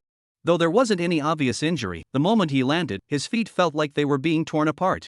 However, for Qin Lang, this was nothing out of the ordinary. After a moment to recover, he was as good as new. This couldn't help but remind Qin Lang of a time when he was on a maritime mercenary mission. A 20-meter-high cruise ship was under heavy gunfire, and Qin Lang was forced to jump into the sea. At that moment, when the seawater crashed against his body, Qin Lang felt as though his body was being sliced apart. The danger of that moment was still vivid in his mind. Compared to his mercenary missions, what he was experiencing now was nothing more than child's play. De Cohen hadn't slept well all night, and now sitting in the comfortable car, drowsiness overcame him, and before long, he nodded off. The centipede peered through the rearview mirror and locked eyes with Qin Lang. "Have you ever played escape rooms? It's a pretty popular game lately." Qin Lang shook his head. "I haven't played it." The centipede laughed. "Aren't college students supposed to love that kind of thing? I heard that as soon as they get a break, they go play escape rooms, murder mystery games, and things like that." Qin Lang seemed uninterested. "Oh, I don't know much about that. I'm busy with my part-time job." "Part-time job?" The centipede immediately imagined Qin Lang wearing a bulletproof vest, holding a gun, and working as a mercenary. He swallowed hard. Compared to escape rooms, the real battlefield was way more thrilling. The rest of the ride was silent. Xin Lang kept his eyes on the road ahead, which grew increasingly winding, even passing through vast fields and glimpsing a few villages in the distance. The low-lying houses suggested that this area wasn't very developed. The car took several twists and turns before arriving at a relatively bustling town. The main street was lined with two-story buildings, and near the main road, shops were open, with shop owners standing at the entrances, enthusiastically greeting customers. After circling the small town for half a lap, Xin Lang suddenly found himself facing a hospital that looked eerie and terrifying. A large hospital building with a prominent red cross on the roof. The courtyard, neglected for years, was overgrown with weeds nearly 2 meters tall. The main gate was sealed shut, with a white signboard bearing black characters hanging outside, its contents faded and illegible from wind and rain. The driver honked the horn. "We're here. Do you want to sleep or go inside and sleep on a hospital bed?" De Cohen was awakened by the noise and instinctively tried to stand at attention, but his movements were too abrupt. Clang! His head collided with the car roof, causing him to see stars. De Cohen groaned for a while, surveying the gloomy building around him. "Where are we?" The centipede unbuckled his seatbelt. "Get out." The two of them, burdened with heavy luggage, stood beside the car. The centipede pulled out 2 keys from his pocket, each labeled with a name, and handed them to the corresponding person. "Dare you try a real-life escape room?" Dakuin's face turned pale. The eerie house, creaking windows, and swaying front door were all eerie enough on their own, but together they made one's heart race with unease. De Cohen said nervously, "How did this hospital become abandoned?" The centipede's south face suddenly came close, of course, because this hospital is haunted. Dakuin's face drained of color, his lips turning pale. "You're not joking, are you? You're a soldier, aren't you? How can you believe in ghosts?" The centipede shrugged indifferently. "Whether I believe it or not doesn't matter. What matters is whether you believe it. I'm just telling you. If you don't like the answer, don't believe it." Xin Lang patted Daku's shoulder. "He's just scaring you. Don't believe him." Although Dakuin was several years older than Qian Long, at that moment, he felt as though Qian Long was his older brother. Xin Lang, on the other hand, seemed overly composed. But fear was like a seed planted in his mind. The more he tried not to think about it, the more it deliberately reminded him of that terrifying scene. So much so that whatever the centipede said, De Cohen heard it in one ear and out the other, his mind completely blank. "Do you understand?" Xin Lang nodded and confirmed again. "Only 24 hours, right? If we exceed that, we lose our eligibility to join the special forces?" The centipede nodded. "The map is with your qualification certificates. Once you've completed the task, you must arrive at the destination by 10 p.m. tomorrow. Otherwise, you'll still lose your eligibility. The project schedule is really tight." "Where is the destination?" "I have no idea." "How far away is the destination?" The only certainty was that they had to complete the mission by noon tomorrow, after which they would have 10 hours to reach the destination. Xin Lang looked at the gloomy building and asked, "Are the others given the same task?" The centipede replied with a half-smile, "More or less. Some areas are larger, so there will be more people. As for this building, who knows if there will be others." The centipede's expression was eerie, as if he knew something but didn't want to reveal it to Qian Lang. However, his words made Qian Lang stay vigilant. Perhaps there would be other participants entering this location. Dakuin had been acting suspicious ever since they arrived, and both Qian Lang and the centipede noticed he was distracted.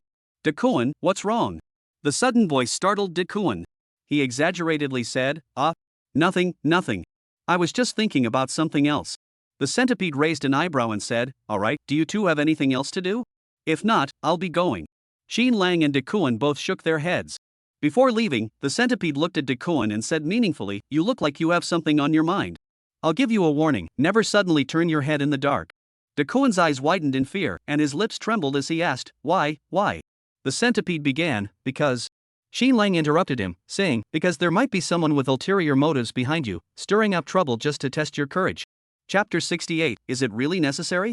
It's all fake. The centipede smiled but said nothing, but that smile sent a chill down Dakuin's spine. In a flash, the centipede stepped on the gas and sped away. Dakuin looked at the keys in his hand, feeling as though they weighed 1,000 pounds. He couldn't help but worry. In such a large hospital, the two of them would have to try every room one by one with the keys. It would take forever. Qian Lang glanced at the shape of the 2 keys and said as he walked, "The key structure isn't complicated, it's definitely not a security door key. And this type of flexible, foldable key handle is more like an archive cabinet key." Dakuin listened to Qian Lang's analysis and found it convincing. He took a few small steps closer to Qian Lang and said shyly, "Qian Lang, I'm scared of ghosts. Could you take me with you?"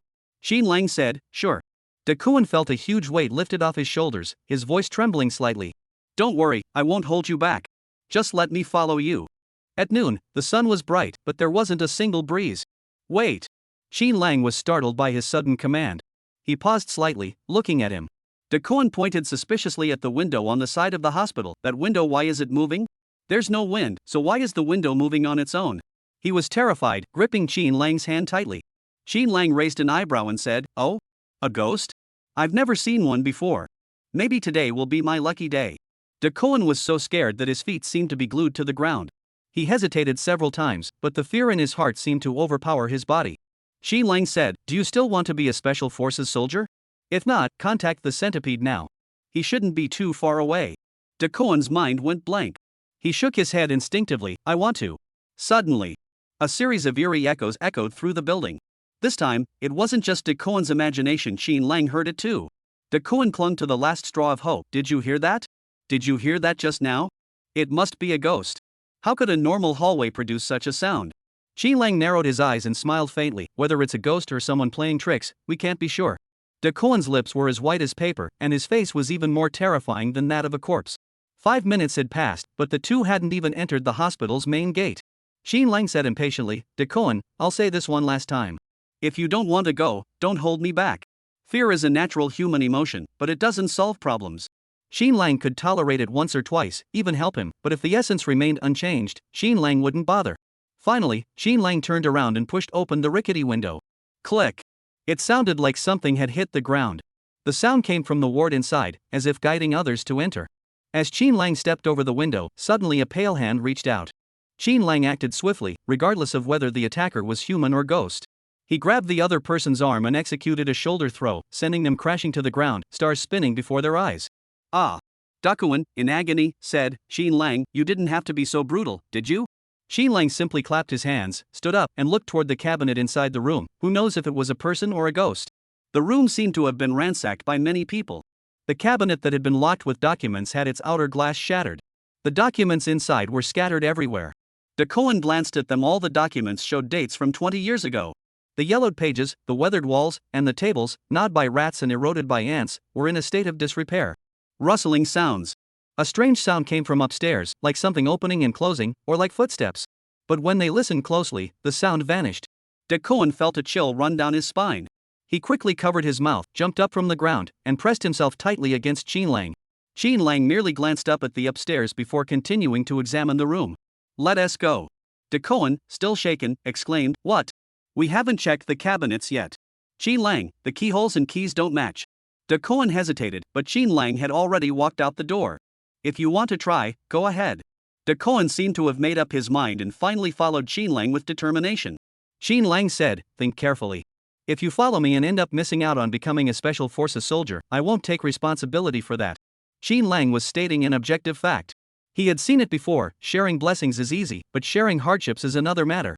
Xin Lang was willing to help out of kindness, but if the other person ended up blaming him later, it wouldn't be worth it. Dakoan seemed torn. Xin Lang said, "I've been searching on the first floor. We can split up. If you encounter anything, shout out loud or rush to the hallway. I'll see you." Dakoan felt that Xin Lang had already done everything he could. After all, they weren't close, and he didn't want to trouble him. He nodded. The two split up and went their separate ways. The corridor was indeed dark and eerie, especially with all the doors on both sides tightly shut. The only source of light came from the two windows at the end of the corridor. The walls of the corridor were adorned with portraits and biographies of famous physicians and ancient medical sages. Many of them were old and neglected, with nails falling out and glass photos lying on the ground. Xin Lang pushed open another door. Boom! Something flew toward him, knocking over several objects in its path, and the clinking sounds echoed continuously. In an instant, Xin Lang took a step back, narrowly avoiding the object that had lunged at him. The object fell to the ground, scattering in all directions.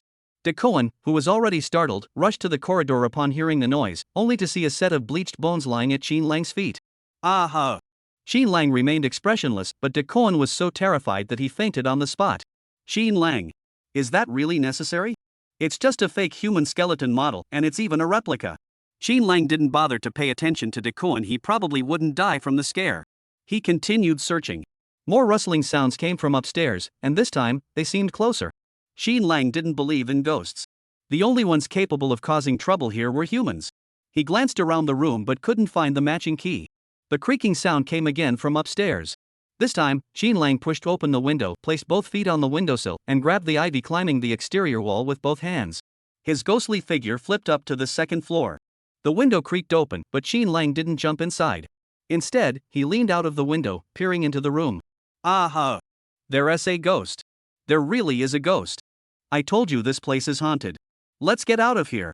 The two people inside were about to leave when they suddenly caught sight of a human head appearing outside the window. They were instantly terrified, their hearts racing, and their legs moving as if they were on wheels, desperately trying to escape. Something's wrong. Chapter 69, Qin Lang's eyes are like scanners. One person's footsteps gradually slowed down. The other person, panting heavily, asked, "What's wrong? Hurry up and leave. I'm scared to death." The man seemed to think of something and rushed back. This time, that head had turned into a person, standing by the table, seemingly trying to open a cabinet. Upon recognizing who it was, he suddenly pounced on Qin Lang. Excitedly, he exclaimed, "Qin Lang! I never expected to run into you here. I was so scared I almost lost my mind." The other person who had left also returned, shocked by the scene inside the room. "Dawei, do you know this person?" Hao Dawei smiled broadly and said, "Old Hu, let me introduce you. This is Qin Lang, the good friend I've often told you about." Lao Hu looked at Qin Lang with shining eyes. "So you're the strongest newcomer. Impressive, impressive. You live up to your reputation." Hao Dawei immediately asked, "Qin Lang, when did you arrive? Are you here alone?" Before Qin Lang could speak, a deafening scream echoed from downstairs. "Aha!" Qin Lang sighed helplessly. He hadn't expected that in such an environment, De Kuan's mental strength was so extraordinary. He had been scared unconscious just now, yet he had regained consciousness so quickly. However, the scream sent Hao Dawei into a panic. He clutched Qin Lang's sleeve tightly, his eyes closed, and his voice trembled. "I told you this place is unlucky, especially a hospital. It's definitely haunted." Qin Lang patted his shoulder. "He's my comrade." Hao Dawei stared at Qin Lang in shock. "What? Ah." Immediately afterward, he was overcome by fear, yet could only lower his voice repeatedly, calling out cautiously, "Qin Lang, are you there? Where are you?" His voice was mixed with sobs, accompanied by various unexpected noises, and his increasingly terrified screams. Qin Lang told Hao Dawei, "You guys keep looking. I'll go downstairs and check." Qin Lang walked to the window and returned along the original route. When he pushed open the door with a creak, the large figure in the corridor seemed to have been caught by the hair, screaming and running toward the end of the corridor. He ran while shouting, Qin Lang, where are you?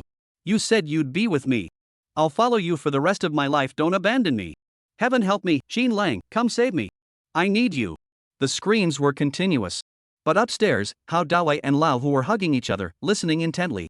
"This guy is acting like he's confessing his feelings. I'm getting a bit embarrassed listening to this. I never thought my brother Qin Lang was so popular that even men are secretly infatuated with him." In the cramped space, Hao Dawei and Lao Hu exchanged a knowing glance. They both shivered simultaneously. At that moment, Qin Lang downstairs spoke calmly, "De Kuan, if you keep making noise, you might really end up calling a ghost." De Kuan heard the voice behind him and slowly stopped his footsteps. His body stiffened, and he turned his head, his toes shifting first. The moment he saw Qin Lang, it was as if he had seen an angel. He rushed toward Qin Lang, shouting as he ran, "Qin Lang, it's so good to see you. I finally found you. I swear, I'll do whatever you say. Whatever you tell me to do, I'll do it. I'll follow your orders completely." Qin Lang struggled to pull De Kuan off him and said, "Enough. There are 2 more people upstairs. Let's gather first." De Kuan was stunned. "What? There's someone else upstairs? I thought it was just the 2 of us." Qin Lang said, "There might be more than 2 groups. This hospital is so big another 2 groups aren't impossible." Qin Lang suddenly realized how cleverly this checkpoint had been set up. After all, a hospital is a place that easily triggers fear in timid people. Even those with a bit of courage would feel a chill down their spine in such a place. The slightest sound or movement could easily startle someone. It seemed the veterans were exploiting this psychology, bringing people in waves to scare them into self-selection, while the selectors reaped the benefits. This plan was indeed well thought out. Upon reaching the upstairs landing, the 2 stood at the staircase entrance, eagerly awaiting. Hao Dawei and Lao Hu were in another room, making a lot of noise, but no one knew what they were up to. "The lock on this cabinet is severely deformed. It can't be this one, can it? What if it is? If we try all the keyholes and it's the one we haven't opened yet?" Hao Dawei sighed, "You're right, but there are so many cabinets we can't possibly try them all." Just as the 2 were searching frantically, Qin Lang pushed open the door and said, "Let me see the keys." The 2 quickly pulled their heads out from under the table, each holding a key. Qin Lang glanced at the keyholes and said, "They don't match. No need to try anymore." Lao Hu was skeptical, but Hao Dawei had already crawled out and was about to leave. Lao Hu asked, "How do you know it's not? You just took one look and knew?" Before Qin Lang could respond, Hao Dawei interjected, "Old Hu, Qin Lang's eyes are like a scanner. If he says it's not, then it's definitely not. Qin Lang didn't bother to convince him, just said indifferently, believe it or not, it's up to you. But Hao Dawei dragged Lao Hu out and argued, you don't know Qin Lang well. In terms of physical strength, vision, ability, and intelligence, Qin Lang is the strongest person I've ever met, without a doubt. You'll see for yourself later. Old Hu was skeptical and muttered under his breath, you two were university classmates. You're being way too biased toward him. De Kuan also chimed in, Old Hu, right? I'm De Kuan. I haven't even spoken a few words with Qin Lang, but trust me, listen to Qin Lang. There'll be food to eat. De Kuan's expression was too firm, almost comically rigid. Old Hu nodded awkwardly, but he was thinking to himself, what kind of spell has Qin Lang cast on you guys? You're all following him blindly. I'll see if he's really that good. The four gathered together. They first exchanged information about the current situation. Hao Dawei, we arrived about an hour ago. We were given until tomorrow at 11 a.m. to find the map and reach the destination by 9 p.m. Otherwise, it's considered a failure. De Kuan, we arrived an hour later than you, so our deadline is also an hour later. Qin Lang looked at everyone's keys and noticed that Hao Dawei's keys were different from his own. The others' keys resembled keys for some kind of removable lock. Qin Lang said, these must be keys for some kind of removable lock. Lao Hu, seeing Qin Lang so certain, questioned, you can tell just by looking? Qin Lang said calmly, this is just my suggestion, you don't have to follow it. Listen, tell me what you think, I'll definitely listen. Hao Dawei nodded repeatedly. Chapter 70, be careful, he might be an NPC. But Old Hu watched Qin Lang and found his behavior increasingly suspicious. He pulled Hao Dawei, who was full of enthusiasm, aside, kept a wary eye on Qin Lang, and whispered, Dawei, I don't have anything against Qin Lang, but I'm just worried that this might be a trap. Hao Dawei stared wide-eyed, astonished, and asked, a trap? What kind of trap? Old Hu looked like someone who was disappointed in someone else, saying, who knows if Qin Lang is an undercover agent? You should know what an NPC is, right? He suddenly appeared and directly pointed out the key information to us. Don't you think this is exactly what an NPC would do to block us on purpose? Hao Dawei frowned and listened for a while before whispering, that can't be, can it? You're just speculating, aren't you? Old Hu pulled Hao Dawei further away, it's speculation, but I just feel something's off about him since he showed up. Take my words to heart and keep an eye on him. On the other side, Qin Lang and De Kuan paid no attention to the two men's whispers, instead searching each room for clues. Qin Lang immediately spotted the key on the table. De Kuan also saw it but dared not touch it. He pointed at the key on the table and asked Qin Lang, why is there a key here? Could this be a clue they left? The key was indeed out of place in the room, and it was clearly a recent model, with no rust on it at all. Qin Lang glanced at the key, then took it and stuffed it into his pocket. De Kuan hurriedly asked, what's going on? Is this key important? Qin Lang shook his head, I don't know, but it feels like he appeared out of nowhere. Let's keep it for now, maybe it'll come in handy later. The two returned to the corridor just as Old Hu was giving Hao Dawei a lesson. Hao Dawei had never been one to keep his thoughts to himself. Since their conversation ended, he had been glancing at Qin Lang with a complicated expression from time to time. When Qin Lang was stared at for the fourth time, he couldn't take it anymore and said, Hao Dawei, if you have something to say, just say it. Don't keep giving me those suspicious looks. Hao Dawei replied bluntly, you wouldn't happen to be an NPC sent here to make things harder for us, would you? Lao Hu. I just wanted you to be careful and keep an eye on him, but you went and told him directly? Qin Lang said with a half smile, what do you think? Hao Dawei shook his head firmly, you're my good brother. I don't think you're that kind of person. Qin Lang nodded, at least you're still thinking clearly. Use this time to figure out how to find the map. I'm also a participant, there's no need to make things difficult for you. Hao Dawei sighed in relief, I knew it. You wouldn't make things difficult for me. Hao Dawei turned around excitedly and shouted to Lao Hu, don't worry. Qin Lang won't harm us. I trust him. Lao Hu gave a forced smile and nodded, then slinked through another door. The second floor clearly resembled various examination rooms, with more medical instruments appearing in each room besides the cabinets. However, these instruments were old and neglected, with the metal connections severely corroded. The slightest movement caused them to break into multiple pieces. Ugh, what the hell is this junk? Hey, what's inside here? Hao Dawei opened a box and found something that looked like a tape recorder. He quickly pressed the switch, and the radio came to life. As the tape spun, a strange melody began to play, followed by the desperate cries of a woman. Ah, I'm so helpless. Save me. Don't chase me. This place is unclean, unclean. The woman's voice, combined with the eerie music, sent a chill down his spine. Hao Dawei's arms were covered in goosebumps, and he frantically pressed the off button. The more afraid he became, the more he didn't want to hear it, but the woman's eerie voice seemed to keep coming through, piercing his ears. In the adjacent room, De Kuan, who was already jumpy, heard the eerie sounds and dropped what he was holding, rushing to the room where Qin Lang was. Upon seeing the source of the sound, he realized it was the tape recorder in Hao Dawei's hands. His face turned pale, and he pointed at the tape recorder, shouting, "Quick, turn it off." Hao Dawei trembled all over, his legs weak as he frantically pressed various buttons, but the radio's buttons were all malfunctioning. Just then, Xin Lang took the tape recorder and frowned, saying, "Shoo. Hao Dawei, De Koen, and Lao Hu, what?" The sound from the radio was faint and intermittent, with many words cut off. Suddenly, Xin Lang heard a keyword, morgue. The other three froze instantly, as rigid as a sheet of steel. Hao Dawei backed away, unsure, and asked Xin Lang, "You're not really going to the morgue, are you? Who knows if what's on the radio is true or not? And this could very well be a prank. Don't let this affect your judgment." But Xin Lang rummaged through the cabinet where the tape recorder was found for a moment. The mournful melody of the tape recorder lingered on, and the longer he listened, the more he felt a chill creeping up his spine. Hao Dawei uncomfortably rubbed his arms and said, "Xin Lang, why don't you turn this thing off?" Xin Lang replied, "Don't you think this thing is pretty cool?" Hearing this, the other three looked at him as if they had seen a ghost. Before they could even be scared to death, they saw the living devil himself. Xin Lang said half jokingly, "All your attention is on this tape recorder. You don't even have the energy to notice anything else. If there's any movement, you wouldn't even notice." Old Hu shook his head vigorously, "You're wrong, completely wrong. After hearing this music, I felt like everything around us was abnormal. I couldn't even be sure if the people were human." Xin Lang burst into laughter and then smashed the radio to pieces. Hao Dawei quickly kicked it twice more, and the three of them finally breathed a sigh of relief.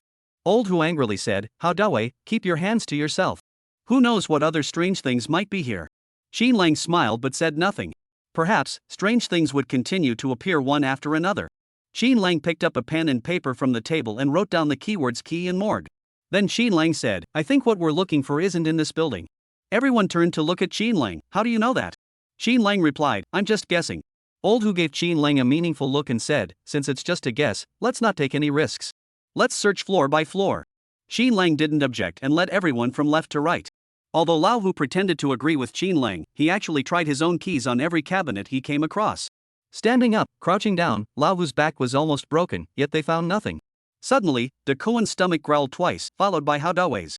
Chapter 71, The Life-Saving Bread Edge. "Oh, I'm starving. We've been working all morning and haven't had a single bite to eat." Hao Dawei also complained, "These past 2 days, I've been surviving like a wild animal. I'm almost begging for food. Is being a special forces soldier so lacking in dignity? It feels so tough." Xin Lang replied indifferently, "Can dignity keep you alive?" Hao Dawei sighed, "Even if it can't keep me alive, I've lost my dignity and my stomach is empty, so that's why I feel so miserable." Suddenly, Xin Lang rummaged through his backpack for a while and pulled out a packet of bread crusts. The wheat aroma of the bread quickly filled the air, overpowering the musty smell and dust in the room.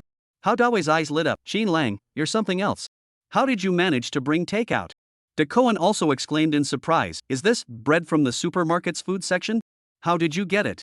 Xin Lang opened the bag, and Hao Dawei and De Koen immediately grabbed a handful of bread crusts. Old Hu, however, seemed to be too proud to take any, hesitating for a while before finally taking 2 pieces reluctantly. Hao Dawei said contentedly, "This is the first time I've realized how delicious bread crusts can be. I used to think they were hard, but I take back what I said, they're not hard at all. Compared to the rotten fruits I picked up at the market these past 2 days, this is absolute gold." Seeing his wolfish expression, Xin Lang could guess how tough the past few days had been for him. Only De Koen was still wondering how Xin Lang had managed to get such a large bag of bread crusts. Xin Lang said casually, "I asked my older sister for it." De Koen was stunned. "What? You can do that?" Of course, the truth was that Xin Lang had spent almost the entire afternoon hanging around the food section, chatting with the various ants. He was quick-witted and offered to help, making the middle-aged women laugh so hard they couldn't stop. They speculated that Xin Lang might be in a difficult situation, so when the supervisor wasn't looking, one of the ants slipped him a bag of bread crusts. "Take this home to eat. It's leftover from making sandwiches. We usually take it home for ourselves, but I'll give you a pack." Xin Lang immediately felt deeply ashamed, though he accepted it with a clear conscience. If it weren't for the yogurt and drinks being hard to carry, Xin Lang would have packed a bunch to take home. The bag of bread crusts was devoured in no time, and Xin Lang said, "There is really none left this time." After eating their fill, they went to the 3rd floor. The 3rd floor was the highest floor of the hospital, but there were 2 more buildings behind it that looked similar. Searching the 3rd floor was much more complicated than the 2nd floor. It was likely the 1st floor to be abandoned, so it had been converted into a warehouse. Many rooms had doors that opened to reveal piles of chairs and folded hospital beds scattered about. Suddenly, a loud clap of thunder rang out outside.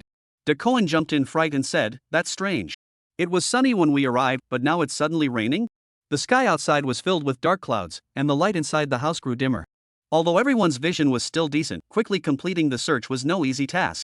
Xin Lang, however, looked out the window and smiled. His smile sent a chill down everyone's spine. Hao Dawei asked nervously, Xin Lang, what are you laughing at? Xin Lang nodded toward the window, gesturing for them to look at the footprints by the willow tree below. What's that? Xin Lang sighed, footprints. Hao Dawei asked blankly, whose footprints? Xin Lang replied, they're not mine, anyway. Who knows whose they are?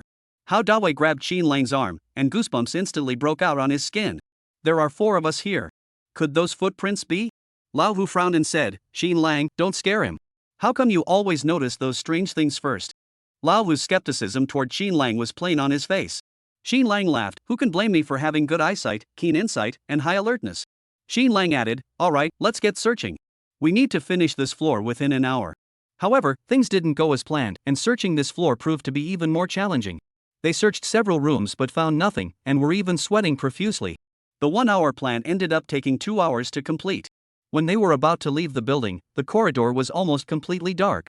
Xin Lang, being bold, volunteered to handle the cleanup. But Old Hu said, I'll handle it. You go ahead and clear the way. He had always been suspicious of Xin Lang. Xin Lang had no objections. His vision was sharp enough to see clearly in the dark, and he kicked aside an obstacle blocking the path with a single kick. The sound echoed off the walls, sending a chill down their spines. The group returned along the same staircase they had come up, but suddenly heard a strange creaking sound coming from the corridor. Hao Dawei followed closely behind Xin Lang, his hands trembling as he gripped Xin Lang's shoulders. Xin Lang could clearly feel the hands on his shoulders tightening. Who's there? Who's playing tricks? Xin Lang said, do I need to tell you? It's definitely those footprints. He felt the hands gripping his shoulders tighten even more. Finally reaching the first floor, where there were more open windows, they could see more of their surroundings. In an instant, everyone saw a white shadow seem to float past them. This time, Hao Dawei couldn't hold back any longer. His frantic screams were deafening, and Xin Lang, who was closest to him, was the first to feel the impact. Xin Lang suddenly felt as though his left ear had gone deaf. What are you screaming about? But this only made Hao Dawei and De Koen feel even more terrified. Didn't you see the white shadow just now? Did you not see it? De Koen also stared in horror. I saw it too. Didn't you, Xin Lang? Xin Lang sighed helplessly, it's fake. The others stared at Xin Lang in shock, wondering how he could determine that it was fake. Xin Lang said, I'll tell you this, I don't know if ghosts exist in this world, but at least in this building, all the ghosts you've seen are man-made. The white shadow outside was clearly made with a white bedsheet. If I'm not mistaken, the person is on the 2nd floor, using fishing line to fish for it. The others remained speechless for a long time, staring at Xin Lang in disbelief. Xin Lang said, you don't believe me, do you? Before anyone could react, Xin Lang grabbed the stair railing, collapsed 6 steps in one stride, and reached the 2nd floor in 5 steps. He tried to push open the door to a room on the 2nd floor, but the door was locked from the inside. Xin Lang kicked the door open, only to see a window swing in the wind, creaking loudly. The room was empty. Xin Lang walked to the window and saw the white bedsheet and the fleeing figure of a man, catching him in the act.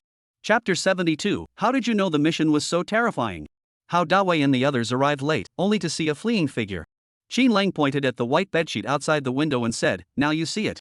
This time, everyone was even more impressed by Zhang Fan. Even Old Hu looked at Xin Lang with newfound respect. Xin Lang said, so, don't scare yourselves. There are 2 reasons. The first is that courage is a crucial component of Special Forces training. Because when you're on a mission in the future, the places you'll go might be as hellish as the real thing. At that point, your cowardice will be your downfall on the battlefield. Second, the fear you're feeling now is a waste of time. There are 2 more buildings of the same size ahead of us, and we don't have time to waste here. Xin Lang spoke with such certainty that everyone nodded in agreement. This time, even Old Hu was convinced by Xin Lang. But Old Hu quickly realized something was off. That's not right. How do you know the specifics of future missions? You've never been on one before. Xin Lang turned and said calmly, I'm guessing. But Hao Dawei and De Koen instinctively felt that Xin Lang's words weren't a joke. Jokes? Of course not. That kind of mission, Xin Lang had already carried out numerous times on his own. Wait, to be precise, it's Xin Lang's part-time job. He had once been to a major base camp that even someone as battle-hardened as him found terrifying, with a horror that felt like a living hell. That said, the immediate priority was to resolve the current predicament.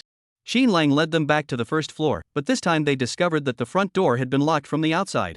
It didn't matter much, as they had originally entered through the window. However, to their surprise, even the windows had been locked from the outside. It seemed those NPCs were determined to delay them at every turn. Xin Lang immediately led the 3 of them into a room and kicked open a window. He also cleared away the broken glass hanging from the window. Be careful. The group cautiously climbed through the window. It was already past 6 in the evening, and it was pouring rain outside. If viewed from above, the hospital resembled the Chinese character, with the central 3 horizontal lines forming the core structure 3 three-story buildings. The central building housed several emergency rooms, with the remaining sections serving as inpatient wards. The building at the rear was also part of the inpatient ward. Besides the 3 central buildings, there were 2 long, low-lying structures surrounding them. The left one had a sign reading Family Area. The right-hand side is the canteen, and the other small buildings are not labeled. Lao Hu remarked unexpectedly, "This hospital has pretty good benefits, they even provide housing for family members." Hao Dawei nodded and said, "Of course. Think about it, this is a hospital from 20 years ago. In such an unremarkable small town, it managed to achieve this scale. This hospital must have been a first-class facility back then." Old Hu grew increasingly suspicious. "That's even more unusual. When I arrived, I looked around, and there weren't that many people in total. The town itself isn't bad, but it doesn't match the hospital scale at all." Xin Lang said, "There are many reasons why a hospital might fall into disrepair.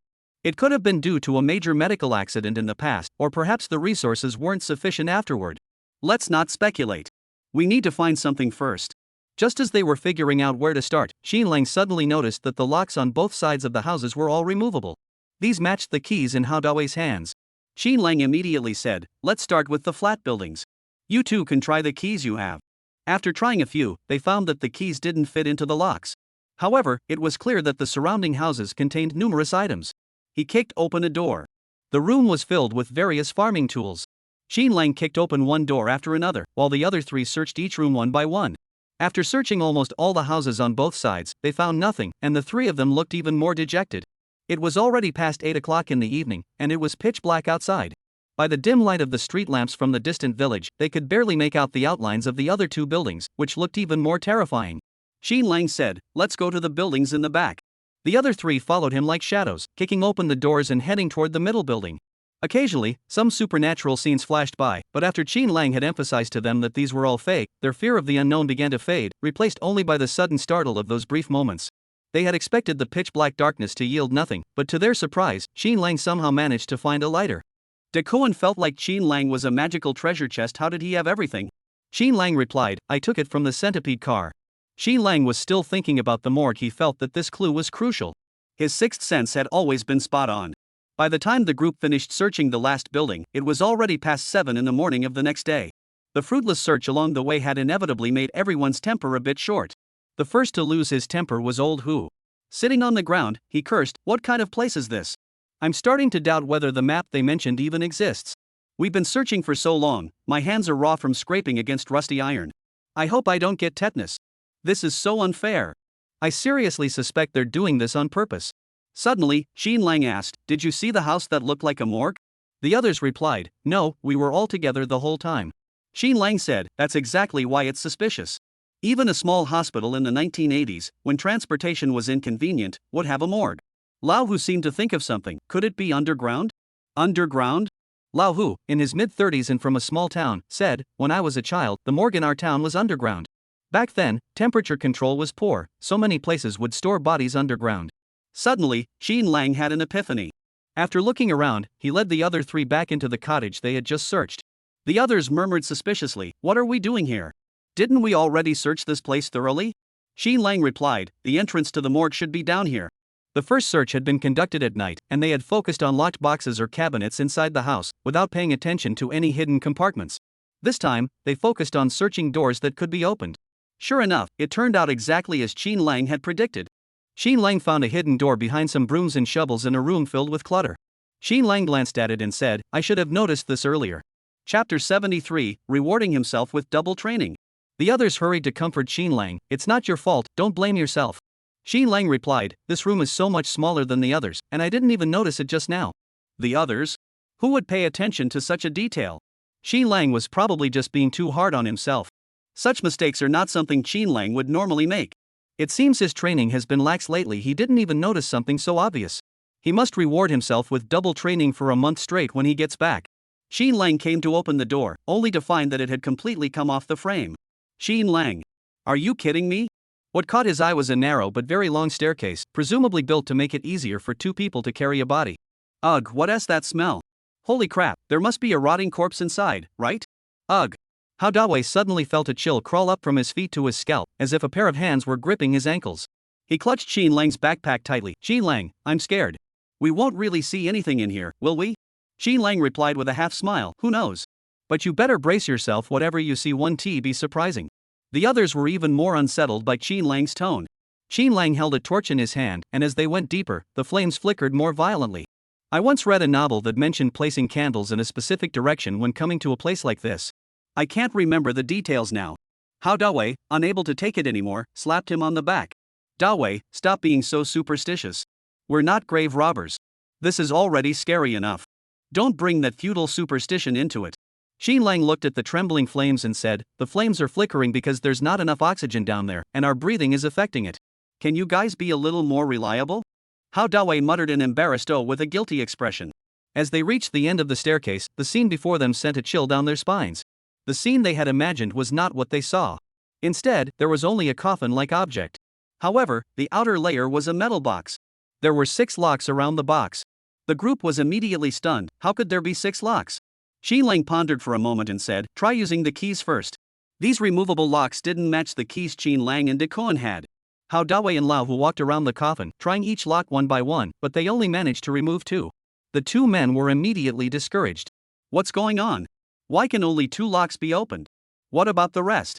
Qin Lang took out a key from his pocket, tried it a couple of times, and opened the other lock. Hao Dawei asked in shock, how did you get this key? Wait, this key feels like the one you found earlier. Qin Lang sighed, it seems they mixed the keys in various places. If we search more thoroughly and pay closer attention, we should be able to gather the remaining 4 keys. The others were immediately dumbfounded. Are you kidding me? There's less than 3 hours left until the deadline. We won't have time to go back and search. We're done for. This is completely over. De Koan forced himself to calm down. He looked at Qin Lang and said, Qin Lang, you must have a solution, right? Qin Lang said nothing, turning and walking up the stairs. Hao Dawei despaired, what can we do? It seems like Qin Lang has given up. Let's go back and look for the key too. But in the blink of an eye, Qin Lang came down the stairs carrying a shovel. Get out of the way. There's no time. I'll break open the other locks. The others? I truly admire him. No wonder he's Qin Lang. Even in this situation, he can remain calm and come up with such a solution. Old Hu hesitated and said, Qin Lang, don't act impulsively. What if they say that breaking them open like this doesn't count? Qin Lang said, then go back and find the keys. We'll pry them open first, and once you find the keys, you can lock them again. It's the same. Old Hu fell silent. Qin Lang thought to himself, those who don't do anything should keep their mouths shut. Qin Lang acted decisively, as if he had done this 1,000 times before. A crowbar and a lock. After opening it, there was a small box inside with 3 keyholes. There was no doubt about it, they were Qin Lang and De Koan's keys. De Koan exclaimed excitedly, Qin Lang, I never expected there to be such a secret inside. Let's use our keys. The next second, Qin Lang drove the crowbar straight through the iron box, followed by 2 more strikes. The box was severely deformed. Qin Lang dropped the shovel and grabbed the box, forcing it open with his hands. Prize open? Inside were 4 pass cards and 4 maps. Qin Lang's rough technique was truly astonishing. Someone actually tore open an iron box with their bare hands. Although the box had several cracks, Qin Lang's actions were utterly shocking. The others had even forgotten to take the pass cards, staring at Qin Lang in disbelief. Qin Lang, however, handed the cards to each person. I just noticed something, everyone's route seems different. The map has corresponding tickets and money, so there might be more obstacles on the way back. From here on out, you'll have to figure it out on your own. The 3 were still immersed in the memory of Qin Lang's decisive and efficient actions, unable to shake it off. It wasn't until Qin Lang waved his hand in front of them that they snapped back to reality. Holy crap, Qin Lang, your moves were too impressive just now. I finally realized that in the face of absolute power, rules are just a formality. The key wasn't even used at all. It was all thanks to us. Qin Lang pried it open, we just tagged along for the ride. Qin Lang, however, said, I think this test was meant to assess courage, intelligence, observational skills, and teamwork. Putting us together was an initial test of courage, forcing us to act as each other's NPCs under mental stress.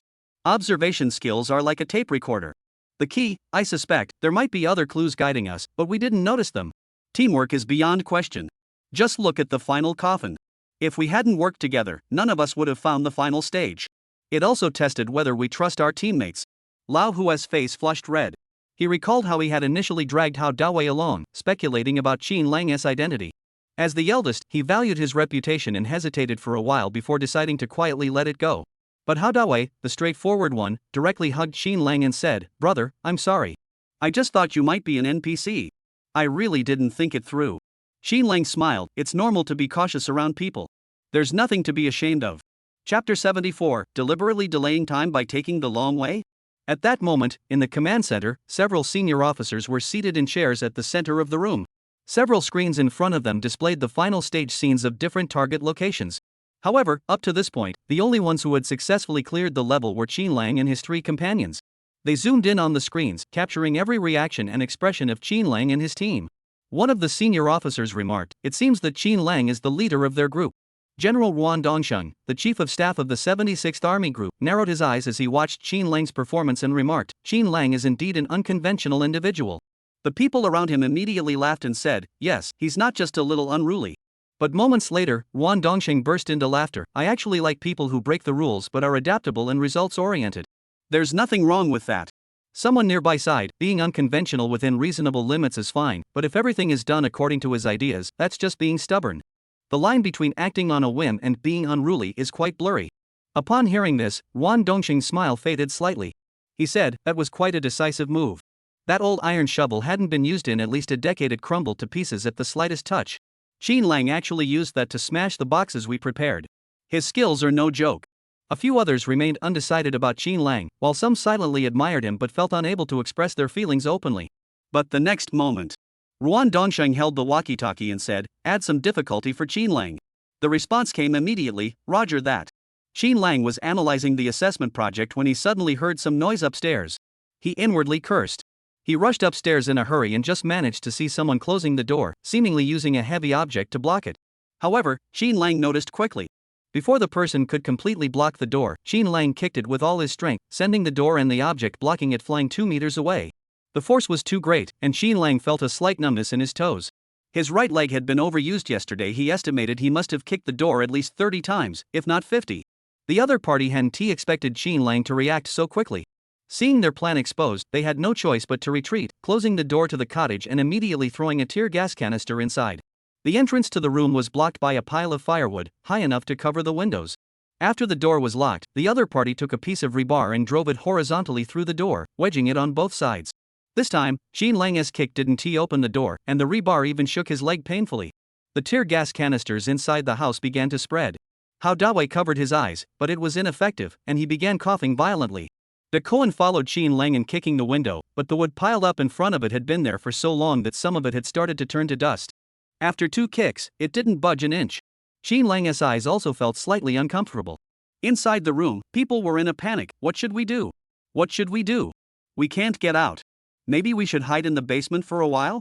Qin Lang remained calm. The space is limited. It doesn't matter where we go. We need to find a way to escape. Lao Hu roughly wiped the tears from his cheeks with his sleeve, closed his eyes, and said, "What can we do? The door won't open, and we can't get out the window." Qin Lang said, "If we can't kick the door open, we'll kick it down. If one kick doesn't work, I'll kick it twice." Immediately, Qin Lang kicked the lower part of the door. His leg moved quickly and steadily, and with one kick, the door began to show signs of giving way. The second kick left a deep groove in the door. The third kick hit the bottom of the door, creating a round hole. Qin Lang kicked twice more to enlarge the opening. "Hurry over here, one at a time, be careful." This door was an older model, predating modern security doors, but it had been reinforced internally. It was covered with 2 layers of metal, but it couldn't withstand Qin Lang's kicks. After evacuating the 3 people one by one, Qin Lang also crawled out. The group sat in the courtyard, breathing heavily in despair. "We can't just let them treat us like sheep, can we? They've set up so many obstacles along the way." Qin Lang smiled and said, "Look on the bright side, everyone else is in the same boat." Old Hu sighed, "I've never heard of Special Forces training being this difficult before. This year seems downright insane." Hao Dawei was still rubbing his eyes. "I don't know if the questions are abnormal, but these sudden training exercises are one after another, each more abnormal than the last. If it weren't for Qin Lang, I never would VE made it through. Qin Lang, having you is my lucky charm." "Wait, this sounds familiar." Hao Dawei suddenly remembered that yesterday afternoon, when they met Qin Lang, Daku had made such a passionate confession on the first floor. Everyone burst into laughter. De Cohen didn't feel the least bit embarrassed. Instead, he said frankly, "Now you know how I feel, right? Without Qin Lang, I feel like I'd be dead." After a moment, Qin Lang said, "All right, let's check where everyone's starting points are. I just took a quick look, and everyone's different." Everyone pulled out their access cards and their exclusive maps. Though called maps, they were just pieces of paper with crooked lines drawn on them, marking the vehicles they needed to take. Qin Lang was supposed to take a minivan. This felt pretty bad, reminding him of when he was on the bus and was suddenly told to switch to a three-wheeler. How Dawei was taking the bus, which required 3 transfers. De Koan had to go to the train station, take a train, get off midway, and transfer to another train. Lao Hu was taking a bus and then a taxi. The only silver lining was that all the tickets had already been purchased, and even the necessary documents had been provided. All the routes were clearly planned out, as if they were afraid they might switch transportation midway. Xin Lang glanced at De Koan's train ticket and immediately sensed something was off. There's something wrong with this ticket. Everyone immediately asked, what's wrong with it? Xin Lang explained, your train starts with the letter K, which means it's a commuter train that passes through towns. There's a 50% chance it's a local service train. Lao Hu, who knew more about such things, said, I know that. Some commuter trains mainly run between urban and rural areas, making it convenient for farmers to bring their crops and livestock on board. The tickets are cheaper, but the downside is that they stop at every station and are very slow. Dakuan looked at his 2 train tickets, which together didn't even add up to 25 yuan. In contrast, Lao Hu's bus ticket was over 60 yuan, and while the taxi fare wasn't specified, it was undoubtedly expensive as well. Each of us only has 10 hours for commuting. The other 3 gradually realized the issue as well. Could they be intentionally planning a time-consuming route to delay us from reaching our destination? Chapter 75, I fix your car, you give me a ride. Xin Lang furrowed his brows slightly, this is just a guess, we can't be sure yet. We need to verify it. The other 3 were immediately stumped, how do we verify that? We don't have anything right now. How are we even going to get to the town? Xin Lang led the way out of the hospital, let's walk along the road and flag down cars. There's a good chance we'll come across a fellow villager heading in the same direction. Before they even left the hospital, they saw a middle-aged man in the fields, holding a toolbox, unsure of what to do with his car. Xi Lang smiled and said, we found someone. Xi Lang walked over with a friendly smile, sir, I can fix your car. The man looked at Xi Lang with disdain, you? You're just a kid. How can you tell what's wrong with my car? Get out of here and don't waste my time. But Xi Lang insisted, sir, I took a quick look. This is a broken part. Even if they come to repair it, they won't be able to replace it on the spot. You'll need to have it towed to a repair shop. The old man seemed to be considering whether to believe Xin Lang. Xin Lang continued, don't worry, I'm a college student. I majored in automotive repair, so I know what I'm talking about. The man, who had been dismissive at first, gradually began to see some sense in what Xin Lang was saying, and finally said, oh, I see.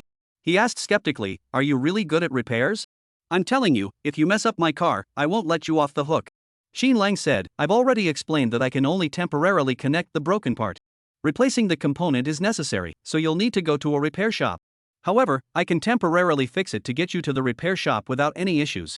He laughed, if you call someone to repair it, it'll cost at least 200, and if you call a tow truck, that's another few hundred. I'll fix it for you, and all I want is a ride.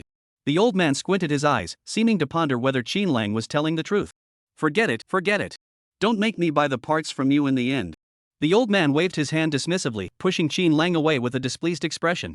But Xin Lang simply walked around the old man and started working with his toolbox. The old man was about to yell at him, but noticed that this kid had some skill. He took out a replacement part from the toolbox, installed it, and said, your car should be fine now. It was loose before, wasn't it? The old man tried to maneuver the car and was immediately impressed. You really know what you're doing. Xin Lang smiled and said, don't worry, uncle. I'm a professional. I'll fix it for you, and you can take it to the repair shop. With the parts replaced today, you'll be able to drive it back this afternoon and won't miss any work.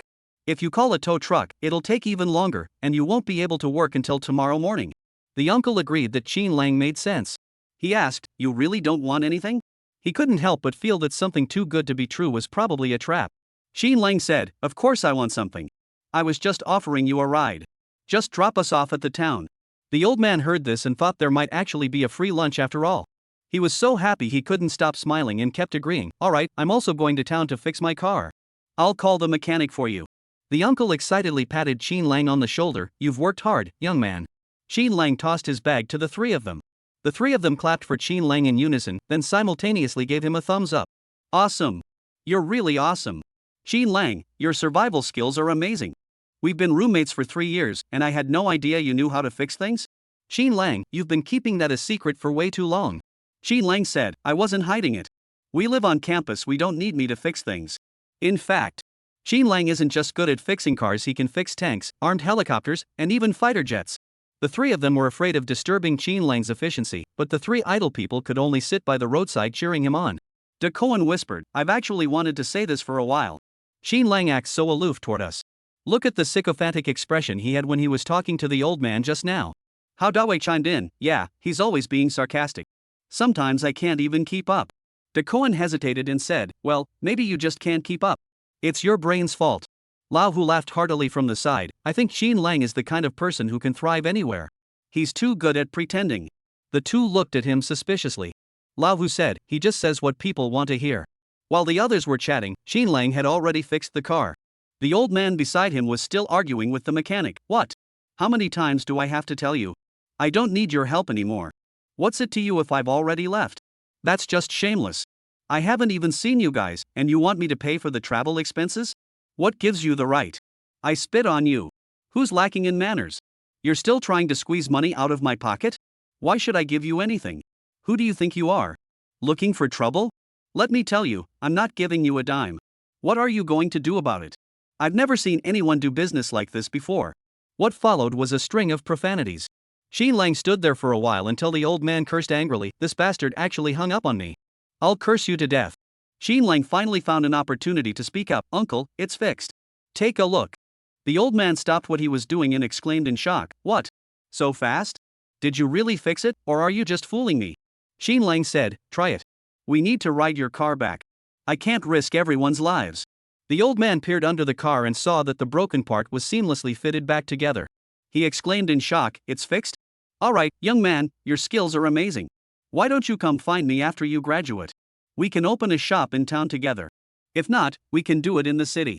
I'll provide the funds, and you'll handle the technical work. We'll split the profits 50-50. What do you think? Xin Lang. It's not that serious. The old man waved them over generously, get in. I'll give you a ride. The group immediately jumped into the car. As the uncle stepped on the gas, his phone rang. The uncle glanced at it and muttered angrily, that bastard has the nerve to call me back. Wait till I get him, I'll give him a piece of my mind. Xin Lang, sitting in the passenger seat, said, Uncle, just focus on driving. Don't let him ruin your mood. Safety comes first. The uncle said angrily, what should I do? I can't just ignore it. The more it rings, the more annoyed I get. Xin Lang said, I'll handle it for you. Ever since Xin Lang actually fixed his car temporarily, he felt that this young man was no ordinary person. At least he saved him over $400. He tossed his phone to Xin Lang. Xin Lang didn't put it on speakerphone instead, he answered it and held it to his ear. The other person's curses came through the receiver, piercing the ears of the other 4 people in the car. May you die a horrible death and have no descendants. Chapter 76, A Craftsman Can Never Starve. The uncle drove while cursing, damn it, how dare he say that. If I don't teach him a lesson, I'll change my last name. Xin Lang responded calmly and logically, brother, there are a few things I need to make clear to you. Demanding payment without completing the transaction is extortion. If this goes to court, you'll at least get detained. Second, I've recorded your insults and threats. If you continue to harass me, I'll call the police immediately. This matter will be handled by the authorities. Oh, and I can also post the video online. Given the current buzz, your shop probably won't last much longer. After Xin Lang finished speaking, the other party still wouldn't let it go, continuing to insist that Xin Lang was just trying to scare him. Xin Lang said directly, you're ignorant, read more books. Your brain is as good as new, and your cerebral cortex isn't even as big as a pair of glasses. Do you want to pay less compensation, or do you want your store to close down? You know the answer yourself. This time, the other party's arrogance was noticeably toned down. De Cohen and the other two were so frustrated they were almost suffocating. They never expected Xin Lang's final move to be so powerful. Seeing that they couldn't out-insult him, the other party began to question Xin Lang's identity. Xin Lang replied calmly, a law student. The 3 in the backseat and the driver all turned to look at Xin Lang in shock. It seemed like the other party was genuinely intimidated by Xin Lang's clear thinking and composed demeanor. They muttered, I'll never repair your car again. In a fit of anger, he hung up the phone. Xin Lang remained calm and said, Uncle, it's taken care of. The driver laughed in disbelief, then burst into laughter. Young man, you're really impressive. But that doesn't make sense. You just said you're a professional car mechanic. How did you learn law? Xin Lang laughed and said, I was just kidding him. He seems like a simple-minded person, all talk and no substance. I made up a few things, and he actually believed me. The old man was taken aback, don't mention him. I believed everything you just said. Don't mention the old man, the 3 behind him almost believed it too. It was mainly because Xin Lang acted so convincingly. He didn't seem the least bit nervous, and it didn't even make anyone question him. Then, Xin Lang said, Uncle, can I use your phone? We want to check the tickets. This time, the uncle hesitated. He said, young man, I'm not comfortable lending my phone. I've heard about scams, and this is hard-earned money. If something happens, I wouldn't know what to do. Xin Lang understood and returned the phone, smiling, I understand. It's normal. I always remind my parents to be careful when they're out. Seeing that Xin Lang had given him an out, the old man immediately smiled and said, yeah, I saw on the news that a few days ago, an old man was scammed out of over 200,000 yuan by a woman online. They said it was his life savings. Look at the world we're living in now. At their age, still chatting online? What were they thinking? Xin Lang went along with him for a moment, then seized the opportunity to say, Uncle, I have another favor to ask of you. Could you spare 5 yuan? The 4 of US Haven tea eaten all day. The old man wasn't stupid. He noticed that Xin Lang had been testing his limits all along. The old man smiled and said, sure, play my music for me. I don't like talking when I'm listening to music. Xin Lang turned on the music for the old man, a pretty upbeat DJ track. As they spotted the small town in the distance, the old man finally asked, where are you heading? I can drop you off. Xin Lang said, just the nearest internet cafe. You can stop in front of it. After getting out of the car, the old man pulled out 50 yuan from his pocket and handed it to Xin Lang. Young man, thank you. Take this 50 for a meal. Xin Lang smiled and said, thank you, sir. You really should go to the repair shop. Your car won't last much longer. The old man waved at Xin Lang. De Koan and the others looked at the green bill in Xin Lang's hand and exclaimed in shock, Xin Lang, I truly admire you. You're a master at getting something for nothing. You've got real skills, young man. Xin Lang shrugged and said, that's what they call a craftsman. They can survive anywhere. Hao Dawei held his stomach, and upon seeing the money, his stomach started growling again. Xin Lang laughed, let's get down to business first. The 4 of them took De Koan's ID card and spent 3 yuan to get it done in half an hour. Each of the 4 carried enormous luggage bags, forming a striking sight that immediately drew everyone's attention. What was even more surprising was that the 4 of them had only brought one computer. One sat in the middle, while the other 3 stood beside him, acting as his bodyguards. The scene was as absurd as it could possibly be. Xin Lang checked the schedules for the 2 trains and found they matched his expectations. With 2 trains and the transfer time, it would be nearly 12 hours. De Koan immediately lost his temper. This is ridiculous. They clearly don't want me to arrive on time. Xin Lang replied, not necessarily. He might be testing your judgment skills to see if you can make a prediction in advance. De Koan stared at Xin Lang and asked cautiously, Xin Lang, do you have any ideas? Xin Lang paused for a moment and said, the only thing I can think of is switching trains midway or getting off early and taking a more time-efficient route. Zhang Fan then checked the routes of several people one by one. The results were similar though not as precise as the train schedule. They all extended the arrival time. Xin Lang looked at the license plate numbers of the 2 vans he was in and their estimated arrival times. His vehicle had the shortest estimated arrival time. So everything was uncertain. Xin Lang pondered for a moment, pulled up all the maps in the area, and found that the distance between the 2 cities was 400 kilometers. He just needed to memorize all the routes. No matter what happened, it would all be within his plan. When zoomed in, the maps looked like a dense swarm of ants, overwhelming at first glance. But Xin Lang merely glanced at them once. Thanks to his system's perfect memory, he had already memorized all the routes. He then handed over control of the computer. The other 3 began planning the shortest route for themselves. At this point, it was 10:30, leaving only 30 minutes remaining. Everyone scrambled to finish within the half-hour limit. Using the remaining money, each person went to the supermarket and bought 2 bread rolls. The remaining money was divided equally among them, with each person receiving $8. This was set aside as emergency funds for unforeseen circumstances. Da Kuan looked at the $8 in his hand and said solemnly, I've never valued $8 as much as I do today. This isn't just $8 to me, it's my life. Xin Lang said, Dawei, Lahu, your time is almost up. From here on out, you're on your own. I hope to see you at the final gathering. Hao Dawei patted his chest and said, don't worry, trust your brother. We promised to become special forces together, and we'll never go back on our word. Old Hu smiled and said, thanks for the good luck. See you tonight. Chapter 77, Whereas the Attack. It's clearly self-defense. Xin Lang thought to himself, the path to the assessment is full of hardships. I hope everyone succeeds. Soon, the 2 figures disappeared. Another hour passed, and Xin Lang and De Koan also parted ways. Xin Lang went to a mobile phone store. The route map showed that the van would arrive here at exactly 12 o'clock to pick people up. Sure enough, at exactly 12 o'clock, a van suddenly appeared in front of the mobile phone store and honked twice. The other person inside the store, who had been playing with his phone, hurriedly put it down, grabbed his luggage, and went out.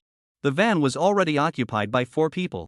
The driver, noticing Xin Lang's large backpack, pointed to the trunk, throw your luggage in the back. There will be more people getting on later. Once inside the van, the person on the left kept smoking, the one on the right was playing games with the sound turned up, and the middle seat was filled with the smell of cigarettes. In the backseat sat a chubby young man who, despite the chaotic environment, snored loudly enough to shake the car. He must have some real stamina. After driving for about 10 minutes, the driver started honking the horn again. Another young man got on this time. The young man carried a suitcase and placed it skillfully in the trunk. The driver, with a cigarette in his mouth, said, "Everyone sit tight. We're all here now, so we won't stop until we reach our destination." Suddenly, the snoring little guy in the back woke up and shouted, "Driver, drop me off at Tao City." Before the driver could respond, the person playing a game on the right side of Qin Lang couldn't hold back anymore. "What are you shouting about? There are only 2 of us. What's the big deal?" The little chubby guy heard this and got angry. "What's wrong with you? At least I'm better than you, who's been playing for so long and only killed 1 person. What kind of skills do you have? You're just a noob, stop playing games." Hearing the little chubby boy call him a noob, he got even angrier. "Didn't you say I couldn't play games? Who do you think you are? Did you peek at my screen? I'm calling the police. You're invading my privacy." Qin Lang's right ear was ringing from the noise. His temples throbbed, and he struggled to suppress his anger. But the 2 people beside him showed no signs of backing down, and the situation grew even more intense. The guy on Qin Lang's left noticed the commotion and started recording with his phone, chain smoking the whole time. The young man who had just arrived tried to intervene. "Enough, enough. Everyone has their own struggles. Let's just back down a bit. Stop arguing. We're trying to rest. What's there to argue about?"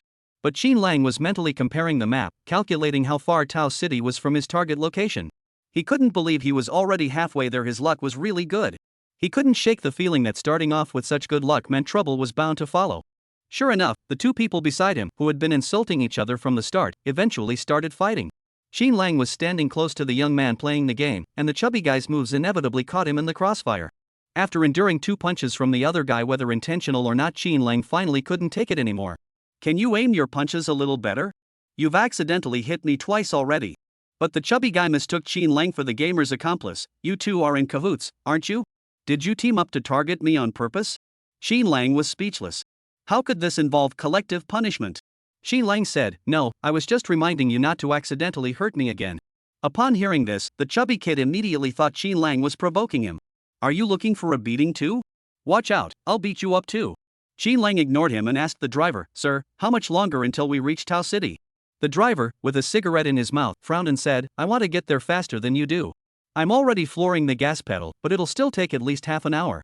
As he watched the 2 men start fighting again, Qin Lang's patience was reaching its limit. Just as a punch was about to land on Qin Lang, he grabbed the other man's fist. The chubby man weighed over 200 pounds, yet he was stopped by someone he could easily overpower. He tried to break free, but the other man remained unfazed, his grip tightening with each attempt. He screamed in pain, "You look like a decent person, but you ambushed me." Qin Lang replied, "Who's the one who ambushed who? I was just defending myself." But the chubby guy, enraged and humiliated, swung again, only to have his punch effortlessly deflected by Qin Lang. The guy smoking on the left, who had been watching the fight, was surprised that the focus of the fight had shifted. He quickly pulled out his phone and started taking photos of Qin Lang. Amidst the commotion, someone praised Qin Lang's strength. "You're pretty skilled, have you trained before?" Some even added, "The car is too small. Why don't you 2 go outside to fight?" The chubby guy had taken a beating from Qin Lang, and his hands were still trembling from the pain. He glared at Qin Lang resentfully, "You're so mean. You used dirty tricks." But Qin Lang just sneered, "With your 3-legged cat skills, you'd just be embarrassing yourself." Seeing he couldn't beat Qin Lang, the chubby kid switched to cursing, spewing insults non-stop. But Qin Lang seemed to ignore him completely. The chubby kid punched him again, only to hit soft cotton, making him even angrier. The young man playing a game next to Qin Lang also sensed his strength and dared not continue playing. The driver was annoyed by the commotion but dared not shout to stop them, muttering under his breath, "Enough, enough. Keep the peace. Peace brings prosperity." The chubby boy had a hot temper. Though he couldn't fight back, he wouldn't let up with his words. Everyone was afraid of the little fat boy and dared not speak up along the way. "Driver, how much longer until we reach Tao City?" Almost there, almost there. There's a toll booth up ahead. Once we pass the toll booth, we'll be in Tao City territory. Driver, please drive faster. I can't take it anymore." The driver stepped on the gas pedal and impatiently said, "Stop nagging. I'm more anxious than you are." A few people kept glancing at Qin Lang. The guy on his left, who had been smoking the whole time, stopped smoking. After staring at Qin Lang for an unknown amount of time, he suddenly blurted out, "I recognize you. Are you that person?" He held his phone screen up to Qin Lang's face. Qin Lang hadn't expected that the video of him from his days at Linping University was still circulating online. The video of that incident had been circulating for over half a year, yet it hadn't been completely taken down? But Qin Lang remained expressionless and said, "Some people have said we look alike." But the smoking guy wasn't giving up. He pulled out a clear close-up photo from the video and compared it to Qin Lang's face, matching every detail. "The small mole on your ear is exactly the same. This must be you, you won't admit it." The smoking guy seemed to have discovered a earth-shattering secret, his voice rising with excitement. The chubby guy in the back row immediately shifted his attention back to the smoking guy. "Shut the hell up, you idiot. This is a public place. Don't you have any basic manners?" Chapter 78, Stay in the car, or die. Since you got on the bus, you've smoked almost 2 packs of cigarettes. Were you a smoke extractor in your previous life? I'm almost poisoned by second-hand smoke. But the smoking guy paid no heed, his eyes gleaming with excitement. He shouted, "Take a closer look at him. This guy was super famous last year. He's the spy." The word spy sent a shockwave through the crowd. Qin Lang immediately felt that the space on both sides of his seat had widened. The smoking guy and the gaming guy both moved away from him. "What spy? Don't scare people." "What? Better safe than sorry, report him immediately. With so many of us, the 50,000 yuan reward could be split among us, 7 or 8,000 each." The man sitting in the front passenger seat then excitedly dialed the emergency number. The driver kept glancing at Qin Lang through the rearview mirror and stammered, "You guys, control him quickly. I heard spies are all trained in abnormal ways. What if he goes crazy and kills us all?" But everyone fell silent. They were quick to criticize with their words, but when it came time to act, they all backed down. But Qin Lang remained unmoved. He suddenly laughed twice. "What's wrong? You can't move when you see a spy? Aren't you the ones who keep condemning me? Aren't you patriotic? Patriotism is one thing, but taking action is another matter entirely." No one dared to act, fearing for their lives. The young man in the passenger seat trembled as he explained the situation inside the car to the police, even emphasizing that Qin Lang was highly aggressive and even had murderous intent. Qin Lang found it amusing. He was just riding in a car, how had it turned into him being the kidnapper? Qin Lang narrowed his eyes and said, "Let's mind our own business. I won't touch you. Once we pass the toll booth, you can get out." The group fell silent. Should we just let him go? But it was so frustrating. After all, this was a genuine $50,000. The young gamer exclaimed in terror, "Qin Lang, I know you. You escaped from a police siege multiple times? How terrifying are your methods? With so many people who know you, you must have a lot of lives on your hands." The last guy to get into the car suddenly said, "Everyone, let's stick together. As long as we can control him, we'll have 50,000. And we're doing a great deed, he's a threat to society." After much deliberation, everyone agreed that he had a point. Plus, there were so many of them. No matter how skilled Qin Lang was, what could he do to them? The crowd stared at Qin Lang, eager to act. The chubby guy behind Qin Lang immediately made a move, but before his hand could even get close to Qin Lang effortlessly deflected him back. This time, Qin Lang didn't hold back. With a gentle push, the chubby boy's half-body slammed heavily onto the seat, and his head hit the ceiling of the car. Everyone in the car felt as though an earthquake had struck inside the vehicle. The chubby boy saw stars, struggling to get up but unable to recover. "Did you all see that? This spy actually attacked me. He assaulted me, did you all see it?" This time, everyone spoke in unison, "Yes. The spy dared to attack an ordinary person, that's an even greater crime." Qin Lang never expected that the few people who had been at odds with each other just moments ago would suddenly turn against him. Instead, Qin Lang became the target of everyone's anger. Qin Lang remained calm and said, "I was acting in self-defense."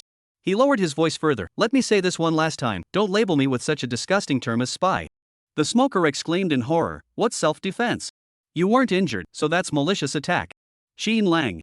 "If you put it that way, I can only say that my physical self-defense skills have reached a level of mastery." "Hold him down. We've already contacted the police, and they said they'll be here soon." Qin Lang analyzed the situation in the shortest possible time. This was a highway, so even if the police intervened, they would definitely wait until they exited the highway or intercept them at the toll booth. Suddenly, a rope flew from behind, wrapping tightly around Qin Lang's neck. Everyone watched the rope fall with bated breath. Just as the rope was about to tighten around Qin Lang's neck, a hand grabbed the rope from behind and pulled it out of the attacker's hands. The chubby man, completely unaware of what was happening, collided directly with the front seat. These people still wouldn't give up, occasionally attacking Qin Lang, relying on their numbers. Those who had previously disagreed now acted in perfect harmony. They attacked Qin Lang in small groups, but in the end, they all ended up covered in injuries. Less than 5 minutes had passed, and inside the carriage, everyone except the driver and Qin Lang himself was bruised and battered. Qin Lang suddenly leaned forward and tapped the driver on the back. "Driver, pull over." The driver was terrified. "What?" Qin Lang repeated sternly, "Pull over to the side of the road." The driver immediately pulled over to the side of the road, thinking Qin Lang was going to get out, and watched him nervously. But Qin Lang remained motionless. "You all get out." This time, everyone was stunned. What? You want us to get out? Qin Lang smiled faintly. Didn't you hear me? The man in the front passenger seat was the first to lose his composure. What gives you the right? You're just dumping us on the highway? We're not getting out. Why should we get out? That's right. The cars here are going really fast. If we get out, what if we get into an accident? Who is going to take responsibility? Qin Lang suddenly smiled. So do you want to be killed by spies or die in a car accident? It's your choice. Everyone looked at Qin Lang's forced smile and felt that he could kill everyone in an instant. They felt a chill run down their spines. The driver stammered, "Young man, I just bought this car 2 years ago. I haven't even recouped the cost yet. I'm losing money here. I feel so sorry for you." Qin Lang said nothing, only giving him a casual glance. Just a single glance. The driver felt as though he had been tortured, a chill spreading from his feet up his body. No, don't worry about compensation. Just keep driving. It's okay. In an instant, the driver was drenched in sweat, as if he had just been pulled out of icy water in the middle of December. Qin Lang remained motionless. "You have 1 minute to get out of the car. Otherwise, I'll throw you out myself." The young man sitting next to Qin Lang felt that staying in the car for another second would make him feel like he was about to ascend to heaven. He finally understood what true intimidation felt like. Some people were just born with it. The next to get out were the smoker on the left and the man in the front passenger seat. The driver seemed extremely reluctant to leave the car, repeatedly touching the steering wheel. Finally, he reached into the glove compartment and took out his belongings. Chapter 79, Don't you know this is contraband? Xiao Pang was the last to get out. Along the way, Qin Lang had put him through a lot. Before leaving, he had intended to glare at Qin Lang with hatred, but his body's instincts made him both afraid and guilty. The menacing glare, however, appeared to Qin Lang as resentment. A nearly 200-pound man looking at him pitifully was an unpleasant sight. He shuddered and closed his eyes immediately. After retrieving their luggage, they stood in a disheveled line by the roadside. Qin Lang switched to the driver's seat and stomped on the gas pedal. The remaining 6 stood by the roadside, inhaling the exhaust fumes. The driver looked gloomy. "I just bought this car. Even if I sell it used, it's still worth over $10,000. The game enthusiast, oblivious to the situation, continued playing his game on the ground, muttering, "Enough already, stop acting." Qin Lang was a much more skilled driver than the driver, and from a distance, he could see that the police had already deployed a large number of officers at the toll booth. They were probably there to intercept him. But Qin Lang remained completely unfazed. As soon as he exited the station, sure enough, 2 police officers stopped Qin Lang's car. "Good afternoon, sir. May we see your ID?" Qin Lang replied, "My ID is in the luggage in the back." The police officer glanced at Qin Lang and said warily, "Then please take it out so we can verify it." After getting out of the car, Qin Lang surveyed the police deployment. There were only 2 vehicles, with an estimated 6 officers present. Suddenly, Qin Lang spotted the police dog. He was filled with confusion. Was a routine check really worth bringing out a police dog? But when the police dog approached the trunk, sniffed around, and then sat down, barking furiously at the car, Qin Lang immediately had a bad feeling. Could things really be this unlucky? The police officers immediately widened their eyes and shouted, "What's in your car?" Qin Lang hesitated for a moment and said, "This isn't my car." The police officer sneered, "If it's not your car, why are you driving it so smoothly? Are you trying to fool us? Stop stalling. Open the trunk right now." After opening the trunk, Qin Lang noticed a soft cushion underneath his luggage backpack. The cushion looked exceptionally and seemed out of place in the dilapidated car. Qin Lang was certain that this item had not been there before he got into the car. Could it be those people who did it? And this cushion is so conspicuous, it's clearly saying that there's something fishy about it. The police dog sniffed around and started barking even louder. 2 police officers immediately walked behind Qin Lang and restrained him. The police took his backpack and the cushion off him. They found a small, cookie-sized hidden compartment behind the mat. Upon opening the compartment, they found a brownish-black lump of something inside.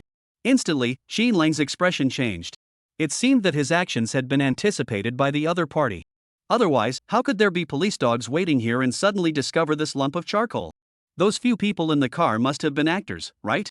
Even if the people in the car hadn't gotten out, if the police had checked, those 6 would have unanimously claimed the smoke-stained lump as Qin Lang's. Who would have thought that they would go to such great lengths just to act out this charade with him? The police officer, with a stern expression, questioned Qin Lang, "Do you know what this is?" Qin Lang replied calmly, "A cigarette butt." The police officer scolded, "That's slang. In our terms, this is contraband. It seems you'll have to come with us to the station to verify your identity." Qin Lang nodded and followed them obediently for a few steps. However, when the officers let their guard down, he suddenly broke free from the 2 men holding him. The next second, he grabbed his backpack and threw it into the car. Before the police could react, he had already stepped on the gas and sped off. All the police were caught off guard by Qin Lang's smooth, quick moves. Quick, chase him. What are you all standing around for? There are contraband items in his car. You useless idiots. The guy has already gone, what are you waiting for? Hurry up and chase him. At that moment, the 6 people who had been eating dust by the roadside were still speculating about Qin Lang's situation. One of them said, "Do you think Qin Lang was caught? I think it's unlikely. If he were that easy to catch, he wouldn't be ranked 10. Your information is outdated. He has already ranked 7th now. Ah, now I finally understand why everyone wants to be an actor. It must be so much fun." The chubby kid gulped down a bottle of water in one go. "You guys are lucky. I'm the unlucky one." You Haven T stopped talking. You've probably cursed out every swear word you've ever heard in your life.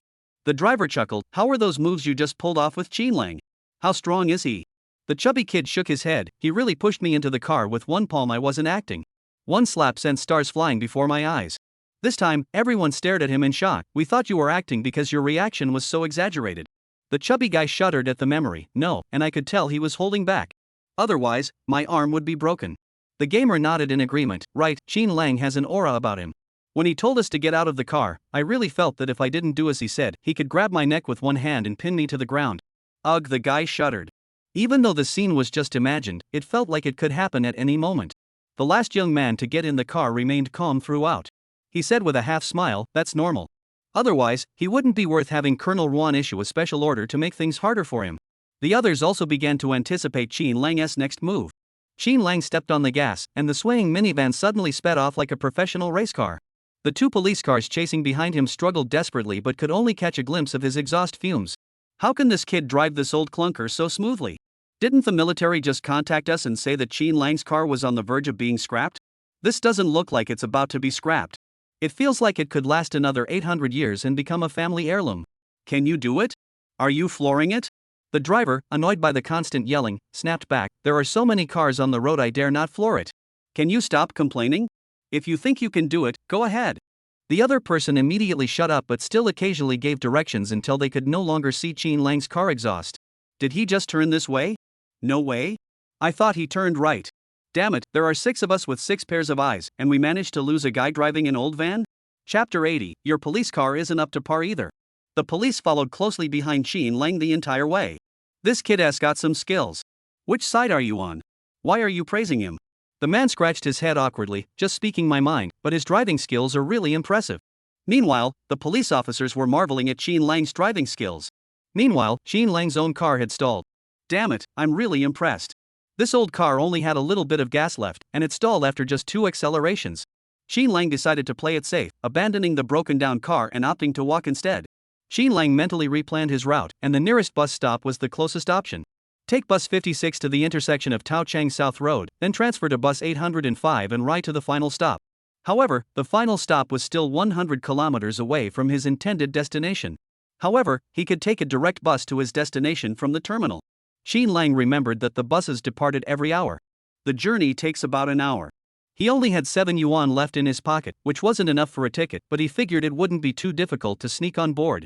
He could cling to the underside of the bus, sneak into the luggage compartment, or even climb onto the roof if necessary. After planning everything out, Qin Lang began waiting for the bus. 5 minutes later, he boarded the bus. Everything went smoothly. 20 minutes later, he transferred to another bus. At that moment, Ruan Dongsheng, sitting in the command room, suddenly received a call. What? The person hasn't been found yet? We found the wrecked car, but the person is gone? Ruan Dongsheng instructed several people to track Qin Lang's watch location. The results showed that the person was moving quickly. He immediately sent the location to the police who were pursuing him. The person should still be in the car. Hurry up. This guy is slippery. If he notices you're following him, he'll change his route immediately. Find a way to stall for time. It was now 2 p.m. There were 8 hours left until the deadline. Qin Lang dozed off on the bus, only to be woken up by the driver. "Young man, we've reached the final stop. Wake up."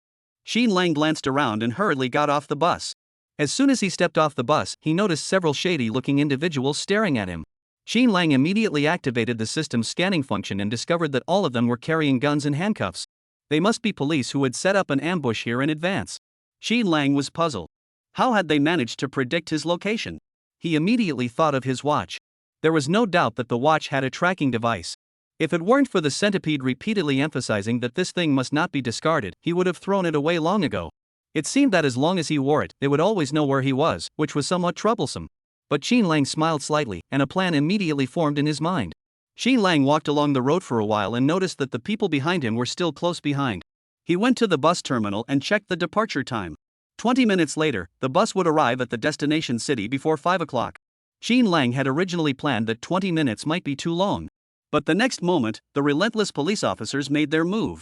The officers had been following Qin Lang, but to their surprise, there were already several police officers waiting ahead of him. Don't move. Several plainclothes police officers gradually narrowed the perimeter. One of the officers pulled a gun from his pocket and aimed it at Qin Lang's forehead. Many people had already begun to pay attention to the area. This was a public place, and if a disturbance broke out, Qin Lang would likely become an internet sensation again. He obediently raised his hands. An officer immediately cuffed him. The officer sneered, "You think you're so tough? Why don't you run? Daring to carry contraband here? I think you don't want to live anymore."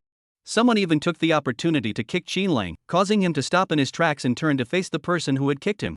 Though he said nothing, his gaze made the officer's hand tremble, and he hurriedly hid behind another officer. Qin Lang's gaze was terrifying, as if he were about to devour someone. "I advise you to keep your hands and feet clean. If I really lose my temper, you'll all end up in the hospital." Someone sneered, "Oh, so tough? You're already handcuffed and still not behaving yourself. I think you should watch your mouth." As soon as he finished speaking, he suddenly felt a sharp pain on his lips. Slap, a crisp sound, followed by 5 clear fingerprints. He glared at Qin Lang in disbelief. "You just hit me?" Qin Lang innocently replied, "Do you have any evidence? Who saw it? Didn't you say I'm wearing handcuffs?" The people around them were also shocked. No one had seen Qin Lang make a move, but the slap marks on the old man's face were clearly visible. Could it really be this Qin Lang who did it? How could he move so fast? The others couldn't do anything about him, and the higher-ups had emphasized not to harm Qin Lang. So, Qin Lang was shoved into the police car along with his bag. Qin Lang's first reaction upon sitting inside was, "Your police car isn't very well equipped, is it?" With 2 bodyguards on either side of him, everyone turned to look at him again upon hearing this. "Are you crazy? What kind of equipment does a police car need?" Qin Lang replied with a smirk, "I've ridden in police cars from many cities. Some have seats so soft they feel like cotton, and the interior components alone aren't cheap. Your car can't even catch a beat-up van. How are you supposed to catch suspects in time?" A police officer couldn't hold back. "Don't push your luck. You have so much to say about a car? You're really cunning." Qin Lang smiled and said, "I'm just stating objective facts. How does that make me sly?" The police officer, with a dark expression, stepped on the gas pedal. "Shut up." Suddenly, the driver received a call. "Yes, the mission is complete. Don't worry, leave it to us. You can trust us. We'll handle him." The person on the other end was wearing headphones, so Qin Lang couldn't hear what they were saying, but he assumed it was just stalling for time. Qin Lang thought to himself, "If I really wanted to escape, could the few of you stop me?" He mapped out a route in his mind, but the bus route was out of the question. "If all else fails, maybe I'll have to rely on my strength." The car was supposed to cross the bridge, but there was construction ahead. The police officer muttered, "Why are they repairing the bridge? How are we supposed to get through?"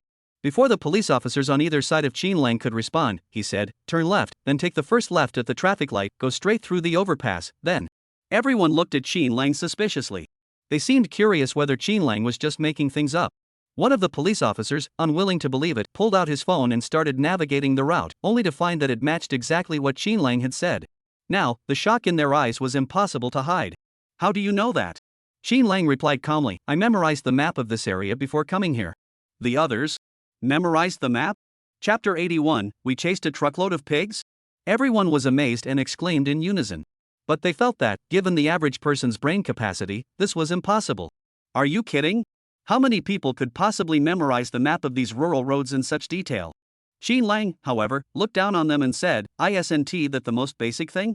Don't you police even know that?" The police officers? Everyone looked at each other in confusion. Is this really basic? The exams don't even test this. The key is, who has the time to memorize this stuff every day? You're making us look bad, you know? Qin Lang sighed deeply. Though he said nothing, everyone could sense the endless mockery behind his sigh. After driving for a while, Qin Lang couldn't help but speak up again. "Officer driving the car, I suggest you try a different gear shifting method. It can greatly improve your efficiency, for example, by adjusting the gear before pressing the clutch." At first, everyone thought Qin Lang was just harassing them. The police officer, after hearing it countless times, finally tried it the way Qin Lang suggested. To everyone's surprise, the car suddenly shot forward. The other two passengers in the car were also stunned. Is this the same old beat-up car we usually drive? Our police car can actually go that fast? The three of them looked at Qin Lang, their expressions gradually shifting from suspicion to astonishment. Qin Lang, how many more tricks do you have up your sleeve that we don't know about? Qin Lang laughed. For a car, the driver's skills determine its true potential. The old beat-up car I used to drive wasn't much to write home about, but with the right techniques, it can leave other cars in the dust. The others were all car enthusiasts.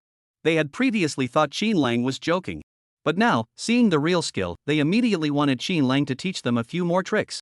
Qin Lang smiled and said, "No problem, it's simple. I'll teach you 2 techniques. Even with heavy traffic, you'll be able to lead the pack." The others were thrilled, and one of them even exclaimed, wait. I'll record this." The road was relatively empty, so they could practice driving freely.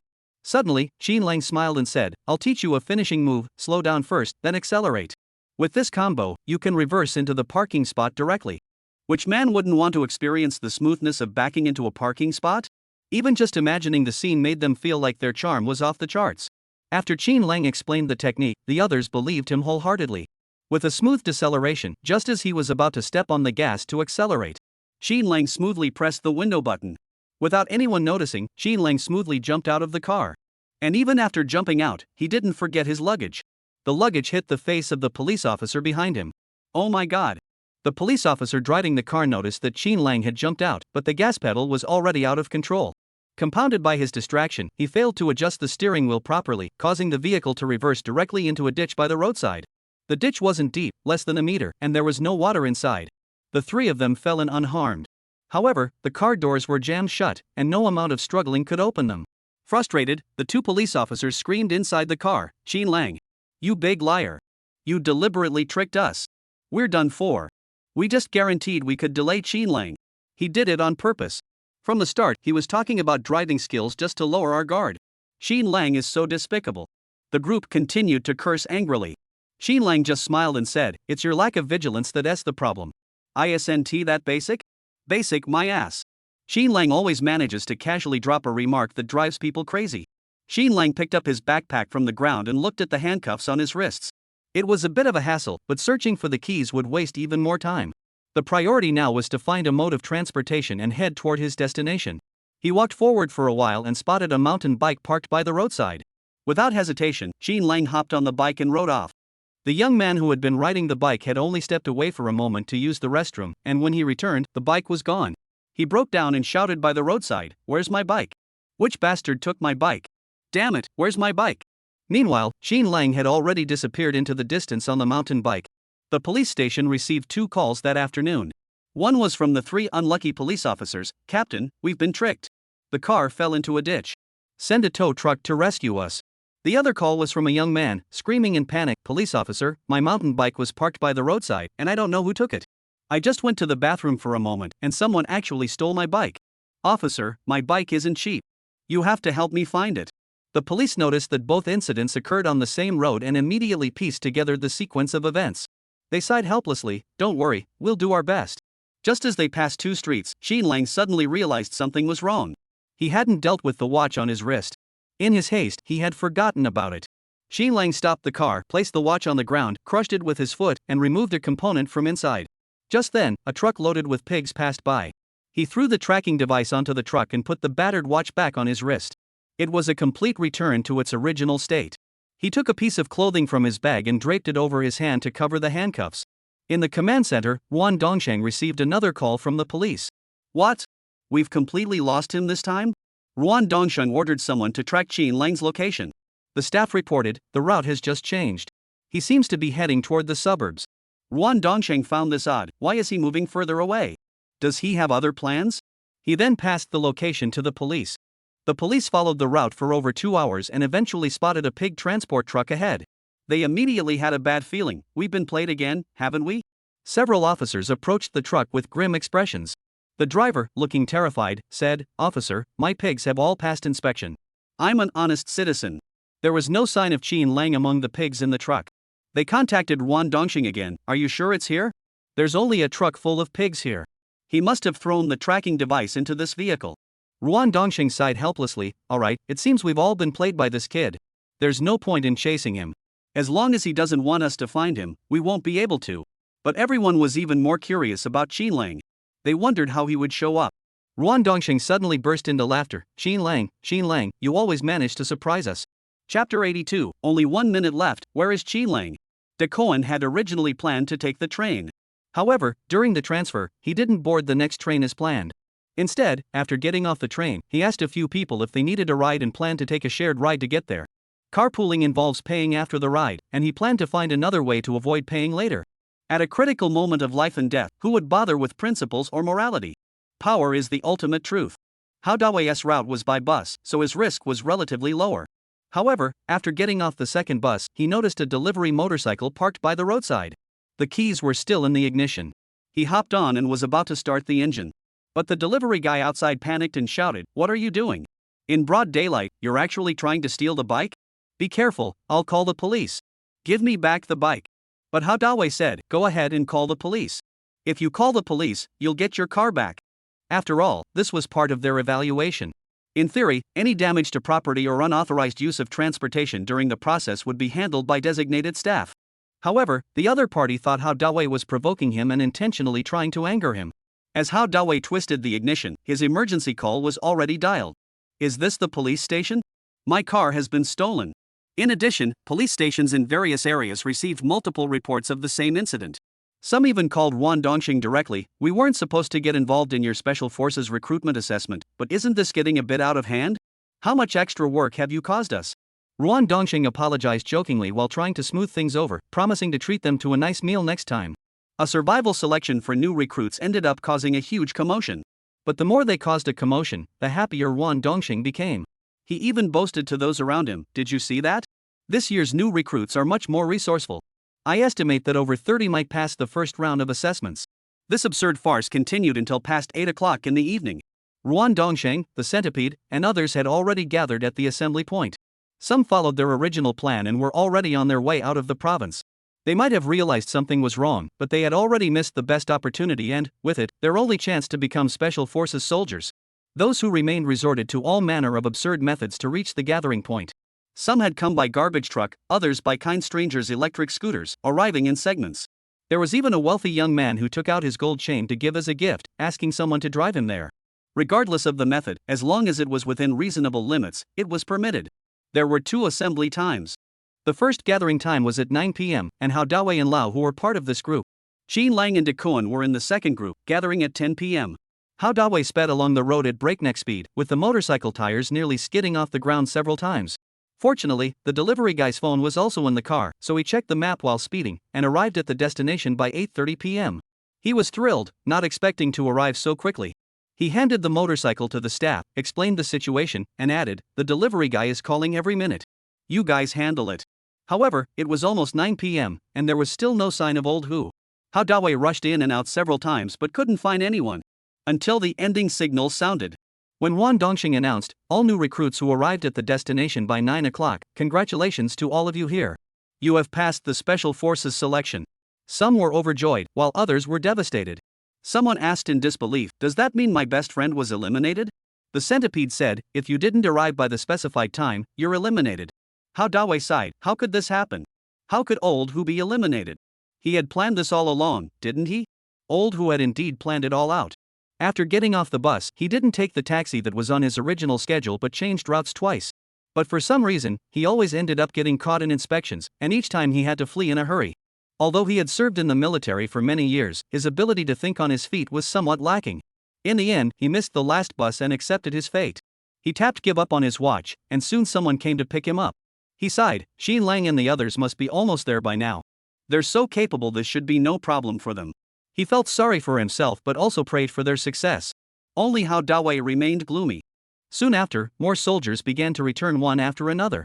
Some looked disheveled, as if they had just escaped from a famine. Suddenly, Hao Dawe spotted a familiar figure and, overcome with excitement, waved enthusiastically at De Cohen. "De Cohen, it's so good to see you." De Cohen excitedly embraced him, looking around. "Has Qin Lang arrived yet? Where's Old Hu?" Hao Dawe sighed, "Old Hu didn't make it, and Qin Lang hasn't arrived yet." De Cohen paused for a moment, then patted Hao Dawe on the shoulder. He glanced at the clock on the wall. "There's only 10 minutes left. Why isn't Qin Lang here yet?"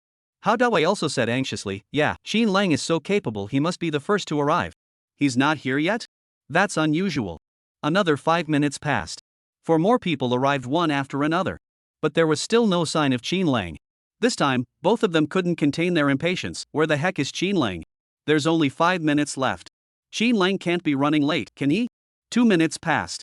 The two looked eagerly toward the entrance. This time, even Ruan Dongxing asked about Qin Lang's whereabouts. He still hasn't shown up yet. Could he really have been delayed on the way? Qin Lang shook his head and smiled. I don't know, but Qin Lang is always full of surprises. Maybe he's on his way. Another minute passed.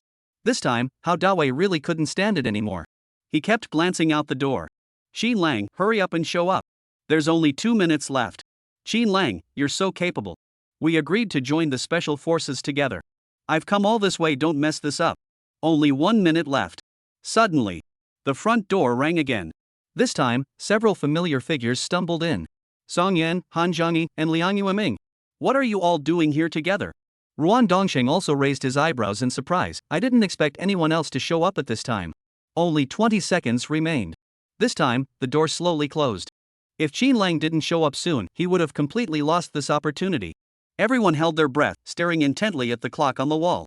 Chapter 83, Report, Qin Lang reporting. The ticking of the second hand seemed to pierce the soul, penetrating everyone's heart.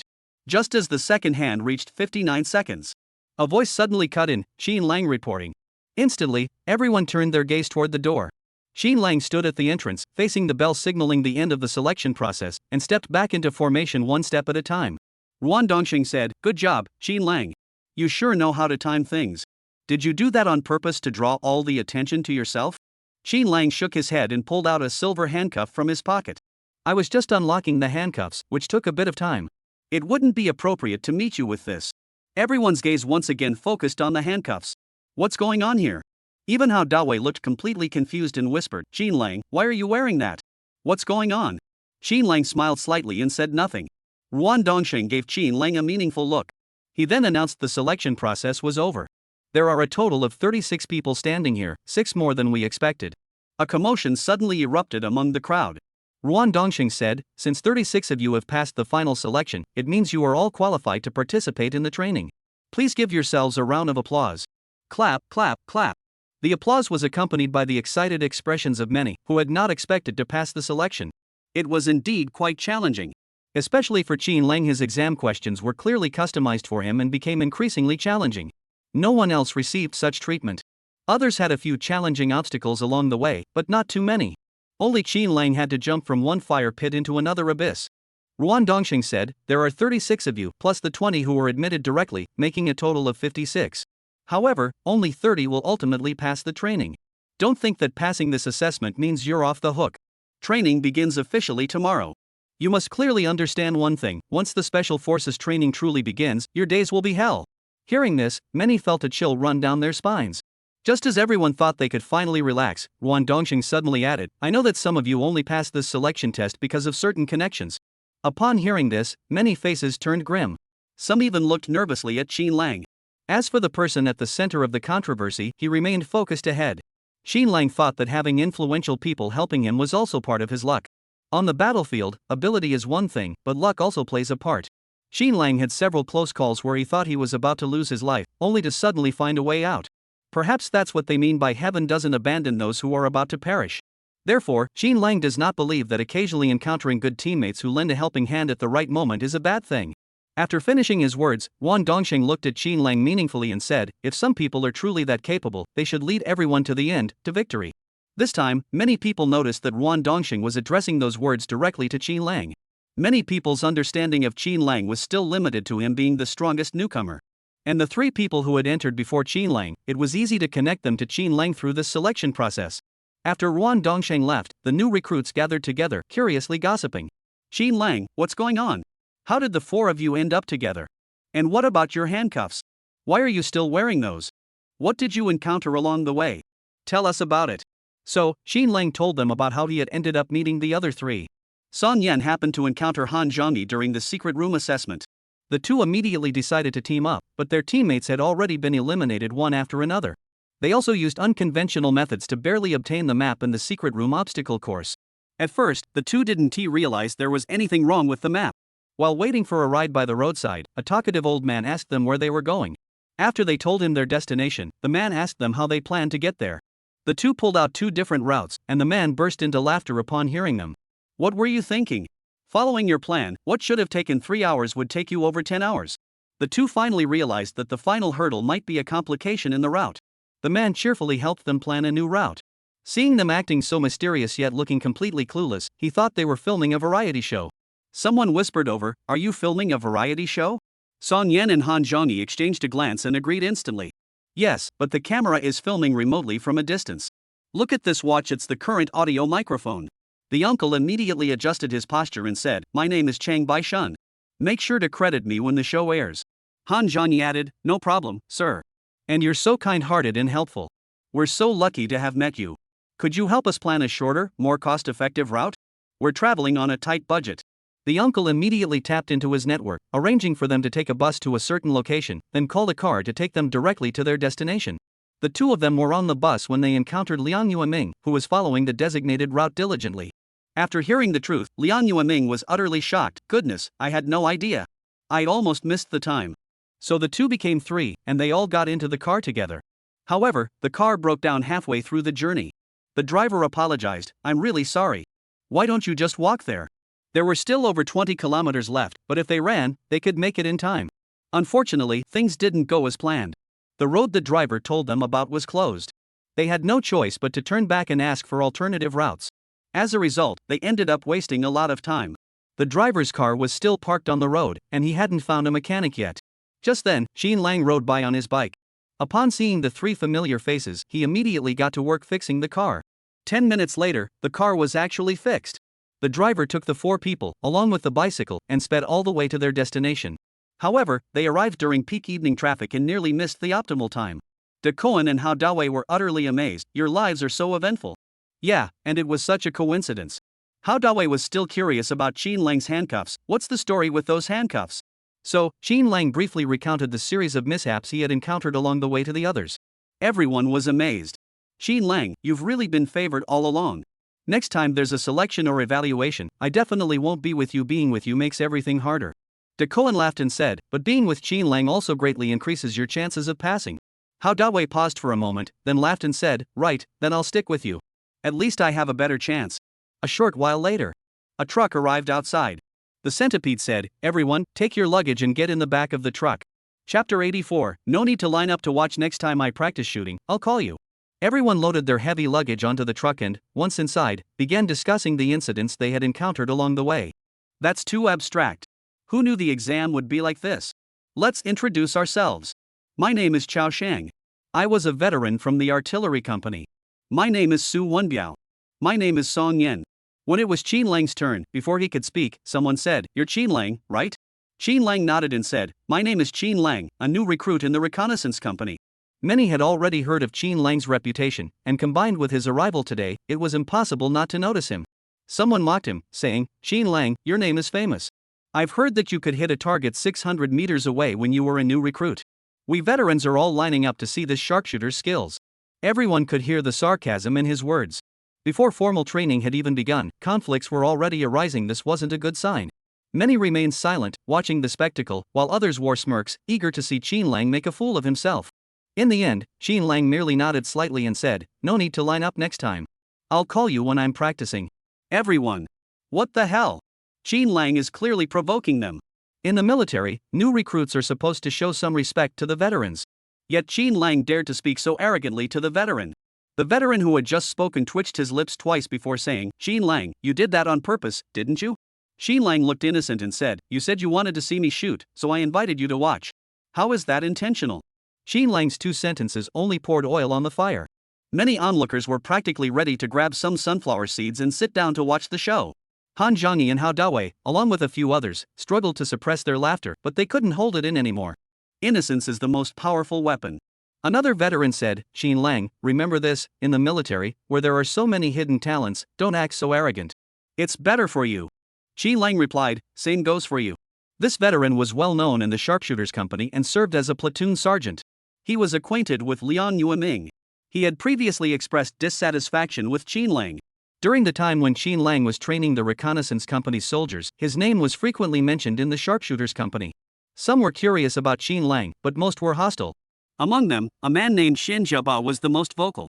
He even questioned Xin Lang multiple times in the dormitory. Do you really believe that a newcomer like him is that capable? He's just all talk. When I get the chance to meet him, I'll definitely challenge him face to face. Liang Yueming whispered to Xin Lang, he's the squad leader of the elite marksman company. Xin Lang nodded nonchalantly, as if to say, I know. Seeing Xin Lang's cold, arrogant demeanor, the other person grew even more furious. Xin Lang, what's so great about you? Once we get there, I'll give you a proper lesson. A crowd began to cheer. Yes, we love to see a showdown. This is getting interesting. Alright, let's see who's really putting on airs. The veteran saw that the majority were on his side, mocking Xin Lang with sarcastic remarks, and his confidence soared. He continued his barrage. I actually thought you were some big shot. You're just a new recruit who got lucky twice and overperformed. You really think you're something special? Xin Lang remained completely calm throughout, showing no expression on his face. Suddenly, the car they were in jolted and came to a stop. Everyone inside the car curiously asked, what's going on? Why did the car stop suddenly? It's late at night. What's going on? The centipede walked over and said, everyone, get out of the car. Some looked around suspiciously at the desolate wilderness, which didn't look like a base at all. We're here? We're already at the base so quickly? Where are we? This place feels so desolate. What's wrong with the car? Is it broken? Xin Lang had already gotten out of the car with his luggage. Hao Dawei and Daku followed closely behind. While many were still puzzled by the situation, Xin Lang had already accepted it. However, Xin Lang's acting on his own initiative once again made him the target of everyone's criticism. Xin Lang, you're at it again? The first bird to fly out gets shot. The higher you jump now, the harder you'll fall. This guy doesn't even know what's going on, yet he dares to jump in. Must have been kicked in the head by a donkey. But the centipede looked at Xin Lang with a meaningful smile. Those who recognize the times are the wise. Xin Lang finally realized the situation. The centipede patiently repeated, I'll say it again, everyone, get out of the car. This time, no one hesitated. Everyone got off the car with grim faces, dragging their luggage behind them. The centipede pointed at the road. See this road? Follow it straight ahead, then turn left, then left again, then right, and left. That's the base. All of you, run there. This time, it truly caught everyone off guard. Wait, what? Make us run over there? No, how do we go? Say it again. I didn't hear you clearly just now. What does that mean? Didn't you say training starts tomorrow? Why are we being tortured today? We're starving, and you won't even give us a buffer period? But Xin Lang asked, is there a time limit? The centipede intentionally tried to stir up everyone's emotions toward Xin Lang. He deliberately said, there wasn't supposed to be one, but since you want a time limit so badly, let us make it 4 hours. Everyone's confusion and shock filled their minds. What? Has Xin Lang lost his mind? Is he sick? He's asking others if they want a time limit instead of asking us if we can run slower? What is Xin Lang thinking? Does he want to be the center of attention so badly that he's gone mad? I really want Xin Lang to withdraw from the selection process right now. With him around, we'll suffer so much in the future. But Xin Lang paid no heed to the curses and complaints around him. He asked again, how far is it? The centipede smiled and said, not much, just 20 kilometers. Upon hearing this, everyone was devastated. 20 kilometers isn't that far? I ran over 10 kilometers on an empty stomach today, and I'm already struggling to keep going. Can't we start tomorrow? At least let me have a meal first. The centipede added, by the way, we've prepared 36 boxed meals, but the dishes are different. The first ones to arrive can choose first. Your strength determines what you get. Some people heard about the food and their stomachs started growling again. The centipede deliberately added, the best dishes are a mix of meat and vegetables, with 6 different cuisines. The meat is sliced thinly, quickly stir-fried in a wakomai. The aroma alone could make you eat 2 bowls of rice. Chapter 85. This is what you call being humiliated by one's own strength. The soldiers, already starving, drooled so much their saliva could be seen from 2 miles away. Their stomachs growled in unison, even more eagerly. Xin Lang turned to look at his comrades.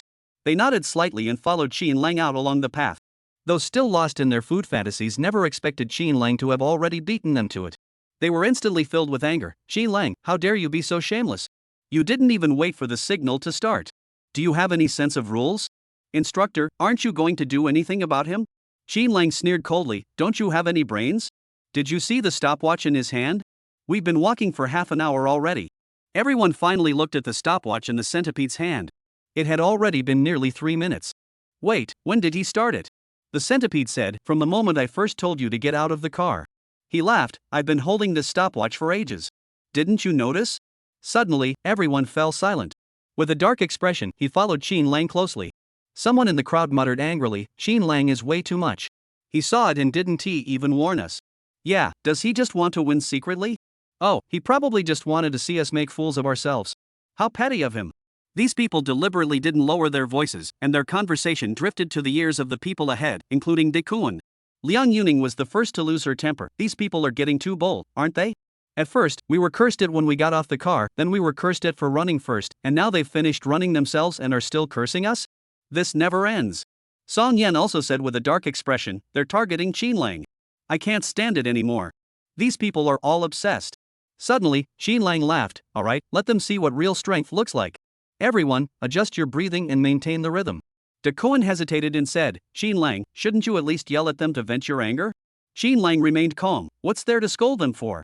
Let them watch us cross the finish line first with their own eyes, that's what'll really get to them. Hao Dawei chuckled, that makes sense. Let them see what it means to be humiliated by real strength on their first day of Special Forces training. Xin Lang laughed, that's the spirit. There's no point in arguing now. Who's the clown? It's obvious. Han Zhongyi burst into laughter, you're right. That's exactly how it is. After hearing you say that, I don't feel angry anymore. Soon, someone caught up with them. As they passed them, they said triumphantly, Xin Lang, what good did it do you to run ahead? You ran so fast, only to end up as our stepping stones. Ha, you're all talk. You run like a young girl. Ha ha ha, you're still an unmarried maiden, afraid to take a single step. Xin Lang sneered, is that so? Do you want to see who gets to the finish line first? The man scoffed, ha, that's hilarious. You don't really think you can win, do you? That's hilarious. Don't you see how many people have already passed you? Hao Dawei couldn't hold back and retorted, what good is being good with your mouth? Let's see who can eat 6 dishes first. Half an hour passed. Hunger and exhaustion intertwined, and many people saw stars. The backpacks on their backs swung like pendulums, hitting their waists and hips with each step. Their bodies felt like they were being pounded into the ground. I can't go on. Can the leader slow down? I can't catch my breath. I can't go on. Why aren't we at the intersection yet? This 20 kilometers is no joke. My stamina just isn't keeping up. Let us take a break. If you don't rest, I'll just rest on my own. This time, Xin Lang and the others whistled cheerfully as they easily passed them. Xin Lang remained calm as he led the way. Hao Dawei said sarcastically, oh my, I wonder who the real yellow daughter is. What good is it to take such big steps? You're just as short-winded as a short-lived young master. De Kuan chimed in, we're just trying to eat 6 dishes without bothering anyone else. You should be thinking about whether you'll even get to eat tonight. Han Zhongyi whistled energetically the entire time. Everyone knows that when running, proper breathing is crucial. Han Zhongyi's whistle was the sharpest mockery he could muster. The other soldiers were so angry they clenched their teeth, wishing they could charge forward and challenge Xin Lang and his group to another 800 rounds. But their bodies wouldn't cooperate, so they could only vent their anger by cursing on the spot. When Xin Lang and his group passed them by over 200 meters, the group burst into laughter, bending over with laughter. Hao Dawei said triumphantly, did you see Xian Jiabao's face? It's as black as soot. I saw it. He was so angry his hands were shaking. Xin Lang's move was brilliant. No need to argue, actions speak louder than words. Ha ha, look who the real virgin is. They just look down on us with their smug faces. Xin Lang laughed and said, action speaks louder than words? They're just a bunch of whiny little punks. They came to a 3-way intersection. This is a 3-way intersection? Which way should we go? De Kuan said, with Xin Lang here, just follow him. We don't need to worry. Liang Yueming said, right, with Xin Lang here, we feel at ease. De Kuan chuckled awkwardly and said, Xin Lang, the words the military advisor said today were probably directed at us, weren't they? You brought all of us along, and they must all know what you're thinking. Hearing this, Liang Yueming and the others also felt a bit tense. The 3 of them felt a bit uneasy. After all, if they hadn't happened to run into Xin Lang, they probably would have been out of the selection process altogether. Xin Lang, however, didn't seem to care at all. If I can pull you in once, I can do it again. The others immediately relaxed. But Xin Lang changed the subject. In training, I can pull you through countless times, but on the real battlefield, I'm powerless. Hearing this, their hearts sank once more. Xin Lang said, objectively speaking, your abilities are all above average, but your adaptability is lacking. And it's precisely this adaptability that is crucial on the battlefield. The others didn't think Xin Lang was joking or lecturing them. Instead, they sensed the underlying meaning behind his words. I can help you, but you need to grow on your own. De Kuan recalled what Xin Lang had told him at the hospital, your overall abilities are good, but you need to improve your courage. The others all said, Xin Lang, we won't make things difficult for you. Don't worry, I'll definitely work harder from now on. Xin Lang, in the days ahead, I might often trouble you. Don't look down on me, I'm sticking with you anyway. We've got each other. You can assign us individual training tasks. I won't be the first, but as long as everyone meets the standards, I won't hold you back. Chapter 86. Did he lead troops when he was a mercenary? Xin Lang saw how eager they were and felt a mix of emotions. Soon, they heard someone behind them discussing, which way should we turn? Follow Xin Lang and his group. They turned left, so we should follow them too. Does Xin Lang always do whatever he says? Is everything he does necessarily right? Well, do as you like. I'm going left anyway. As he ran, Song Yen grew tired. He gasped for breath and said, I can't go on. Let's take a break. I really can't keep up. Xin Lang said, alright, everyone sit down and rest in place for 5 minutes. Follow my instructions and adjust your breathing rhythm. Strangely enough, even though it was just adjusting their breathing, they felt as though their strength had returned. Not far away, staff members were operating drones, recording their situation. Ruan Dongxing watched the live feed in his office and remarked skeptically, that kid Xin Lang seems to have some experience leading troops, doesn't he? Look at how he leads his men so rigid and disciplined, and it seems like they're all used to it. Wu Chong hurriedly said, I heard from Li Company Commander that he devised a training plan in the military and tailored it to each person's physical condition. Ruan Dongxing had heard about this before. He thought for a moment and said, that's not right. Xin Lang's polished, standardized movements aren't something you can master in a day or two. The centipede was surprised and asked, are you suggesting that Xin Lang had prior experience as a mercenary and led troops? Ruan Dongxing furrowed his brows. It's hard to say, but Xin Lang's mature and composed demeanor makes him seem like he could join our special forces as an instructor right away. The centipede's face turned every shade of color. He smiled but said nothing. 5 minutes later, Xin Lang arrived with his men, running and stopping intermittently, considerate of the others who had gone without food for over a day. The 20-kilometer journey, which should have taken about an hour, ended up taking 2 hours. Upon arriving at their destination, Xin Lang's first words were, where's the 6-course meal with soup? The centipede couldn't help but laugh. He pointed to the brightly lit canteen, first come, first served. Before he could finish speaking, the group sprinted toward the canteen at speeds that could rival a 100-meter dash. Sure enough, it was just as the centipede had said. The tables were filled with meal boxes, each piled high with rice like small mountains. The first row of meal boxes had such an abundance of dishes that they even used 2 boxes to hold everything. There were exactly 6 seats available. The 6 of them sat down at the table without a word, focusing solely on eating. Song Yen even abandoned his principle of not eating cilantro. The cilantro was chopped into tiny pieces and mixed into the meat, and he simply didn't have time to pick them out one by one, so he ate it all.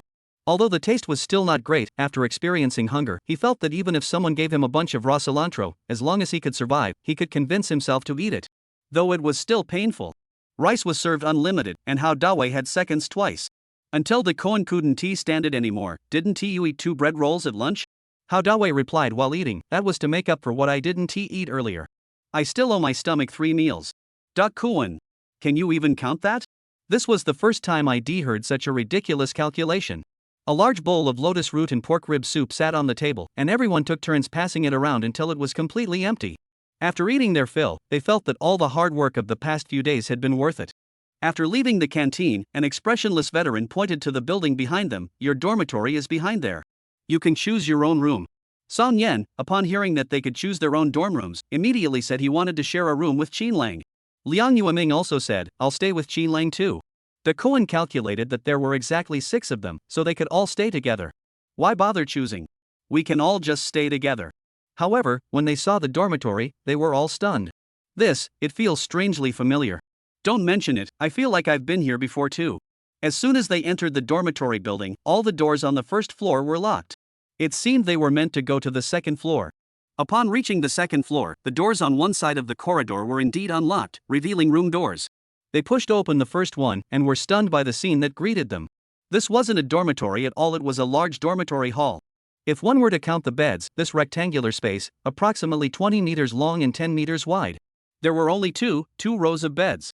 One row was bunk beds near the window, and the other row was bunk beds along the wall. The beds were already covered with mattresses, and everyone could simply lay out their belongings on top to rest.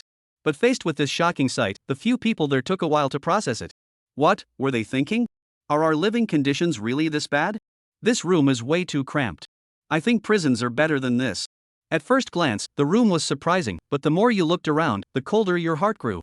There were 2 rows of bunk beds, estimated to accommodate 60 people. The beds stretch about 15 meters in length and 2 meters in width. Both sides of the room are lined with cabinets covering the entire walls. In the center of the room, there are 10 cabinets joined together, with chairs placed below them.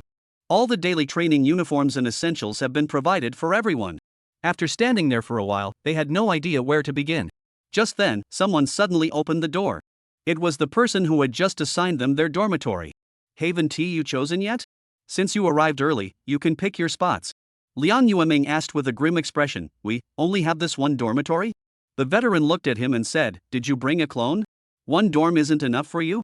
Liang Yueming looked serious and nervous. All of us are staying here? The veteran looked at him as if he were an idiot, his expression seeming to say, what else? Xin Lang sighed, alright, when you're here, you might as well make the best of it. It's better than sleeping rough for the next few days. He tossed his bag onto the outer bed, and Liang Yuming said, then I'll sleep on Xin Lang's top bunk.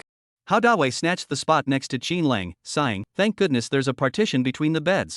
Otherwise, if I woke up in the middle of the night and found a man hugging me, I'd kill myself on the spot. The others shuddered in disgust. Can we stop talking about this? It's too gross. If I have nightmares tonight, it's your fault. Did you see that? I just got goosebumps. Xin Lang quickly made up his bed, chose a spot for the cabinet, and carefully placed his belongings before heading off to wash up. Upon returning, he found several more disheveled soldiers in the dormitory, trying to suppress their anger as they came back. They complained angrily, with such poor living conditions, why didn't you protest? Is this even a room where people can sleep? Xin Lang replied, we can all sleep here. Can't you? Are you not human? Chapter 87, I have the strength and intelligence to deserve to be a special forces soldier. Xin Lang quickly wiped his hair with a towel, sitting calmly on the bed. Does protesting work? Why don't you try it? De Koan also adjusted his mindset and said nonchalantly, since we're here, we might as well make the best of it. If we can't change the environment, we'll adapt to it. At 1:30 a.m., Xin Lang was already lying in bed resting. Less than half an hour later, people started returning. The process was always the same, first shock, then anger, followed by loud banging and crashing as they made their beds and washed up, as if they wanted to wake everyone else up. What brings comfort to others is the source of one's own suffering. Fortunately, everyone completed their tasks within the 4-hour time limit. The last person to return from the dining hall couldn't help but complain upon arriving at the dormitory, I'm exhausted, and I didn't even get a single bite of food. What's the meaning of putting almost rotten tofu on my rice? Are you offering it as an offering? One problem hadn't been resolved yet, and then seeing the state of the dormitory sparked another round of complaints. They deliberately made noise, keeping everyone else awake all night. Finally, Liang Yueming couldn't take it anymore and said, enough is enough. Can you please keep it down a bit? We're trying to rest. But the other party showed no remorse and replied sarcastically, I've already spoken softly. If you have poor sleep quality, look for the problem within yourself. Enraged, Liang Yueming was about to jump down and confront him head-on, but was held back by Song Yan. Song Yan said, enough, go back to sleep. Every minute counts. Liang Yueming finally realized that having the beds close together had its advantages. Liang Yueming sarcastically retorted, well, at least I managed to sleep for over 3 hours. Unlike some people who can't even get enough sleep when they want to. On the first night, no one slept well except for Xin Lang. Xin Lang's sleep quality was so good that even if you put him in a factory workshop with all the noise, he'd still sleep like a baby. But the others weren't so lucky. Just as they were about to fall asleep, someone started snoring, or a hand or leg suddenly appeared. The movement of someone turning over on the lower bunk or next to them could cause the entire bed to shake.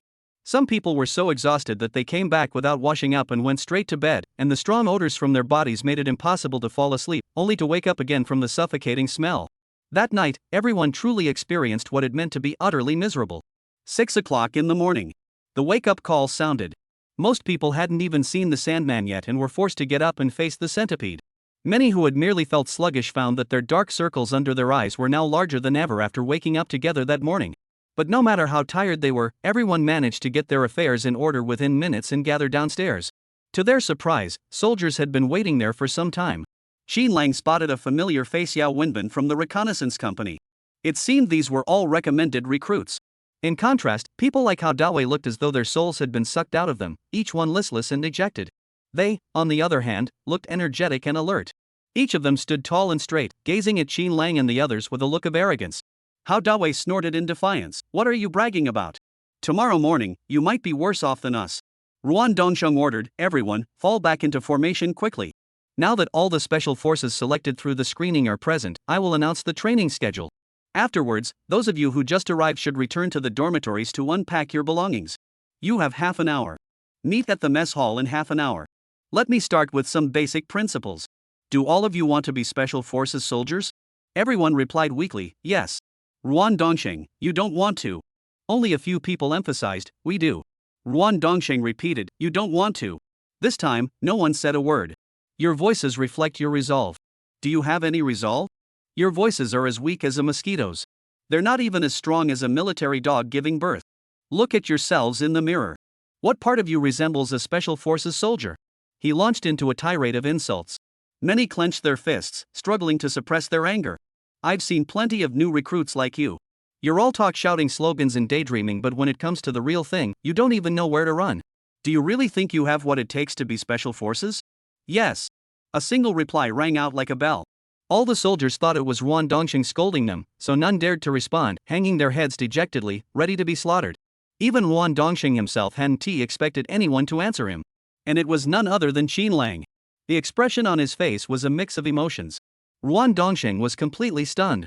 He seemed to be so angry that he laughed, asking, "What makes you think you're qualified to be a special forces soldier?"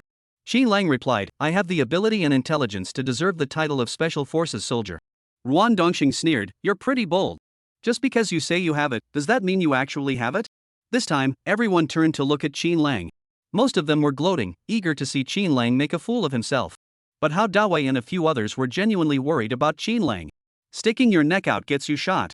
Even if Qin Lang is as strong as he claims, being targeted by the operations officer isn't a good thing. Ruan Dongsheng said, "Since you're so confident, why don't you challenge us veterans to a duel? The loser won't be allowed to participate in any training and will have to go to the backyard to water the vegetables.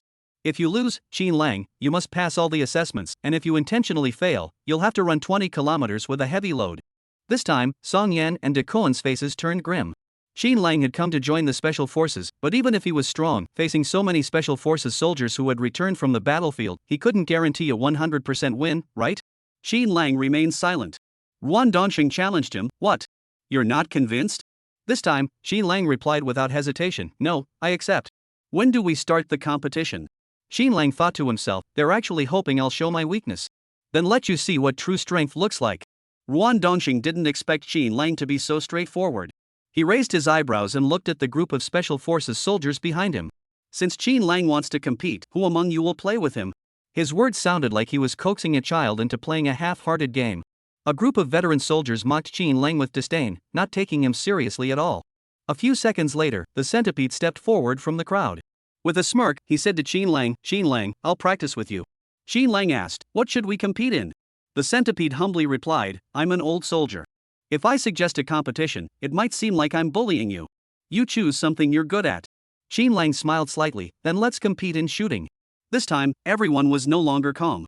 They stared in horror, whispering to each other. Did I hear that right? Qin Lang is actually challenging the veteran to a shooting contest? What's he thinking? Is he out of his mind? I heard he was pretty good with a gun when he was in basic training. Maybe he's gotten too cocky. Chapter 88, Qin Lang is going to compete in sniper shooting with special forces? But everyone treated Qin Lang like a joke. Someone who practices shooting at a target every day is practically a paper tiger compared to real special forces soldiers. The crowd couldn't help but start cheering. "Qin Lang, you should just give up now. Losing to a veteran isn't shameful, but dying for your pride and suffering in the process is a disgrace. Yeah, we're not mocking you.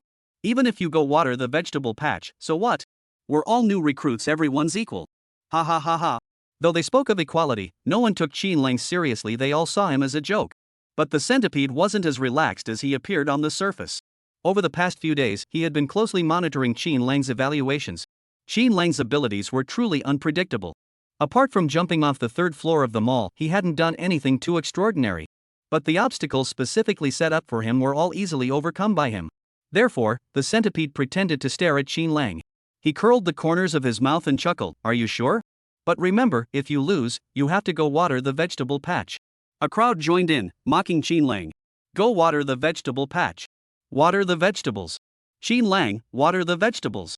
Qin Lang laughed arrogantly, "Who knows who'll lose?" Ruan Dongsheng led them to the shooting range. He brought out 2 sniper rifles with a sleek, high-tech design. The cold, metallic sheen on the gun barrels was the allure of cold weapons. A single gun was enough to make a group of new recruits' eyes sparkle. "What the hell is this gun? It's completely different from the ones we use in the sharpshooters unit. This gun looks like it has a lot of recoil. It feels heavier than the ones we've used before, and it might be hard to control. Firing a full magazine must shake your arms numb." An old soldier, looking at the new recruits like they were country bumpkins, sneered, "Do you think the guns used by the special forces are the same as the ones in your sharpshooter unit?" This is a professional sniper rifle, the K93 model, with a maximum sniper range of 1,500 meters. The new recruits behind him were thrilled upon hearing 1,500 meters and shouted excitedly. Wow, is 1,500 meters also the training standard we need to achieve? Can all of you Special Forces soldiers reach this level? I'm not confident at all. My best score is 500 meters with a perfect 10. If Special Forces have this level of training difficulty, what about me? Don't scare me, I'm nervous too. The veteran who had just spoken thought to himself, 1,500 meters? We couldn't possibly complete that either. The Special Forces require a perfect score on a 1,000-meter target, with an accuracy rate of over 85%. If we veterans can't do it, how can you new recruits possibly manage it? However, when Qin Lang gripped the gun, his eyebrows twitched imperceptibly. The centipede noticed Qin Lang's subtle movement and said, "You've never handled this model of gun before, have you? It's completely different from the ones you've used before." Qin Lang nodded slightly. "I haven't used it before. The optimal range for the K93 model is only 1,200 meters. Any interference beyond this distance will directly affect the bullet's trajectory. The maximum range it can achieve is 1,500 meters, but accuracy is out of the question." In Qin Lang's opinion, guns of this caliber are all substandard products. Even the worst gun in his collection is better than this one. Before the sniper competition, a routine check was conducted to ensure all components of the gun were in proper working order. 2 veteran soldiers came over, completely disassembled the gun, and placed it in a box. "This gun looks different from the ones we used before. It seems to have 2 extra parts. The number of parts is different. Can Qin Lang spot the problem? If the veterans are deceiving him, he probably won't notice. Let us wait and see Qin Lang make a fool of himself." The centipede walked over solemnly, looking very eager to help. "Qin Lang, if you don't want to reassemble it, I'll help you." His tone was flippant, setting a trap for Qin Lang. But Qin Lang replied, "This is such a simple task, there's no need to trouble you." Simple? Qin Lang actually has the nerve to say assembling a gun is simple? Has he lost his mind? Suddenly, Qin Lang picked up the main body of the gun, smoothly picked up the parts from the table, and installed them without hesitation. The entire process took less than 6 seconds. His movements were so fast that everyone hadn't even reacted yet when Qin Lang had already grabbed the gun and aimed it at the target. The expression on the centipede's face froze. Even Wan Dongxing was astonished and said, "Did you see how fast that kid, Qin Lang, moved? How could he be so quick?" The Special Forces soldier beside him nodded in shock. "Indeed, that was fast. It probably didn't even take 7 seconds. Wan Dongxing narrowed his eyes and whispered to the man beside him, "Go check his gun for any issues." Ghost Hand took Qin Lang's gun and inspected it carefully. The gun was in perfect working order, and even the sniper scope had been adjusted for precision during Qin Lang's initial aim. When did he do that? Could it have been just that split second? Impossible. Even he himself would have needed at least 5 seconds to make such an adjustment. He handed the gun back to Qin Lang with a complicated expression, saying emotionlessly, "There's nothing wrong with it." Qin Lang smiled at the centipede and asked, "Shall we begin?" The centipede hesitated for a moment before nodding and saying, "Anytime." Many new recruits were confused. It feels like Qin Lang has seen this gun before. He assembles it pretty smoothly. That's just for show. I'll see if his sniping is also just for show. The centipede asked Qin Lang, "How many meters do you want to shoot?" Qin Lang held up one finger. "Centipede, 100 meters? It can't be 1,000 meters, can it?" "No, 1,000 meters. This time, the entire crowd erupted in excitement. "Ha ha ha ha, are you kidding me? Did I hear that right? Qin Lang is going to compete with Special Forces in a 1,000-meter sniper contest? Is he okay? I bet there won't be a single bullet hole on the target. That'll be interesting." Song Yan and Hao Dawei were also quite concerned. 1,000 meters is definitely no easy feat. Can Qin Lang really pull it off? I can't even see the target with my naked eye. If my arm trembles slightly, I'll probably miss the target. Qin Lang, you've got to stay steady. The centipede laughed twice, then said, "All right, let's do a 1,000-meter sniper challenge. 10 bullets total, and we'll compare the number of hits. Any objections?" Qin Lang replied, "No objections." The competition officially began. Both parties aimed their guns and focused intently on the sniper scopes. "Begin." At the signal, Qin Lang fired the first shot. He then fired almost every second, without even taking time to adjust. After 10 shots, Qin Lang casually lowered his gun. At this point, the centipede had only fired 5 shots, but his mindset remained unaffected by Qin Lang, maintaining his rhythm. Chapter 89, 1,500 meters, 100 rings. The new recruits watching the scene had their answers after witnessing Qin Lang's 10 consecutive shots. I think Qin Lang is just giving up. Who in their right mind would fire 10 shots in a row without adjusting their aim? Just look at the recoil. If he didn't adjust, the second shot might have gone anywhere. Just wait and see. Xin Lang is about to get his ass kicked. Ghost Hand peered through his binoculars at Xin Lang's target and froze, as if he were nailed to the target himself. He handed the binoculars to Ruan Dongsheng with a pale face. Ruan Dongsheng saw Ghost Hand's expression and immediately sensed something was wrong. On Xin Lang's target, there was a bullet hole right in the center of the red bullseye, and the bullet holes were arranged in a perfectly circular pattern. Such precise control over a sniper rifle was something even a veteran like Ghost Hand couldn't achieve. The circle looked more like a provocation from Xin Lang. Why isn't the operations officer saying anything? What's that expression on his face? Could it be that there's not a single bullet on Xin Lang's target? That must be it. It's 1,000 meters away. I can only see the target as big as a soybean. Without training, how could he hit it directly? Xin Lang is going to make a fool of himself. I can't wait to see Xin Lang watering the vegetable garden. The mocking laughter of the crowd continued unabated. The centipede also fired his last shot at that moment. He didn't even glance at Xin Lang's target. He had absolute confidence in his own abilities. He couldn't possibly lose to a newcomer, even if he was a rookie with some skills. Ruan Dongsheng put down his binoculars and remained silent. The new recruits began to cheer, announce the results. We're curious to know who's going to water the vegetable garden. Xin Lang must have lost so badly he doesn't even have his underwear left. Ruan Dongsheng said, "Shut up." Announced the results of the competition. The centipede hit all 10 targets, totaling 100 rings. The crowd erupted in cheers. Centipede is amazing. He is truly a master. Hitting 100 rings at 1,000 meters is incredible. Commander, how did Xin Lang do? Hurry up and announce his results. Yeah, I can't wait either. Hao Dawei and the others held their breath, hoping Xin Lang wouldn't lose. Xin Lang, your sniper score at 1,000 meters is. What is it? Did he miss all the targets? Didn't you hit a single shot? 100 rings. What? Xin Lang's sniper score at 1,000 meters is actually 100 rings? Did you misread it? How is that possible? How could he possibly get 100 rings? The entire venue erupted in chaos. Doubts continued to mount. Did he cheat? Hao Dawei and the others were both shocked and excited. Xin Lang is amazing. I knew Xin Lang was no slouch. Xin Lang, you're amazing. Xin Lang, you're amazing. Cheating? In a sniper competition? That's impossible. A group of people had a lot to say to refute Xin Lang, but they were completely silenced by his perfect score. Though they didn't believe for a moment that Xin Lang could be that skilled, the results were undeniable. The centipede also frowned as he took the binoculars, and upon seeing the rings on Xin Lang's target, felt as though he had been insulted. He shouted, "Xin Lang, dare you challenge me to another match?" This time, Xin Lang replied calmly, "I'm always ready." The centipede hesitated for a moment before deciding, 1,500 meters. "Do you dare to try?" Xin Lang replied with a smirk, "The optimal shooting range for the K93 is 1,200 meters. Sniping at 1,500 meters is inherently risky. I'm willing to try, but are you sure you want to?" Xin Lang's blatant disregard for him was a huge insult to the centipede. He was just a new recruit, yet he dared to completely disregard an old veteran like him. He even dared to speak to him in such a threatening and lecturing tone. He couldn't stand it. Now, whoever backed down would clearly be showing weakness in front of the other. The centipede sneered, "What do I have to fear? No one knows this gun better than I do." Xin Lang nodded, "No one knows the weather better than me.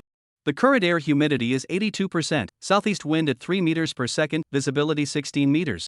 Xin Lang extended his hand and muttered to himself. But Ghost Hand's expression grew increasingly grim. Looking at Xin Lang, his expression grew even more unfathomable. What kind of person is this? How does he know the air quality index so precisely?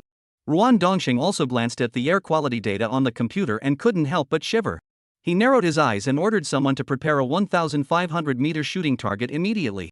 The new recruits watching the commotion began to catch on to something. "I think Xin Lang must be a sure thing for 1,500 meters, someone remarked. "It's all about mindset. As a new recruit, 1,000 meters is probably his limit.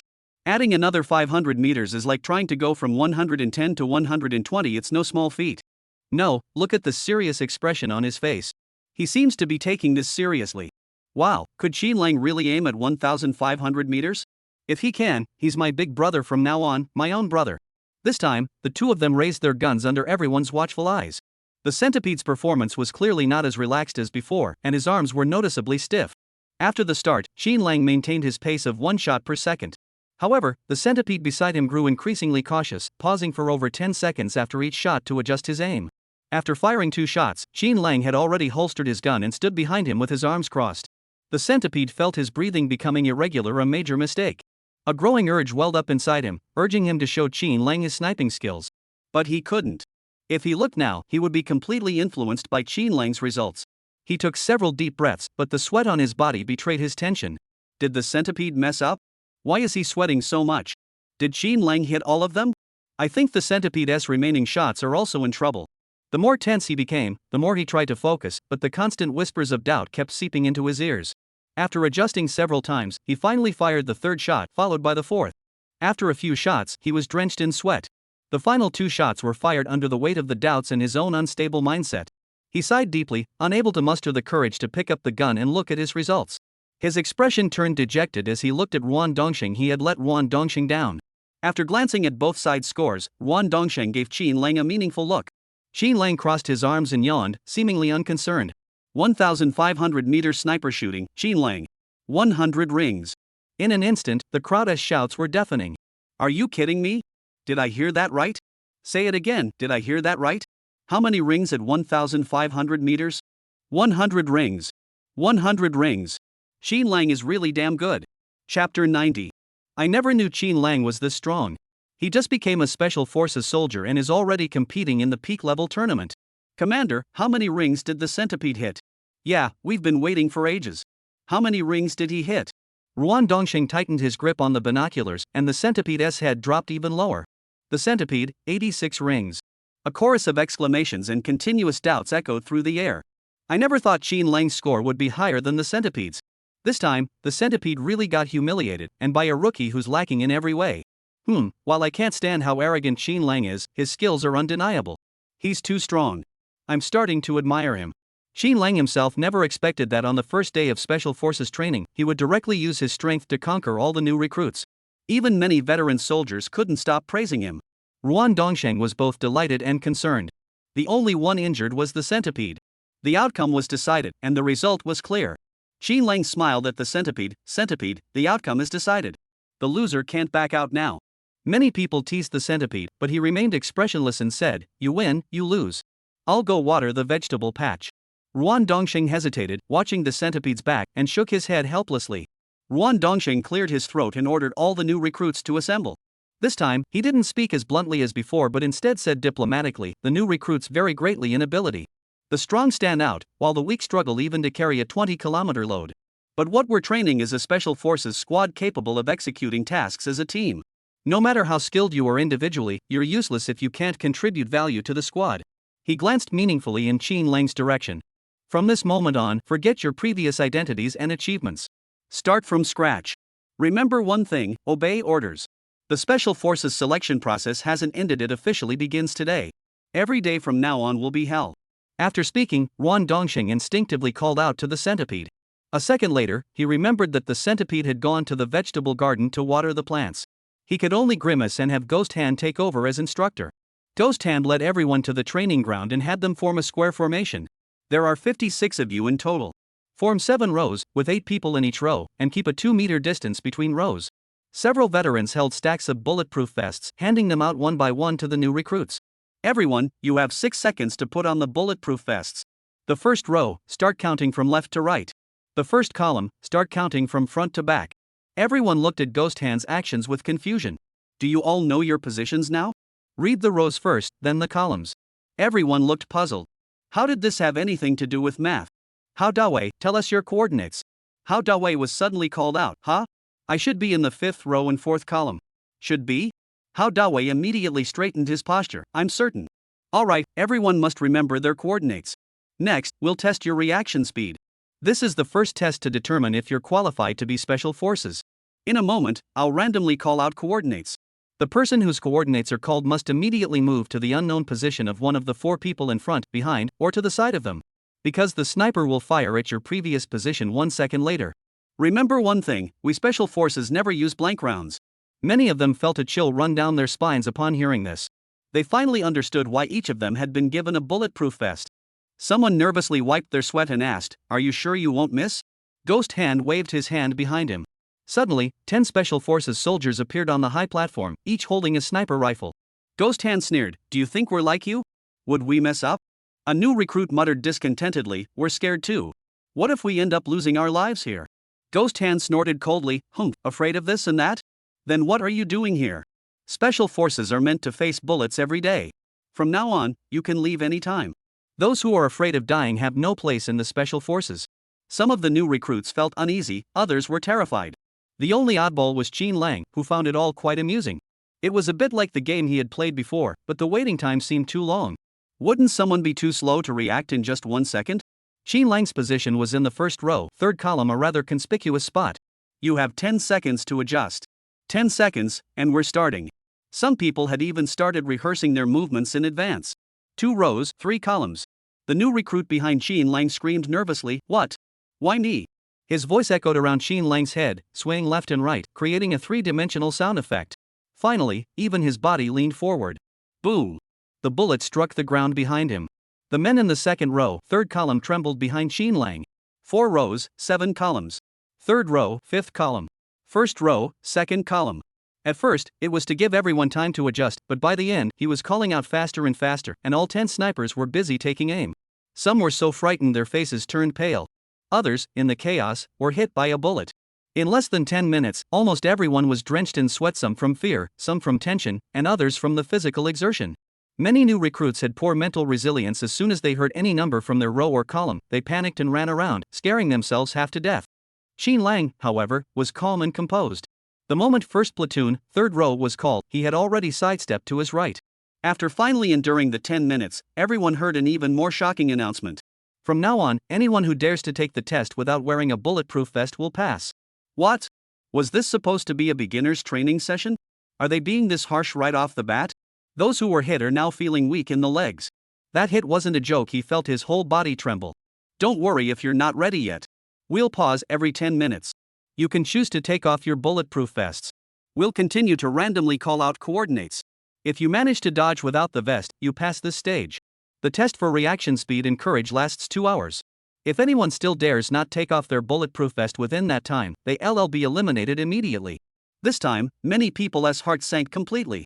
This is forcing us. Those are real bullets. I can't do it. When they called out my coordinates earlier, my legs went weak and I almost made a mistake. Suddenly, someone spoke up, reporting in, "I want to take off my bulletproof vest."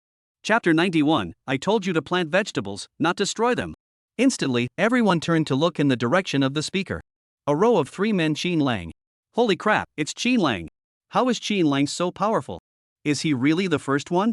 Does Qin Lang have a cheat code? I feel like he is not afraid of anything. Ghost Hand said, "Alright, 5 minutes. Anyone who wants to remove their bulletproof vest, raise your hand. 5 minutes later, we'll begin officially." Within the 5 minutes, only Qin Lang managed to remove his bulletproof vest. When faced with the choice between humiliation and their lives, they chose their lives without hesitation. And they comforted themselves, "Let's wait and see. Let's adapt first and see what happens." 5 minutes later, the official start began. The people on both sides of Qin Lang were holding their breath, even worrying about Qin Lang's location. 4 rows, 2 columns. 7 rows, 7 columns. 1 row, 3 columns. Qin Lang's body reacted first, swiftly retreating to his right-hand position. Where he had just been standing, there was now a crater at an angle. Qin Lang, you've passed. Ghost Hand seemed unwilling to let Qin Lang pass so easily, but there was nothing he could do. Many people envied Qin Lang. How is he so skilled? His mental toughness is so steady. But as soon as Qin Lang left the group, an old soldier approached him with a mischievous smile. "Follow me." Qin Lang asked suspiciously, "Go? Didn't I pass the test? Where are we going?" The veteran said, "Passing the test means there are other tasks. This is a task specifically assigned to you." Qin Lang frowned at him. "A custom-made mission? Are you guys trying to mess with me?" The veteran burst into laughter. "The capable are given more to do. You're a top-tier player, making you play in a lower division would be a waste." Although Qin Lang knew these people weren't up to any good, he still followed them suspiciously. The two of them walked one in front of the other, passing by the dormitory building. Before them lay a vast expanse of mountains and farmland. Qin Lang suddenly had a bad feeling. When he saw the centipede being watered, he immediately understood their intentions. It seemed they were targeting his good friend, the centipede, who had been harmed by Qin Lang and were now seeking revenge. They had clearly colluded to trick Qin Lang. Qin Lang didn't confront them directly but asked the veteran, "Why did you call me over? What do you want me to do? Don't you see all the weeds in the field? Pull the weeds, water the plants, and bring some soil over to plow the land." "Qin Lang, are you sure?" The old soldier crossed his arms and said disdainfully, "What's the matter? Do you dare disobey orders? What did the adjutant say today? New recruits are supposed to obey orders." Qin Lang replied calmly, "It's fine. I just wanted to confirm that these are the tasks assigned to me. If I do them, isn't that obeying orders? Xin Lang smiled. But this smile made the veteran feel that Xin Lang had ulterior motives. But he thought to himself, Xin Lang was just a new recruit. Even if you gave him 10 times the courage, he wouldn't dare to cause trouble. So he left Xin Lang behind and walked away. The centipede seemed to be focused on watering the vegetable patch, unaware that there was an extra person in the field. Xin Lang looked at the vegetable patch and the hose in front of him, and an idea came to mind. He walked straight to the main valve, turned the water flow to maximum, and began pouring water down the first row with one end of the hose. The young vegetable seedlings, which had taken root very deeply, were uprooted from the soil and flowed down the furrow several meters away. Xin Lang's other hand wasn't idle either. He grabbed a shovel from the wall and swung it at the green plants on the left. One after another, he struck with decisive precision. In just a few minutes, the once lush vegetable rows were cleared clean, not a single leaf left behind. Hey, what are you doing? Don't destroy all my seedlings. Suddenly, a furious voice echoed from dozens of meters away. Immediately, the water hose in Xin Lang's hands ran dry. Turning around, he saw an old man with a shaved head, wearing farm shoes, stepping carefully on the waterlogged vegetable rows, nearly twisting his ankles several times. Hearing the old man shout, the centipede thought the old man was calling him, so he hurriedly turned around, only to find Xin Lang and a bare vegetable ridge in the vegetable patch. The centipede hurried over, furrowing his brows and asking, Xin Lang, what's going on? Why did you come back here? Xin Lang said with a smirk, did you two conspire to send me here? The centipede looked confused. What collusion? What's going on?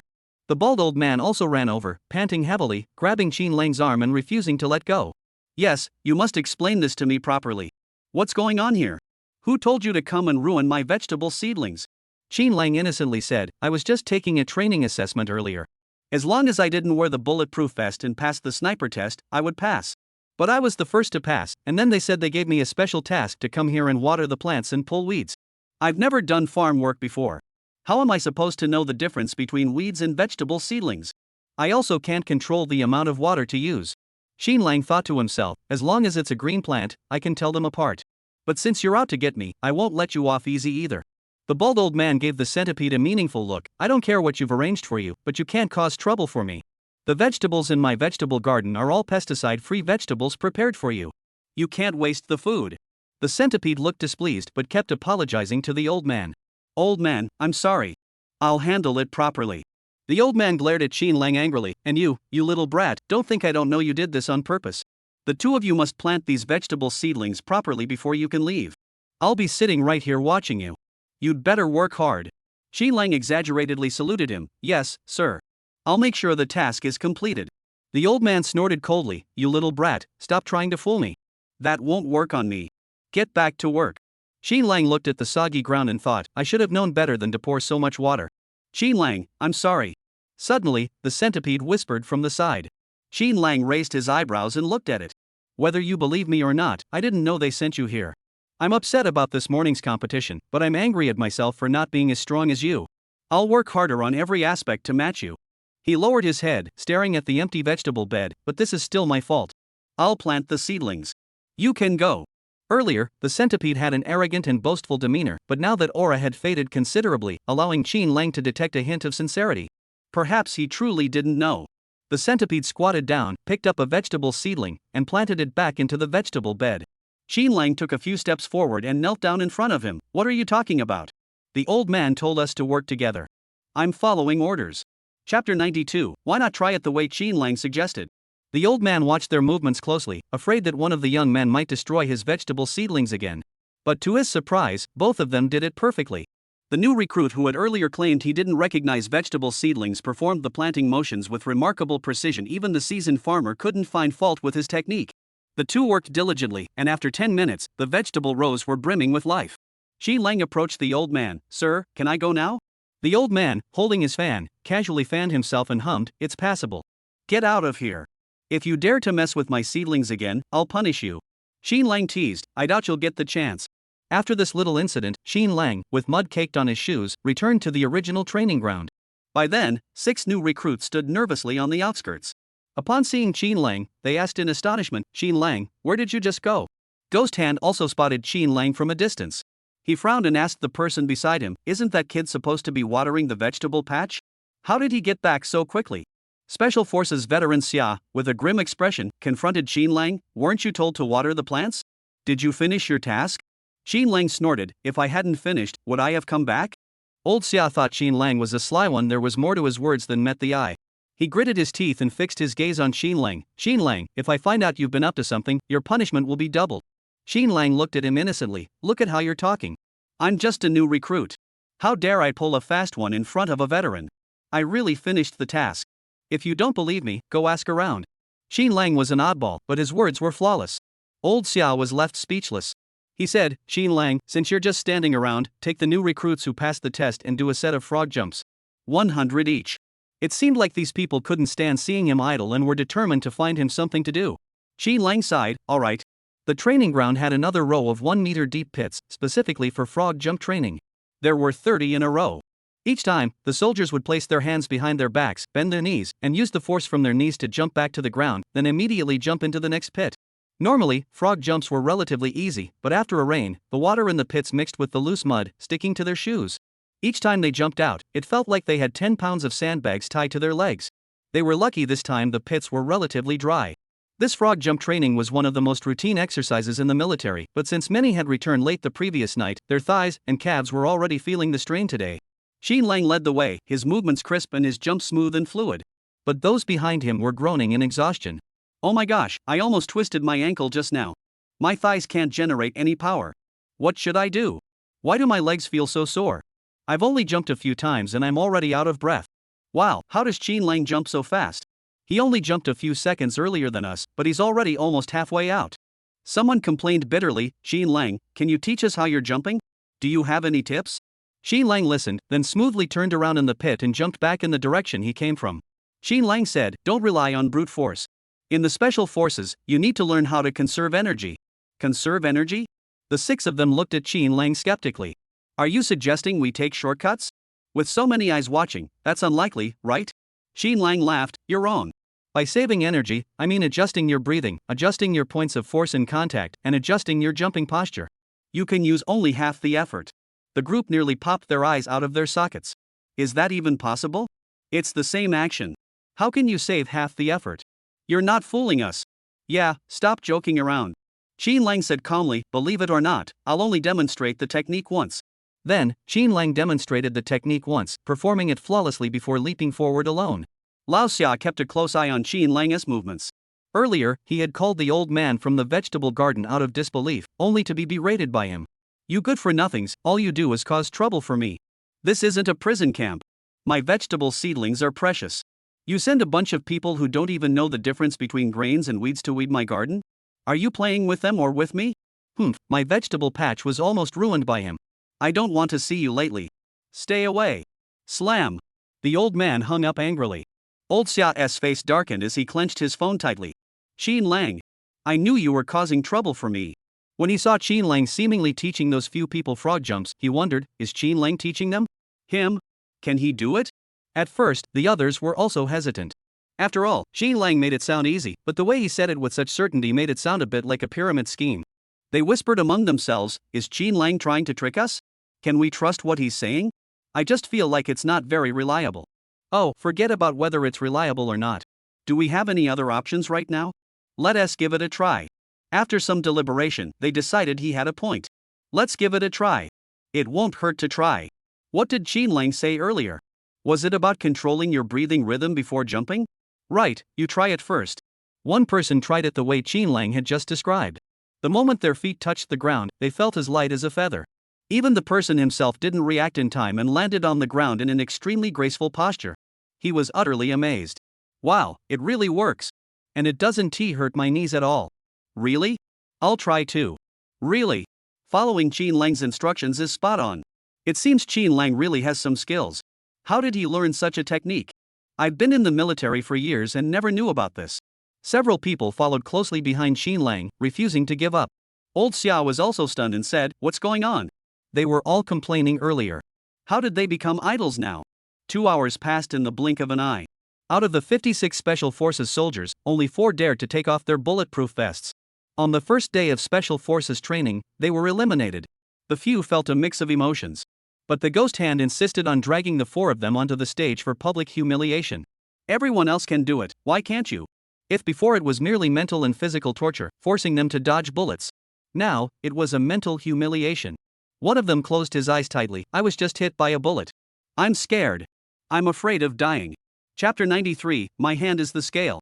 Haha, afraid of death? If you're afraid of death, why did you become a Special Forces soldier? Which Special Forces soldier doesn't know their future mission? Your hands are meant to hold guns on the battlefield. How many Special Forces soldiers make it to retirement without ever being hit by a bullet? If you want to just get by and die, you should be in a pigsty, not in the Special Forces. If you don't even have the guts to face this, how can we trust you to protect the people?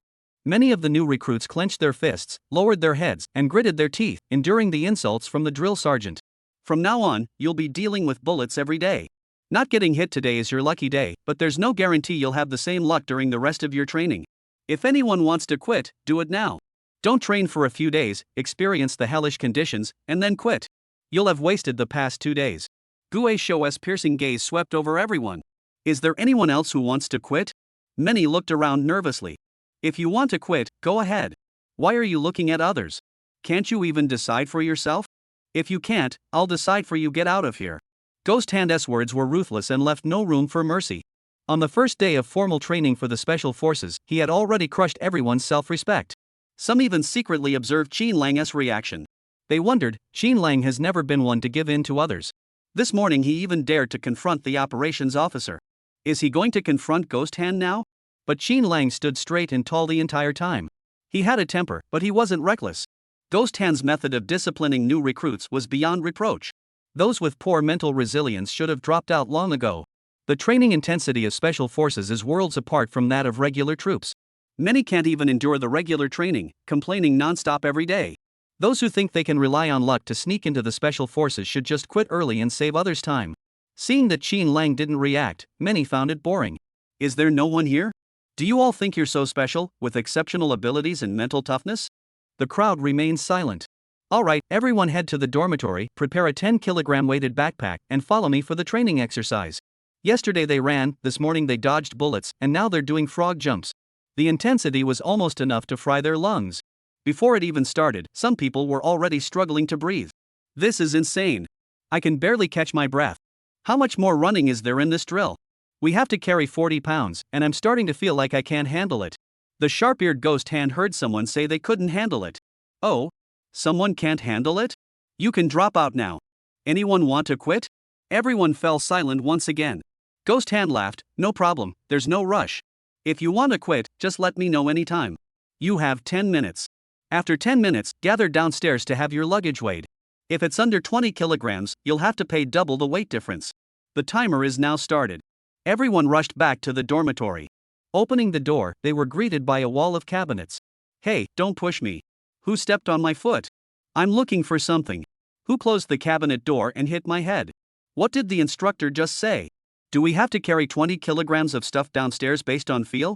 If we're a pound short, we have to make up 2 pounds? Is that what he meant? I think so. This is ridiculous. I don't even have a scale. How am I supposed to know how much my backpack weighs? This is so unfair. No matter what, they're making us carry over 40 pounds of luggage. Someone suddenly noticed that Qin Lang had lifted his luggage with one hand, then filled a water bottle with water, stuffed it into his bag, and lifted it again. What is Qin Lang doing, acting so mysterious? Does he know the weight or something? Is that real? It's definitely fake. He has not a scale, how could he possibly weigh it? But I think Qin Lang's method of filling the water bottle is clever. A full bottle weighs at least 2 pounds. If we run halfway and then pour out the water, wouldn't that be easier? Some nodded in agreement. But someone else said nervously, will that work? What if we get caught? How could we get caught? Are you suggesting someone will snitch on us? Besides, if we get thirsty on the way, what is wrong with drinking a little water? A few bold ones quietly filled their water bottles to add weight. Qin Lang took Hao Dawe's bag and said, it's 2 pounds lighter. Put your shoes in there. Hao Dawe looked stunned. What? Oh, okay. Whatever Qin Lang said, he did. As long as they followed Qin Lang's instructions, they felt they couldn't go wrong. Qin Lang then picked up the bags of Song Yan, Liang Yuanming, and a few others. It's too heavy. Take that jacket out. Yours is a bit light. Just stuff Liang Yuanming's jacket into your bag. Song Yan looked at it for a while and whispered, Qin Lang, how do you know how much it weighs? Qin Lang replied calmly, I used to work part-time at a gym and lifted barbells, so I have a good sense of weight. The others didn't think much of it and followed Qin Lang's instructions. 10 minutes later. Ghost Finger pointed at the scale, weigh the luggage. Who goes first? He scanned the group and pointed at Qin Lang. Qin Lang, you go first. Qin Lang placed his luggage on the scale. Everyone watched the needle on the scale rise rapidly, stopping steadily at 20 kilograms. Ghost Hand furrowed his brows, staring at Qin Lang. What trick did you use? Qin Lang replied, you asked for 20 kilograms, didn't you? I've done it. What's the problem? There's a problem. There's a big problem. It could be over 20 kilograms, or 17 or 18 kilograms, but the needle is steadily pointing exactly at 20 kilograms. That's the biggest problem. But the rules were set by Ghost Hand, and he's been outmaneuvered by Qin Lang again. He suppressed his anger and said, never mind, next one. Strangely enough, the few people who are close to Qin Lang all weigh just over 20 kilograms. What's going on? When Hao Dawei and the others saw the scale, they sighed in relief. At the same time, they admired Qin Lang even more. Ghost Hand had intended to intimidate Qin Lang and his group, but ended up unable to vent his anger. He could only direct his anger toward the few people behind him who were 2 or 3 pounds lighter. Go over there and get the sandbags. 6-pound sandbags for my backpack.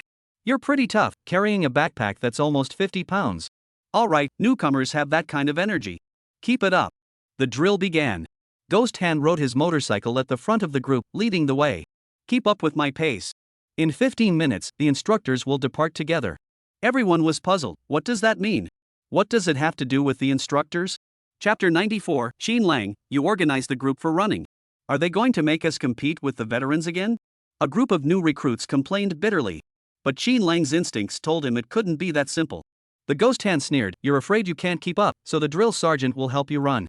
The instructors will depart in 15 minutes. Once they catch up to you, they'll keep firing at the last row of soldiers. If you don't want to get shot, it's simple, run faster or overtake the last row of soldiers. That's all there is to it. Simple? No wonder they said that not getting shot this morning was everyone's lucky break. Now, before noon, they're forcing us to face an upgraded version of getting shot. The problem is, there are no bulletproof vests now. We're done for. I twisted my ankle this morning. This time, I'm in big trouble. Are they really going to do this? This is way too much. Are they treating us like donkeys in a production team? Han Zhangyi's face turned pale with worry. This morning's training almost killed me. I have no idea what's going to happen now. Am I going to be eliminated on the first day? Several people immediately turned to Qin Lang, asking him hopefully, Qin Lang, do you have any ideas? Can you help us? A few people closer to them also perked up their ears, closely watching every move Qin Lang made. Qin Lang smiled and said, don't worry, as long as we're not last. Didn't Ghost Hand just say they only target the last row? A gunshot rang out. The Ghost Rider sped ahead on his motorcycle, flooring the throttle and sending a cloud of black exhaust trailing behind him. The new recruits deliberately slowed down, shortening the length of the formation, keeping the distance between the first and last rows within a dozen meters. Qin Lang and the others were trapped in the middle, their movements constantly hindered. He furrowed his brows slightly, wondering who had come up with such an absurd formation. It was clearly designed to drag everyone down. If they continued running like this, their stamina would be depleted at twice the rate. The Ghost Hand vanished in an instant. He realized that these rookie recruits were already trying to outsmart him on their first day of training. Was he thinking everyone was moving at roughly the same speed? Ghost Hand raised the corner of his mouth, thinking they were trying to outsmart him, but these newbies were still too green. He turned around and rode back, only to see a tightly packed line of recruits moving forward like a caterpillar. He charged straight toward the first row of people. The two at the front thought he was just bluffing and wouldn't dare to charge straight at them. They didn't intentionally break formation, but Ghost Hand charged straight toward them with unwavering determination. As the Ghost Hand grew closer, the roar of the motorcycle grew louder, nearly piercing their eardrums, and the vibrations from the bike became increasingly distinct. The two froze, but inside they were still thinking, he wouldn't really do it, would he? We're just training, he wouldn't really try to kill us, would he? Both sides seemed to be betting that the other would back down at the last moment. Those behind them, seeing the situation was dire, stood their ground. Suddenly, someone shouted, everyone, spread out to the sides. The two men in the front row were pulled by the collar and thrown to the side of the road. The other was kicked by someone and flew 2 meters away. Motorcycles sped through the 2 rows of people, leaving everyone shaken. The two in the front row, having narrowly escaped death, stared at Ghost Hand in disbelief. The Ghost Hand suddenly smiled, turned around, and returned along the same path. As he walked, he said, you can separate like this, can't you? Why were you clinging together like soft-bodied worms at first? Who shouted that just now? If it hadn't been for that shout to warn everyone, there would have been at least a few more slow-reacting new recruits getting knocked down by the motorcycle by now. Qin Lang reported, it was me. Ghost Hand narrowed his eyes, you again? Did you also throw those two in the first row? Yes, it was me. You're not stupid, at least you knew to hide. Ghost Hand glared at the two in the first row, you two must want to race my motorcycle, right? The two didn't understand the meaning behind his words, and their hearts began to race even faster. Ghost Hand said seriously, "I'll say this one last time, this is a special forces unit. Anyone who is not up to par should get out now. Do you know why we're doing live fire training?" Ghost Hand pointed at the new recruits in the front row and asked, "You tell me." The recruit shrank his shoulders, his mind going blank. To select the most capable special forces soldiers. Ghost Hand frowned and scolded, "Nonsense. Qin Lang, you say it." The Ghost Hand was curious to see if Qin Lang could say something meaningful. But Qin Lang spoke seriously, "Because we need all the new recruits to clearly understand that this is the difference between special forces and ordinary soldiers. Special forces must always keep their heads down. Danger lurks everywhere, we must always remain vigilant." Ghost Hand raised an eyebrow. Surprisingly, he spoke with reason and logic. But he refused to let Qin Lang have the last word. Finally someone with a brain. "If everyone were as lax as you, I'd pack your bags and send you back to your old unit to waste your lives. There's a selection process, so there must be rankings. If everyone is first, that means everyone is last."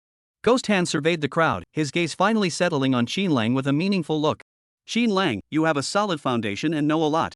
You'll organize everyone for a run later." He gave Qin Lang a cold smile. He turned around, hopped on his small motorcycle, and rode off stylishly, leaving everyone standing there in confusion. Did he just mean for us to follow Qin Lang's instructions? "Qin Lang, what do you mean? How are we supposed to run?" "We'll follow your lead. Help me out, Qin Lang. I really don't want to be in the last row. I don't want to get shot." Qin Lang couldn't help but curse under his breath. He knew it. Ghost Hand was deliberately targeting him. Earlier, when he answered the question, he did so flawlessly, which immediately made Ghost Hand feel dissatisfied. Now he'd come up with another scheme to make him the target of everyone's anger.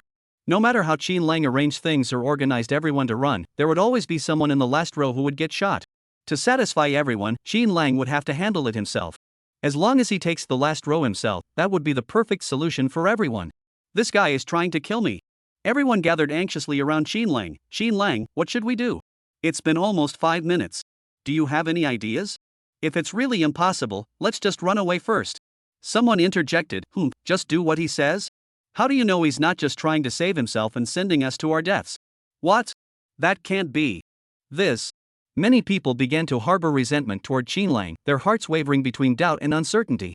Qin Lang, however, smiled at Xian Jiabao, who had just spoken. "He's right. What I said isn't entirely correct either." Chapter 95. It's not that I'm strong, it's that my opponents are weak. Xian Jiabao seemed surprised that Qin Lang had suddenly changed the subject and said such a thing. But then Qin Lang added, "I'll share a running tip with everyone that can improve efficiency. Those interested can stay behind to learn it." There were over 50 people present, and their hearts were already filled with anxiety. Add to that Xian Jiabao's deliberate provocation, and many began to suspect that Qin Lang's actions had a deeper meaning. Xian Jiabao suddenly burst into laughter. You don't need to teach us how to run. I've been doing it since I was 5, no need for you to add unnecessary details." He glanced at Qin Lang with a smug expression, then started sprinting down the road. Many people thought that even if Qin Lang were teaching everyone to run now, it would still take at least 2 or 3 minutes. If they used that time to run, they could probably outpace them by a kilometer or two without any trouble. They weren't trying to be first, but they certainly didn't want to be last. A few more people joined Xian Jiabao's group. Xian Jiabao turned around and saw that 7 or 8 people were already following him, making him even more smug. He gave Qin Lang a defiant glance from a distance. Unfortunately, Qin Lang didn't even bother to glance at him. Qin Lang addressed the group, "Everyone, I'll keep this brief. This running posture consists of 3 rhythms. First, breathing rhythm. Second, coordination of arm swinging. Third, lower body posture." Qin Lang spoke slowly and steadily. A few people were distracted, hearing one ear and letting it go out the other. Someone impatiently said, "Qin Lang, is what you're saying different from what we trained before? If I had known it was like this, I would have left earlier." Before Qin Lang could respond, Hao Dawei couldn't take it anymore. "Then just leave. Who's begging you to listen?" The other person was furious. If it weren't for the instructor telling me to listen to Qin Lang just now, I wouldn't have bothered. What a waste of my time." He grew increasingly annoyed with Qin Lang and the others. Before leaving, he stirred up trouble. "I'm not wasting my time here. Don't let him fool you. If you want to leave, do it now. Who knows if he's just keeping you here to take the bullets." He mocked them a few more times before leaving, taking a few more people with him who weren't firmly resolved. Song Yan said discontentedly, "This guy is really interesting. It's like we're begging him. Qin Lang is teaching you techniques you're lucky to learn from him. Look at his expression, it's as if he's doing you a favor." Qin Lang, however, said, "Did you all remember what I just emphasized? Run once, and I'll correct your movements." Everyone noticed that nearly 2 minutes had passed, yet Qin Lang remained calm, continuing to correct their movements. Someone grew impatient and said, Xin Lang, can you hurry up? We'll be late if we don't start soon. Xin Lang replied calmly, only when the posture is correct can you conserve energy and maintain a steady pace later on. A few more people shook their heads helplessly and left the group. In the end, fewer than 20 people remained. Xin Lang continued to correct their movements, then had Liang Yuming take the lead while he stayed behind to assist. Yuming, control the speed to medium. Don't push too hard at the beginning, focus on stability. After wasting 3 minutes, their team finally set off again. At that moment, there were only 8 minutes left before the armed instructors' group departure. At first, no one noticed any difference from before. It wasn't until they had been running for nearly 5 minutes that someone suddenly remarked, "It feels like we're saving a lot of energy." Xin Lang, at the back of the group, said in a low voice, "Don't talk, it'll disrupt your breathing rhythm." After running for another 7 or 8 minutes, they spotted a figure in the distance. This was the person who had left the group earlier. After more than 10 minutes, he was completely exhausted, leaning against a tree and holding his stomach, apparently out of breath. He spotted a group approaching from a distance. Their movements were perfectly synchronized, as if someone had instructed them beforehand. Everyone landed in the same position. The same rhythm caused the ground to tremble slightly. The new recruit leaning against the tree stared at them in disbelief. Stunned, he exclaimed, "How did you catch up so quickly? Weren't you supposed to leave several minutes after us?" Many remembered Xin Lang's recent emphasis on "don't speak, it disrupts your breathing rhythm," but couldn't resist the urge to show off. Hey, isn't that Chen, the squad leader who started first? How come you're lagging behind now? Time for a rest? Chen, the squad leader, was utterly shocked. If these people had run ahead of him, didn't that mean he was last? This one do. He quickly picked up his pace, sprinting ahead to overtake Xin Lang and the others. But the disrupted rhythm of his breathing, combined with his sudden acceleration, caused a strange sensation to surge through his stomach. The pain made his face pale, and he eventually collapsed to the ground, cold sweat pouring down his body. In the blink of an eye, the group disappeared into the forest. A few minutes later, several more people sat down under the trees to rest. Under normal circumstances, during training exercises, he had fixed rest periods, with the team leader controlling the timing of rest and movement.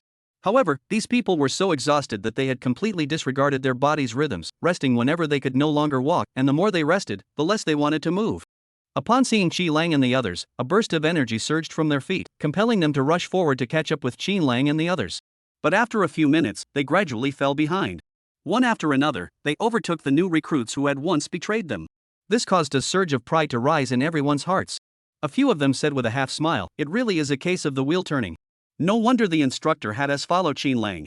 Thank goodness I listened to Xin Lang, otherwise, I might be getting shot right now." Xin Lang spoke calmly, "Yuming, slow down the pace. Everyone, use the next 5 minutes to adjust your breathing and conserve your strength. In 5 minutes, we'll pick up the pace." This time, no one objected. After running for over 20 minutes, they didn't feel the least bit tired, and even had some energy left to spare. This was something they had never even dared to imagine before. Bang bang. Suddenly, 2 gunshots rang out in the distance. A few people immediately turned to look behind them. Did the instructors catch up so quickly? This is way too fast. It feels like the gunshots are right behind us. What should we do?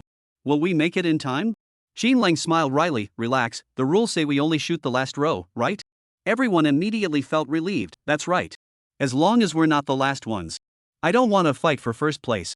Xin Lang declared loudly, "Even if we don't compete, first place is ours. It's not because we're so great, it's because the others aren't trying hard enough." This time, no one thought Xin Lang was bragging. After all, strength speaks for itself. "Aha, get out of the way." A furious shout suddenly rang out from behind. A shaky figure charged forward. "I want to be eliminated." Absolutely not. Chapter 96, insisting on challenging Xin Lang. As the opponent was about to overtake Xin Lang and his group, he suddenly collapsed from exhaustion. After shouting a few more words, he stumbled to the ground, clinging to life. In his final moments, he glared fiercely at Xin Lang, his eyes filled with resentment. "Xin Lang, what gives you the right?" Xin Lang was baffled by the unwarranted accusation. Someone in the group sneered, "There was once an opportunity for me to pass the level right in front of me, but I didn't cherish it." Another person in the group immediately chimed in, "Until it was lost, I regretted it deeply. If given another chance, I would follow Xin Lang's lead without hesitation." These were lines from a comedy movie, which everyone had modified into their own versions. The group chatted and laughed, even mocking the person in question, leaving him utterly humiliated. Xin Lang gave them a half smile, knowing that the path they had chosen was their own, and they must accept the consequences of their decisions. However, gradually, some members of the group began to struggle. Though Xin Lang's method was effective, individual abilities still varied. After running for a while, the group began to stretch out, with some people panting heavily and sweating profusely. However, since it was a matter of the group's performance, they dared not ask Qin Lang for a break and could only limp along behind, clearly struggling to keep up. Qin Lang immediately noticed the situation of these few people and said to Liang Yueming, let's split into two groups. Those who are still strong and can keep going, follow Liang Yueming. Those with slightly weaker stamina should follow me. Everyone quickly split into two groups, and the group led by Liang Yueming disappeared in the blink of an eye. Qin Lang comforted them, don't worry. As long as we're not the last ones, we won't get shot. Hearing Qin Lang's words, everyone gradually felt more at ease. However, the intermittent gunfire and the continuous cries of the wounded behind them still put significant pressure on them. After another 20 minutes or so, Qin Lang spotted a new recruit struggling to climb the steep slope. The mountain path was already steep, and despite using both hands and feet, he was drenched in sweat from the effort. Someone in the group suddenly exclaimed, isn't that Xian Jiabao? Xian Jiabao's earlier altercation with Qin Lang had already drawn the attention of many. Now, seeing Xian Jiabao, the first to oppose Qin Lang, in such a pitiful state, everyone couldn't help but smile. How did Xian Jiabao end up looking so disheveled? He was so arrogant earlier, wasn't he? While the instructor's words can't be trusted, Qin Lang is definitely reliable. The cold words pierced Xian Jiabao's ears like swords. Xian Jiabao furrowed his brows. But he still mustered the courage to challenge Qin Lang. Qin Lang, how did you fall so far behind? Qin Lang glanced at him and smiled, same here. Suddenly, someone in the crowd shouted loudly, Xian Jiabao, you'd better step up your pace on this uphill section. We're about to overtake you. Xian Jiabao was suddenly energized, as if he had been injected with adrenaline. He sprinted past everyone and reached the top of the hill first, looking down at the others with a defiant expression. Qin Lang thought to himself, this guy is pretty immature. But Xian Jiabao saw this as a matter of dignity more important than face. He pointed at Qin Lang and said, Qin Lang, you're not as fast as me now. What qualifies you to lead us new recruits in running? What gives you the right? Qin Lang replied, go ask the instructor. Xian Jiabao furrowed his brows. Qin Lang, dare you race me? Qin Lang looked him up and down, frowned, and said with concern, with your current stamina, maybe we should just forget about it. Everyone around them could hear the implication in his words. But Xian Jiabao snapped back, are you afraid? Before Qin Lang could respond, Han Zhongyi immediately interjected, Qin Lang wouldn't dare refuse. He's afraid you'll make him look like a fool. The remaining members of the group joined in with mockery, exactly. You're giving him face by letting him challenge you. Xian Jiabao also mocked him, Qin Lang, why aren't you saying anything? Qin Lang said indifferently, fighting you is a complete waste of time. Suddenly, Ghost Hand rode his motorcycle around in a circle and returned. He laughed, it seems like this batch of new recruits have pretty high standards for themselves. Qin Lang, since someone's questioning you, why not challenge them to a duel? You're the target of the entire army. The phrase target of the entire army only added fuel to Xian Jiabao's anger. Xian Jiabao saw that Ghost Hand was speaking up for him, and his confidence soared. Qin Lang, let's go. Qin Lang thought to himself, Xian Jiabao, you little cutie. How didn't you realize that Ghost Hand was just stirring trouble? The instructors and veterans targeting the new recruits was already an unspoken rule. Originally, as long as the new recruits stayed united and stood up to the veterans, everything would be fine. Now, there was an additional conflict among the new recruits. Qin Lang glared sideways at Xian Jiabao, since you're so eager to lose, I'll make sure you lose convincingly. Xian Jiabao saw his chance had finally come. He challenged Qin Lang with a defiant look and said, let me see your true strength. Qin Lang smiled and gave him a dismissive glance. Both of them started running at the same time. Xian Jiabao thought to himself that his stamina should be roughly equal to Qin Lang's in the first half of the race. Even if Qin Lang had a better foundation, he couldn't possibly accelerate in this long-distance race. But to his surprise, as soon as they started, Qin Lang sprinted away at 100-meter dash speed. Xian Jiabao didn't panic. Instead, he burst into laughter. Accelerating now? That's just asking for your stamina to give out in the second half. It's suicide. Sure enough, after just a few minutes, Xian Jiabao saw Qin Lang stop ahead. Xian Jiabao taunted, Qin Lang, you're speeding up in a long-distance race? Looks like you haven't had enough of losing. But Qin Lang shook his head slightly. No, I'm waiting for you. I'm afraid you'll get lost later. Xian Jiabao. Qin Lang, you bastard. Meanwhile, Ruan Dongxing summoned the hard-working centipede to his office after a morning of toil. The centipede's first words were, I'm sorry, Colonel. I've disgraced you. I'm a Special Forces instructor, and I actually lost to a rookie. Ruan Dongxing waved his hand dismissively. He's not just any new recruit, he's a mercenary. Though you didn't perform well this time, don't be too hard on yourself. I called you here to show you something. The centipede looked curiously at Ruan Dongxing's computer screen. The screen showed the live broadcast of Qin Lang and Xian Jiabao's match, with real-time footage captured by a drone. The centipede furrowed his brows in astonishment. What is Qin Lang doing? Ruan Dongxing laughed loudly. He's completely dominating Xian Jiabao and treating him like a dog on a leash. The centipede's brows furrowed even more. He said uneasily, having someone like that in the new recruit ranks is going to cause chaos. Chapter 97, is Qin Lang in cahoots with the drill instructor? The sun was blazing overhead. They were almost at the foot of the mountain, but Xian Jiaba was struggling to hold onto a tree with all his strength. He had finally figured it out. Qin Lang had been doing this on purpose the whole way. Qin Lang walked slowly, stopping frequently, but he always stayed ahead of him. And every time he stopped, he would inevitably look at him and say a few cutting remarks. Qin Lang sneered, running with you doesn't require me to give my all. I just need to beat you. But those words only made Xian Jiaba furious. As expected, Qin Lang was the first to reach the finish line. When Qin Lang and Xian Jiaba raced, he didn't even need to use any special skills. His stamina and running ability alone were enough to outpace him. He ran 20 kilometers with a heavy load and only broke a sweat on his forehead, barely even panting. Lao Xiao was timing at the finish line. But Qin Lang lingered at the finish line, leaning casually against a tree and already beginning to stretch his muscles. Old Xia hesitated several times, but couldn't stand seeing Qin Lang show off like that, so he waited a few more minutes. Qin Lang, you haven't crossed the finish line yet. You have to cross this line to count as a finish. Qin Lang nodded and said, I know. You know? You know and you're not coming over? What are you waiting for? Suddenly, a man stumbled and ran over from behind. His body was unsteady, and his limbs were out of control. Upon seeing Qin Lang from afar, he suddenly surged forward with a burst of strength. But Qin Lang smiled and said, the person we're waiting for has arrived. Xian Jiaba stumbled toward the finish line, while Qin Lang walked leisurely toward the finish line, neither fast nor slow, but just a step ahead of Xian Jiaba. As he crossed the finish line, Xian Jiaba finally collapsed from exhaustion. Qin Lang, however, remained composed, as if he were there on vacation. Sorry, I just beat you by a step. Lao Xia. This kid sure knows how to mock people.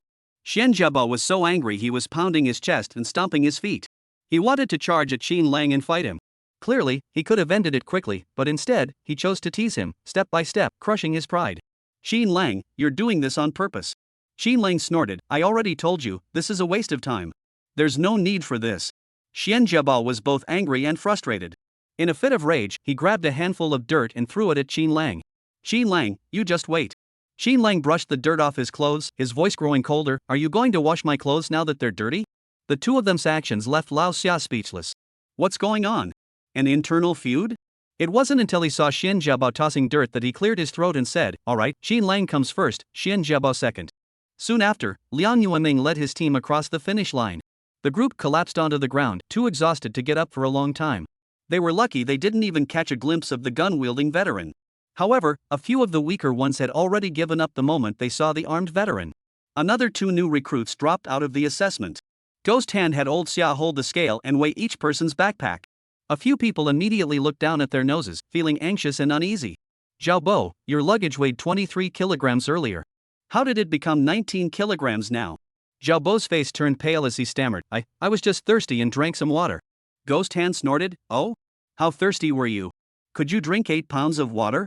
Zhao Bo kept his head down, unable to speak. Until old Xia searched through his bag and found 3 empty bottles. Ghost Hand's expression changed instantly. Impressive. You have some tricks up your sleeve, daring to deceive me like that. Zhao Bo stammered in fear, yes, I'm sorry, I really won't do it again. You can punish me however you like, just don't make me leave the Special Forces. Ghost Hand barked, now you want to stay in the Special Forces? Why didn't you think of that when you were doing your job? Zhao Bo glanced sideways at Qin Lang in the front row. He suddenly pointed at Qin Lang as if accusing him, it's Qin Lang. I saw Qin Lang do it that way. At that moment, Qin Lang's luggage hadn't been mentioned yet. He instantly became the target of everyone's attention, with all eyes on him. Qin Lang never expected that without saying a word, the blame would once again be shifted onto him. Lao Xia took Qin Lang's bag, opened it, and found another empty water bottle inside. Old Xia gave Qin Lang a meaningful look. Qin Lang hurriedly said, Heaven is my witness. No one is more innocent than me. I really didn't do anything. But Zhao Bo seemed to have found something to hold against him, speaking sharply, it was him. He's the one who did it. Qin Lang looked at Zhao Bo helplessly, sighed, and shook his head. Lao Xia's face turned pale as he placed Qin Lang's luggage on the scale. Exactly 20 kilograms, not a single gram more than before he left.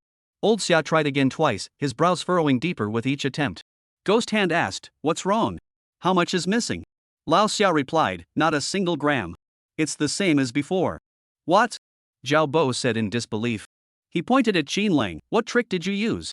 Qin Lang sighed and shook his head, I already told you, I filled the water bottles to make it heavier, but I didn't say how many water bottles I had in my bag. Xin Lang took out 2 water bottles from his bag. One was empty, which was the one he had used to fill with water, and the other was an empty water bottle. Who told you not to learn properly? All you think about is pouring the water out on the mountain. That's not something we encourage. Liang Yueming and the others were holding back laughter, tears almost streaming down their faces. But those who had been copying him blindly were completely dumbfounded. Ghost Hand didn't expect Xin Lang to give the new recruits such a lecture. He raised an eyebrow at Xin Lang, his impression of him seeming to improve slightly. He then said, "Yesterday there were 56 of you, now there are only 50 left. At this rate, won't the special forces be wiped out by the end of the month? Considering this is your first offense and you don't know the rules, this incident will serve as a lesson for you. You're not here for training, you're here for yourselves. But mistakes must be punished. All those with uneven weight distribution on their front and back loads will stand on their heads in the sun for an hour at noon today, downstairs in the dormitory building." For those new recruits who had been trying to cut corners, this was also a chance for them to turn things around. A valuable lesson learned. However, many of them blamed Xin Lang for the punishment. They silently harbored resentment toward him. At lunchtime, everyone finally saw the best meal of the day, 4 dishes and a soup, and many of them started eating greedily. I wonder what kind of training we'll have this afternoon. Everyone, be careful of Xin Lang. Look at him, he's probably in cahoots with the drill sergeants. What? No way. He was still competing with the veterans this morning. How could he be on their side? Exactly. What's in it for him to target us? You probably don't know about the Special Forces competition, do you? Chapter 98, Doing Push-Up Relays with Xin Lang. What is the Special Forces competition?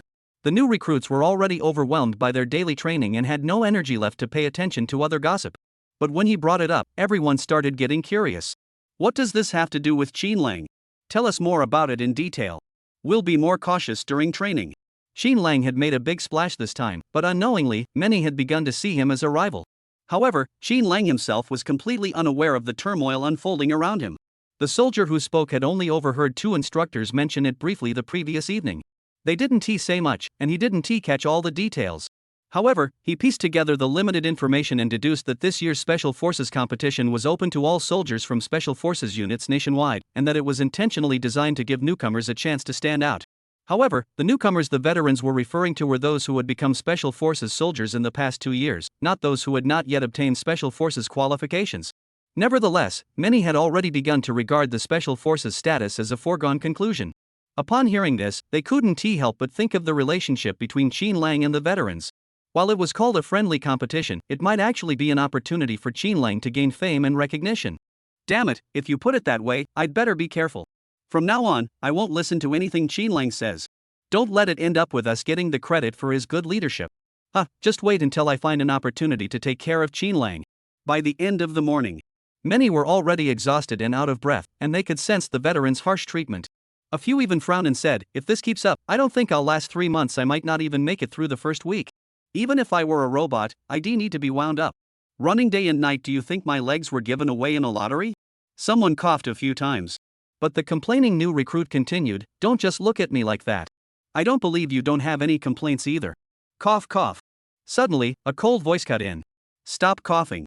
Even if you cough up your liver, he won't understand a word you're saying." The person in question was struck speechless, as if struck by lightning. He turned around, frozen in place.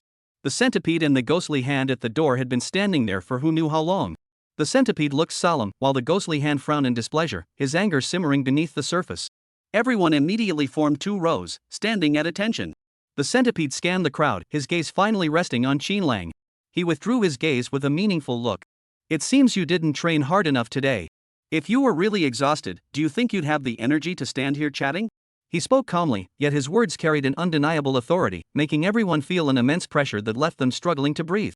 "Since you don't feel tired, let's do push-up relays." The others had never heard of push-up relays before. Gue Shou spoke coldly. "The relay is 2 people per team, with a 1-hour time limit. One person does the push-ups while the other rests. When one person can't continue, the other takes over immediately." Suddenly, someone asked, "Can we choose our own partners?" Centipede, "Yes." Xian Jiabao immediately said, "Report, I want to be in a pair with Xin Lang." Everyone was surprised. Xian Jiabao had been at odds with Xin Lang all morning, yet now he was voluntarily asking to be in the same group as Xin Lang, clearly up to no good. Xin Lang raised an eyebrow and glanced sideways at Xian Jiabao. The other person was grinning maliciously at him. Ghost Hand had already noticed the tension between the two and immediately said, "All right, both of you have some of the best physical strength among the new recruits. You'll make a great team. Xin Lang thought to himself, it seems like Ghost Hand is clearly here to watch the show. But who knows whose laughter will be the last. Xin Lang nodded slightly, alright. Hao Dawei couldn't help but feel worried. After all, Xian Jiabao wasn't someone to be underestimated. The others also divided into teams on their own. Fortunately, the dormitory was spacious, so everyone found their spots and stood in place. Suddenly, Xin Lang asked, report, is there a fixed position for the push-up relay? Wu Jun, no. Xin Lang said, that makes it easier. Ghost Hand, upon hearing this, thought Xin Lang was up to something. He hurriedly stepped forward to demonstrate. Thank goodness Xin Lang reminded us. Let's add a fixed position now. Everyone glared angrily at Xin Lang. They were filled with resentment. Why didn't you say anything earlier? Why wait until now? Xin Lang, you're like a bad omen that struck my family's ancestral grave. Let me clarify the procedure. One person does push-ups while the other stands and counts. If they can't continue, they say switch, then quickly get up, and the other person repeats their actions. Xian Jiabao smirked at Xin Lang, already plotting his next move. Xian Jiabao gave Xin Lang a smirk, you go first. After the start signal, Xin Lang immediately did a set of 300 push-ups, performing them perfectly and at a fast pace. Within 5 minutes, he said, switch. Xian Jiabao shouted, Xin Lang, 210. Xin Lang was taken aback. The centipede had been watching them the whole time. Upon hearing the number, it narrowed its eyes slightly. The little cutie. He couldn't tell there was anything wrong with that number. But Xin Lang merely smiled with a hint of amusement. When it was Xian Jiabao's turn, he started off with standard movements, but by the time he reached 100, he was already struggling. But he didn't want to show weakness in front of Xin Lang, so he slowed down each push-up, trying to buy as much time as possible. Change. Xian Jiabao said, drenched in sweat.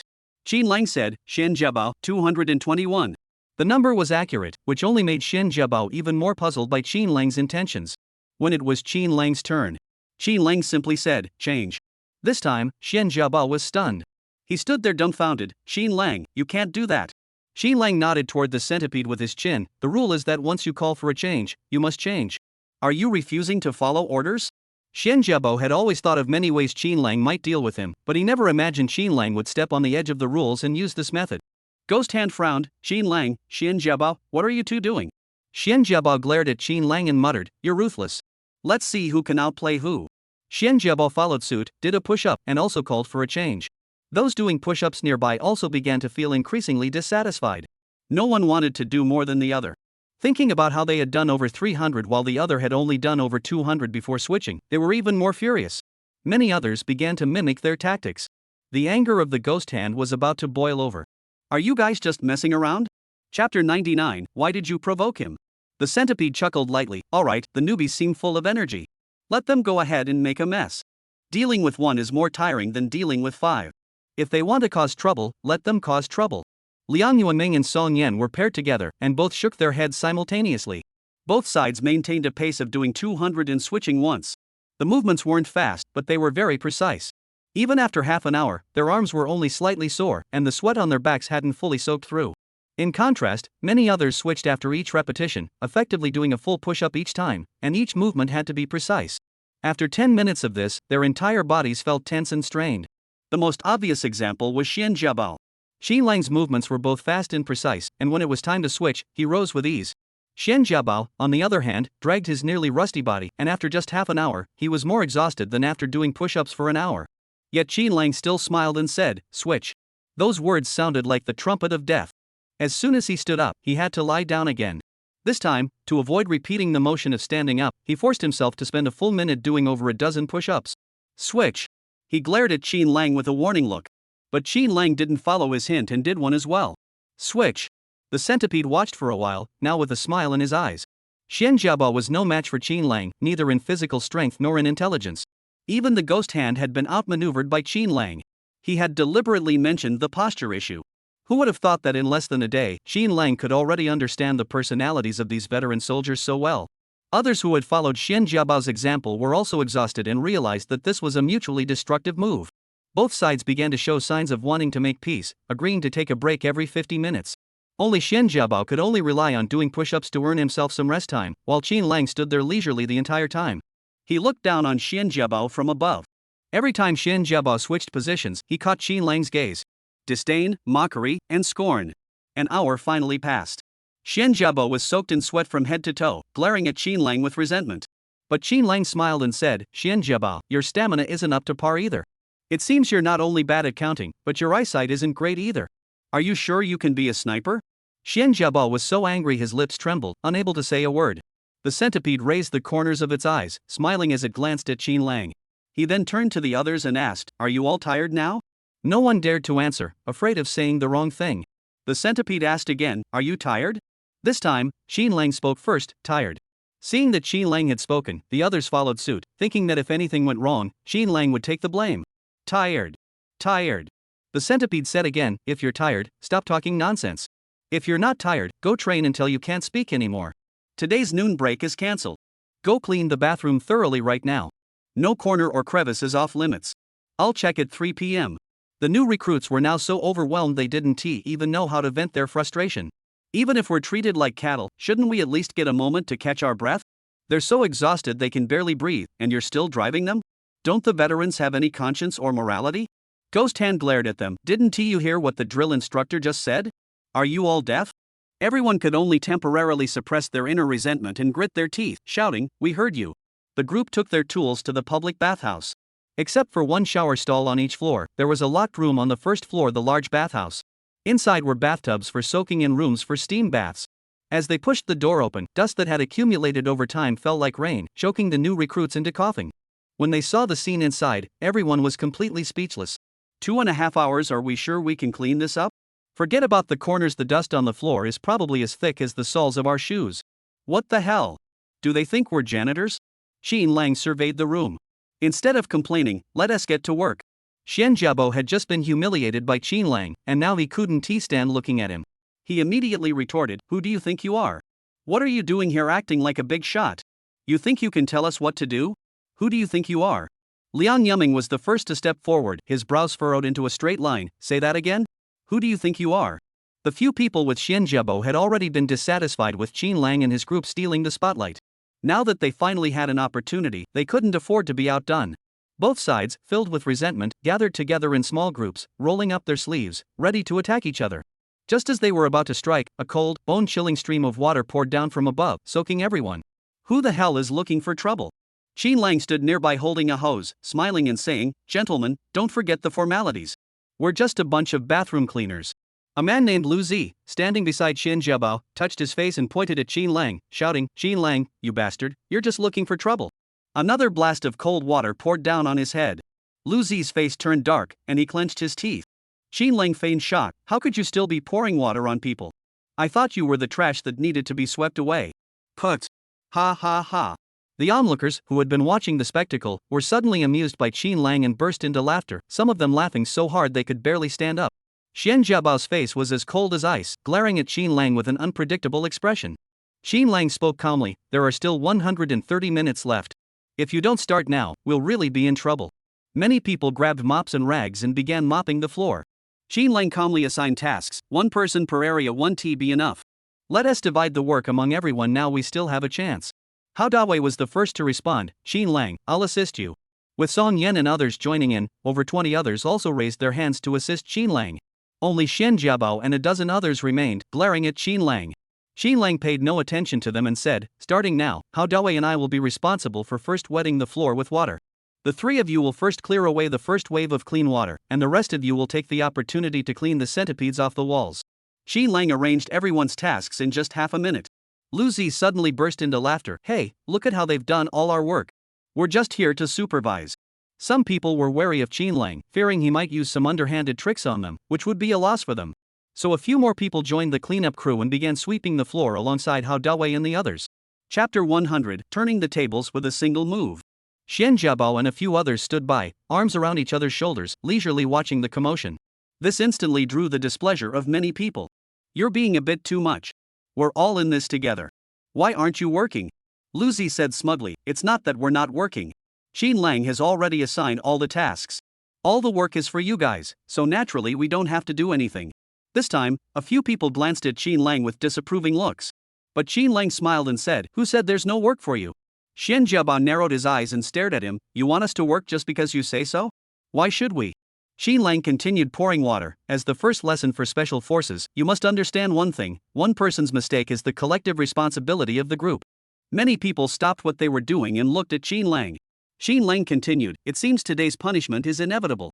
A few people who are already angry threw down their rags. If that's the case, why bother doing anything at all? Exactly. If we're going to be punished anyway, I might as well not do anything. Xin Lang didn't force them to continue working. Instead, he said, but there is a difference between being assigned a task and doing it, and then being punished because someone else didn't do their part, and not doing your own work and causing others to suffer as a result. When Yan, Lu Zi, and Xian Jiabao's expressions froze for a moment. He snorted coldly, don't try to scare us with your exaggerations. Isn't that just your own analysis? Xin Lang glanced at him indifferently and said, whether it's alarmist or not, why don't you try it yourself and see? Xin Lang's non-committal remark left Xian Jiabao feeling uneasy. Many people weighed their options and felt that Xin Lang might have a point. After much deliberation, they decided to pick up the mop on the ground and start working according to Xin Lang's instructions. Lu Zi couldn't believe that these people had been so easily brainwashed by Xin Lang's few words. He muttered resentfully. You believe everything he says? Is Xin Lang your father? Liang Yueming sneered, I don't know whose father he is, but I know that the one holding us back is my son. The others couldn't help but laugh.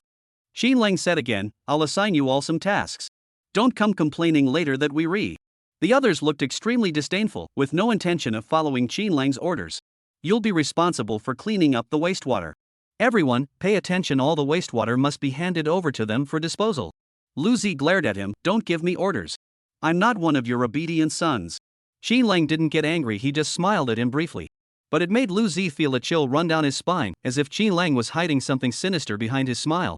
With everyone's cooperation, they soon uncovered the original state of the bathroom.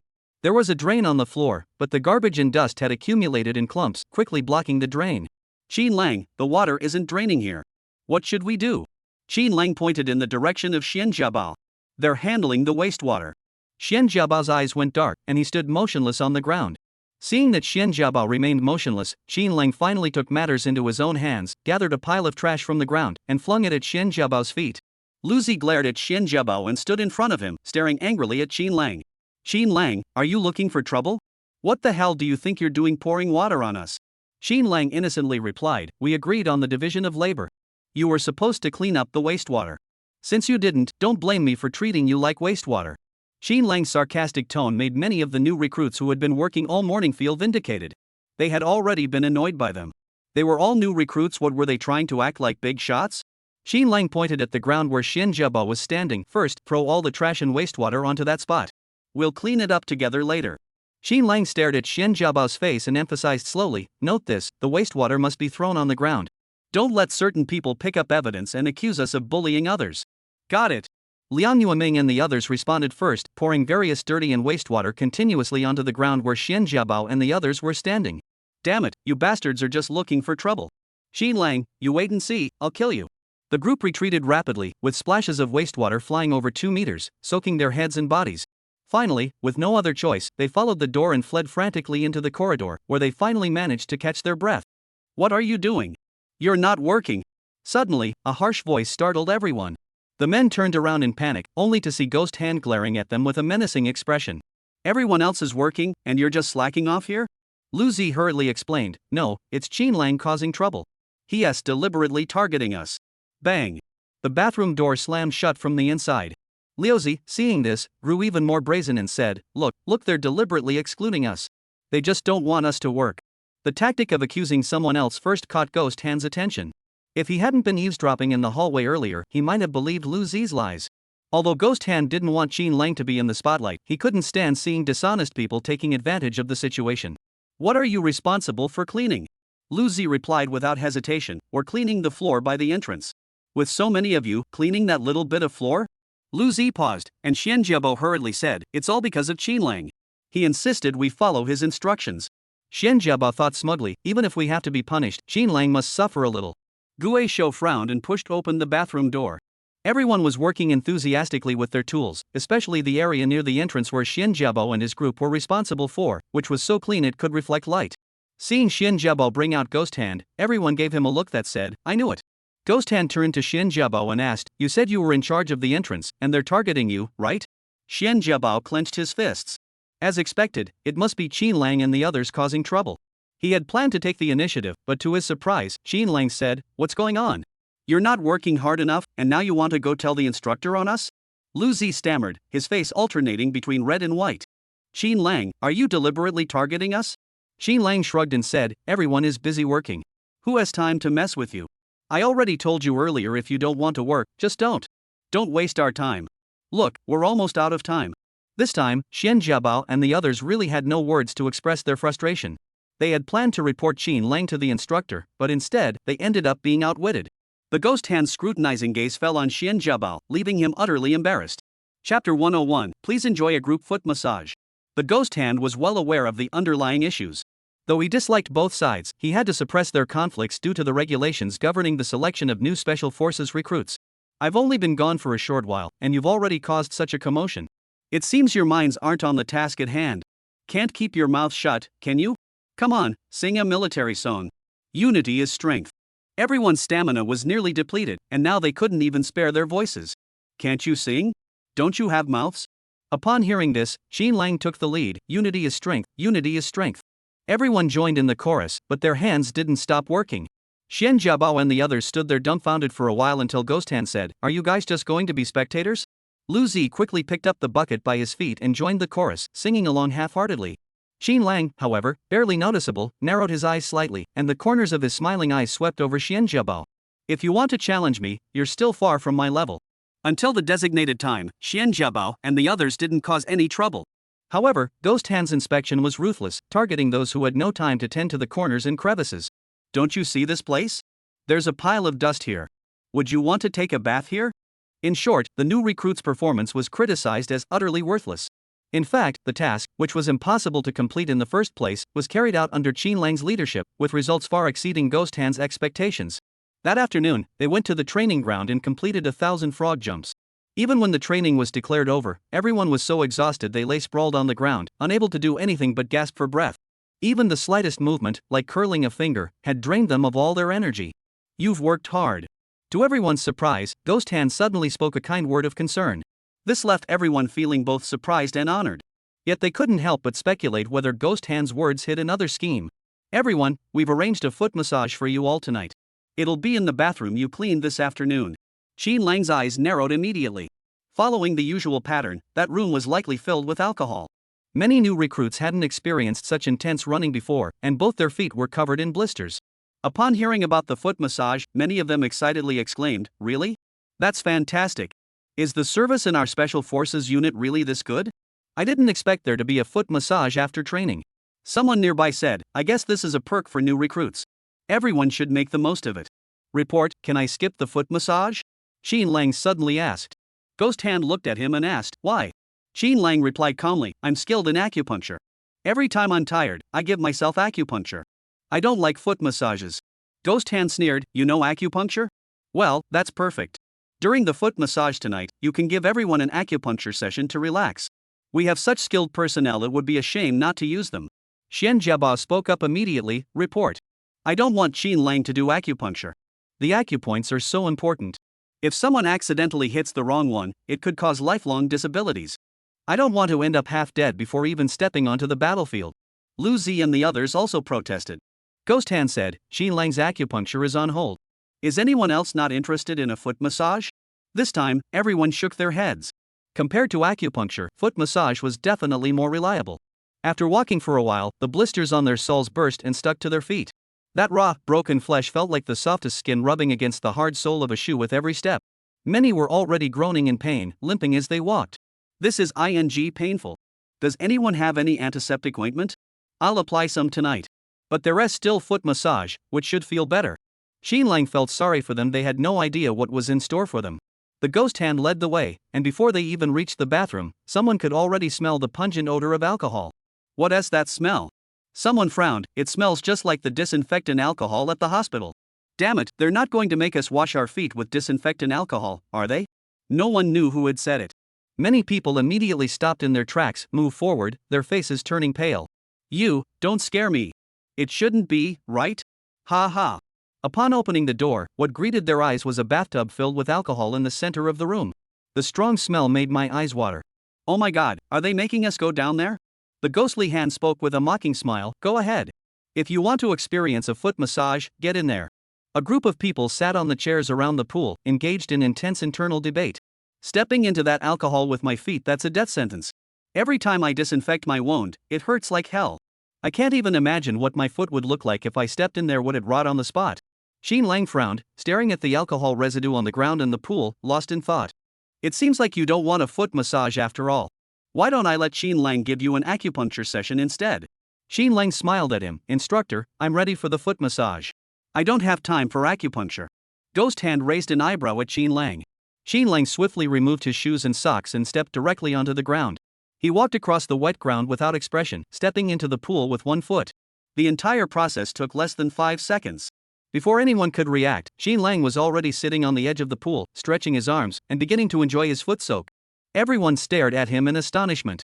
Holy crap, Xin Lang, are you made of steel? Don't you feel anything? Doesn't it hurt? That's alcohol. How come you didn't react at all? Xin Lang calmly turned his head. What alcohol? This is just warm water. Everyone looked at him in disbelief. Stop joking around. I can smell the alcohol. There's no way this is warm water. Yeah, Xin Lang, dare you show us your feet? Right, is there no wound on your foot? Xin Lang calmly stood up and raised his feet. Both soles were clean and dry, not a single wound in sight. Damn it, Xin Lang, what trick did you use? How come there's not a single wound on your feet? My feet are all messed up from the same training. What did you do? Everyone, come and look at his shoes. Everyone thought Xin Lang had used some kind of magical item, but when they looked inside his shoes, they were just as clean as everyone else's. This can't be possible. Ghost Hand narrowed his eyes, looking meaningful. Xin Lang said, oh, the outer layer of my skin is thick. This is nothing. Chapter 102, can I go to the sauna? Xin Lang didn't want to lie. His feet were indeed free of any scratches or cracks. Everyone had served in the military for some time, and after prolonged training, their feet had developed calluses to varying degrees. But compared to Xin Lang's, theirs were in a completely different league. Xin Lang, on the other hand, seemed like a seasoned veteran, with smooth, thick skin. One might even think he could walk barefoot along the long march route without anyone batting an eye. Xin Lang, if I didn't know you and me went to the same university, I'd really suspect you were so poor as a kid you couldn't afford shoes. How else could you be a young student soldier with such superior basic equipment compared to us? How Dawei complained bitterly. He kept asking Xin Lang, are you kidding? The alcohol in that pool really doesn't hurt? I'm scared.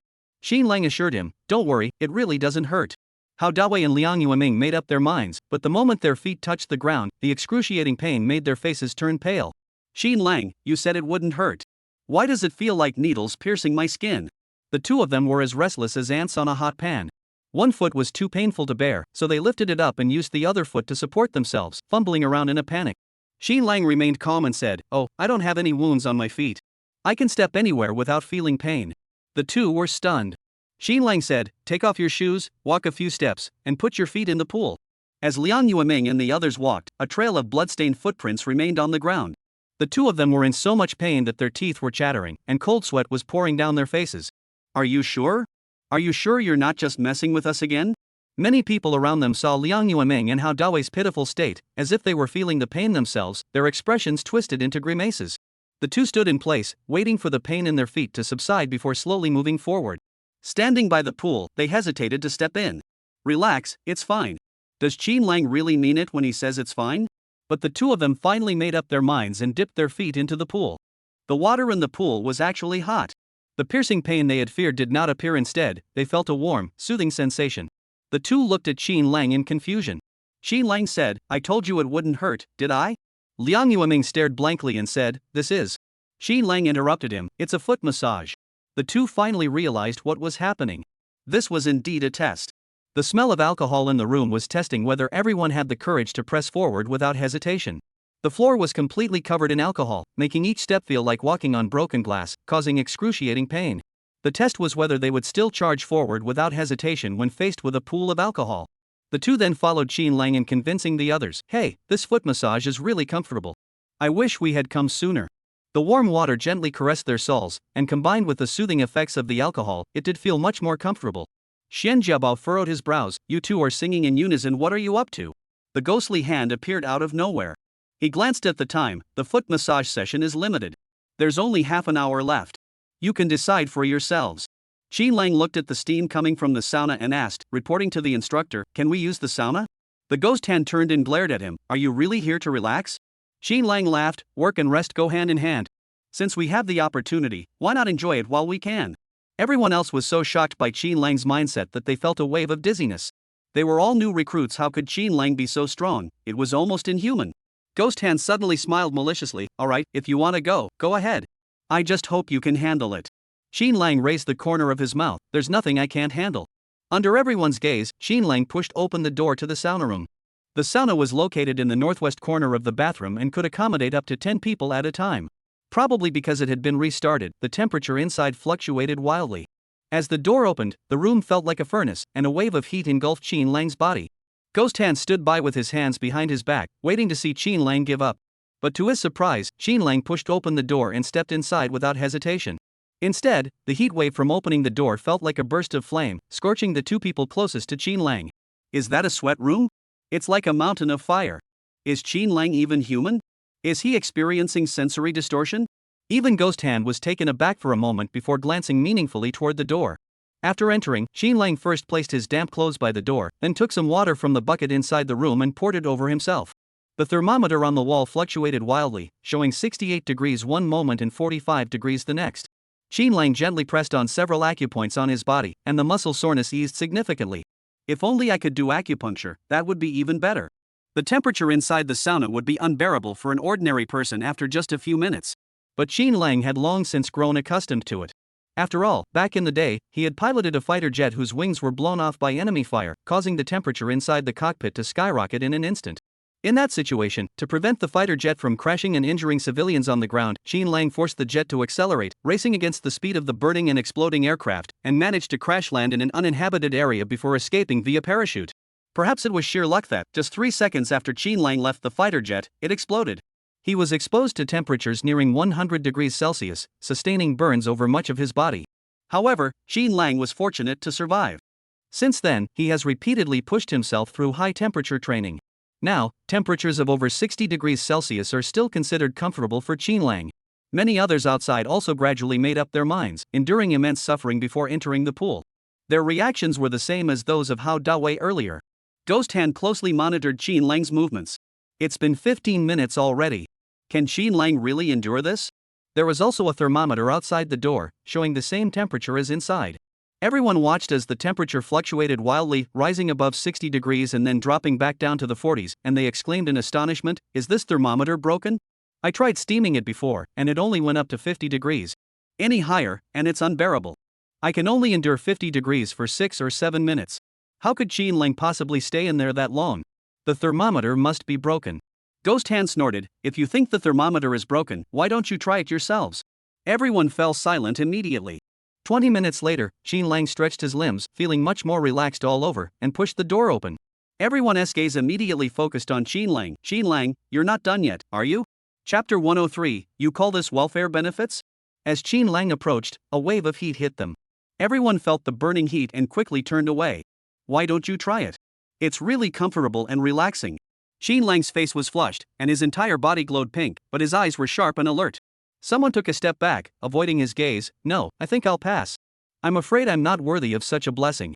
Qin Lang walked over to Ghost Hand. "Instructor, I never expected this year's Special Forces training to have such great perks. After a long day of training, we can relax a bit."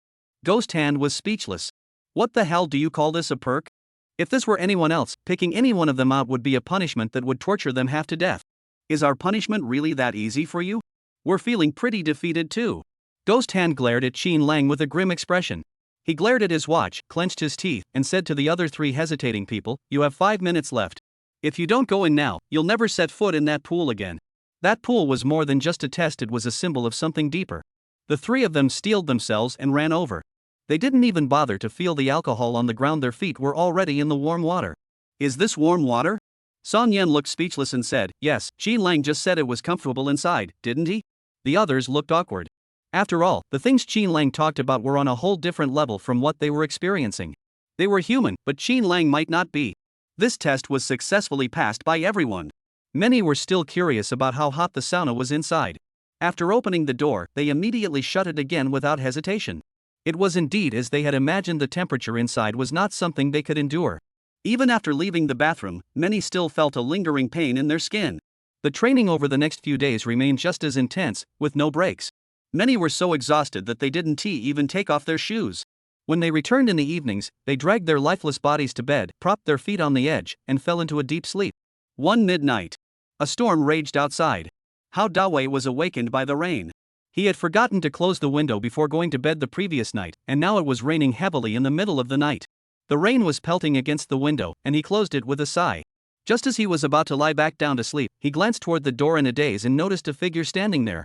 The room was pitch black, but a flash of lightning made Hao Dawei think the figure had moved to the side of the bed. In the flickering light, he could only see the rain dripping down the person's face, dropping onto the ground. Ah, there's a ghost. Hao Dawei screamed in despair, his voice waking everyone from their sleep. Are you trying to get yourself killed? It's the middle of the night. What are you screaming about? Are you crazy? I was sleeping soundly. The room was pitch black, and outside, thunder and rain raged. Suddenly, a beam of light appeared out of nowhere inside the house, shining upward. In the darkness, a pale, uneven face suddenly appeared. Is that a person or a ghost? In the middle of the night, is this a ghost? What's all the commotion? It's clearly a person, it's the drill sergeant. The centipede flipped the switch, and everyone covered their eyes as they adjusted to the light. You're all wide awake. Since you're up, let's get moving. Everyone looked out the window in confusion. Are you sure we should be moving around in this weather? We just fell asleep. With such heavy rain, can't we just rest a bit? Though they complained, their bodies spoke louder than their words. When they went downstairs, they found that the heavy rain was accompanied by strong winds. The branches on the trees were swaying wildly, and the temperature was 5 degrees lower than usual. Those who had come out in short sleeves were shivering slightly. What are we supposed to train? Aren't we going to wear raincoats? It's a bit cold. I should have brought an extra jacket. The centipede said, it's raining, so we'll give you some extra shooting practice. No way. Did I hear that right? In this downpour, you want us to train? We haven't even passed the daytime training yet. Let's not waste bullets in this downpour. The centipede said seriously, this is an order, not a discussion. Everyone was complaining loudly as they braved the rain to go to the shooting range. At the shooting range, several instructors in black raincoats placed their guns on the tables. In the rain, the first round of shooting isn't too difficult. The distance is 300 meters, and everyone must score 95 points or higher. Anyone scoring below 95 rings will be responsible for moving all this equipment back to the warehouse tonight. Although they were wearing hats, the rain was streaming into their eyes faster than they could wipe it away. This is hopeless, I can't see a thing. I can't even see the target now. With such heavy rain, there are too many factors affecting performance.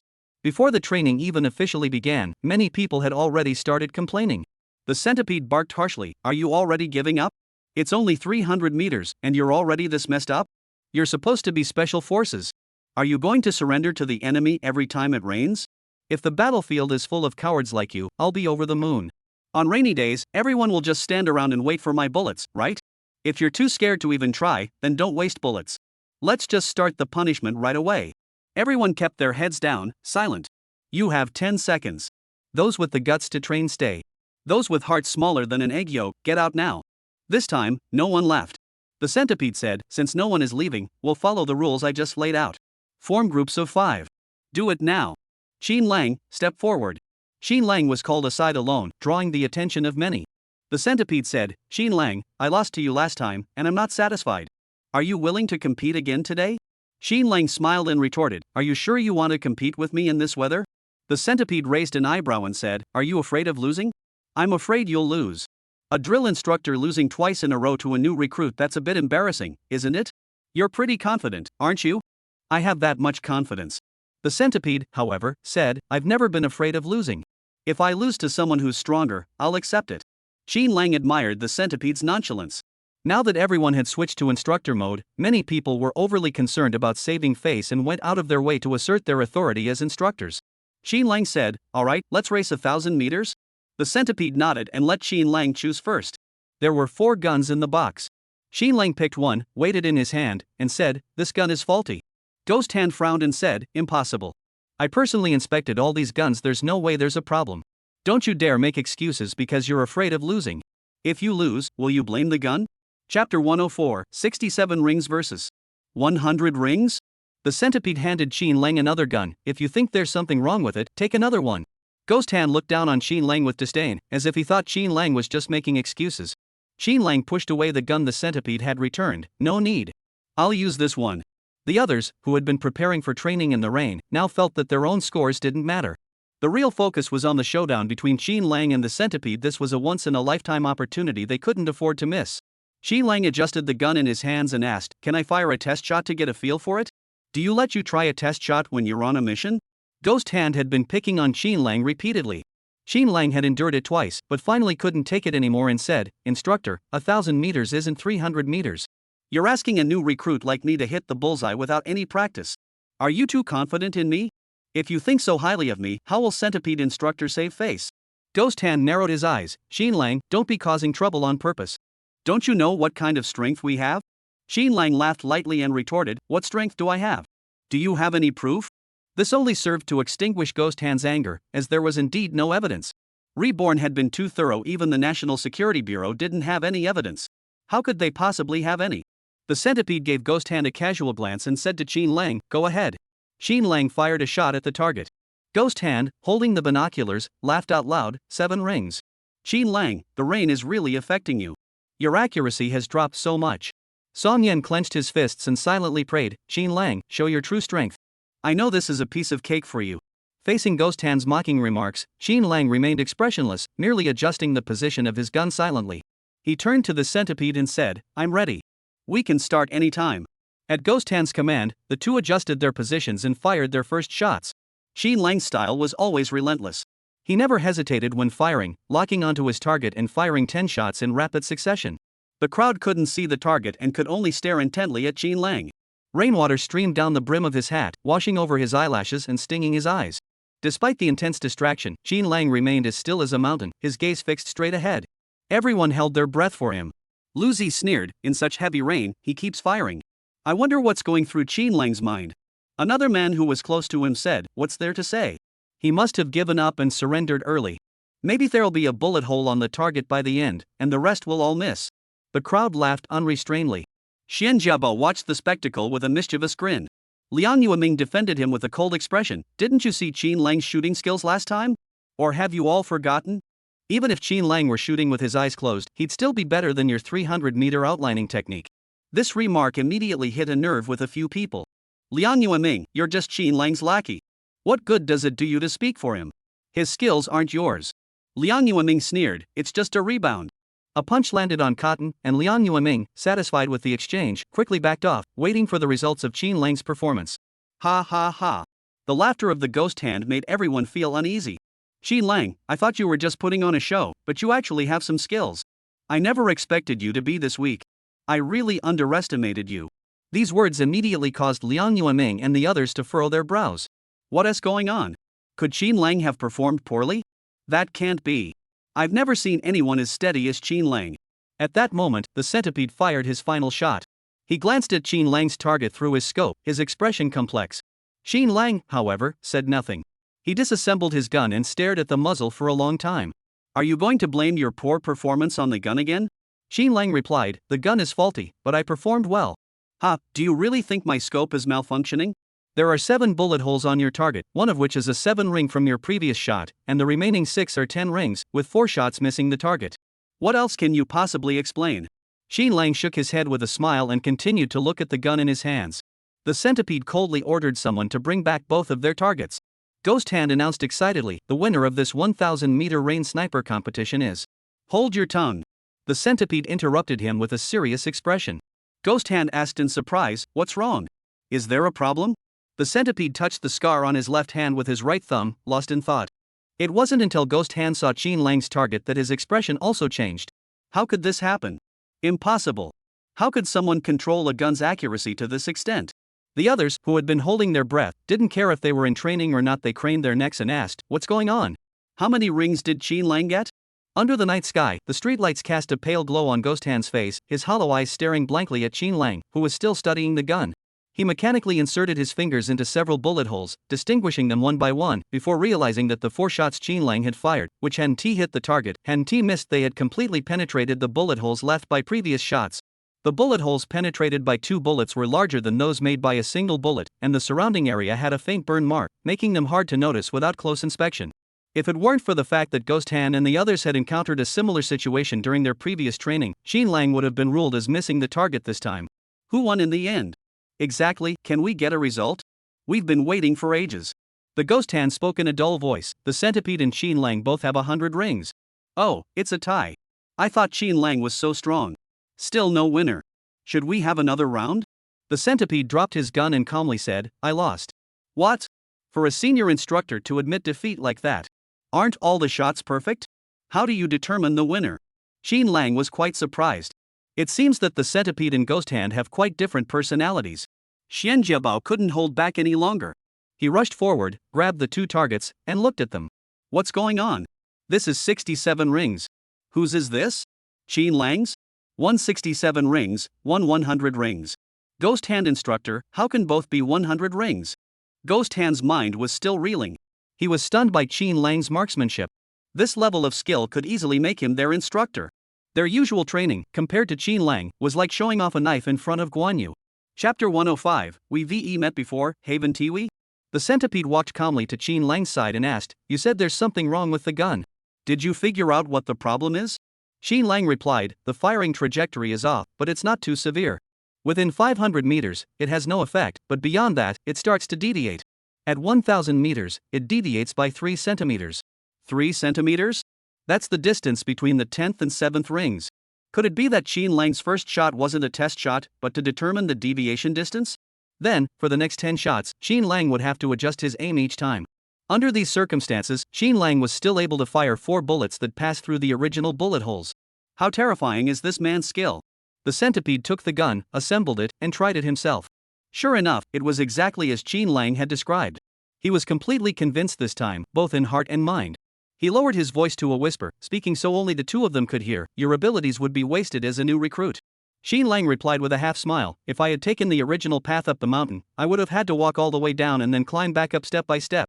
The centipede stared at him in shock and asked, Have we met before? Qin Lang replied without hesitation, No. The centipede whispered, On Gaseo Island, I was captured by terrorists and tortured for 2 days. They wanted to use me and another comrade as bargaining chips to force Xiaogui to hand over the terrorist leader they had captured. When I was on the brink of death, a man wearing a helmet and protective gear burst into the base, killed everyone, and took me and my comrade to a ship. It was also raining, so I could only see his eyes, but your gun-holding posture was exactly the same as his. Qin Lang nodded thoughtfully and smiled, The story is touching, but doesn't everyone hold a gun the same way? The centipede smiled, You're right. The two exchanged a smile, neither breaking the silence. Qin Lang once again demonstrated his sharpness in front of the many instructors. When Xian Jiabao and the others learned of Qin Lang's true abilities, they were speechless, unable to recover for a long time. Suddenly, they felt like the little kids trying to get attention by acting up in front of an elder. Even Lu Zi felt awkward and asked Xian Jiabao, Brother Bao, should we still target Qin Lang in the future? Xian Jiabao replied solemnly, What targeting? We're all on the same team. Let's get along better from now on. Lu Zi nodded in agreement, Right, we're all on the same team. Let's get along well from now on. For the next period of time, Qin Lang and the others managed to get along without any major issues. However, the attitudes of the centipede team and the ghost hand team toward Qin Lang underwent a complete 180-degree shift. Previously, Qin Lang from the ghost hand team had always been sarcastic and mocking, but after this competition, it seemed like he had been hurt in some way. At first, he would just look awkward when he saw Qin Lang, but later, he would occasionally joke around with him. Their relationship grew much closer. Qin Lang's training was different from theirs, with much higher intensity. Even without the instructor assigning extra tasks, Qin Lang voluntarily increased his training load. While others carried a 25-kilogram weight, Qin Lang carried 40 kilograms. While others did 300 frog jumps, Qin Lang started with 500. One morning, the new recruits went to the mess hall for breakfast. Breakfast was pretty good today. There was pork belly, white steamed buns, and fresh lamb soup. Something unusual must be happening. Are we going to have to endure superhuman training today? Better eat quickly, this might be our last meal today. Everyone wolfed down their breakfast and then boarded a large bus. No training today. We're taking you to observe. Ruan Dongxing and the two instructors were all on the bus. The bus swayed as it drove deeper into the remote mountains. What could we possibly observe in such a remote place? Could it be observing wild animals? Who knows? After driving for a while, the driver suddenly slammed on the brakes. One of the tires is flat. Ruan Dongxing frowned and said, What's going on? Didn't you check it before we left? It's flat already? The driver hurriedly got out to check and found a nail in the tire. Ruan Dongxing asked coldly, Can we make it to the destination? The driver replied, Given the current situation, it's unlikely. The mountain roads are rugged, and losing balance could easily lead to an accident. Wu Zhong said, Mr. Zhao, don't worry. Do you have a spare tire? The driver nodded and retrieved the spare tire from the trunk. Everyone will have to wait a bit, it should take around 20 minutes. Qin Lang had felt a sense of familiarity since entering the forest. Killing, a sense of danger, as if danger lurked everywhere. Suddenly, an unknown object flashed across the mountain, reflecting the sunlight. Xin Lang squinted his eyes. Report, I need to use the restroom. I ate too much this morning and think I might have diarrhea. Ruan Dongsheng muttered unhappily. You eat too much and you have diarrhea, you eat too little and you complain. Are you animals? Go ahead, but hurry up and don't delay the mission. Xin Lang immediately covered his stomach and went out. As he passed by Zhao Shifu, he quickly took 2 useful tools from his repair box. Xin Lang locked onto a specific location on the mountain. With the eagle eye skill activated, he spotted 3 figures. All 3 were holding sniper rifles, and they had already locked onto the vehicle. If they acted first, the trainees would be in grave danger. Xin Lang moved swiftly and soon appeared less than 100 meters away from the group. Unfortunately, Xin Lang didn't have a gun, otherwise, he would have taken them out with a few shots. Xin Lang moved like a ghost. The few people he encountered were not very skilled. They aimed for a while but hesitated to fire. Xin Lang used his ears of the wind's skill to hear someone say, "Did you aim?" "Shoot. My hands are shaking. I just moved a bit, and now I don't know where that person went." "Useless. You can't even keep an eye on one person." Xin Lang casually picked up a few small stones. As the others spoke, their gun barrels swung wildly. Just as one barrel pointed at Xin Lang, he aimed at the barrel and tossed the small stones into the gun's muzzle. That took care of one gun. The person holding the gun felt it move slightly. "My gun seemed to move a bit." "Your shaky hands are the problem. I told you to take some medicine. You're useless in critical moments."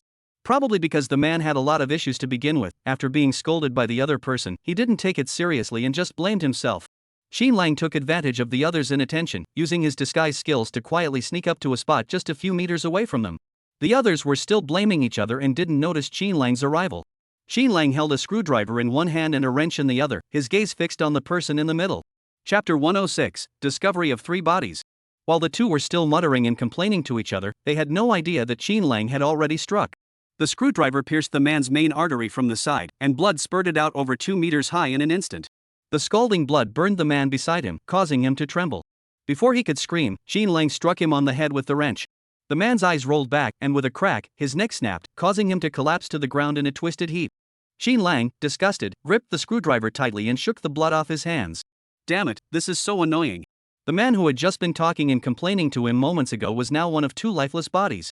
The gunman, terrified, trembled uncontrollably, trying to aim at Xin Lang, but his limbs were too weak to move. "Brother, please, don't kill me. I really don't know you. We don't want to kill you either." Xin Lang smiled slightly. "Oh? You still recognize me?" The man stammered, shaking his head repeatedly. "I don't know you. I told you I don't know you." The screwdriver spun skillfully in Xin Lang's hand. "It doesn't matter. Since you saw me act, you must die." The next second, the screwdriver shot straight toward the man's forehead. Even as he died, the man could hear the sound of his skull shattering. The screwdriver's handle was lodged in his forehead, his eyes bulging out, and he lost consciousness instantly. "How did you get so much blood on yourself? How are we going to explain this?" Xin Lang sighed in frustration as he put away the wrench and screwdriver.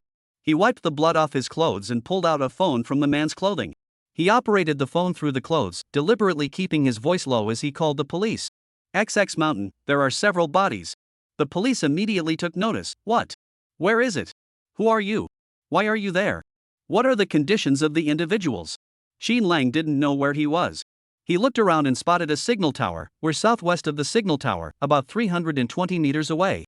3 people are armed." The mention of guns immediately caused a huge commotion. The police were shocked. "Armed? Are there any other injured people?" Xin Lang said, "I don't know.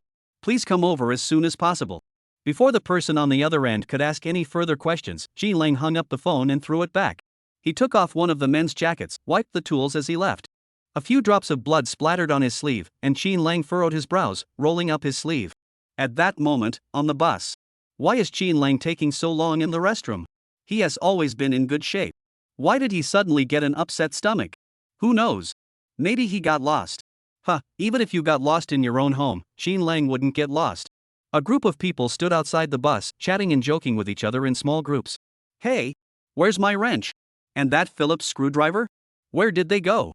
A group of people hugged their shoulders, craning their necks and saying, "I don't know. Isn't it in the box?" Zhao the mechanic searched through the toolbox for a while. "This isn't right. The tools in the toolbox couldn't have disappeared. How did they suddenly vanish?" Another person said, "There's a bigger one here. Let's use that for now. How long will it take us to leave?" "Soon, probably another 3 or 4 minutes." The sunlight was a bit blinding, and Liang Yueming shielded his eyes as he looked in the direction Xin Lang had left. "Xin Lang? Did you go take a shower, or did you go to the bathroom? Xin Lang's hair, face, and arms were all soaking wet, as if the upper half of his body had fallen into water. Xin Lang said, "It's too hot. I saw a small stream and washed my face to cool off."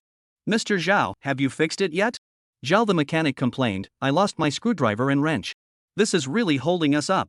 Hao Dawei joked, "By the way, Zhao, why don't you ask Xin Lang to help you? He studied auto repair in college." Master Zhao looked at Xin Lang in surprise, "Really? I didn't know we had a professional here." De Koan covered his mouth and laughed, "Yeah, he's really professional." The two exchanged a smile, but Xin Lang forced a smile and said, "I'll do it." Xin Lang, young and strong, with experience and skill, fixed the tire in no time. Master Zhao watched in admiration, "You're truly professional." Xin Lang gave De Koan and the others a meaningful look, and the two quickly looked away. "Get in the car. We can go now."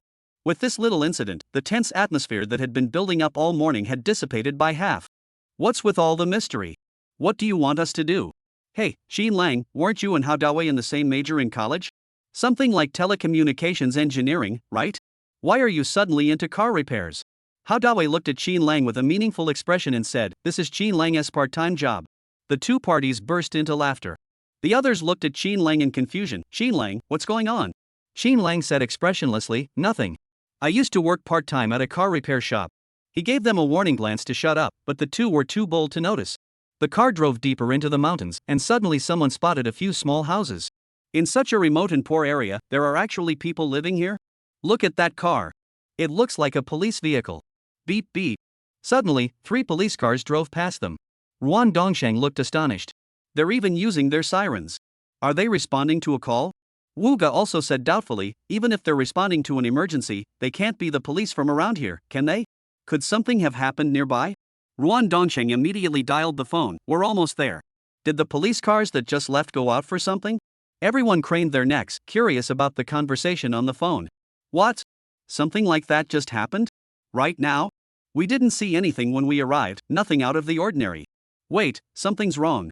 Ruan Dongsheng's sharp gaze fixed on Xin Lang. "Just now, Xin Lang said he needed to use the restroom. Exactly what time was that?" The other party provided a time, which coincided exactly with the time Xin Lang had left. How could it be so coincidental? Could it be that Xin Lang had acted again? This thought sent a chill down his spine, and even his voice grew colder. "All right, we'll be there shortly.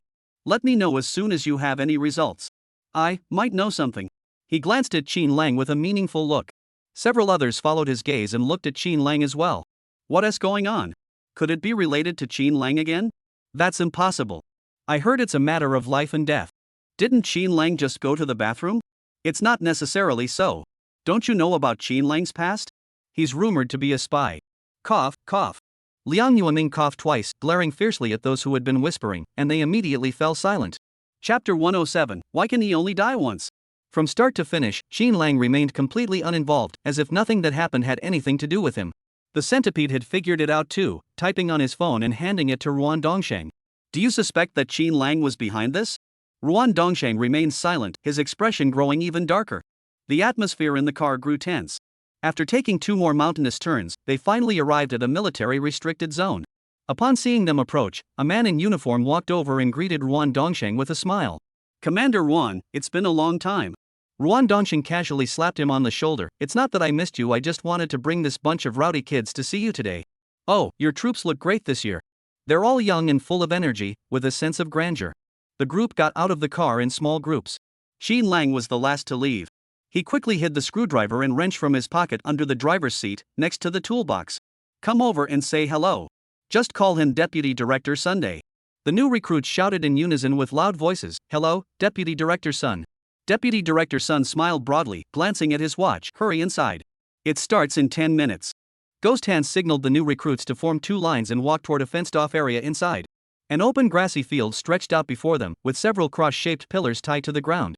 Several armed police officers stood there, facing the wind. 2 police cars were parked nearby, and in the distance, faint red stains could be seen on the field. What it was already clear to everyone.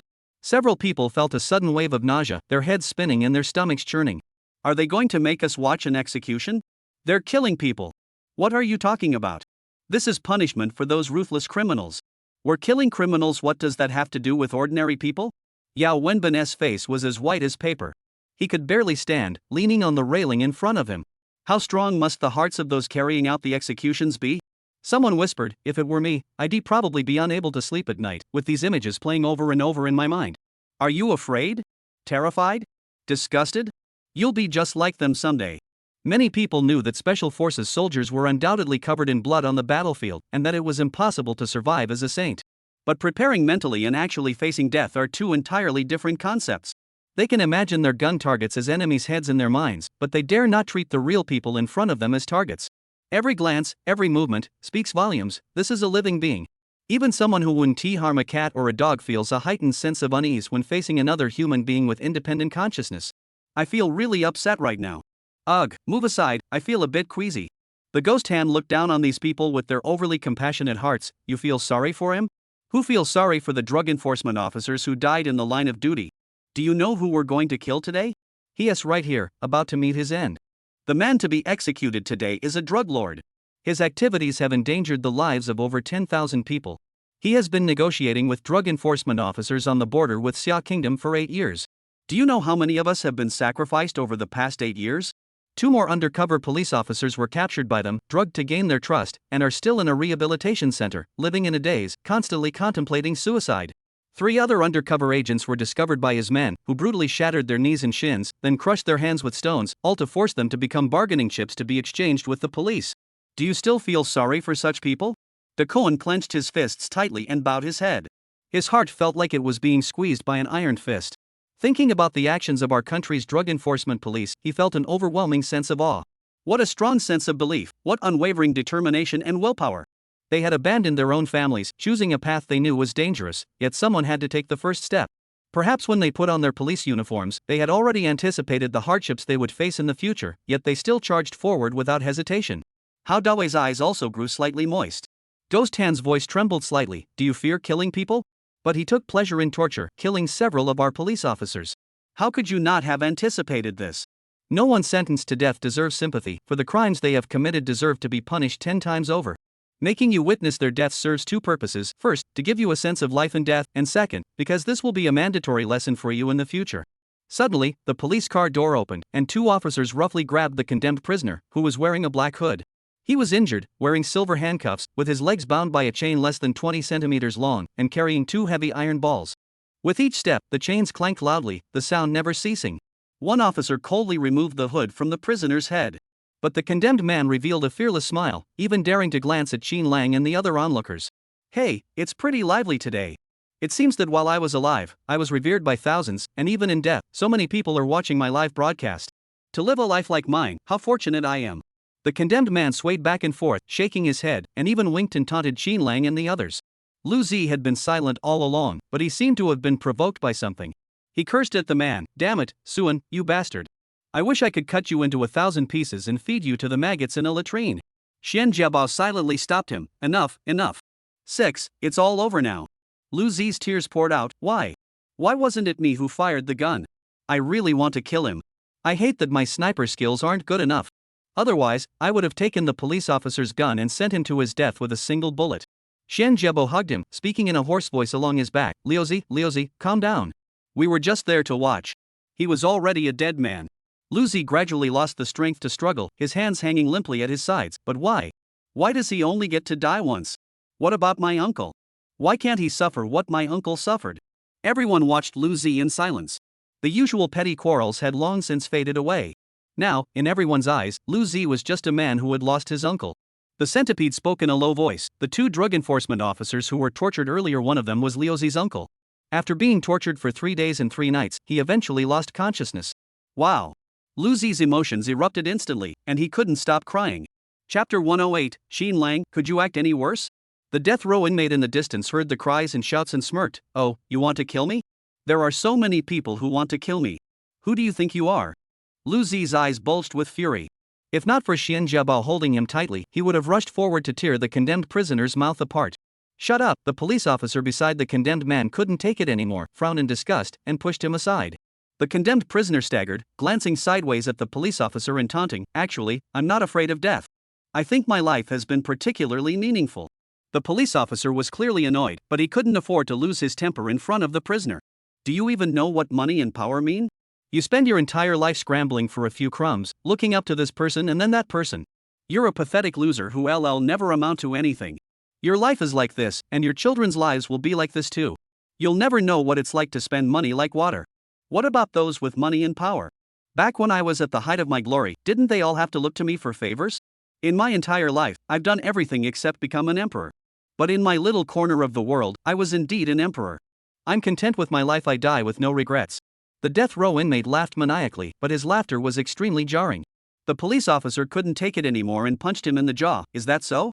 You're so powerful and glorious. Did you ever think that your entire family would die because of you? You lived a life of glory, but in the end, you can't even beg for your life. You don't value human life, you kill innocent people indiscriminately. You should have known what your fate would be. The death row inmate suddenly looked filled with hatred. He struggled, trying to strike back at the police officer beside him. But his legs were shackled, causing him to lose his balance. His face slammed hard against the ground, and blood immediately trickled from the corner of his mouth. Another officer mockingly knelt down, looking down at him from above. You never thought you'd end up not even having the freedom to walk, eat, or use the restroom, did you? A life like yours, even a pig would consider it a curse. The two officers roughly grabbed the condemned man by the collar and pulled him to his feet. His face was still covered with mud mixed with grass roots. He cursed non-stop, insulting everyone's ancestors. But the two police officers ignored him, tying him to the cross. Xin Lang's keen hearing allowed him to clearly hear the conversation between the three men. If there were any police officers with weak resolve, they might be swayed by the condemned man's words, hitting a nerve deep within them. After all, not everyone can view money and power as worthless. But here, all the police officers, including those carrying out the execution, were unwavering in their resolve.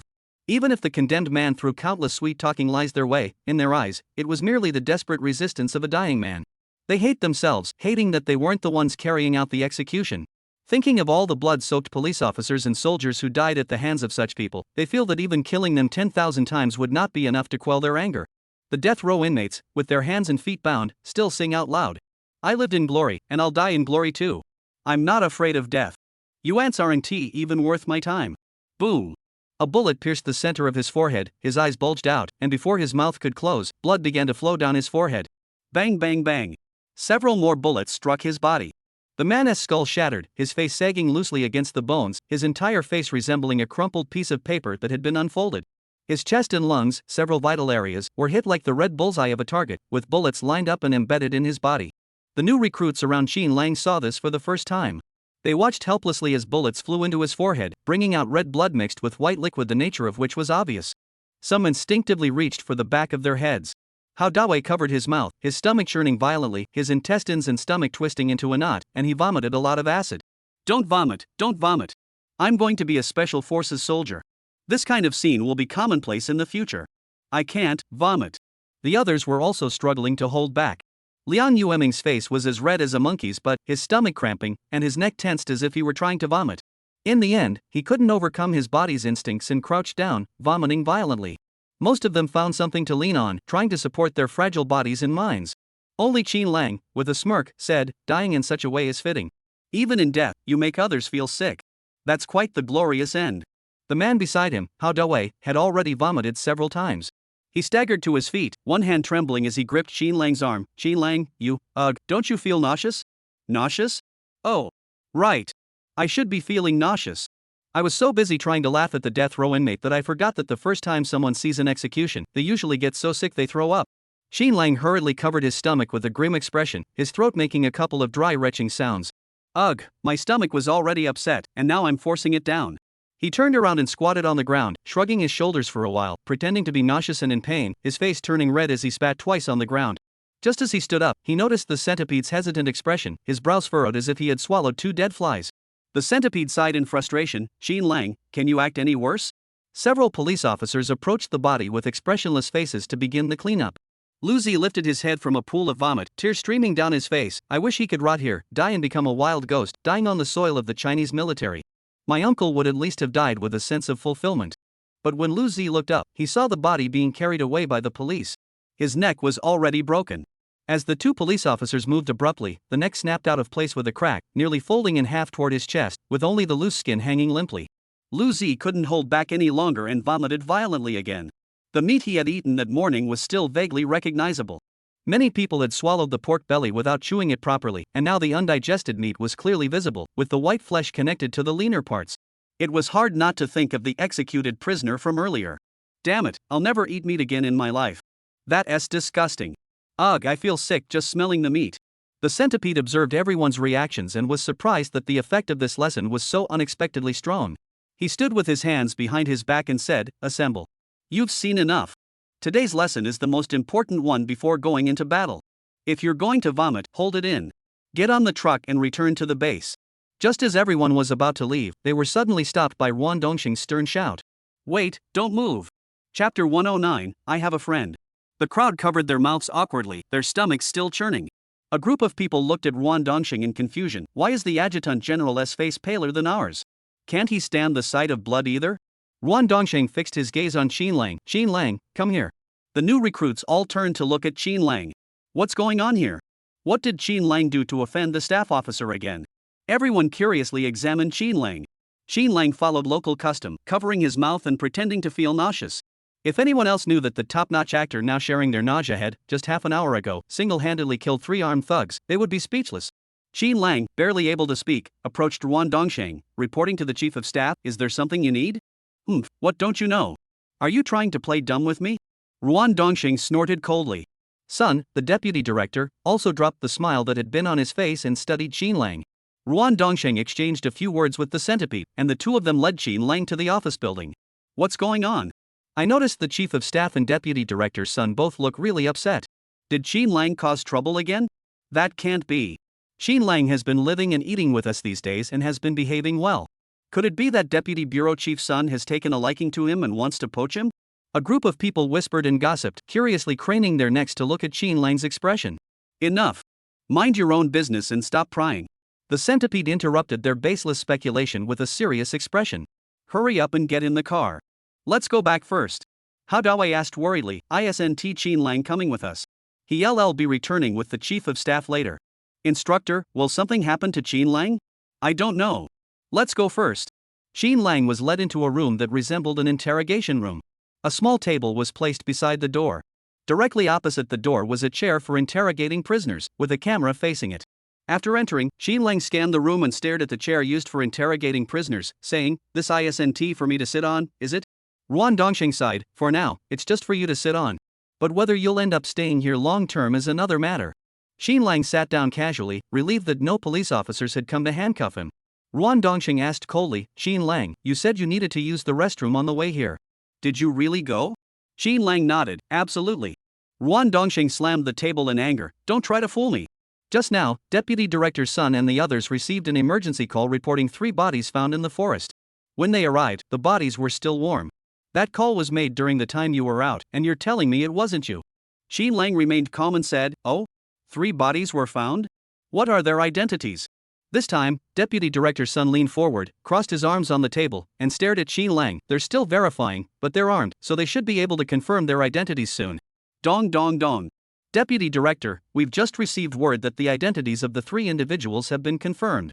The police officer who entered glanced between Qin Lang and Ruan Dongxing for a moment, hesitating whether to speak. Deputy Director Sun said calmly, "Go ahead." The young police officer swallowed hard and said, "After verification, these 3 individuals are all originally from the border region of Dianan and have close ties to the person sentenced to death today. These 3 are also involved in drug trafficking. The police in our country have been negotiating with them for a long time but have failed to apprehend them. However, they later relocated to the Cotton Triangle. Their time in the country was limited, and over the past few years, due to drug trafficking, they have been implicated in several murder cases, including the death of one of our country's drug enforcement officers." The more detailed the young officer's explanation, the more solemn the expressions of the 2 senior officers grew. "Deputy Director?" Deputy Director Sun glanced at Ruan Dongxing before saying, "Leave the documents here. You may go now." After the young officer left, Deputy Director Sun looked at the documents on the table and asked, "Colonel Ruan, what's your take on this?" Ruan Dongxing passed the buck to Qin Lang. "Qin Lang, what's your take on this?" Qin Lang looked innocent and said, "What do I think? I saw with my own eyes they were drug dealers armed with guns. Who knows if they came here today to kill and cover it up or to save someone? It's a good thing they were stopped, otherwise, today could have turned into a major disaster." Deputy Director Sun couldn't help but grow serious. "Then, in your opinion, what was the motive behind the real killer who killed those 3 people?" Qin Lang shook his head. "How should I know? Maybe they just wanted to help and didn't want to see anyone else get hurt." Ruan Dongxing chuckled dryly from the side. "Who knows if it was a sudden impulse or just itching to act? Qin Lang looked down at his pant leg, where a drop of blood was covered by black mud, barely visible. Ruan Dongxing turned to Deputy Director Sun with a helpless expression. Deputy Director Sun, regardless of who did this, they are on the same side as the Xia Kingdom police and military. As Qin Lang said, these people are dangerous, and they all have guns. If they had acted first, today might not have ended with just the three of them dead. Deputy Bureau Chief Sun smiled without any warmth. Colonel Ruan, you sure are defending the one who took the initiative. Ruan Dongsheng awkwardly glared at Qin Lang. What are you talking about? I'm just stating the facts. Sun, the bureau chief, flipped through the documents in his hands repeatedly. The drug trafficking network these people are involved in is deeply entrenched. Who knows if they might be connected to other cases?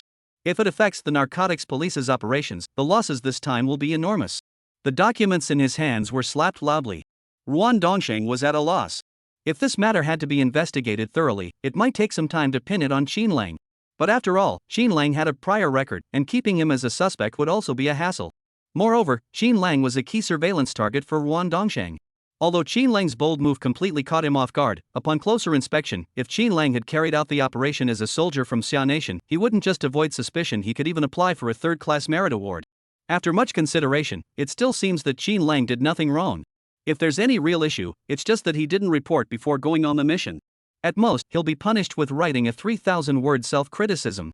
Just as he was racking his brain trying to figure out how to get him out of Sun's hands, Qin Lang stared at the ingrown nail on his left thumb, picking at it as he said, "You want the background information on those three?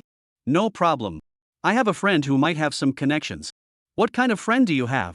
Can you even find information on drug dealers?" Ruan Dongxing's eyebrows twitched twice, thinking to himself, "Your friend? Are you sure it's not you?" Chapter 110, Deputy Director Sun is doing you a favor. Ruan Dongsheng looked at Deputy Director Sun. "So what do you mean?" Deputy Bureau Chief Sun stared meaningfully at Qin Lang, seeming to smile slightly. "Since the new recruit under your command has such connections, it's naturally the best outcome for us. However, since this involves police operational plans, I need to confirm the details with the police at the Dianan border first." Deputy Bureau Chief Sun tapped the documents on the table. "I'm afraid, Colonel Ruan, you'll have to let your new recruit stay here for a while." Ruan Dongsheng immediately felt a headache coming on. Gritting his teeth, he turned to Qin Lang. "You brat, did you hear that? No matter what happened before, you must cooperate with Deputy Director Sun this time." Qin Lang stretched lazily. Sitting for so long has made my waist ache. I wonder if I can contact my friend." Both senior officers knew exactly who this friend was. But no one was willing to break the ice, so they could only go along with Qin Lang's request. "Xiao Zhu, take Qin Lang back to the dormitory and let him rest properly." Xiao Zhu was utterly shocked. The new recruit standing before him had only one stripe on his shoulder. In terms of police rank, he was significantly higher than the other person. It was clear that the two leaders held him in such high regard. Could this young man really have some talent? Xiao Zhu was both curious and skeptical. He led Qin Lang to a temporary guest house. "This is the execution grounds dormitory. Except for those on duty, few people come here. The beds are clean. You can rest here for now." Qin Lang had noticed upon entering that there were 2 surveillance cameras in the corridor, and all the windows were fitted with security grills. After entering, Qin Lang lay on the bed, pondering the intentions of the 2 senior officials. Judging by their situation, they probably won't blame me. And if I provide them with information, I could be a valuable asset to them. Both in terms of reason and emotion, they shouldn't be able to fire me. Thinking about it, Qin Lang couldn't help but feel he had acted impulsively today. In the military, it's different from when he was on solo mercenary missions. Back then, there were no rules or discipline, and his first instinct was always to handle dangerous situations on his own. He had thought he was doing a good deed, but after going through all the layers of review, he had ended up causing trouble for himself. "If something like this happens again, Qin Lang sighed. "Well, if it happens again, I'll still do the same. I can't risk potential danger." At that moment, in the office, Ruan Dongsheng and Deputy Director Sun stared at each other in disbelief. "Deputy Director Sun, you know that Qin Lang is likely a member of Reborn, right?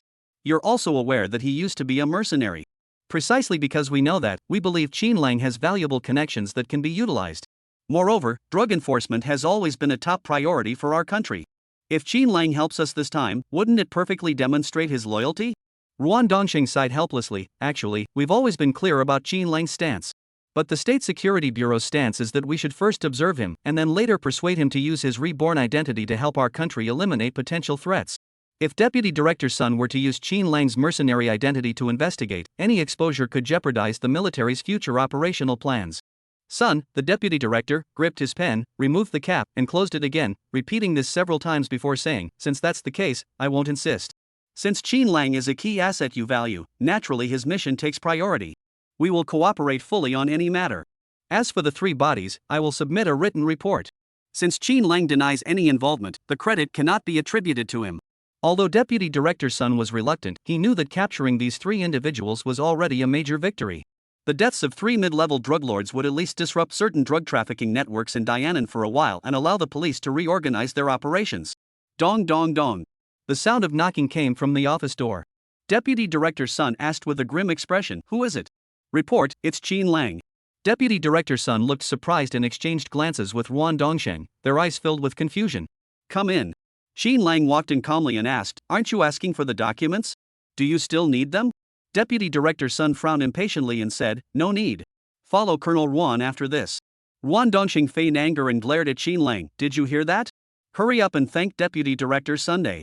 This is a favor he's doing for you. This matter is now closed. From now on, before you act, make sure you know what you can and cannot do." Qin Lang furrowed his brows slightly, looking startled.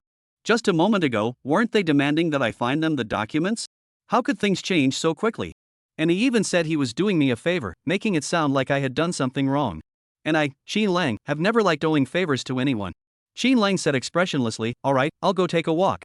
Ruan Dongsheng still had some follow-up matters to discuss with Deputy Bureau Chief Sun and instructed Qin Lang, "Don't wander off. Just stay around here and take a stroll." Qin Lang found it amusing. From the way Ruan Dongsheng spoke, he felt like an irresponsible child, and Ruan Dongsheng was like an old father who had been worrying himself sick every day. As Qin Lang passed by the security guard's room, there were 2 police officers on duty outside. Inside the room sat an elderly man with a serious expression, wearing glasses and staring intently at the computer screen. Through the reflection in the old man's glasses, he noticed that the old man was playing an online game, and every time he was about to defeat the boss, his health bar would deplete completely. On his meticulously composed face, a look of deep regret suddenly appeared. Qin Lang knocked on the glass of the security guard's room. The old man's glasses slid down his nose, and he lowered his head before lifting his eyes to look at Qin Lang above his glasses. "Is something wrong?" Qin Lang smiled and said, "Old commander, I've played this game too. Let me help you get past this level." The old man's eyes lit up. "Really?" But he quickly grew suspicious, glancing at Qin Lang's uniform and the rank insignia on his shoulder. "Are you a new recruit? What are you doing here?" Qin Lang leaned closer to the glass, resting his hands on the windowsill. "Hey, isn't there an execution today? Our instructor brought us here to watch." The guard realized with a start that this kid was actually a Special Forces trainee from this year. "Wait, but didn't the bus just leave?" Qin Lang nodded toward the interior. "Our operations officer hasn't left yet. I'll accompany him back." In the military, being selected to accompany the operations officer meant the recruit was a priority for training. The old man's eyes sparkled as he waved him over. "Come here, help me take a look at this game." Chapter 111, Brothers Under the Heavens. Qin Lang opened the door, pulled a chair over, and sat down beside the security guard. Despite being nearly 60 years old, the old man was full of energy, even sitting straight while playing the game, clearly a former soldier. Qin Lang stared at the computer in front of him and asked, "Sir, is this your own computer? Did you buy it specifically for gaming?" The old man beamed with pride at the compliment. "I'm getting old, and there's not much to do here every day, so I just picked a computer online. As long as it can play games, it's good enough." Qin Lang immediately said, "Old commander, your graphics card is a 4090. Who dares to say you're not professional? I bet a lot of gamers don't have better equipment than you." It seemed like no one had talked to the old man in a while, and Qin Lang had him chatting nonstop with just a few words. Qin Lang thought to himself, "Thank goodness your graphics card is decent. If it were an ordinary computer, I might have just encrypted my IP and logged into the dark web, and the computer would have shut down." "Old commander, let me give it a try." The security guard always looked serious when playing games, as if he were commanding a major battle. He sat beside him, offering advice as if he were a strategist. Qin Lang had never played this game before, but he knew the basic controls.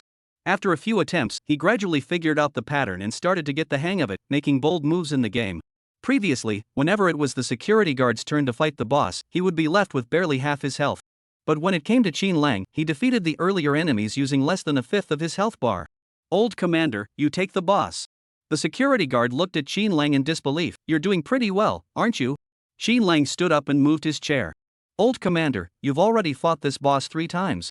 You should fight the boss yourself and clear the level. That's the real thrill. I was just helping you clear the minor enemies beforehand." The security guard nodded approvingly, wearing an expression that said, "This kid is teachable." Earlier, he dared not use his ultimate moves, always holding back, afraid of wasting health. But this time, with plenty of health, his final 2 moves were executed flawlessly. When the word victory appeared on the screen, The security guard beamed with joy. What's your name? You're really good at this game. My name is Qin Lang. Qin Lang winked at the old man and said, Sir, I've been in the military for half a year now, and I haven't even touched a computer. Could you let me play a few rounds? I'm pretty fast. He gave him a mischievous smile, and the old man immediately understood.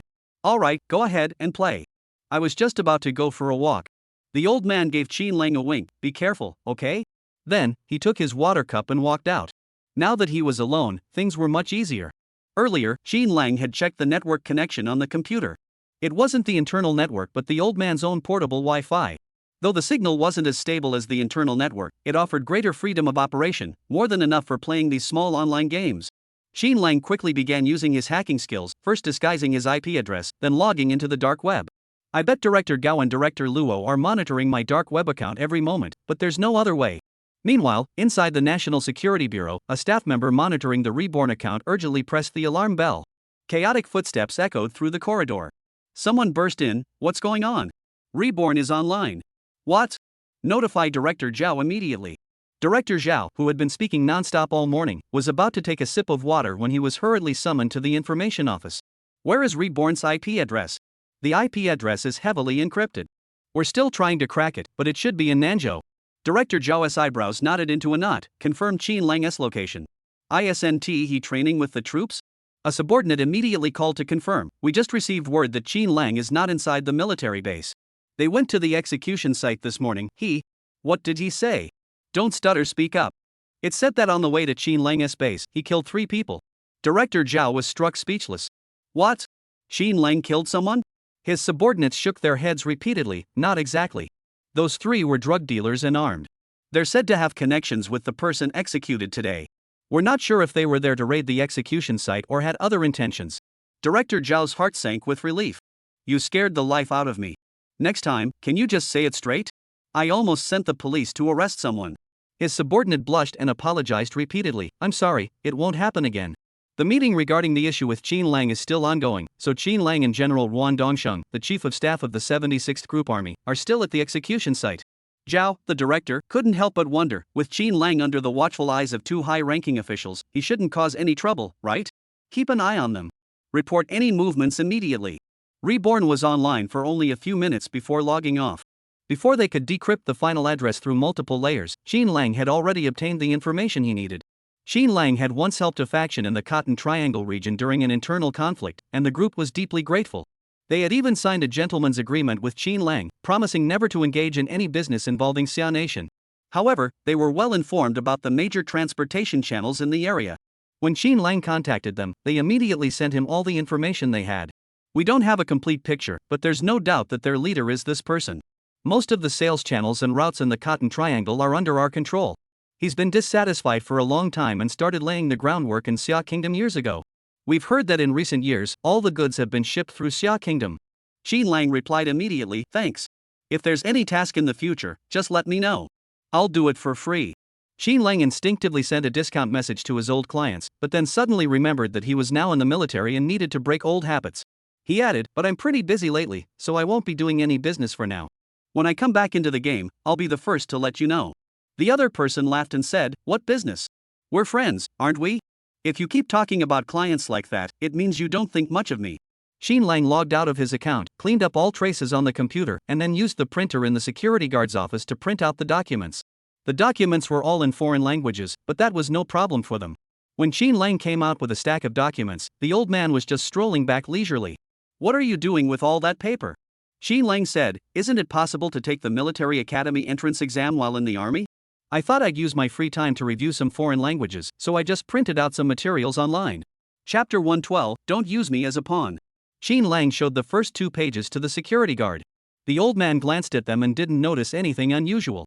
Instead, he thought Qin Lang was a smart and sweet kid, both clever and hardworking. He patted Qin Lang on the shoulder and said, good job. Keep it up. Qin Lang smiled and winked, saying, old commander, I just got a permanent Qiankuan symbol in your game. You should use it every time you start a game. It can reduce 15% of the damage you take. The security guard's eyes widened in disbelief. The Qiankuan symbol is the top-tier support item in this game. I've been playing for 2 years and haven't gotten one yet, and you got it in 1 try?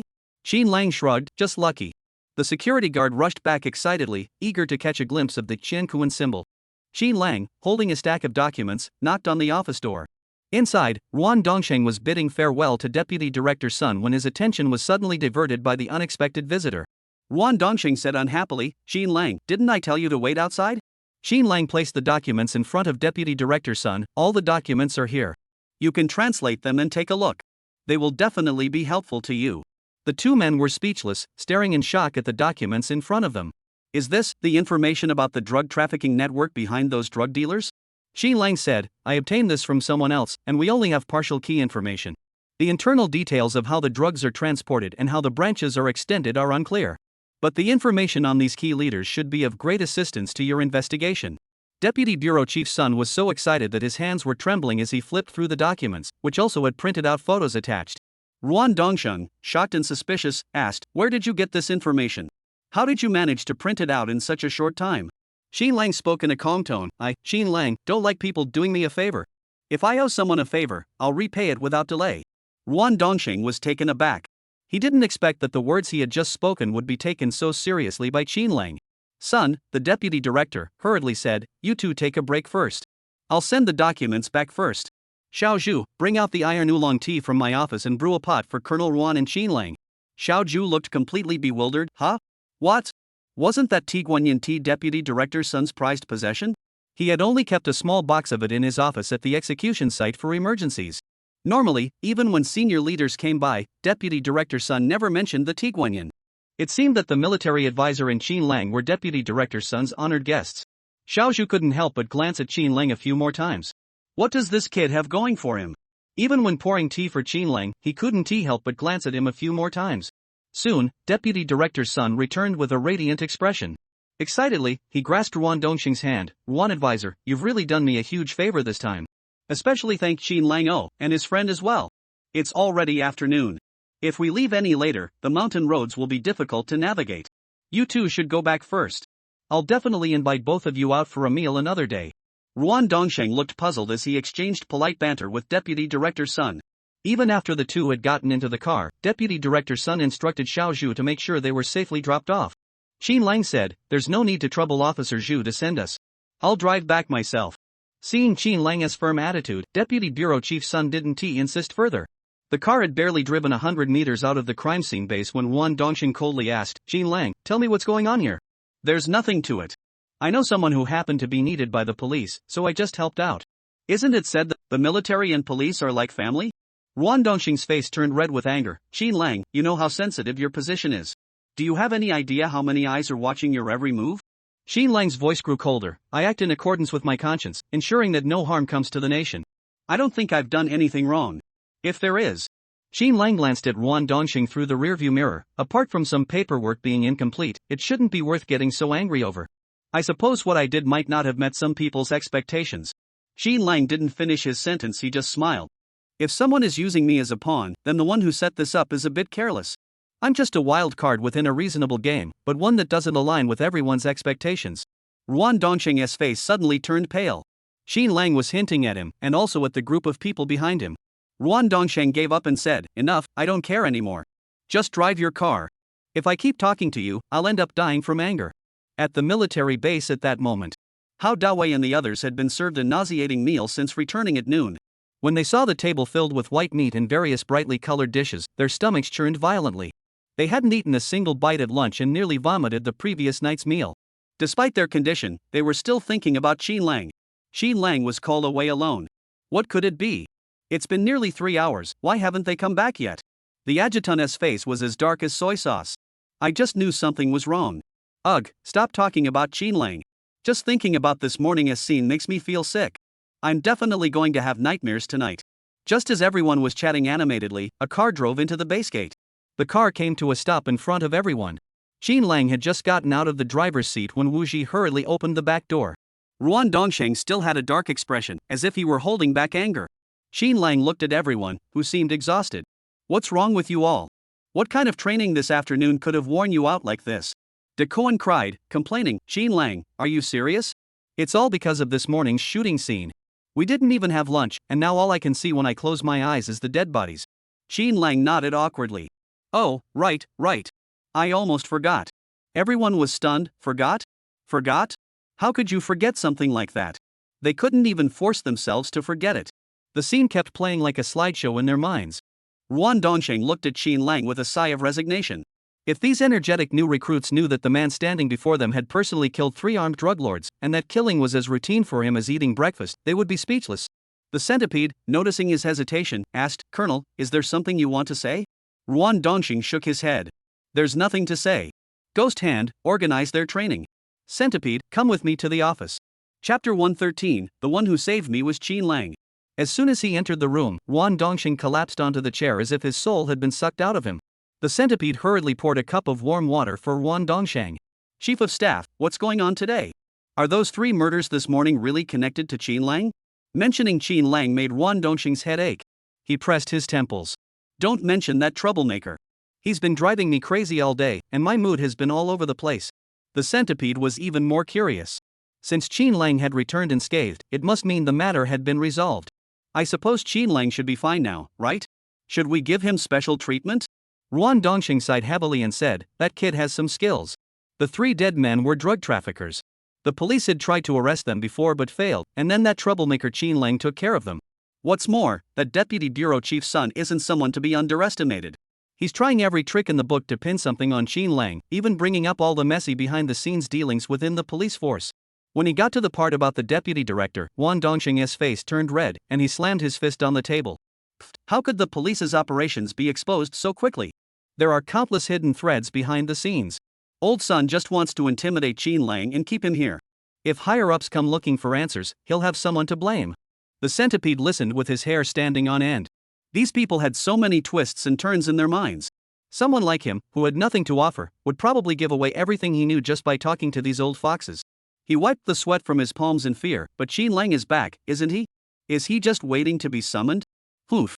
After venting his frustration, Ruan Dongsheng's temper calmed down a bit. He took a sip of water. Qin Lang was quick on his feet. I wonder where he printed all those documents. He actually managed to track down the key members of the drug trafficking ring behind those 3 drug dealers. What? The centipede was completely speechless. Is that true?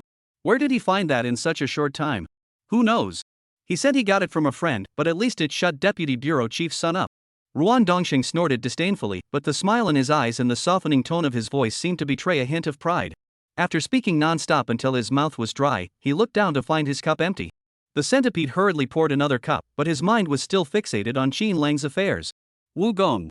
Centipede? After calling out twice, the centipede snapped back to attention. What are you thinking about? You seem deep in thought. The centipede whispered, "Commander, you don't remember me from a year ago when I was on a mission? I was captured and nearly didn't make it back." Ruan Dongsheng's expression grew solemn instantly. He said coldly, "Of course I remember. That was my mistake in command, which led to your subsequent lack of resources and nearly." Over a year had passed, but every time this topic came up, Ruan Dongsheng's expression grew as cold as ice, and his grip on the cup tightened. "Fortunately, you were all rescued in the end." Ruan Dongsheng froze, then slowly raised his head in shock, staring at the centipede. "Are you saying that the one who saved you back then was Qin Lang?" The centipede nodded solemnly. Ruan Dongsheng collapsed into the chair, unable to recover for a long time. "How are you certain of this? Did Qin Lang tell you himself?" The centipede sighed wryly. Qin Lang's lips are as tight as a drum. He mentioned it once, but he managed to dodge the question with some vague talk. "But I'm even more certain it was him." The centipede's words left Ruan Dongsheng with no doubts. He waved his hand at Ruan Dongsheng. "You go out first. I need some time alone." As he reached the door, Ruan Dongsheng turned back with a complex expression and said, "Colonel, Qin Lang may seem lawless and unorganized, but he has never intended to harm Xiaogua. Instead, he has always been protecting Xiaogui in his own way." Ruan Dongsheng shook his head helplessly. He knew that, of course.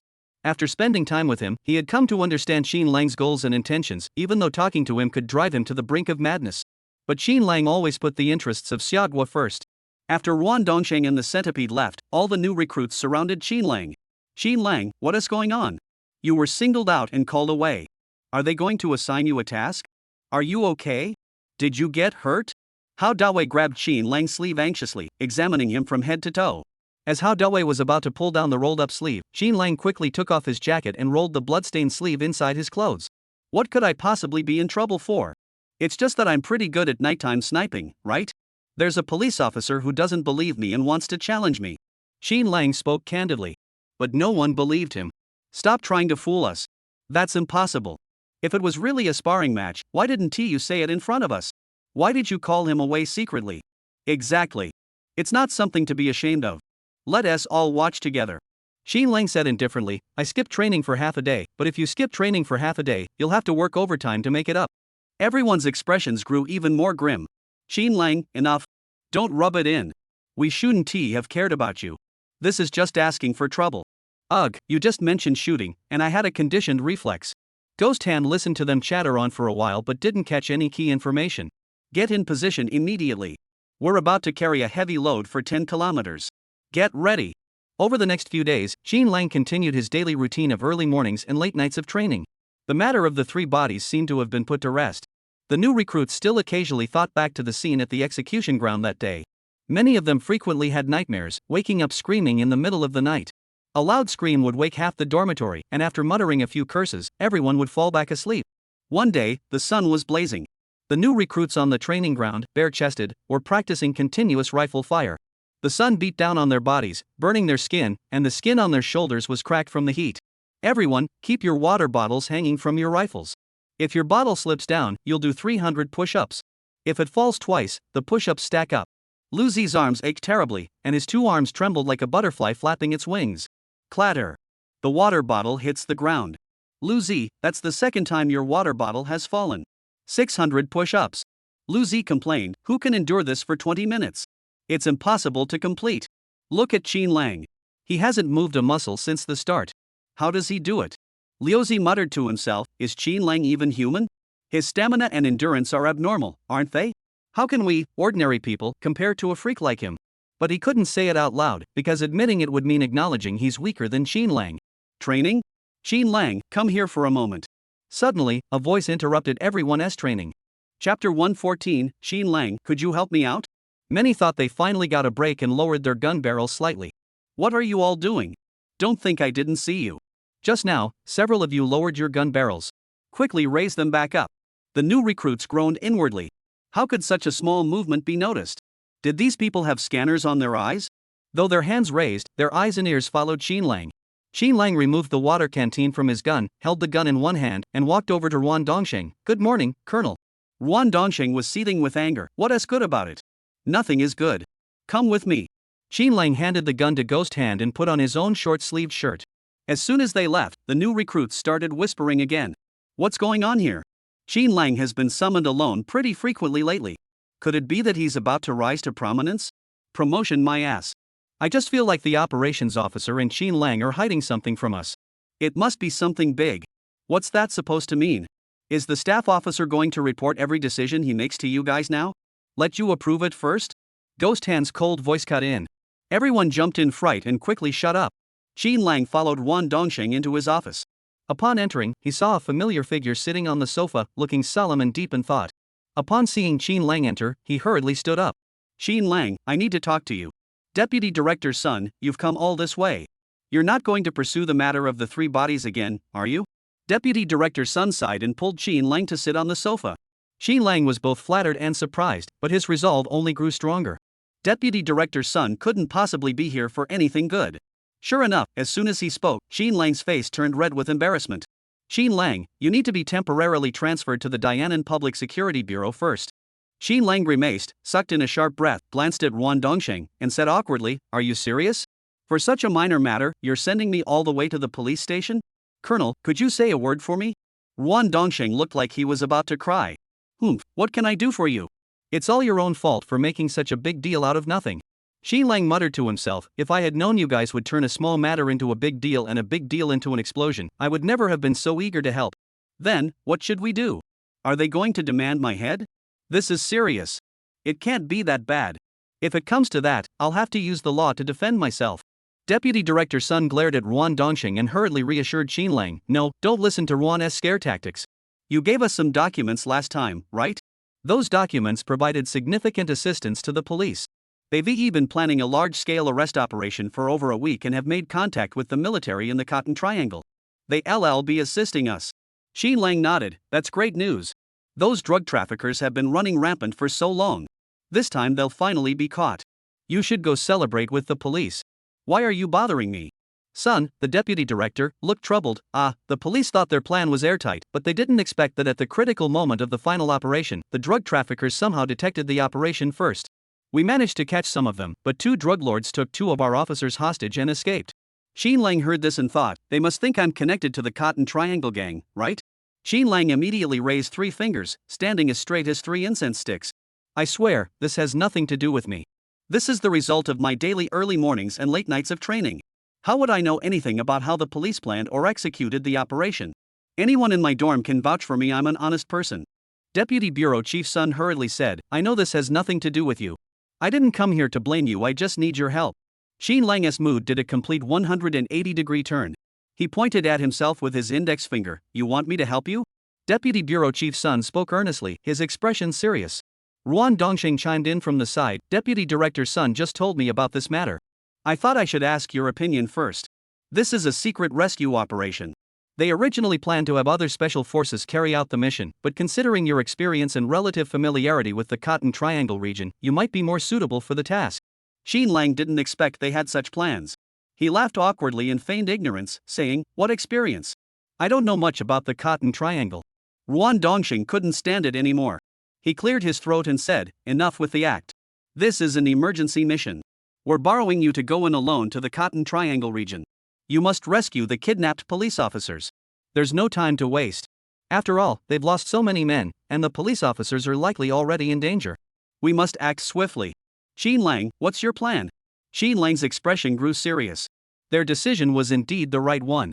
Not to mention whether Xin Lang's disguise was already common knowledge, but he had previously infiltrated the Cotton Triangle multiple times on mercenary missions. If he went to the Cotton Triangle, it would be like returning home. Xin Lang nodded. I'll go. When do we depart? Son, the deputy bureau chief, sighed in relief and said happily, It's great that you're going. I'll send you to the Dianan Public Security Bureau now. The journey should take about 2 hours. The specific action plan will be discussed with you later. Colonel, I'll go ahead. After all, this is a matter of life and death. I can't just stand by and watch the Xia National Police be controlled by such brutal thugs. Ruan Dongxing also put aside his playful mood with Xin Lang and said, Alright, Xin Lang, I won't say much else. Just make sure you stay safe.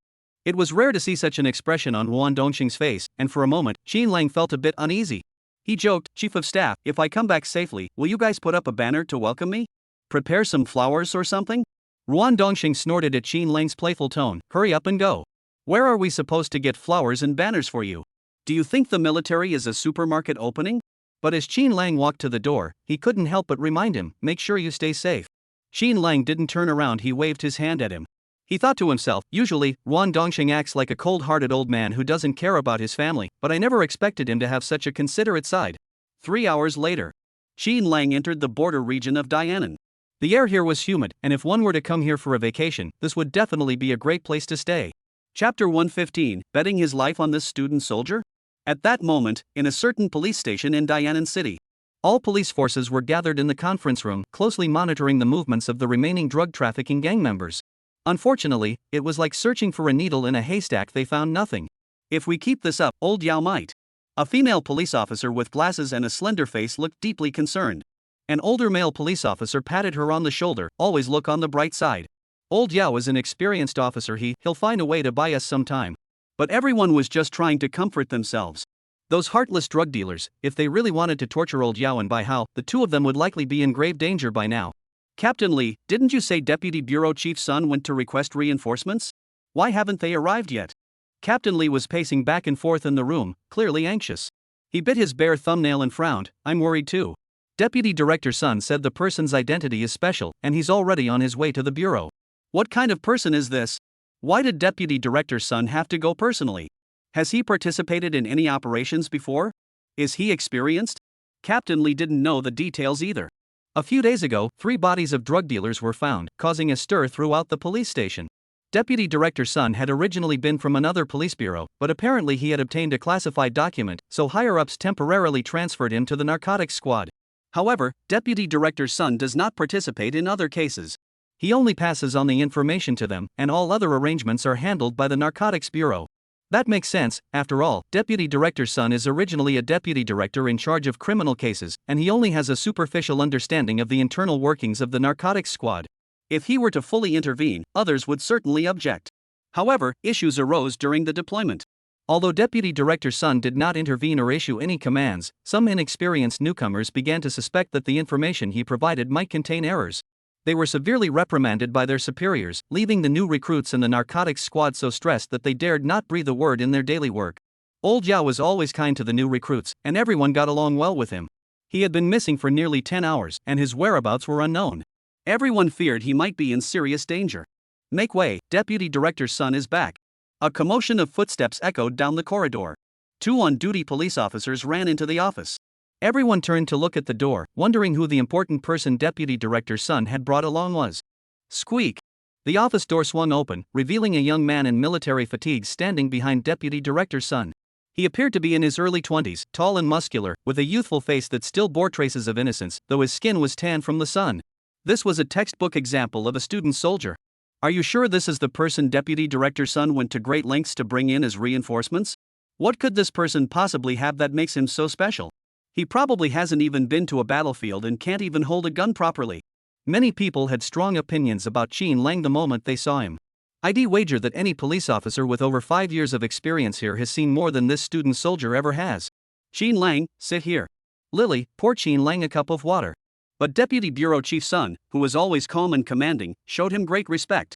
This only made people even more curious about Qin Lang's background. The female police officer with a delicate face and glasses, Lily, murmured, "Oh," and hurriedly poured a cup of warm water. Comrade Qin Lang, please drink the water. Thank you, but let's talk about the current situation first. Captain Lee pushed the whiteboard over and explained the previous deployment plan to Qin Lang in detail. However, as Qin Lang listened further, his brows furrowed tightly. Captain Lee was in his 40s, and by age alone, he could have been Qin Lang's father. However, Qin Lang seemed highly dissatisfied with his report, which left him feeling quite annoyed. What's wrong? Where did we go wrong in our operation? Qin Lang tapped the table lightly with his index finger. The timeline is too tight. Since Old Yao and Bai Hao were conducting a surprise raid, they should have gathered more intelligence first. But the outer perimeter forces acted too soon, which is bound to attract the enemy's attention. Being lectured by a young upstart, Captain Lee felt his pride wounded. You don't understand the situation at the time. The outer perimeter had already discovered our ambush team. We had to act first. By the time Old Yao and the others arrived, they had already infiltrated the room where the core members were. Qin Lang didn't argue further, but he had already figured out the reason for the operation's failure in his mind. After Captain Lee had explained the current situation in detail, Deputy Bureau Chief Sun asked Qin Lang, do you have any questions? Qin Lang raised his head slightly. What model of sniper rifle? What? Deputy Director Sun was taken aback and quickly mentioned the standard sniper rifle model used by the narcotics squad. It's okay, the maximum range is only 800 meters, and the stability is average, but it's enough. Captain Lee's expression grew increasingly grim.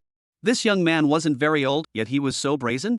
Captain Lee instructed another officer to explain the details of the missing person's location to Qin Lang, while he took Deputy Bureau Chief Sun to the office. Deputy Director Sun, can we trust this kid? Has he even turned 20 yet? Look at him, he's still wearing a rookie's training uniform. He's just a private. We can't risk the lives of Old Yao and Bai Hao on a newbie like him. Captain Lee's face turned red with anger. He couldn't understand how a bureau chief could treat human lives so lightly. Deputy Bureau Chief Sun remained composed and calmly replied, there is no one more reliable than him. I can't say much else, but the 3 bodies on the mountain were handled by him. Those words exploded like thunder over Captain Lee's head. Him? Who is he? Deputy Director Sun shook his head. I can't say more, but you know his capabilities. I trust him more than anyone else to handle this. Captain Lee was still reeling from the shocking news, nodding mechanically.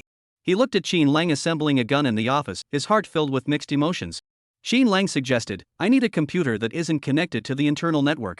Lily pushed her glasses up. We don't have any computers not connected to the internal network here. Qin Lang said, give me a communication device. Mine was confiscated before I joined the military.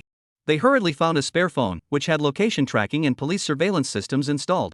Can you give me $5? An old police officer frowned and stared at Qin Lang for a while. You're never satisfied, are you? Do you think we're your servants? What do you need the money for? Qin Lang glanced at the computer and said, there are many websites on your internal network that are difficult to access. I need to go to the internet cafe across the street to get online. Chapter 116, Act according to my instructions. Female police officer Lily pulled out a 10 yuan bill from her drawer and shyly handed it to Qin Lang. Qin Lang smiled at Lily and said, thank you, officer. Female police officers are so considerate. Unlike those male officers who just give me the cold shoulder. Lily blushed even more upon hearing this. Li, the team leader, heard Qin Lang's words and his mind was filled with thoughts of the dark web's illicit transactions. Fearing that Qin Lang might take advantage of the situation to do something else, he hurriedly said, "No, I have to go with you." Qin Lang gave him a dismissive glance. "With someone watching, I can't perform well." Deputy Director Sun, what do you think? Deputy Bureau Chief Sun cleared his throat and stopped. "Captain Li, Captain Li, let's do as he says." Captain Li angrily shook his arms. "Alright, then we'll wait at the door." That's not too much to ask, is it? This time, Qin Lang didn't insist, but the internet cafe across the street was on edge. Normally, due to its unique location, few people came to this internet cafe. Out of desperation, the owner converted it into a cyber cafe, which ended up benefiting the police station across the street, as they ordered coffee and drinks almost every day, barely keeping the business afloat. At least it was his own property, so he didn't have to pay rent. But this afternoon, while the owner was leaning on the counter, dozing off, the front door suddenly swung open. A man in camouflage walked in, handed him a police ID and $10. "Open it for half an hour." The internet cafe owner immediately jumped up from his chair and stood at attention. Young comrade, isn't this your ID? This is a legitimate internet cafe, only the account holder can use the computers here." The internet cafe owner trembled with fear, afraid he might say the wrong thing. Qin Lang pointed to the door. "The police officer named Luo whose ID this belongs to is right outside. He sent me here." The internet cafe owner hesitated, glancing toward the door, unable to make a decision. Seeing his indecision, Qin Lang shouted toward the door, "Officer Luo, please come in. This internet cafe won't let anyone use the computers without their ID." The selected Officer Luo walked in with a grim expression and said to the owner, "Let him use it." The owner nervously swiped his ID card, third row, machine number 22. Officer Luo snatched his own ID card and gave Qin Lang a disgusted look. The internet cafe owner couldn't figure out the strange atmosphere between them, feeling like Officer Luo had been taken hostage by this young soldier.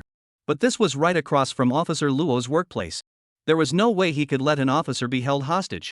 What was going on? Officer Luo seemed to be wary of something. He instructed the owner, "Keep an eye on him. I'll be outside the door. Call me if anything happens." The owner was completely baffled. "Huh? What? Aren't you two on the same side?" Officer Luo muttered angrily as he walked out and vented to another police officer, "How dare this kid be so brazen? He's ordering us around as if we're nothing. What does he think we are? Look at him, acting like he's better than everyone else. If someone didn't know better, they'd think we were the guests." The other officer remained silent for a moment before suddenly saying, "He just mentioned the dark web. How would a rookie know so much about that? Did you see Captain Lee's reaction? He doesn't think much of this new guy either, but Deputy Director Sun is really backing him." "Yeah, I was thinking the same thing. This Qin Lang must have some skills. Otherwise, they wouldn't entrust such a risky task to a rookie." The two were chatting animatedly when the internet cafe door suddenly opened.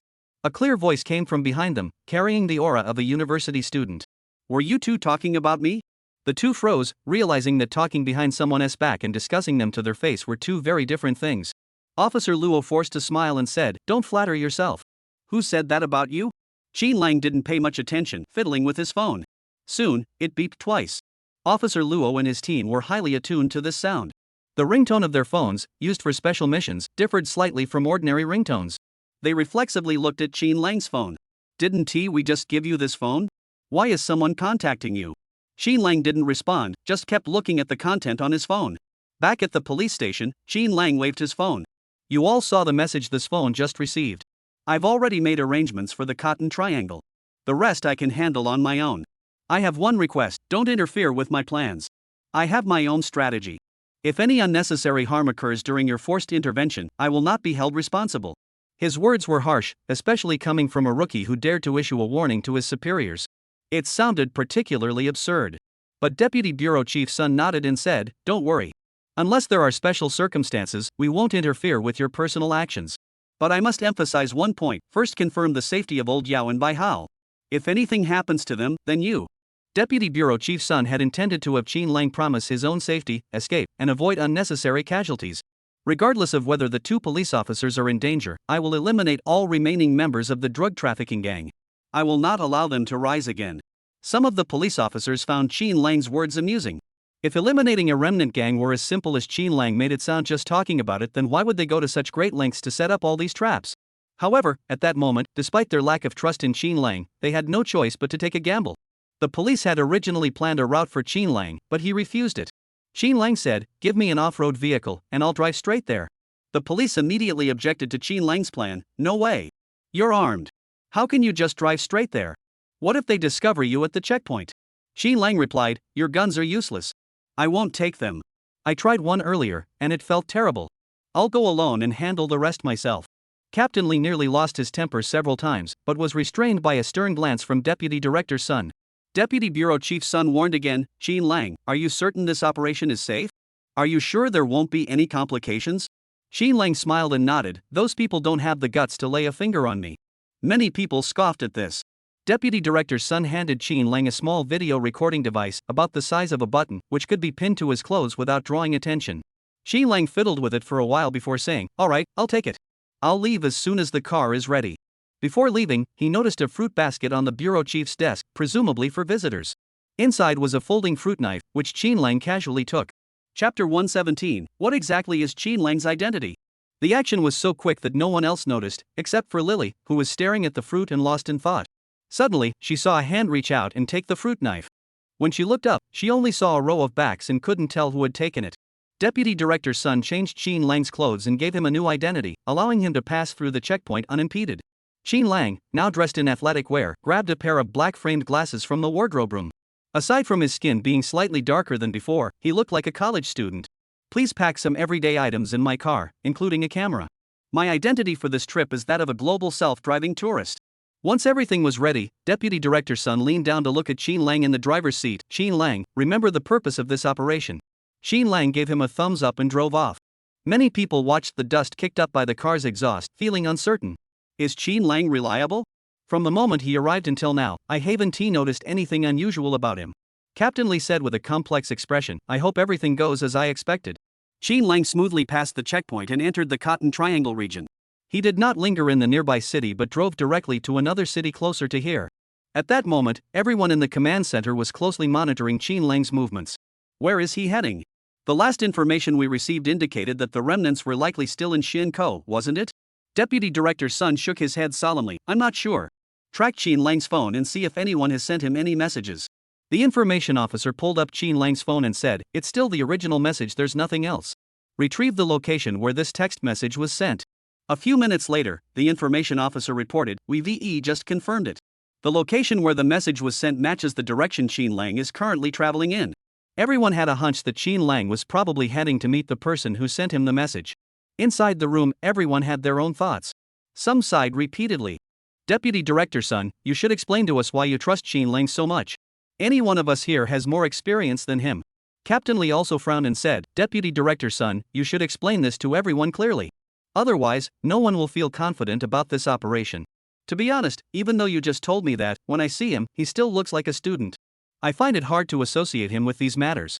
Almost everyone turned to Deputy Director Sun, waiting for him to give an explanation.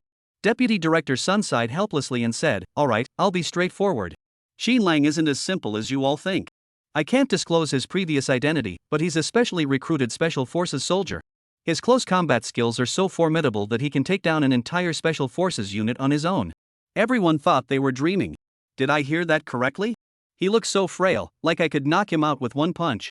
How could someone like that take down a Special Forces unit? Is there any scientific evidence? Are you sure it's not just luck? Sun, the deputy director, had also confirmed Xi Lang's identity with higher-ups after obtaining the documents from him last time. Little did he know that once he had pieced together most of Xi Lang's background, he was left speechless for a long time. Luck? If luck could save someone from certain death dozens of times, then this person's luck would probably win the lottery every time. Many people exchanged glances, growing even more eager to see what Xi Lang would do next. Xi Lang drove the car directly to a small town with a low economic level, where most of the shops on both sides of the streets were two-story buildings. Many street vendors were hawking their wares, and there were quite a few people from Xiaogui eating at nearby stalls or looking around curiously. Xi Lang parked the car in front of a nearby hotel, waved to the owner, and exchanged a few words with him in Mandarin. The owner seemed to recognize Xi Lang, and from his expression, it appeared he was inviting Xi Lang inside to rest. At that moment, inside the command center, on the computer screen, a translation of their conversation was automatically generated. "Xi Lang, sister, leave the car here for a moment. I'll go get something." The owner, "It's pretty hot out. Why don't you come in and rest for a bit before going? Those people probably haven't arrived yet." "Xi Lang, it's okay, I'll just go take a look around." Lee Captain frowned. "The boss said those people probably haven't arrived yet." Does he know who they are? They really do know them. The area around the Cotton Triangle isn't strictly controlled, and you often see people carrying guns or wearing uniforms from some organization. Every time they see a stranger, they approach with their guns drawn and ask questions.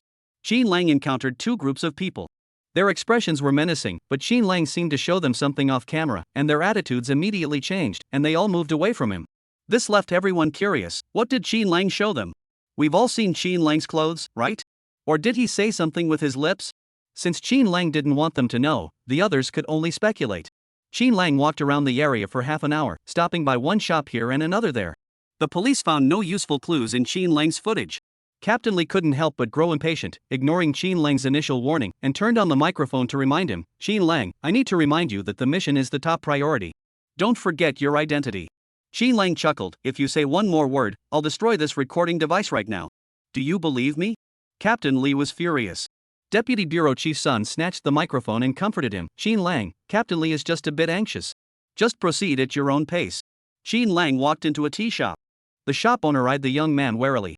In the general Cotton Triangle area, it was unusual for someone of his age to come here alone.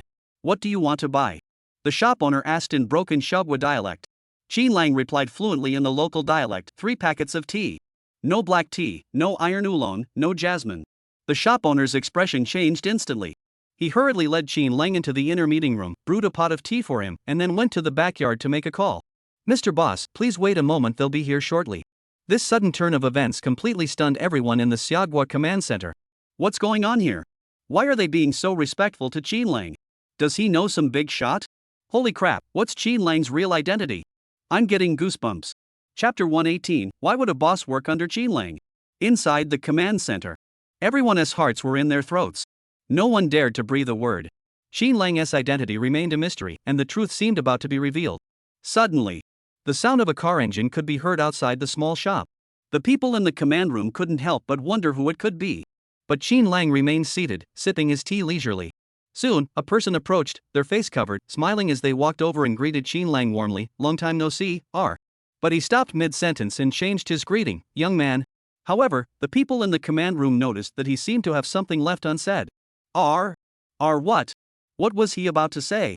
Who is this person? Isn't Qin Lang just a college student? How does he know someone like this? Qin Lang put down his teacup and said, "Hey, did you find what I asked you to look for?"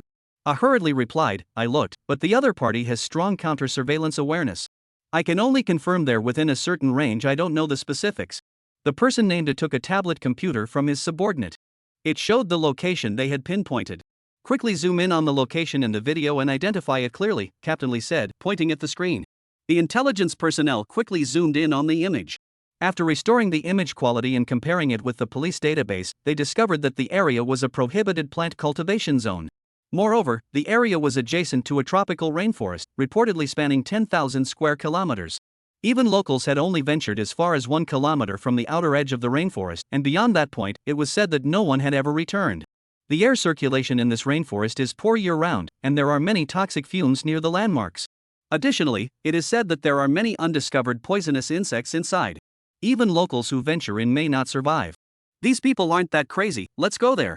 But Qin Lang glanced around and said, "Have you prepared everything I asked you to bring?" The other person immediately replied, "Don't worry, I've prepared everything." He beckoned, and the men following him handed him a briefcase. Upon opening it, there were 2 of the latest foreign-made sniper rifles inside, with good power and stability. Inside the bag were also protective suits and some protective helmets. The man said to Qin Lang, "Young man, this is the latest gear we've managed to get our hands on. It's definitely as good as anything you've used before."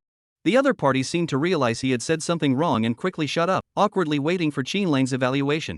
Qin Lang carefully inspected each component, even installing a silencer before testing the gun's accuracy inside the room. When Qin Lang didn't smile, he exuded an air of natural authority. The men following the man couldn't help but glance at Qin Lang. After ensuring everything was in order, Qin Lang asked the other party for a vehicle. "Local cars are more convenient." The other party immediately handed over the car he was using to Qin Lang. Qin Lang zipped up his briefcase and smiled at the other man's boss, saying, "Thanks for your help this time." "I'll be back." The other party nodded repeatedly, "No problem, we'll wait for you to return safely." Before getting into the car, Qin Lang walked around it once, using his radar scanning skill to carefully inspect it, and only after confirming there were no other issues did he get in. Though they had been acquaintances in the past and had crossed paths before. But their paths had diverged, and while they didn't know his current identity, they likely respected his ruthless combat skills as a mercenary. Who knows what might trigger them? What if they decided to turn on him? Better safe than sorry. His men finally relaxed after seeing Qin Lang's car drive off. He furrowed his brows and asked, "Boss, we did everything exactly as he instructed. Could he turn on us now?" The boss in front of him, his face hidden behind a mask, looked uncertain. "What do you know? He's a reborn criminal.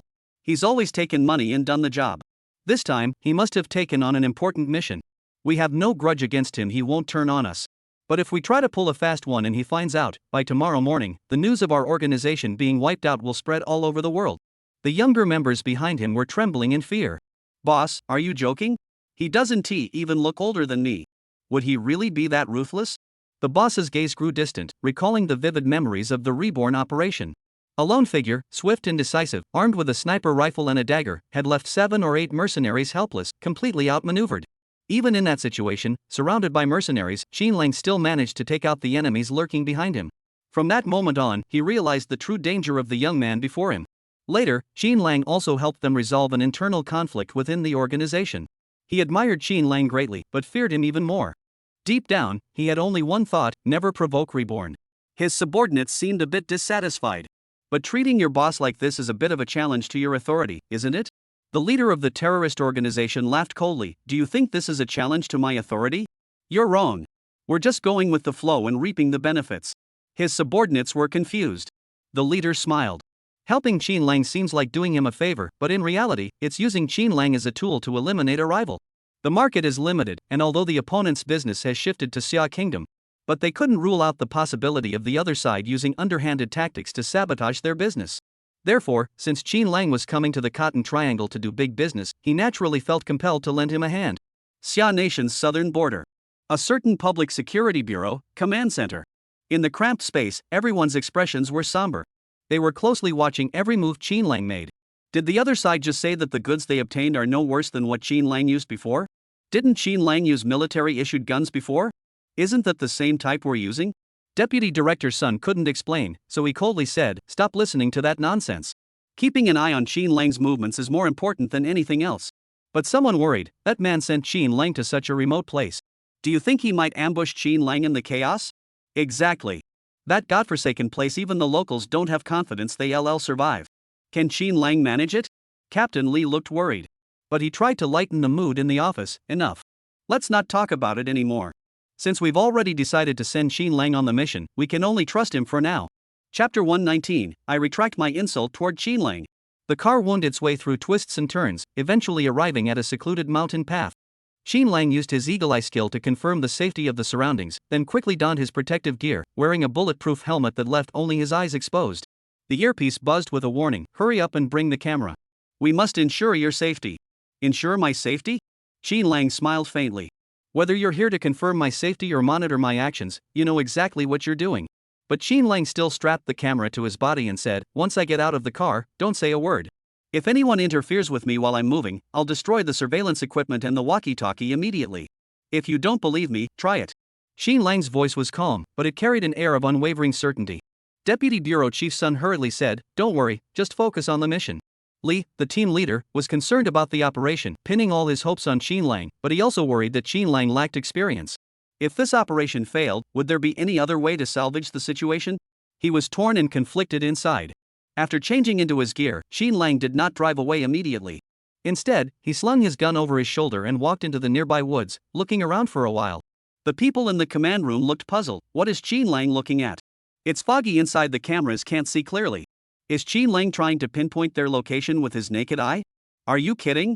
This place is so big, how could he pinpoint their location with his eyes? If I were a drug lord, I'd choose a place like this, where no one goes, and have people stationed at strategic points that are easy to defend and hard to attack. That way, they can report immediately if they see anyone. Several people openly and secretly questioned Qin Lang's operational plan. Some even furrowed their brows, seriously doubting that Qin Lang was preparing to walk into a trap. Many hearts began to race with anxiety. But Qin Lang quickly drove the car into the surrounding forest, where trees and weeds formed natural cover. Then, Qin Lang jumped out of the car with all his equipment and hurried into the forest. The camera captured only fleeting shadows of the surrounding trees. Suddenly, he dropped to the ground, with the camera tightly pressed beneath him.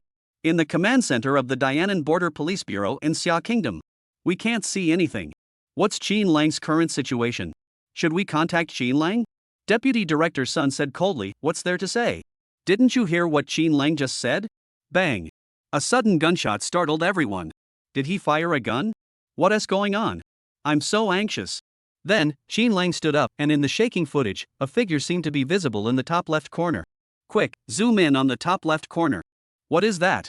The information personnel hurriedly zoomed in on the upper left corner of the screen and restored the image quality.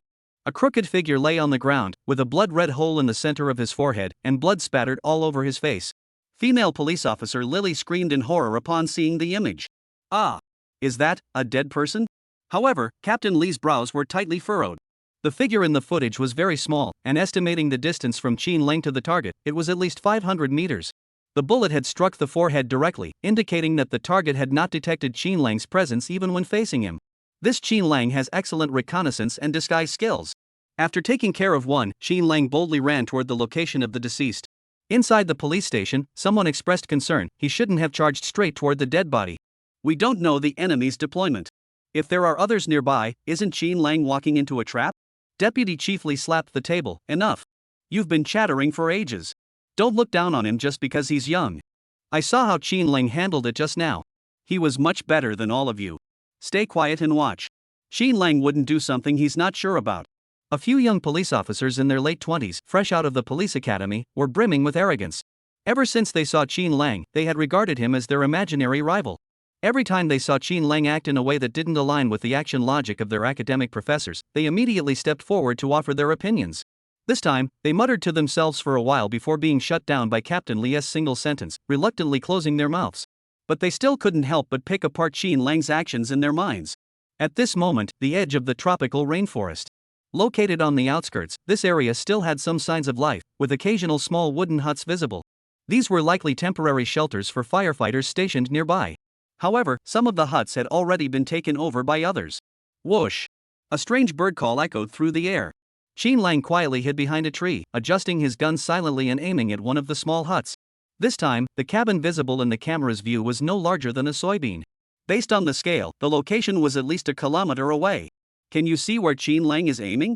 Several people stared at the screen for a while. In the distance, there were only trees, with many dead trees interspersed among them. From afar, certain curves resembled human forms. Several times, they almost made a mistake. I can't see clearly, it's pitch black inside. Boom! The gun, fitted with a silencer, didn't make much noise, just a muffled thud, and the camera shook slightly. Did you see where it hit? It seems like the small wooden house. Come on, you're joking, right? How far is that? Did you see wrong? The information officer isolated the previous footage on the screen, slowed it down, and confirmed frame by frame that Qin Lang's shot had indeed hit the small wooden house. Holy crap, this guy's got some skills. After zooming in, we could barely make out a figure inside the small wooden house. How did Qin Lang see it? I take back what I just said. I'm ashamed of my earlier disrespect toward Qin Lang. Even if I were a divine being, I couldn't have hit that shot. Suddenly, Qin Lang spoke softly. I've spotted the remaining gang members' hideout. There's a green tent inside. This was Qin Lang speaking up. Deputy Bureau Chief Sun hesitated for a moment before saying, Qin Lang, adjust the camera angle slightly so we can see the tent's location. After speaking, he felt his tone was a bit off and added, is that okay? Immediately afterward, the screen began to move slightly. After turning about 30 degrees to the left, it suddenly stopped. Zoom in quickly and find the location of the tent Qin Lang mentioned. However, the camera's height and resolution were limited, and even slightly smaller leaves could block a significant portion of the view. Chapter 120, Qin Lang vs. 7. I still can't see it. There's no sign of that green tent within at least a kilometer. If it's really where Qin Lang said it is, the tent must be at least a kilometer away. Just how sharp is Qin Lang's eyesight? Shortly after, Qin Lang began moving again, and the camera quickly began to pan backward. The people in the command room felt dizzy from watching.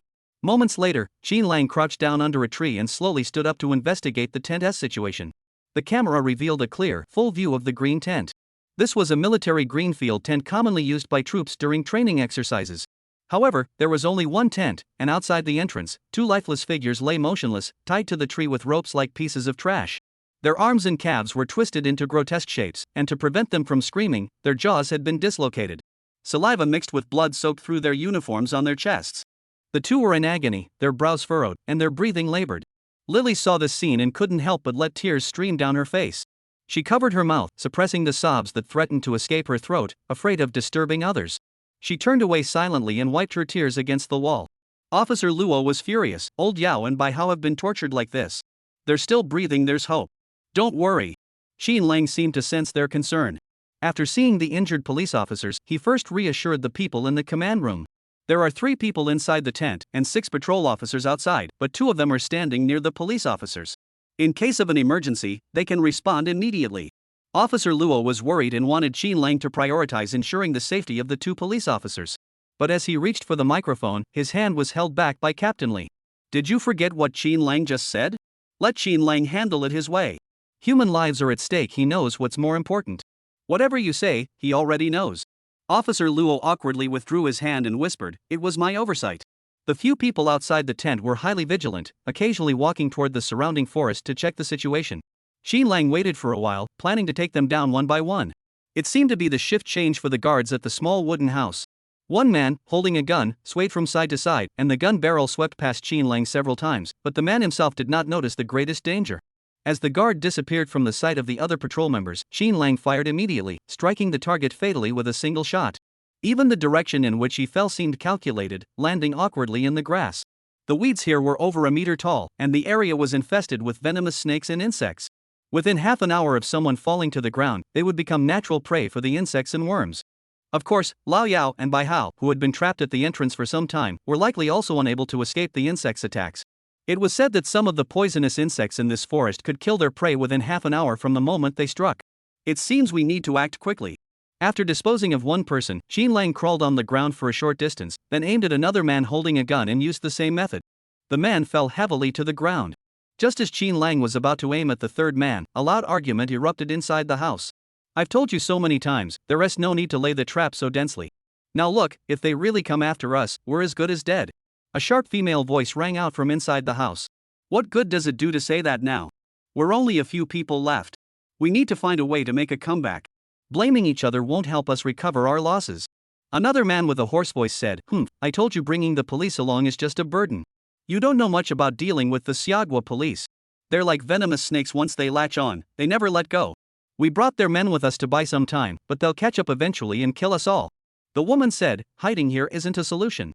We've already contacted someone, right? Let's leave tonight, take a detour through the Mediterranean, ensure we can escape, and then dispose of these 2 useless invalids." One of them seemed to think of the 2 police officers as the ones who ruined everything. He stormed out of the tent, kicking Old Yao with all his might. Old Yao, who was unconscious, seemed to wince slightly from the pain. "Die. It's all your fault. Otherwise, we wouldn't be in this mess. All our family fortune, all those years of hard work in the competitions, ruined by the likes of you." He kicked Old Yao and Bai Hao repeatedly, seemingly still unsatisfied, as if preparing to pick up a nearby rock to shatter Old Yao's ribs.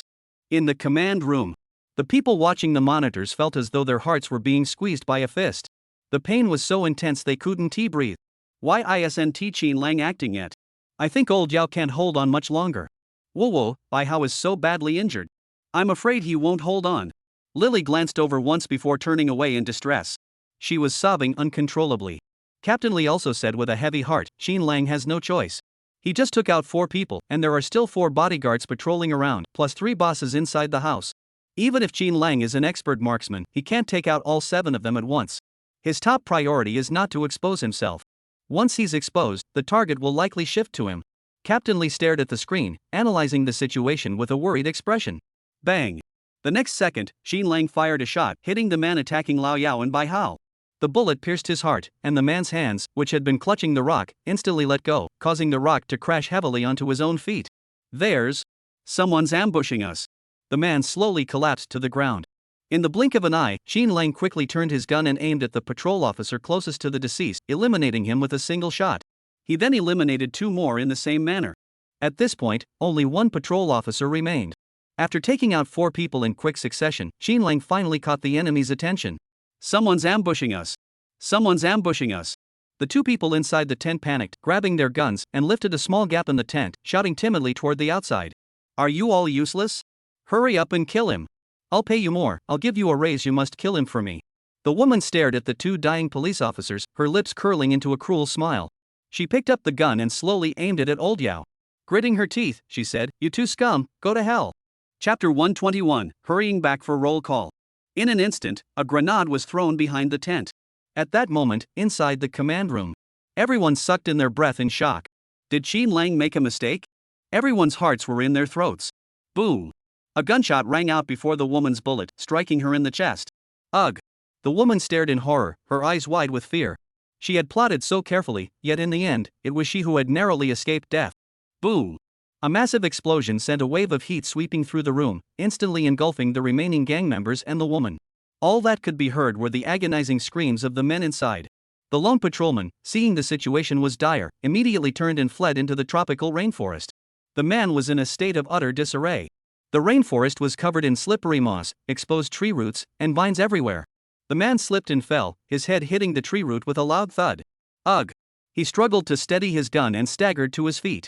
His heart pounding, he dared not look back, instead hiding behind a tree trunk too narrow for even one person to embrace. Run! Why are you so weak? He was terrified. He quickly raised his gun and turned toward the man who had silently approached from behind. What do you want? Xin Lang smiled faintly. I didn't come here to kill you. Do you think I want to chat with you? The man hurriedly pulled the trigger. But the bullet didn't hit the man in camouflage across from him as expected. Ah, my hand! In the blink of an eye, his hand was snapped off, and the gun barrel suddenly turned toward the sky, sending the bullet into the trees and startling the birds. The man was so scared that his pants grew wet, and he urinated uncontrollably. He endured the pain, kneeling on the ground and repeatedly bowing his head to Qin Lang. I'm sorry, I was wrong. As long as you don't kill me, I'll do anything you ask. I don't want to die. I really don't want to die. I was just a temporary hire, I have no idea what they're doing. Qin Lang kicked him hard, sending him flying to the ground. He stepped on the man's neck and said, You really don't know anything? Lying to me, do you want to die even more painfully? The man trembled in fear. I know. I'll tell you everything. Please spare my life. Qin Lang applied a little more pressure with his foot, saying casually, Then speak up. Don't drag it out. The man hurriedly said, I am indeed part of their group. The remaining core members were just killed by you. I'm just a lowly henchman. I have no involvement in the organization's internal transactions. Our base has been destroyed by you, and you've taken all the remaining goods. I really don't know anything else. Please spare my life. Qin Lang shook his neck and asked, Should I kill you? The man clasped his hands together, lay on the ground, and begged for mercy, Don't kill me. Killing me won't do any good. Only those in Dian Nan's command room understood that Qin Lang was asking for their opinion. Qin Lang's clean and decisive actions had instantly captivated everyone in the room. The crowd hadn't yet recovered from the previous scene when they realized Qin Lang was actually asking for their opinion. For a moment, they were both flattered and startled. No, don't kill him. Let us interrogate him again. Captain Lee said, holding the microphone. Captain Lee, say that again. The microphone wasn't on just now. Qin Lang tied up the remaining people like dumplings. He returned to check on the injuries of the two police officers. Although their breathing was weak, they should not be in immediate danger. I'll take the team back now. You stay at the border to provide backup. The police quickly transported the injured and the remaining gang members back into the country. Qin Lang and the police negotiated for a few more minutes. I have some personal matters to attend to and will return tonight.